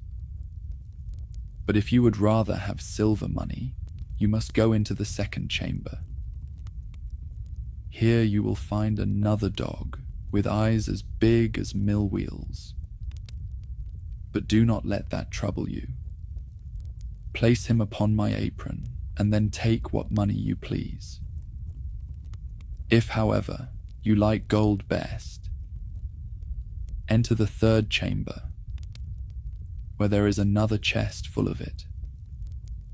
The dog who sits on this chest is very dreadful. His eyes are as big as a tower, but do not mind him. If he also is placed upon my apron, he cannot hurt you. And you may take from the chest what gold you will. This is not a bad story, said the soldier. But what am I to give you, you old witch? For of course, you do not mean to tell me all this for nothing. No, said the witch, but I do not ask for a single penny. Only promise to bring me an old tinderbox, which my grandmother left behind the last time she went down there. Very well, I promise. Now tie the rope round my body. Here it is, replied the witch. And here is my blue checked apron. As soon as the rope was tied, the soldier climbed up the tree and let himself down through the hollow to the ground beneath. And here he found, as the witch had told him, a large hall in which many hundred lamps were all burning. Then he opened the first door. There sat the dog, with the eyes as large as teacups, staring at him. "You're a pretty fellow," said the soldier, seizing him and placing him on the witch's apron, while he filled his pockets from the chest with as many pieces as they would hold. Then he closed the lid, seated the dog upon it again, and walked into another chamber. And sure enough, there sat the dog, with eyes as big as mill wheels. "You had better not look at me in that way," said the soldier.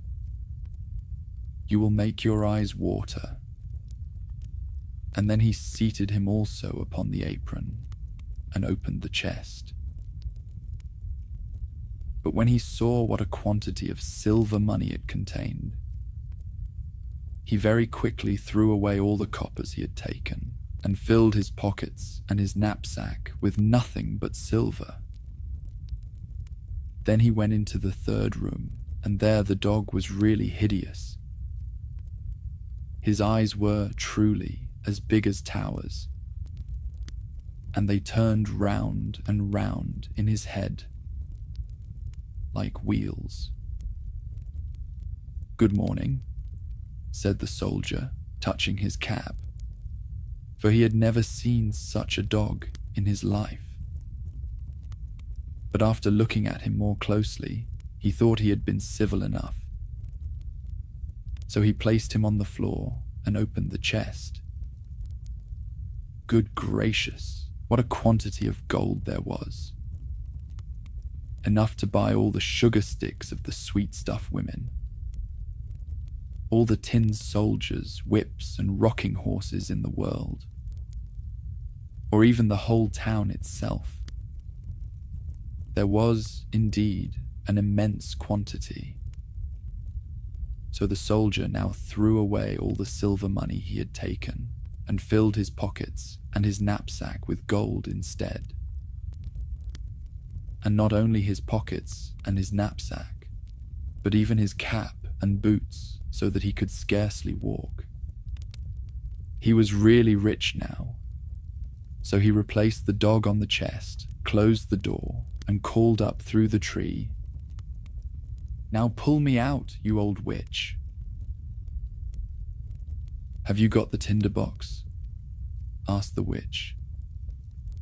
"No, I declare I quite forgot it." So he went back and fetched the tinderbox.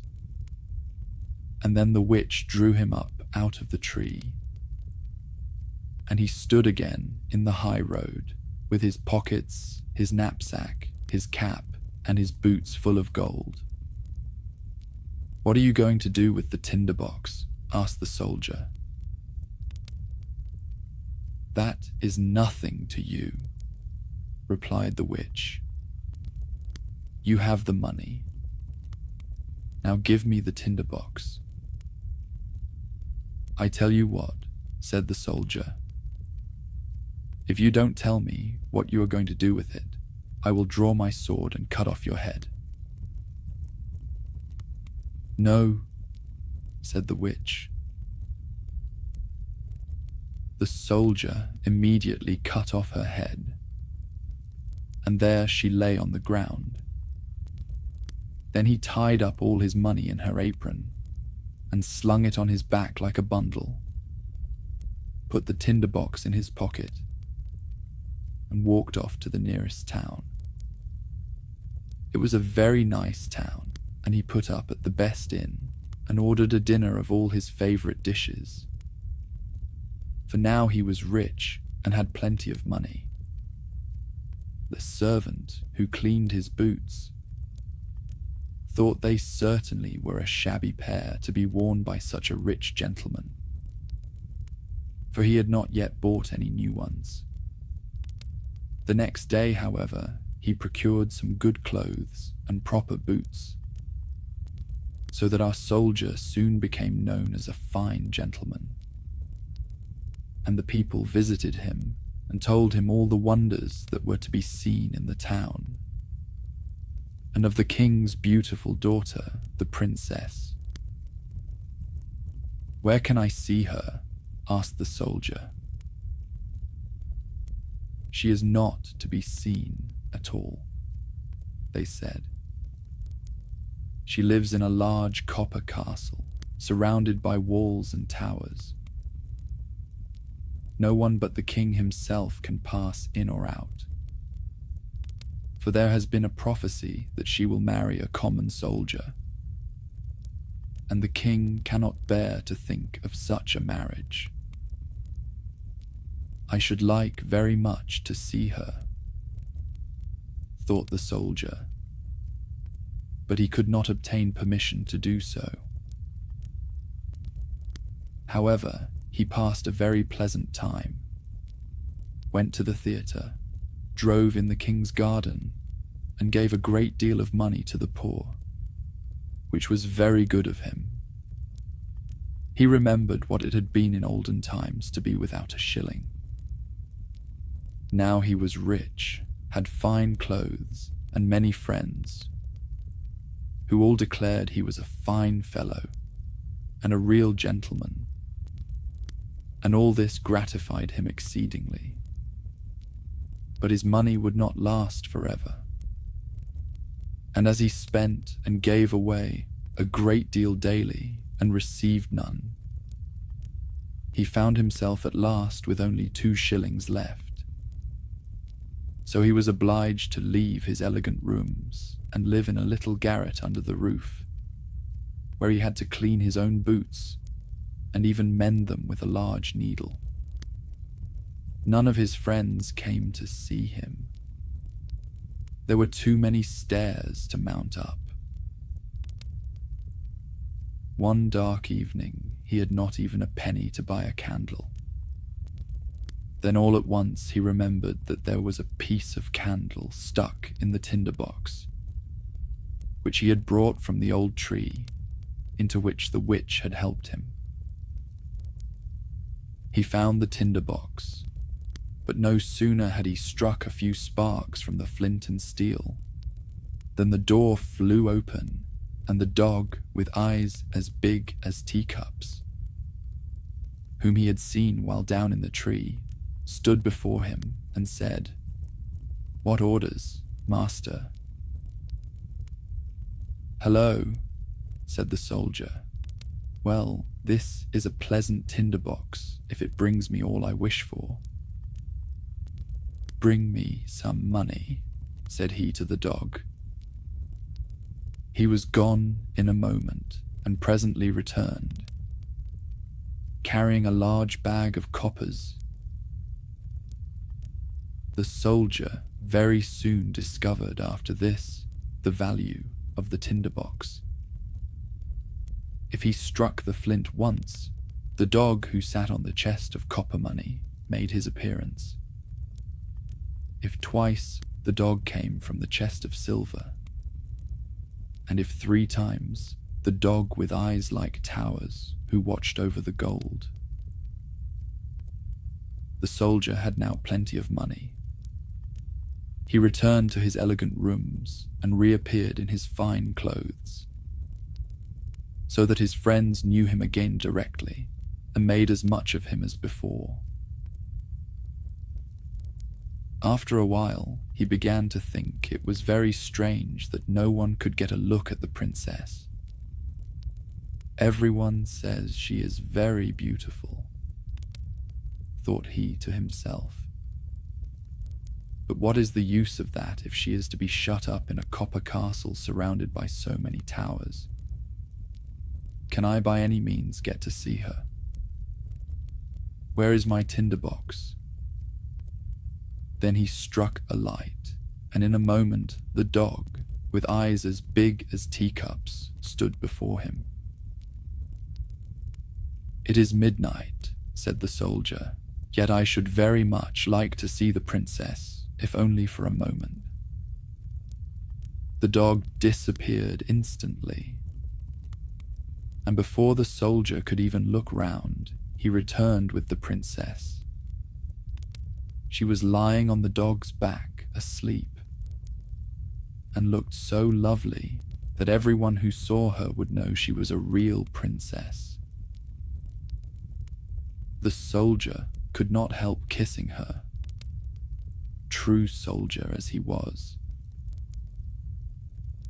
Then the dog ran back with the princess. But in the morning, while at breakfast with the king and queen, she told them what a singular dream she had had during the night, of a dog and a soldier, that she had ridden on the dog's back and been kissed by the soldier.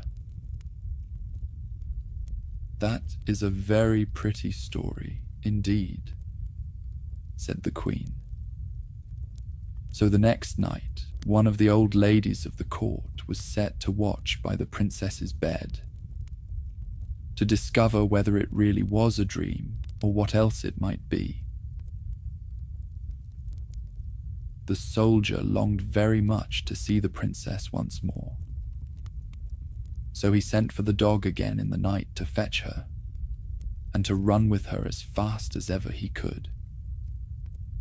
But the old lady put on water boots and ran after him as quickly as he did, and found that he carried the princess into a large house. She thought it would help her to remember the place if she made a large cross on the door with a piece of chalk. Then she went home to bed, and the dog presently returned with the princess. But when he saw that a cross had been made on the door of the house where the soldier lived, he took another piece of chalk and made crosses on all the doors in the town, so that the lady in waiting might not be able to find out the right door. Early the next morning, the king and queen accompanied the lady and all the officers of the household to see where the princess had been. "Here it is," said the king when they came to the first door with a cross on it. "No, my dear husband, it must be that one," said the queen, pointing to a second door having a cross also. "And here is one, and there is another," they all exclaimed. For there were crosses on all the doors, in every direction. So they felt it would be useless to search any farther. But the queen was a very clever woman.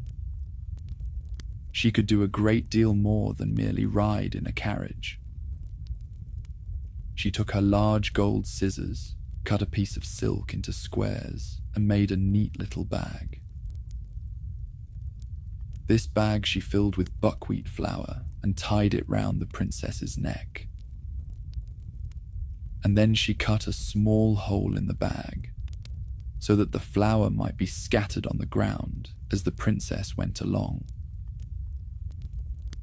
During the night, the dog came again and carried the princess on his back and ran with her to the soldier, who loved her very much and wished that he had been a prince, so that he might have her for a wife.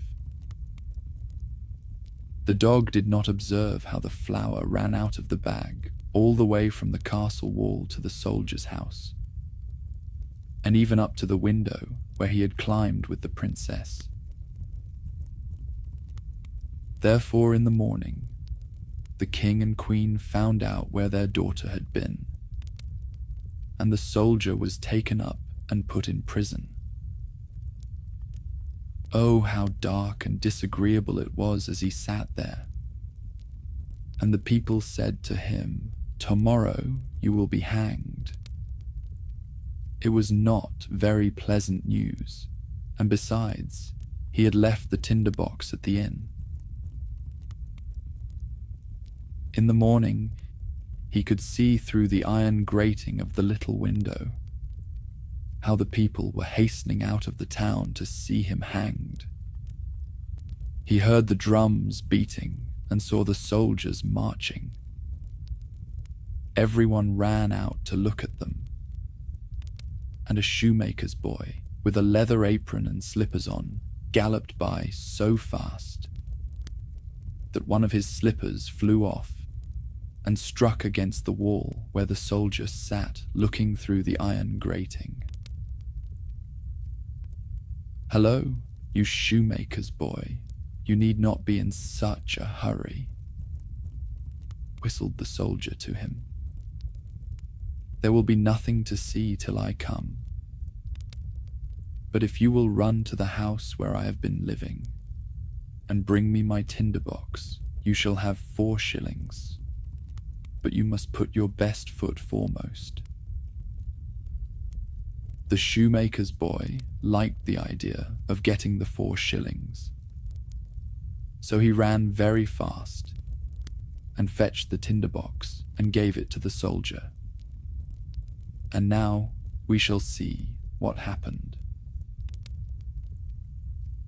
Outside the town, a large gibbet had been erected, round which stood the soldiers and several thousands of people. The king and the queen sat on splendid thrones opposite to the judges and the whole council.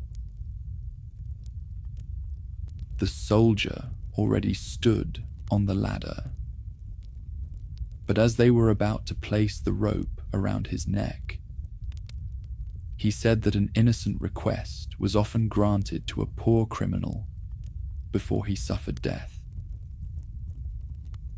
He wished very much to smoke a pipe, as it would be the last pipe he should ever smoke in the world. The king could not refuse this request, so the soldier took his tinderbox and struck fire. Once, twice, thrice, and there in a moment stood all the dogs. The one with eyes as big as teacups, the one with eyes as large as mill wheels, and the third whose eyes were like towers. "Help me now, that I may not be hanged," cried the soldier. And the dogs fell upon the judges and all the councillors, seized one by the legs and another by the nose, and tossed them many feet high in the air, so that they fell down and were dashed to pieces. "I will not be touched," said the king. But the largest dog seized him as well as the queen and threw them after the others. Then the soldiers and all the people were afraid and cried, "Good soldier, you shall be our king, and you shall marry the beautiful princess." So they placed the soldier in the king's carriage, and the three dogs ran on in front and said, "Hurrah!"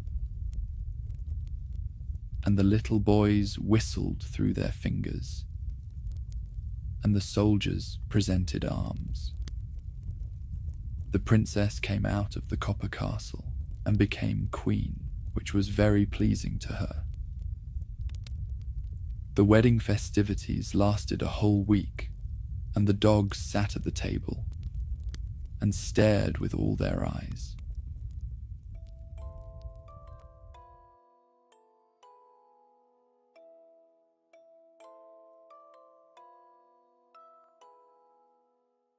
You close the cover shut, deciding you've had enough weird tales for one day, and avoid the vendor's gaze as you hurry out of the alleyway. The snow has eased up a bit, and it's easier to see now. A familiar glow catches your eye.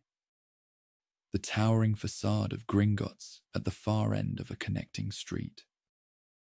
The sight fills you with relief, and you hurry toward it, leaving Nocturne Alley and its shadows behind.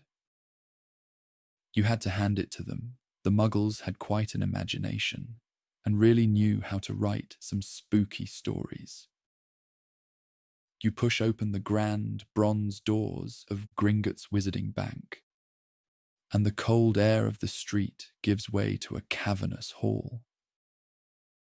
The ceiling is incredibly high, with massive crystal chandeliers glittering light over the polished marble floors. Every step you take echoes across the space. Goblins sit behind long counters that stretch along either side of the hall. Their sharp, clever eyes dart between piles of parchment, ledgers, and stacks of gleaming coins. One of them, seated atop a tall stool, looks up as you approach and narrows his eyes. His quill scratches to a halt.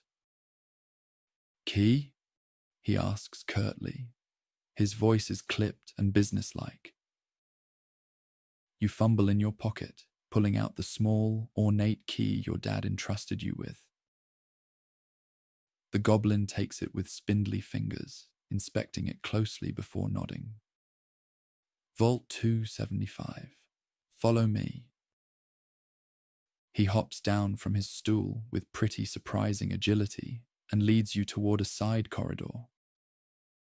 You pass doors carved with weird runes and murals depicting dragons, treasure, and long-forgotten goblin wars. It gets cooler as you descend, and you can hear a really distant sound of rattling chains from somewhere deep down in the tunnels. At last you arrive at a small, rickety-looking cart. The goblin gestures for you to climb in, and you're not too eager about it, eyeing the precarious thing, but he huffs impatiently. It's perfectly safe. Reluctantly, you sit and clutch your bag tightly as the cart lurches forward and rockets down the tracks. The tunnels blur around you, the wind whipping past as the cart takes sharp turns and sudden drops. It's terrifying, honestly. And just as you begin to feel your stomach turn, the cart screeches to a halt. The goblin steps out, holding your key aloft, and you follow him to a heavy door reinforced with iron. He inserts the key into a tiny lock, and with a series of clicks, the door groans open to reveal your vault. Inside, the light of a single enchanted lantern reflects off heaps of golden galleons, shimmering silver sickles, and bronze newts piled high. The sight never fails to amaze you, even if you've seen it before. You pull out a pouch from your bag and begin scooping coins into it, careful not to overdo it. just enough to cover the rest of your shopping. The clinking sound of the coins is satisfying, almost calming, as you count out what you'll need. The ride back up is just as chaotic, but by the time you step out into the main hall, your pouch jingling at your side, you feel ready to face the rest of your day. The goblin doesn't say a word as he returns to his counter, and you make your way toward the exit. As you step back into the snowy streets of Diagon Alley, you can't help but feel a small sense of triumph. Gringotts might be intimidating, but it's a necessary stop, and now you're ready to continue. Madame Malkin's robes for all occasions is back near Flourish and Blots, so you double back and slip inside the busy shop. The place is packed, with witches and wizards flipping through racks of robes while enchanted measuring tapes flit around, taking quick measurements of anyone standing still long enough. Nearby, a family is busy getting robes for what must be their third-year son. The mum, her hands on her hips, is complaining, though with a fond smile, about how much he's grown in just a few months. I swear, these robes fit perfectly last term, and now look at them, like trying to stuff a broomstick into a teacup, she says, with an exaggerated sigh. The boy groans, rolling his eyes as he tugs at the sleeves of his current robes, which the tailor is patiently pinning. "Can I stay at Hogwarts for the holidays next year?" he asks, trying to make his case while staring down at his feet. "All my friends are doing it." His mum and dad exchange one of those long, knowing looks that only parents seem to master. "We'll see," his dad says, with the kind of tone that usually means no, but leaves just enough hope to keep the peace. You pause for a second, your fingers brushing over the neatly pressed school robes hanging in a row. You'd also considered spending the holiday break at school this next term, and you start to wonder what that might be like. Your imagination running wild with the possibilities of the fun you'd get up to. You picture the castle covered in sparkling snow, its turrets and towers glowing under a pale winter sun. The great hall would be transformed, and naturally the enchanted ceiling would mirror the frosty skies above, with garlands of holly and ivy winding around the stone pillars. Fewer students would mean cozy meals at a smaller table near the fire, laughing with your friends over matches of wizard's chess and steaming mugs of cocoa. The voices around you seem to drone on as you're now fully immersed in the scenario you've made up in your head.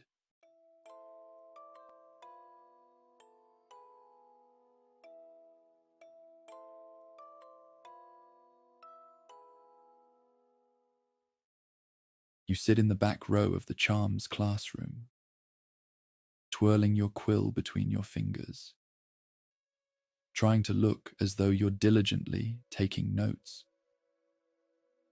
But truthfully, Professor Wispwhittle's voice has started to drone, almost becoming one with the sound of the softly crackling fire in the hearth near the front.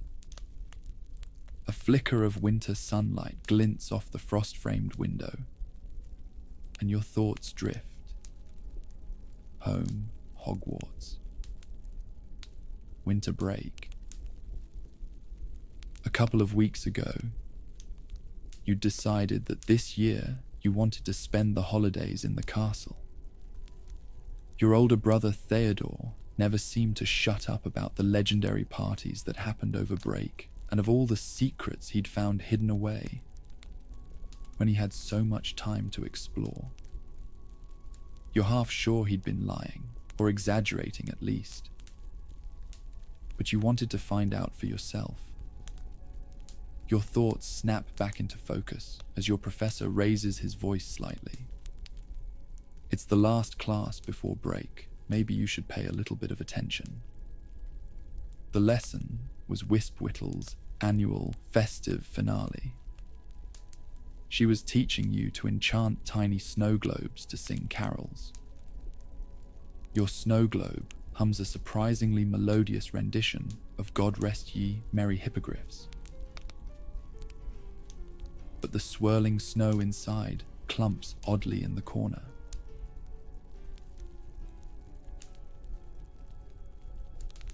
Across the aisle, Beatrice Tilbury from Ravenclaw is furiously trying to quiet hers, which has somehow begun belting out a loud opera instead. She throws you a frantic look, her cheeks flushing bright pink as the professor clears her throat meaningfully. And remember to practice the charm carefully. We wouldn't want a repeat of last year's accidental snowstorm disaster, Wispwhittle says with a tight-lipped smile, clearly recalling some unfortunate incident that had sent some house's common room into chaos. Finally, the grandfather clock in the corner chimes, marking the end of the lesson and, with it, the semester. You slowly pack your things, savoring this moment. And while most students rush to catch the carriages that will take them to the train, you linger, unsure whether it's to avoid the goodbye or to soak in the quiet soon to settle over the castle. Staying for the holidays, are you?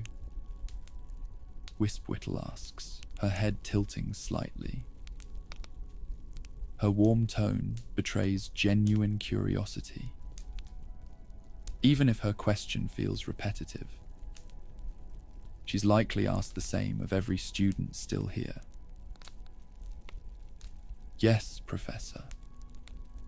It seemed simpler this year, you reply, not quite meeting her gaze as you adjust your scarf.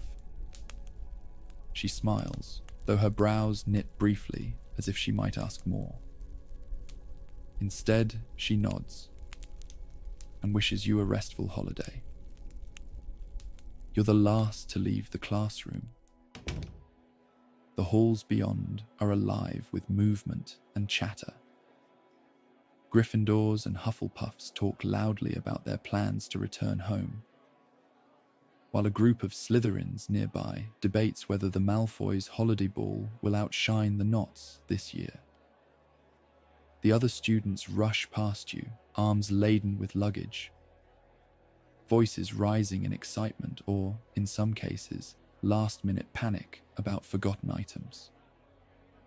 You spot your cousin Callum, a shaggy-haired Hufflepuff with a plastered grin as he catches up with you. Oi, don't disappear too quick, Callum calls out as he jogs over, his trunk teetering precariously behind him. He slings an arm over your shoulder. Surprised you decided to stay, actually. Did Hogwarts bribe you with unlimited treacle tarts or something? You laugh, waving him off. Someone's gotta keep Peeves in line. Good luck with that. If anyone can, it's probably not you. He teases, giving you a playful shove. Seriously though, we'll miss you at the usual Christmas chaos. Mum will be disappointed not to see your ugly jumper. You promise to write and hug him goodbye. As you walk away, the noise of the departing students begins to fade, and the castle seems to exhale, the usual chaos retreating with the last wave of students heading home. You find yourself smiling as you think of the freedom ahead. No assignments, no exams, just the magic of Hogwarts at wintertime.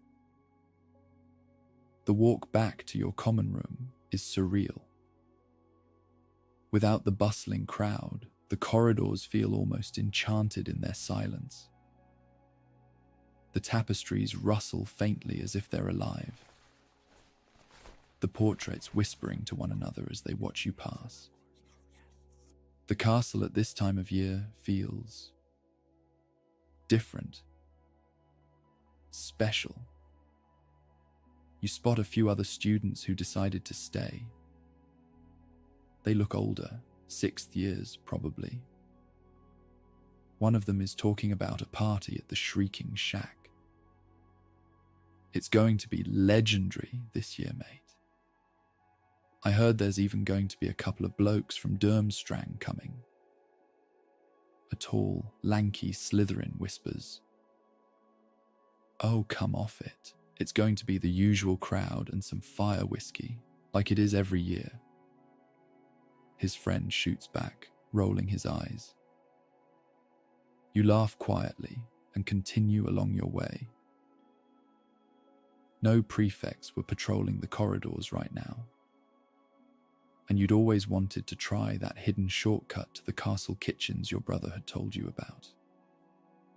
He'd teased you about it for weeks, claiming it was the best hidden secret in the castle, if you like food. Apparently, all you needed to do was tickle the pair on a particularly dull-looking portrait near the end of the hallway. Your footsteps barely echo as you make your way to the painting. It depicts a rather unremarkable fruit bowl, its colours faded and peeling from the years. Just as your brother described, a green pear is sitting there, nestled in between the other fruits. You glance over your shoulder one last time, then tentatively reach out and brush your fingers across its surface. To your astonishment, the pear giggles, a soft, high-pitched sound, and the painting swings open to reveal a low, rounded archway. Ducking inside, you find yourself in the Hogwarts kitchens. The space is massive, and it's a perfect mirror of the Great Hall above, with long wooden tables stretching across the room. House elves dart between them with surprising speed, their movements so synchronized it almost feels like a carefully choreographed dance. Enchanted platters hover in mid-air, right above the tables, overflowing with the food destined for tonight's feast. The aromas are intoxicating, and you feel your mouth water. Your stomach lets out an unflattering grumble. Meats glisten under the golden glow of magical lanterns, their juices pooling beneath crispy skins seasoned with thyme and rosemary. Massive tureens of creamy potato soup are being stirred by elves perched on high stools, while another group works on trays of fresh baked bread. You spot crusty loaves dotted with sesame seeds and a golden challah braid so perfect it could have been made by magic alone. Desserts line one side of the room, already in different stages of completion and assembly. There are pumpkin pastries cooling on racks, treacle tarts with lattice tops, and a towering stack of chocolate eclairs oozing custard. An elf works diligently on a 3-tiered cake, carefully piping roses in pale lavender icing. One house elf pauses mid-step, catching sight of you near the doorway. His oversized ears twitch and his eyes narrow, but the hint of a smirk betrays his true feelings. "Don't let us catch you nicking anything," he says, wagging a long finger in mock reprimand. You get the sense that despite his words, his voice is warm, tinged with the pride of someone eager to share their craft. You smile, stepping back into the hallway and letting the doors swing shut. You climb the sweeping staircases, careful to avoid the trick step on the fourth floor that had nearly claimed your bag last week. The walls are humming with their usual magic, and portraits murmur amongst themselves, some offering lazy greetings as you pass. One particularly cantankerous knight grumbles something, but you pay him no mind. When you finally reach the corridor that leads to the Gryffindor common room, the familiar sight of the fat lady in her pink silk dress greets you. Her frame is set snugly into the worn stone wall. Her cheeks slightly flushed, as if she's just come from a lively party within her frame. She notices you immediately. "Staying here, then?" she says with a knowing smile. "I hope you won't get up to any mischief." You grin sheepishly, knowing better than to try and deny it. "Password?" she prompts, leaning forward ever so slightly. "Valiant heart," you reply. And with a satisfied nod, she swings aside, revealing the circular entrance to the common room. You clamber through, the familiar warmth of the space and that sense of comfort washing over you. As soon as you step inside, the common room is predictably almost empty.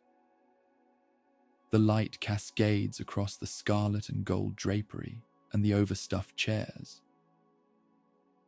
But there's a girl from your year in the corner, curled up on a plush armchair with a book in hand.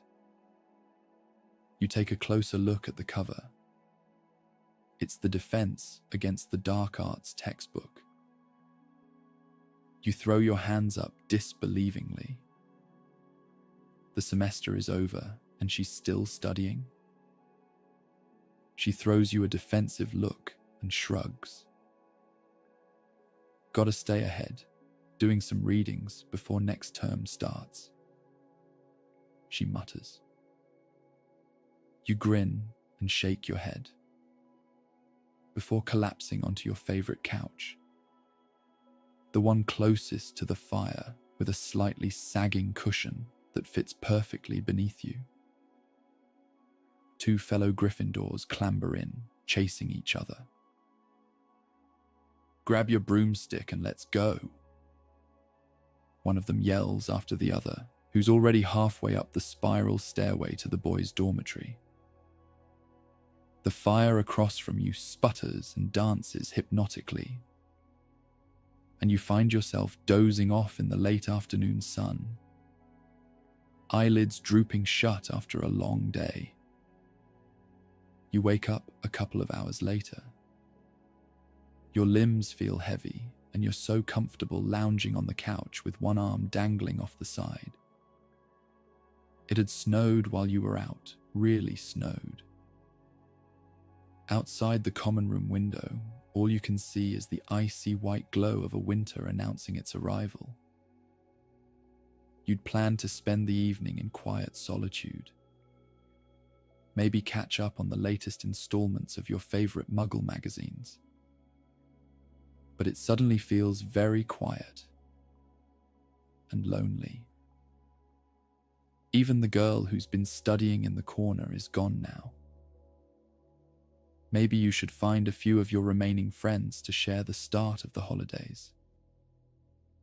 Winter break, after all, shouldn't begin with you moping by yourself. Grabbing your scarf and gloves, you wrap yourself up warmly and head towards the castle courtyard. The evening air is crisp, and as you make your way to the center, you see a group of students from different houses gathered near the fountain.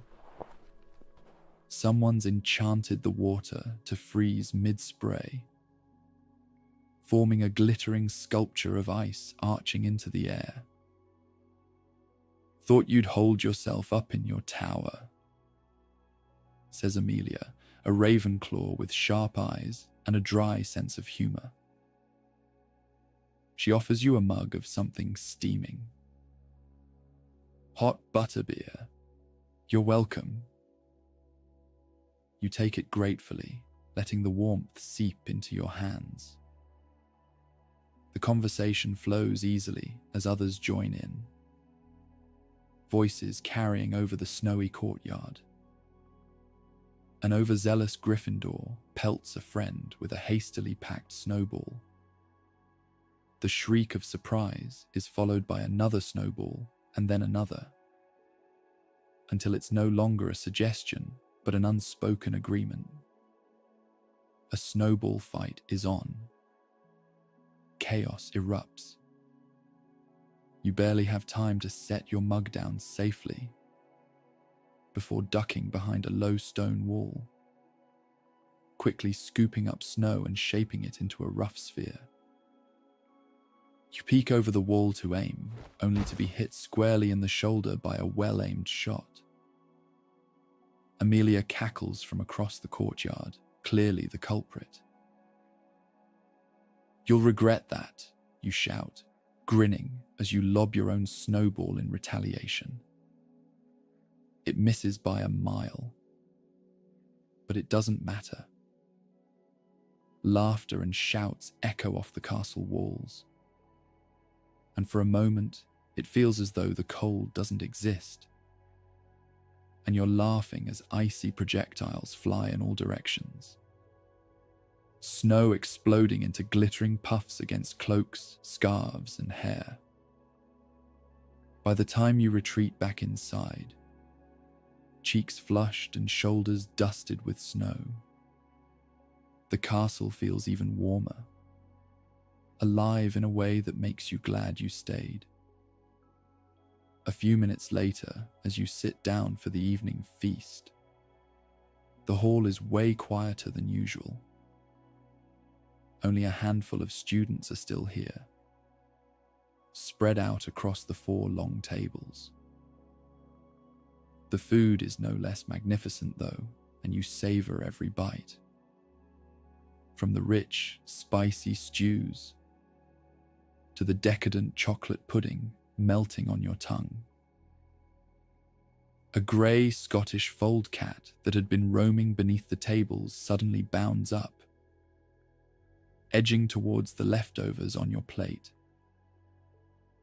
It licks up what's left of the pudding, then settles comfortably in your lap, purring softly and twitching its little ears. You pet it gently, delighted that out of all the people in the hall, it chose you. One of your friends, a cheeky Slytherin named Alicent Ebenlock, gives you a shy wave from across the tables.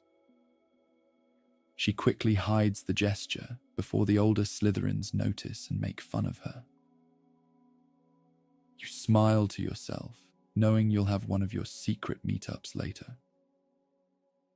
And besides, she'd told you about a party the Slytherins were having in the dungeons tonight, and she'd promised to sneak you in.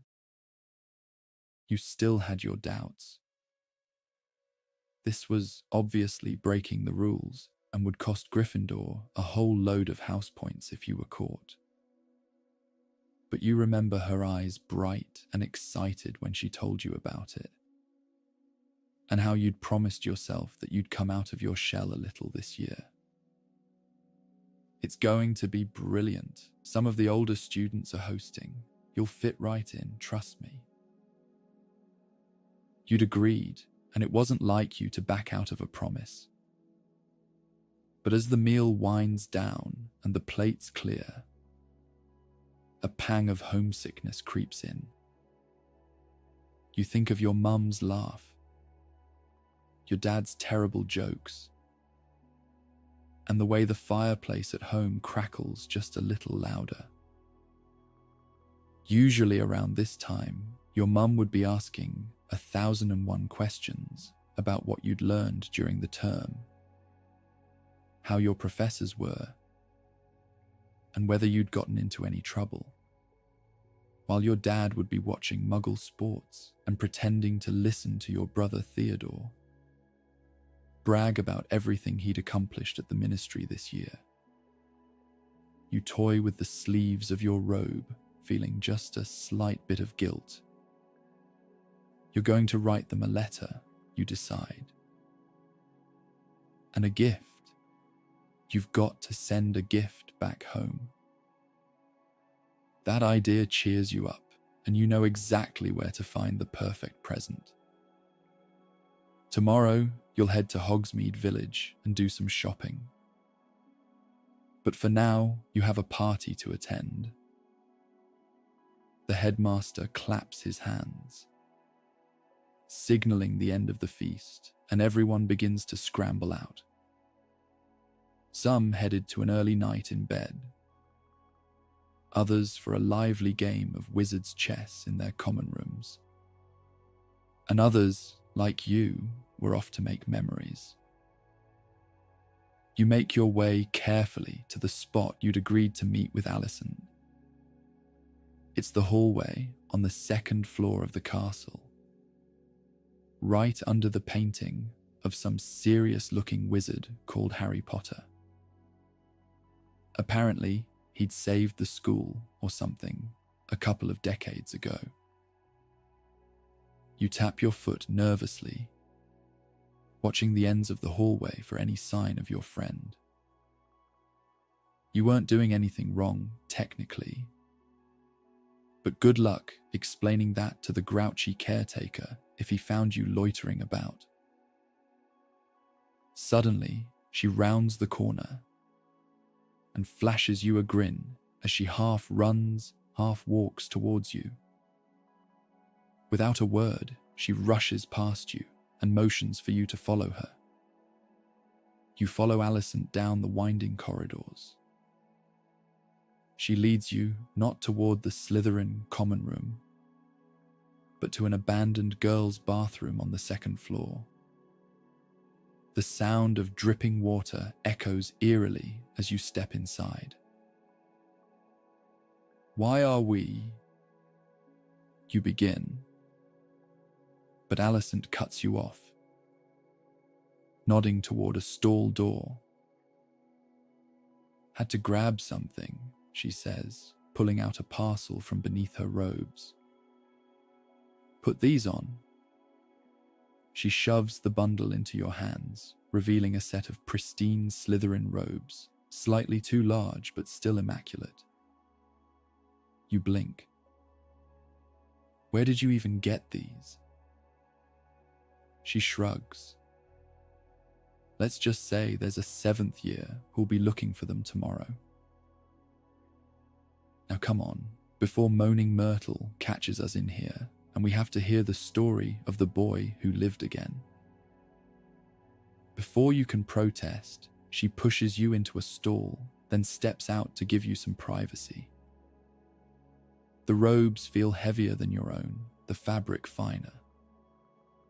And when you catch your reflection in the cracked mirror, you almost don't recognize yourself. "You look the part," Alicent says approvingly when you step out, her smile smug. "Let's go." You've never seen the Slytherin common rooms, so you didn't really know what to expect. But judging by your friend's reactions, no expense had been spared. Green and silver banners hang from the walls, enchanted to shimmer like water. The wide windows gave a breathtaking but honestly creepy view of the Black Lake outside. The giant squid floated past every now and then, peering in with a large, angry eye, as though annoyed that he hadn't been invited. The low light of floating candles cut through the greenish gloom, and the sound of laughter and music fills the air around you. Older students lounge on the couches, their goblets of butterbeer or fire whiskey clinking as they toast to the holidays. A few girls with raven black hair shoot you curious looks, before going back to their private conversations. You try to keep your head down, you really do. But it doesn't take long for someone to notice. A tall, sharp-featured boy with hair slicked back in the way only a Slytherin could pull off steps into your path. His arms crossed. "Haven't seen you around before," he says. His voice is silky smooth, but it holds the weight of authority. "What year are you?" Your mind blanks, but before you can stammer out an answer, Alicent elbows you, her grin never faltering. "New transfer," she says breezily. "Is that so?" His eyes narrow slightly, but then he shrugs. "Well, welcome. Try not to embarrass us." With that, he strolls away, leaving you slightly breathless. "Smooth," Alicent whispers, suppressing a laugh. "You're a natural." The night passes in a blur. You watch as a few students compete in raucous games of wizard chess, way more violent than the kind you usually saw in the Great Hall. There were daring challenges too, the kind that would have gotten you a month's worth of detentions, if not suspended, had a teacher seen them. Alicent pulls you toward a group clustered around a shadowy alcove, where a boy is nervously holding a hand outstretched. The challenge is reaching into a box covered with wriggling runes and pulling out whatever's inside without flinching. The box lets out a low growl, and someone whispers, "Last time, it was a boggart."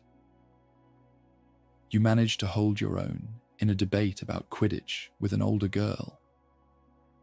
The captain and seeker of the Slytherin team, it turns out, who seems impressed that you even know the names of some international teams. But it's not all light-hearted fun. As the party carries on, you notice the subtle glances between a few students, the whispered conversations that fall silent when you pass. You catch a few words and phrases here and there like, "Nocturne Alley, saw something moving in the shadows, Forbidden Forest." The atmosphere shifts, and you can't shake the feeling that some of these students have secrets way more dangerous than a stolen set of robes. By the time the party begins to wind down, you're both exhilarated and exhausted. Alicent tugs your arm, pulling you toward the exit. "You were a hit," she says with a grin. "But next time, maybe don't stare at people like they're about to cast a hex on you." "Maybe they shouldn't look like they're about to," you reply, earning a laugh. She waves goodbye, and you hurry back to your dorms, already feeling the glee of gloating about attending an underground Slytherin party. Not even Theodore could say he'd done that. Well, he probably had, actually. But still. You're absolutely spent by the time you get in bed, and you're out the moment your head hits the pillow. The morning dawns cold and bright, a thin veil of frost glittering on the windows. You wake groggily in your dorm, still wearing the borrowed Slytherin robes from last night. The light is so bright, painfully so. Definitely too much fire whiskey. You mumble to yourself, despite only having had one drink, and only because Alicent had dared you to. You groan, pulling yourself upright. The party feels like a fever dream, but the day ahead offers no time for second guessing. Today, you'll write to your family, and make good on your promise to pick out the perfect gift in Hogsmeade. You bundle up in your thickest gloves and boots and head down to the Great Hall for a quick breakfast. It's your favourite, steaming porridge with a dash of honey and a cup of hot chocolate so rich it clings to the back of your spoon. The walk to the village is calming to you, and you always choose to take the long way, even though you know some of the shortcuts. You pull your cloak tighter, gloved hands stuffed into your pockets, and set out toward the village, boots crunching through freshly fallen snow. The distant caw of a crow perched on a skeletal tree branch. It all reminds you of the magic you're surrounded by, quite literally. The chill bites at your cheeks, but it's not unpleasant. The air is sharp and clean, invigorating. Hogsmeade comes into view slowly, its rooftops peeking out from behind rolling hills of snow. The village looks like a postcard, so you stand there for a couple of minutes, just to admire the view. Its maze-like streets are lined with shops draped in garlands, icicles catching the light like enchanted diamonds. A faint melody drifts from Zonko's joke shop, where an enchanted gramophone belts out a cheery Christmas tune. You can see the plumes of smoke rising from the chimneys of the Three Broomsticks, promising warmth and butterbeer to anyone willing to brave the cold. You make your way down the bustling high street, dodging other students wrapped in thick scarves, their arms piled high with parcels. Somewhere, a clock chimes softly, marking the hour. Your first stop is Scrivenshafts. You like it here. The earthy smell of parchment mixes perfectly with the woody tang of freshly sharpened quills. The shop is quiet, its shelves lined with ink pots. The dark contents catch the light ever so faintly. You pick up a quill engraved with runic symbols that glow softly when touched, thinking it might be perfect for Mum. She always did love writing letters, but somehow it doesn't feel quite right. Next, you wander into Honeydukes, and it's busy as ever, of course. The sweet scent of chocolate wafting from the doorway always draws you in. Inside, every counter is stacked high with sugar quills, acid pops, and chocolate frogs, their enchanted wrappers glittering like frost. You consider a box of fizzing Whizbees for Dad. He'd appreciate the novelty. But again, you hesitate. Sweets seem too fleeting for a proper gift. It's only when you catch sight of the small, unassuming storefront of Spindle's Curiosities that you pause. The window is dimly lit, cluttered with a whole assortment of enchanted odds and ends. Something about it just pulls at you. The bell over the door gives a soft chime as you enter, and the shopkeeper, a stooped man with a long, wispy beard, looks up from behind the counter. His spectacles sit askew on his nose, and he gives you a nod before returning to his work. The shop has this really subtle, muted smell, like old wood and cinnamon.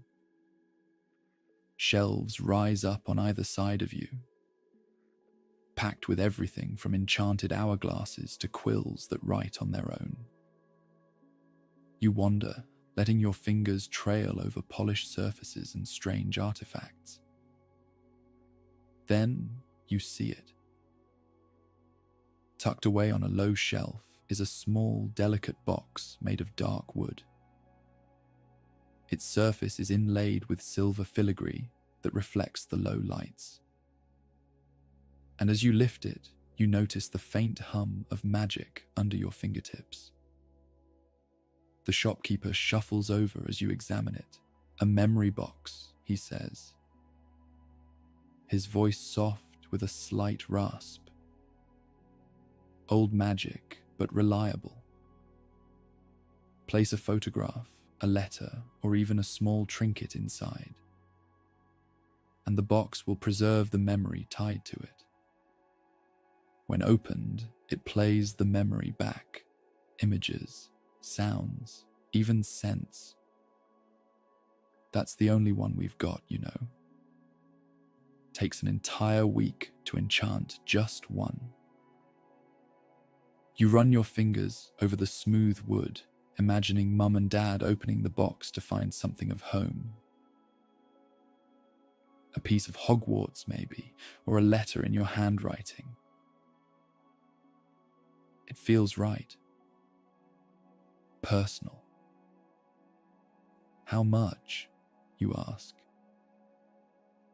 The price is steep, but you don't hesitate. You pay the galleons from the small pouch you've been saving all term and carefully tuck the box into your satchel. On your way back to the castle, you catch sight of Felix Cresswell. He's a Ravenclaw in your year. Someone who'd decided the two of you would be enemies since the moment you'd stepped foot in the castle. You don't even remember the why or how, only that he'd been your sworn nemesis since first year. Every exam, every Quidditch match, every passing glance in the hallway was a battle you were determined to win. Maybe it was silly to hold on to a grudge that had formed when you were 11, but it was a matter of principle, really. Felix is leaning casually against a stone pillar, tossing a small enchanted ball between his hands. His friends are gathered around, laughing as they take turns trying to catch it mid-air. Except the ball zips away at the last second, dodging their grasp like it has a mind of its own. One of them finally manages to snatch it, only for it to burst into a puff of harmless sparks, sending the group into another round of laughter. As the ball reforms in Felix's hand, he spots you. He smirks, mutters something to his friends, and they all snicker in your direction. You don't know what he said, but you make a mental note of that smug expression, vowing to wipe it off his face when the opportunity came. Preferably some other time you weren't outnumbered 3-1. The castle is restless tonight. You can feel it as you follow the familiar way back toward your common room. The memory box is tucked safely under one arm, while your mind is preoccupied with the words you'll write in your letter. But something about the way the hallway stretches ahead, too straight, too predictable, stirs an itch in the back of your mind. You pause at the top of a staircase. The thought comes unbidden. What if I took a little detour? The idea feels harmless at first, like an idle whim. But as you turn down a corridor you rarely use, a strange feeling rises in your chest. Not fear, not exactly, but the sense that you're stepping off the path, that something unseen is nudging you forward. You find yourself in an older wing of the castle, where the stone underfoot is more uneven, worn down by centuries of footsteps. The torches here burn lower, sending ribbons of light over faded paintings and statues. You're about to turn back when something stops you. A doorway you've never noticed before. Small and inconspicuous, set into the wall at an odd angle. It doesn't look locked, just forgotten. Your fingers graze the cold iron handle, and the door creaks open with a sound that makes your stomach flip. Beyond is a narrow stairwell spiraling downward. The air here is cooler, damp. You hesitate only for maybe just a second before stepping inside. The staircase goes down further than you expect, each turn taking you deeper into the belly of the castle. The only sound you hear is the scrape of your shoes against the steps. Just as you start to wonder if you should turn back, the stairs end abruptly, opening into a low-ceilinged chamber. The room is weird, its walls rough and unfinished. It's as if the castle stopped here mid-construction. But in its center stands a curious structure. A stone plinth surrounded by a shallow, circular basin. The basin is filled with water so still it could be glass. And the plinth itself is etched with unfamiliar carvings, their patterns winding upward like vines. On the top of the plinth, you see an object. It's covered with a heavy, moth-eaten cloth. And even from where you stand, you can see how the fabric has gathered layers of dust. Your heart beats a little faster. What could be hidden here? So intentionally placed but seemingly abandoned. You step closer, landing each footstep so gently. When you finally pull the cloth aside, the air feels heavier, like the room itself was holding its breath. Beneath it lies a hand mirror. Its silver frame is tarnished, the surface of the glass dark and dull. But as you lean in, something stirs in its depths. Not a reflection, but the faintest flicker of movement. Your pulse thunders in your ears as you lift the mirror. You feel the weight solid and cold in your hands. You don't know why. But the longer you look, the more certain you feel that the mirror is looking back at you, studying you, plotting something. Then it happens. A sound, faint but distinct, from somewhere above. No, from the side. From below. You don't know. A scrape, a shuffle. Like someone or something moving nearby. You freeze, the mirror still in your hands, and strain your ears for another sound. But the silence that follows is complete. Panic surges through you. Whatever this place is, you're definitely not meant to be here. You place the mirror back on the plinth, carefully, as though the very act might summon something, and turn to leave. The stairs feel steeper on the way up, and by the time you reach the doorway, your legs ache and your breath comes shallow. When you finally step back into the safety of the corridor, the door swings shut behind you with a muted thud. You glance over your shoulder, half expecting it to disappear entirely. But it remains as it was. A plain, unremarkable thing. The corridor looks the same as ever. But you can't shake the feeling that you've brought something of that hidden chamber back with you. When you reach the common room, the warmth of the fire is a welcome balm. You sit in your usual chair, the memory box resting in your lap, and stare into the flames. The castle is full of mysteries, you remind yourself. And not all of them are meant to be solved. Tonight, you've had enough adventure for a lifetime. You sit back and watch with hooded, tired eyes as the other students shuffle about the room.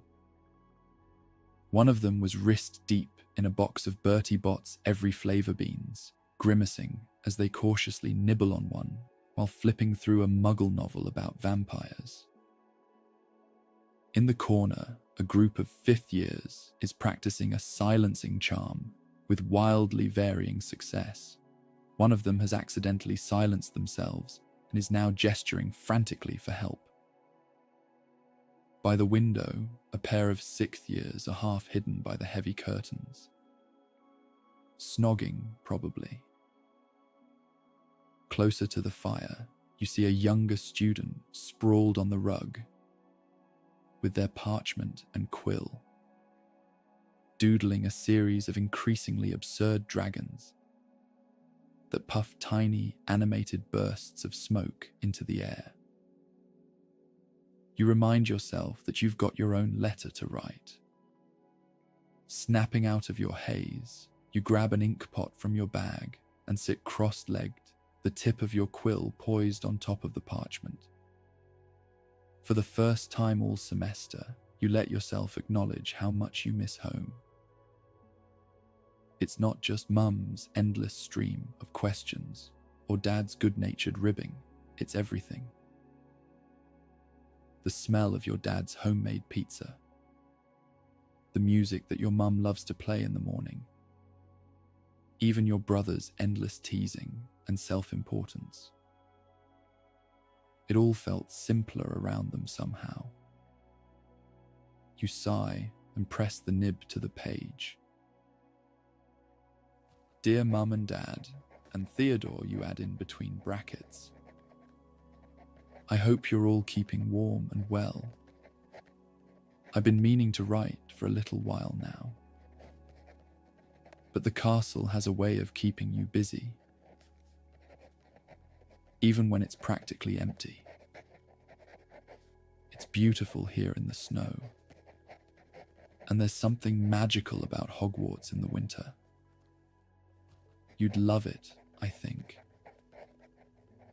But I miss you. More than I realized I would. I thought staying for the holidays would be an adventure. And it has been, in a way. But it's strange without you. I even miss Dad's commentary over the news on Muggle Telly. I found something today that reminded me of you. It's a memory box, enchanted, of course. I thought it might be a nice way to send you a piece of Hogwarts, to keep something of me with you, even when I'm far away. I hope you'll like it. I'm sorry I stayed behind this year, but I've got loads to share with you when I see you. All my love, your hopelessly sentimental child. The words dry on the parchment, and you fold it carefully, tucking it into the memory box alongside a holly sprig. The act feels final, like sealing away a piece of yourself to send across the miles. You place the box gently on the table and sink back into the chair, exhaustion creeping into your bones. The fire's warmth lulls you, its crackle soft and steady, and your eyelids grow heavy. You try to fight it at first. There's still so much to do, so much to explore after all. But the pull of sleep is insistent. Before you know it, your head rests against the chair's back, and the world fades into a quiet blur of dreams. You wake to the faint light of dawn streaming through the common room windows. The castle is still wrapped in a hush, the kind that comes only in the earliest hours. You feel like the only person awake, in the whole world maybe. The memory box sits where you left it. After bundling up in your cloak and scarf, you retrieve the box and head out into the castle. Even the paintings are still asleep, their inhabitants snoozing and snoring as you make your way to the owlery. The climb is as familiar as it is steep. The stairs spiral upward endlessly, narrowing with every turn. It's extra chilly today, and by the time you reach the top, your cheeks are numb and your fingers stiff. The owlery is open to the sky, its arched windows framing the snow-covered grounds below. Dozens of owls perch on the wooden beams above, their feathers ruffling as you enter. The unpleasant smell of straw, feathers, and droppings is thankfully muted in the crisp bite of winter wind. You glance around until you spot your family's tawny owl nestled among the others. "Here you are," you murmur, holding out your arm. The owl hops down gracefully, tilting its head as if to inspect you. You secure the memory box to its leg with careful hands, checking the knots twice to be sure. "Take this to Mum and Dad, all right?" you say, softly. The owl hoots in reply. Its large amber eyes meet yours for a moment before it spreads its wings. You step back as it takes off, its flight smooth and swift as it disappears into the pale morning sky. You stay for a moment, watching until the owl is just a speck against the horizon. The climb down from the owlery feels lighter than the climb up. The cold, bracing air had cleared your mind, sharpening every thought. But now, as you descend the spiraling stone steps, there's a growing warmth within you. You pause at one of the castle's many arched windows, resting your hand against the frosted stone ledge. Below you, Hogwarts stretches out like a dream. The rooftops shine with the morning's moisture, and the snow blankets the grounds in a beautiful, pristine white. From this height, you can see the paths winding toward the Forbidden Forest. The frozen surface of the Black Lake like a sheet of glass. Smoke curls lazily from the groundskeeper's hut. You watch as other students cross the grounds in pairs or small groups, their cloaks whipping about in the breeze. Most of them are heading toward Hogsmeade, eager to soak up the last of the holiday cheer before settling in for the long weeks of January. But then your gaze shifts and you glance down the corridor, lit only by the weak winter sun filtering through. For all its mysteries, its shifting staircases and secret rooms, Hogwarts has a way of reminding you that it's more than a place. It's an experience, one that shapes you. This year, you realize, staying behind had been the right choice. You'd needed to see Hogwarts this way, stripped of its usual noise and bustle, its quieter corners exposed for what they were. You'd needed the time to miss home, to let that ache grow just enough to remind you why it mattered so much. You lean your head back against the cold stone and close your eyes, letting the sounds of the castle wash over you. Somewhere down the corridor, a suit of armor shifts with a faint clatter. A faint breeze stirs the banners hanging above the stairs. Next year, you'll go back for the holidays. Because as much as Hogwarts feels like a home, it's not home. Not in the way they are. With that thought warming you, you push off the ledge and make your way down the corridor. Maybe you'll head to the library for some quiet reading, or join Alicent and the others for a Quidditch pickup match. The possibilities right now felt endless.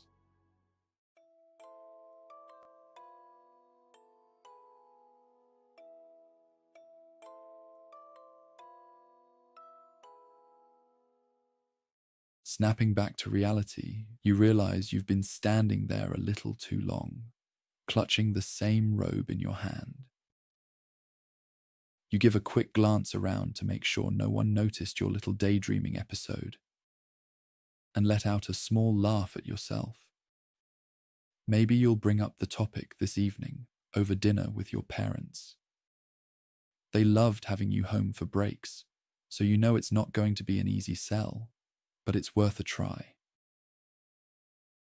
You pay for the new robes and stuff the fabric as gently as you can into your bag.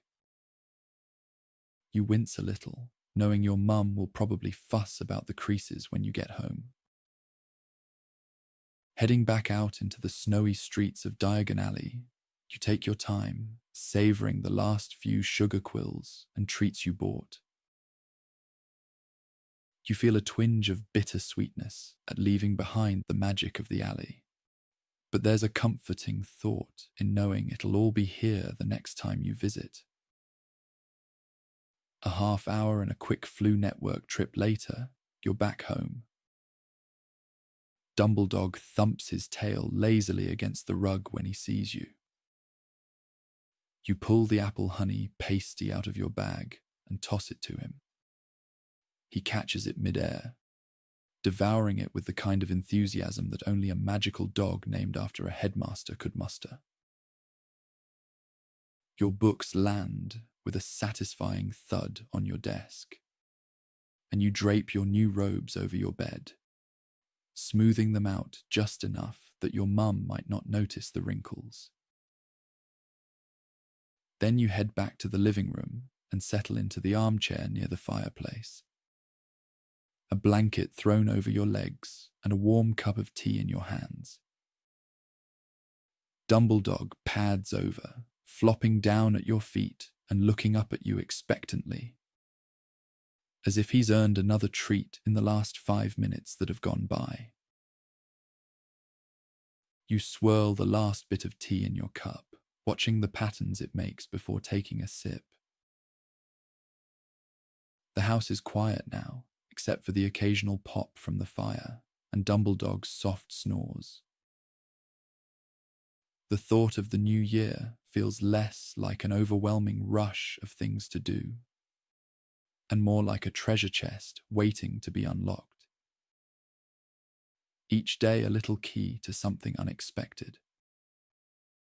Whether it's finally nailing that tricky potion in class, sneaking a midnight feast with friends, or maybe even finding some magic wardrobe in the room of requirement. It's the not knowing that makes it all so exciting. You smile to yourself, already imagining the stories you'll have to tell when this year's over. For now, though, the cozy warmth of home is enough.